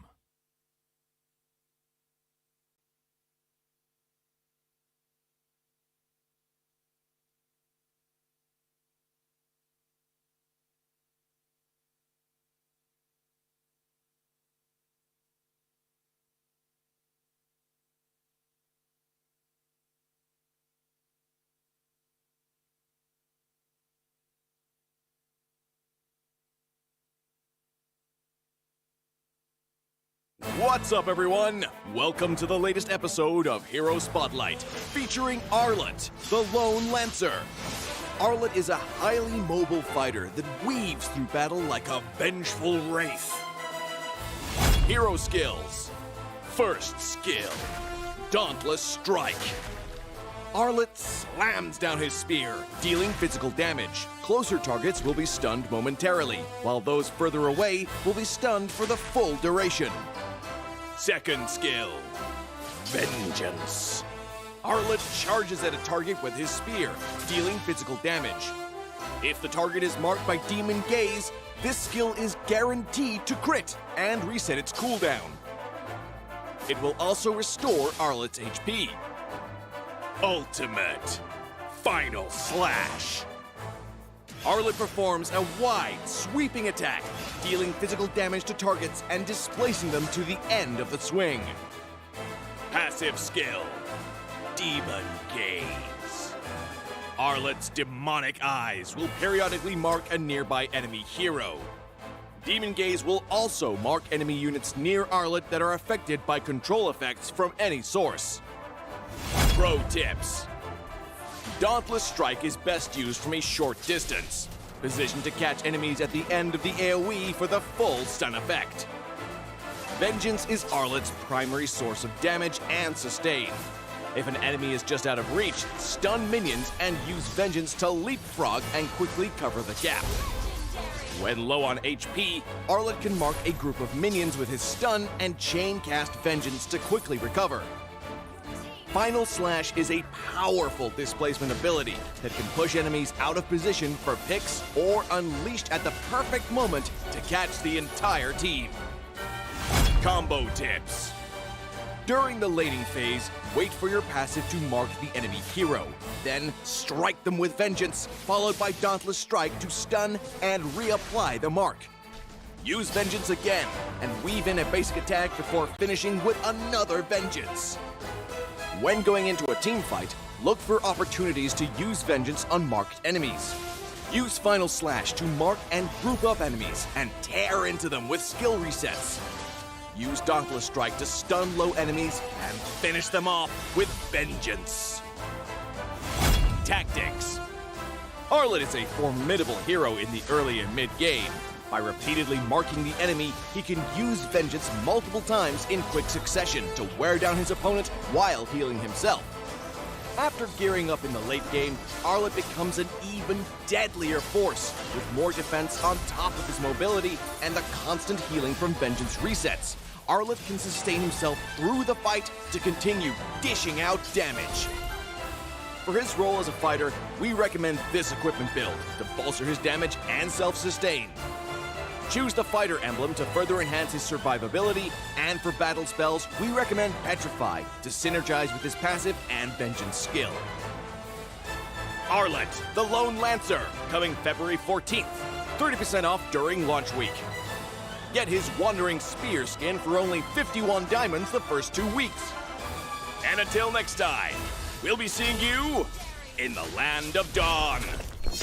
Arlet, Lone Lancer, official release 0214.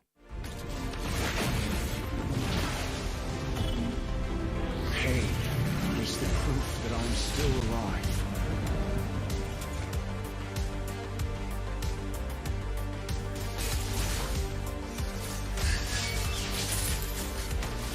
Mega kill!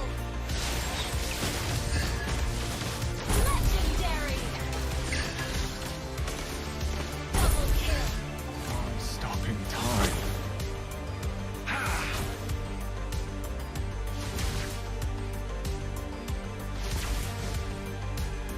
Feel what I feel. Feel what I feel.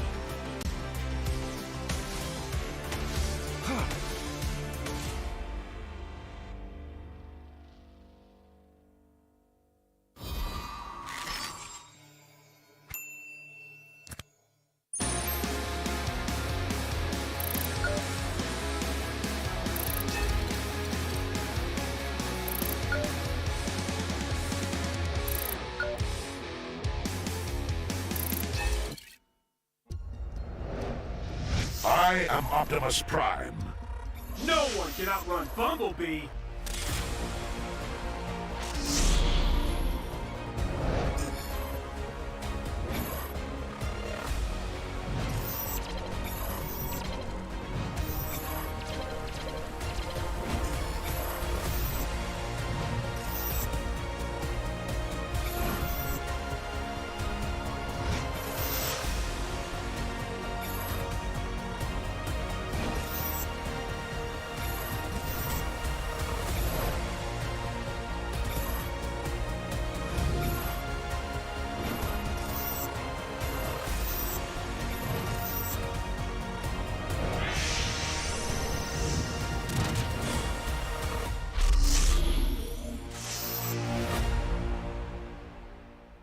OSIM.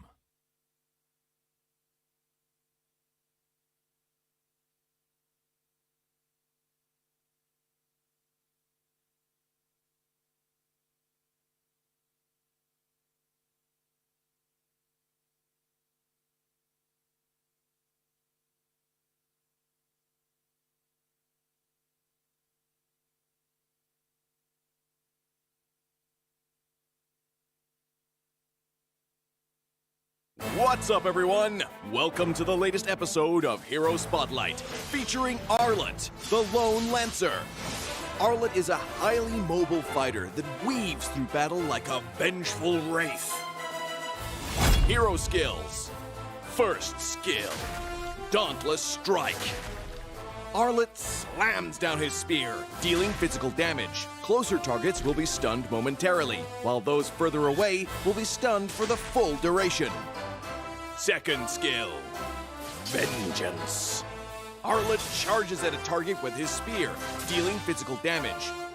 If the target is marked by Demon Gaze, this skill is guaranteed to crit and reset its cooldown. It will also restore Arlet's HP.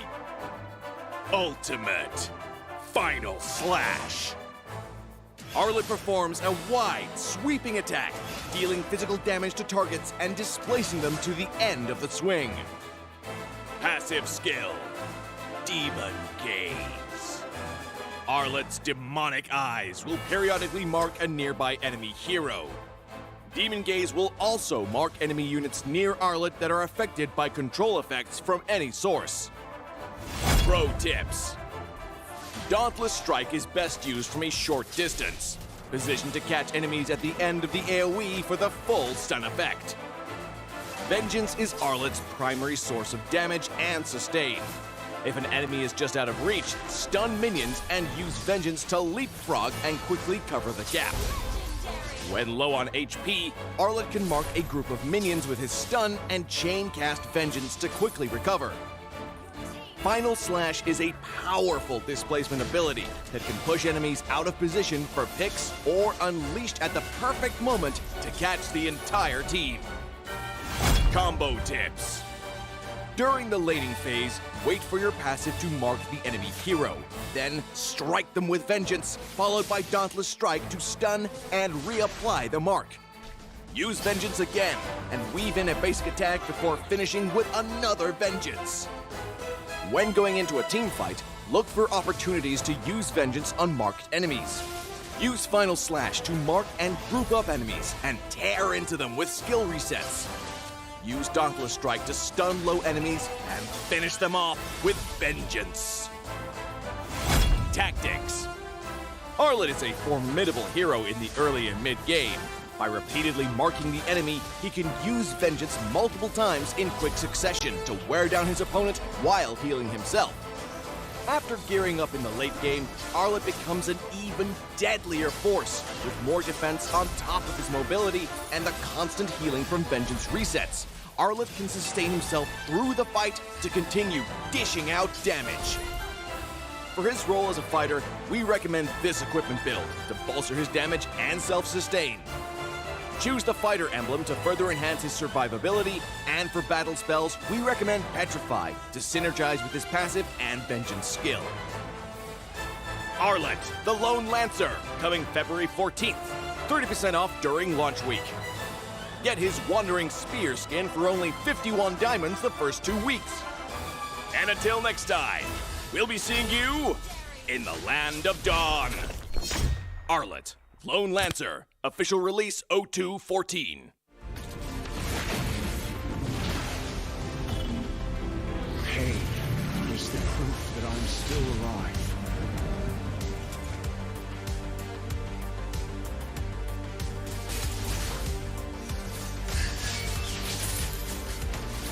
Mega kill! Legendary! Double kill! Stopping time.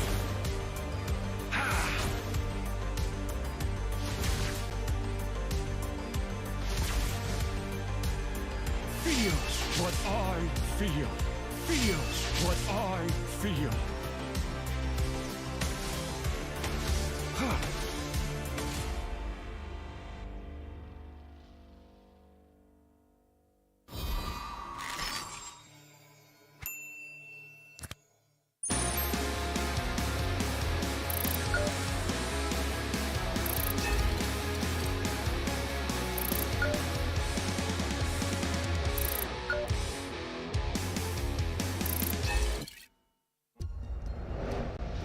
I am Optimus Prime. No one can outrun Bumblebee.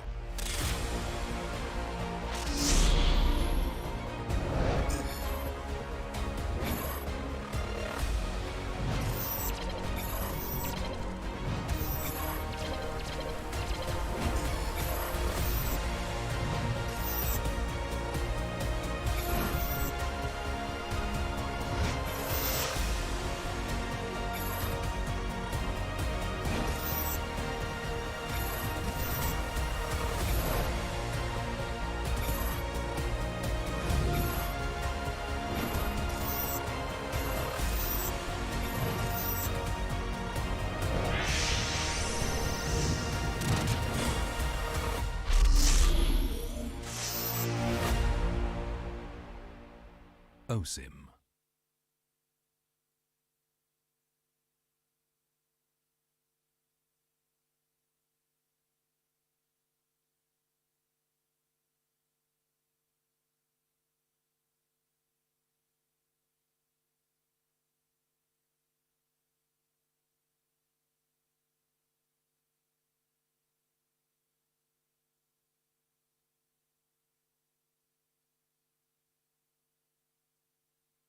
What's up, everyone? Welcome to the latest episode of Hero Spotlight, featuring Arlet, the Lone Lancer. Arlet is a highly mobile fighter that weaves through battle like a vengeful wraith. Hero skills. First skill, Dauntless Strike. Arlet slams down his spear, dealing physical damage. Closer targets will be stunned momentarily, while those further away will be stunned for the full duration. Second skill, Vengeance. Arlet charges at a target with his spear, dealing physical damage. If the target is marked by Demon Gaze, this skill is guaranteed to crit and reset its cooldown. It will also restore Arlet's HP. Ultimate Final Slash. Arlet performs a wide, sweeping attack, dealing physical damage to targets and displacing them to the end of the swing. Passive skill, Demon Gaze. Arlet's demonic eyes will periodically mark a nearby enemy hero. Demon Gaze will also mark enemy units near Arlet that are affected by control effects from any source. Pro tips. Dauntless Strike is best used from a short distance, positioned to catch enemies at the end of the AoE for the full stun effect. Vengeance is Arlet's primary source of damage and sustain. If an enemy is just out of reach, stun minions and use Vengeance to leapfrog and quickly cover the gap. When low on HP, Arlet can mark a group of minions with his stun and chain cast Vengeance to quickly recover. Final Slash is a powerful displacement ability that can push enemies out of position for picks or unleashed at the perfect moment to catch the entire team. Combo tips. During the laning phase, wait for your passive to mark the enemy hero. Then strike them with Vengeance, followed by Dauntless Strike to stun and reapply the mark. Use Vengeance again and weave in a basic attack before finishing with another Vengeance. When going into a team fight, look for opportunities to use Vengeance on marked enemies. Use Final Slash to mark and group up enemies and tear into them with skill resets. Use Dauntless Strike to stun low enemies and finish them off with Vengeance. Tactics. Arlet is a formidable hero in the early and mid-game. By repeatedly marking the enemy, he can use Vengeance multiple times in quick succession to wear down his opponent while healing himself. After gearing up in the late game, Arlet becomes an even deadlier force, with more defense on top of his mobility and the constant healing from Vengeance resets. Arlet can sustain himself through the fight to continue dishing out damage. For his role as a fighter, we recommend this equipment build to bolster his damage and self-sustain. Choose the fighter emblem to further enhance his survivability, and for battle spells, we recommend Petrify to synergize with his passive and Vengeance skill. Arlet, the Lone Lancer, coming February 14th, 30% off during launch week. Get his Wandering Spear skin for only 51 diamonds the first 2 weeks. And until next time, we'll be seeing you in the Land of Dawn. Arlet, Lone Lancer, official release 0214. Pain is the proof that I'm still alive.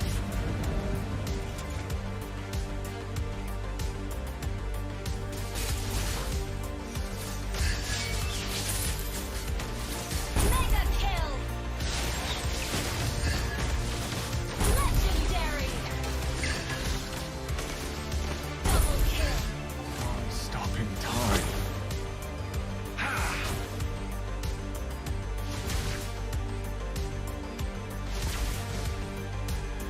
Feel what I feel. Feel what I feel.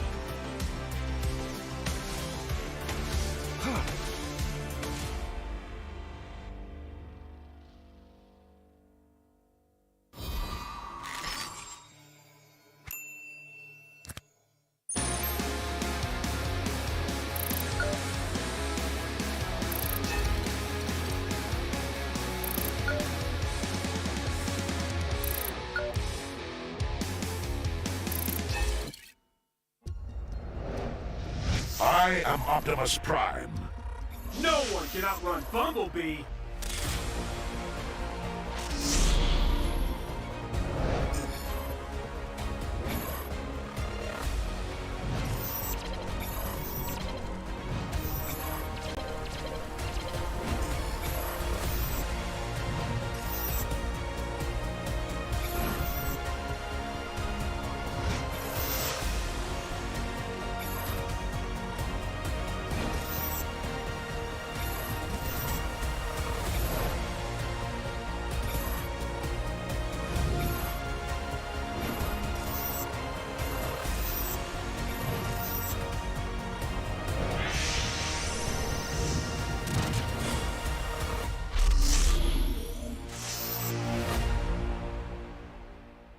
OSIM.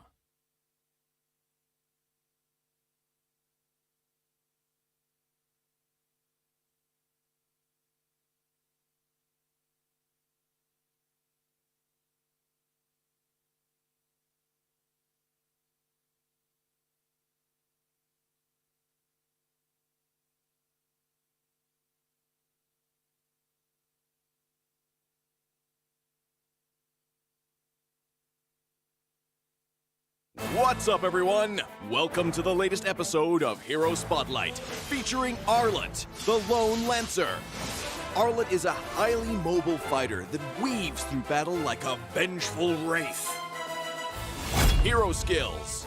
First skill, Dauntless Strike. Arlott slams down his spear, dealing physical damage. Closer targets will be stunned momentarily, while those further away will be stunned for the full duration. Second skill, Vengeance.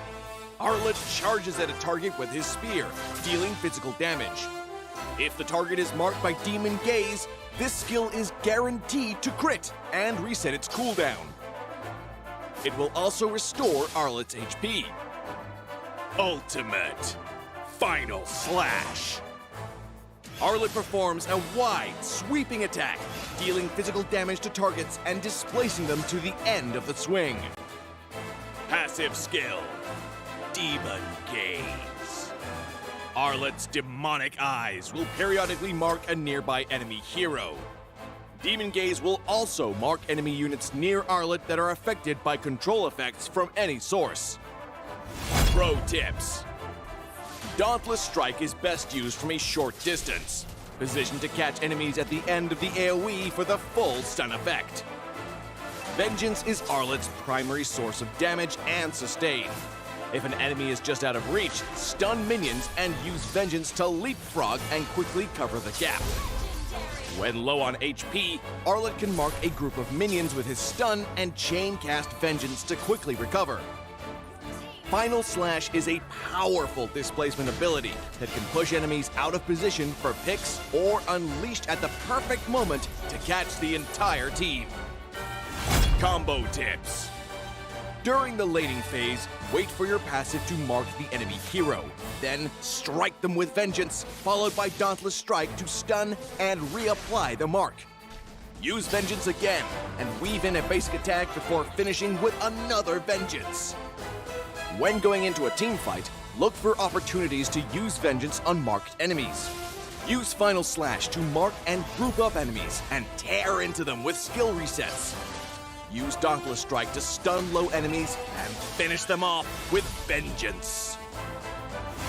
Tactics. Arlott is a formidable hero in the early and mid game.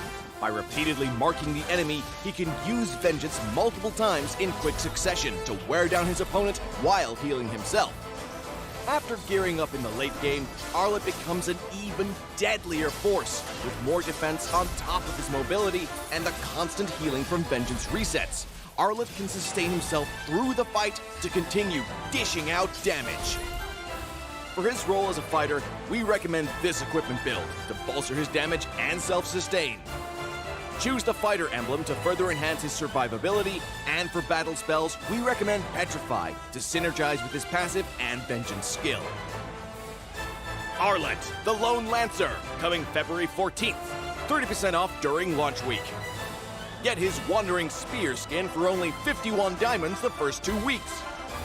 And until next time, We'll be seeing you in the Land of Dawn.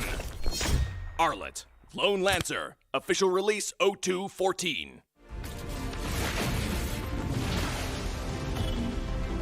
Pain is the proof that I'm still alive.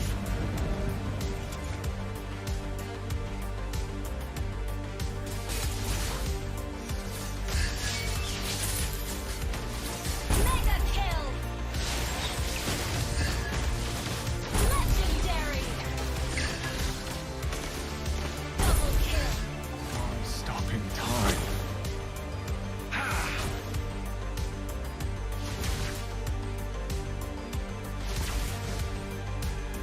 Feel what I feel. Feel what I feel.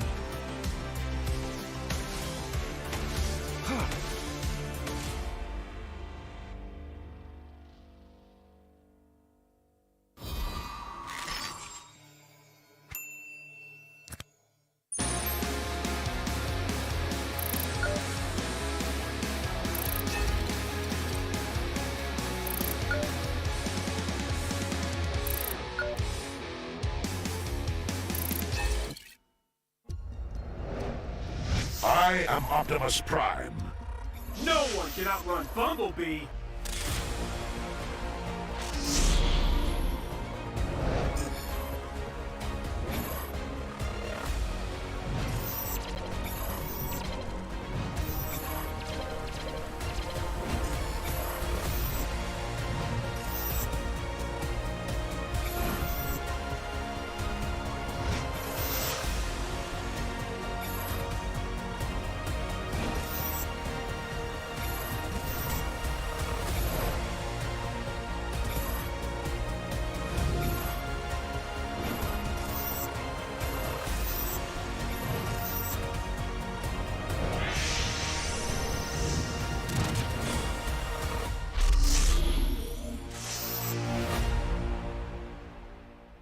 OSIM.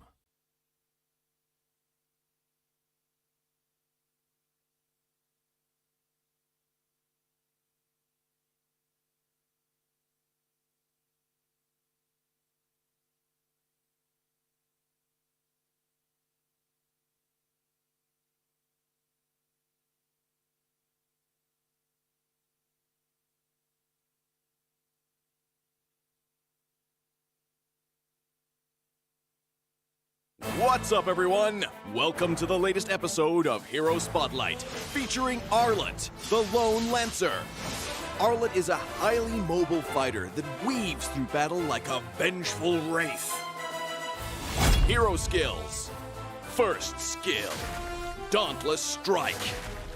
Arlet slams down his spear, dealing physical damage. Closer targets will be stunned momentarily, while those further away will be stunned for the full duration.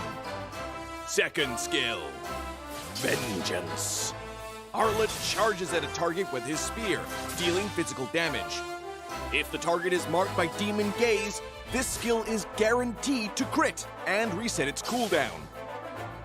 It will also restore Arlet's HP. Ultimate Final Slash. Arlet performs a wide, sweeping attack, dealing physical damage to targets and displacing them to the end of the swing. Passive skill, Demon Gaze. Arlet's demonic eyes will periodically mark a nearby enemy hero. Demon Gaze will also mark enemy units near Arlet that are affected by control effects from any source. Pro tips. Dauntless Strike is best used from a short distance, positioned to catch enemies at the end of the AoE for the full stun effect. Vengeance is Arlet's primary source of damage and sustain. If an enemy is just out of reach, stun minions and use Vengeance to leapfrog and quickly cover the gap. When low on HP, Arlet can mark a group of minions with his stun and chain cast Vengeance to quickly recover. Final Slash is a powerful displacement ability that can push enemies out of position for picks or unleashed at the perfect moment to catch the entire team. Combo tips. During the laning phase, wait for your passive to mark the enemy hero. Then strike them with Vengeance, followed by Dauntless Strike to stun and reapply the mark. Use Vengeance again, and weave in a basic attack before finishing with another Vengeance. When going into a team fight, look for opportunities to use Vengeance on marked enemies. Use Final Slash to mark and group up enemies and tear into them with skill resets. Use Dauntless Strike to stun low enemies and finish them off with Vengeance. Tactics. Arlet is a formidable hero in the early and mid-game. By repeatedly marking the enemy, he can use Vengeance multiple times in quick succession to wear down his opponent while healing himself. After gearing up in the late game, Arlet becomes an even deadlier force, with more defense on top of his mobility and the constant healing from Vengeance resets. Arlet can sustain himself through the fight to continue dishing out damage. For his role as a fighter, we recommend this equipment build to bolster his damage and self-sustain. Choose the fighter emblem to further enhance his survivability, and for battle spells, we recommend Petrify to synergize with his passive and Vengeance skill. Arlet, the Lone Lancer, coming February 14th. 30% off during launch week. Get his Wandering Spear skin for only 51 diamonds the first 2 weeks. And until next time, we'll be seeing you in the Land of Dawn. Arlet, Lone Lancer, official release 0214. Pain is the proof that I'm still alive.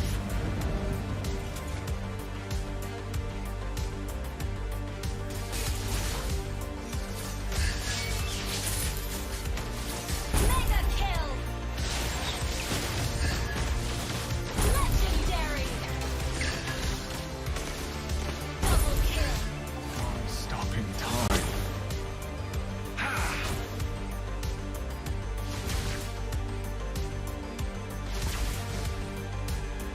Feel what I feel. Feel what I feel.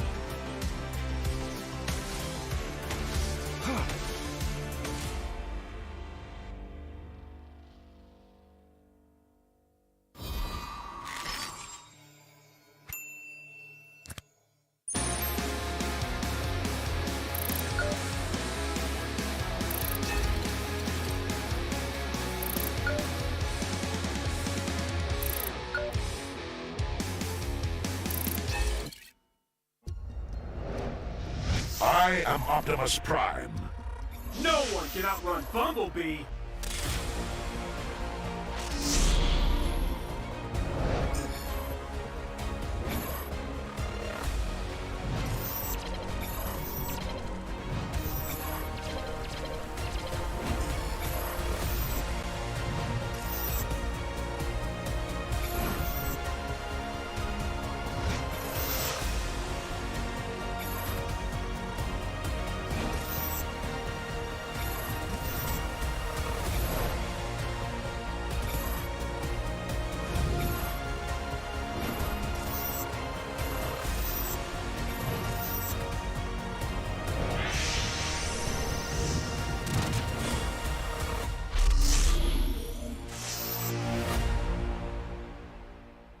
OSIM.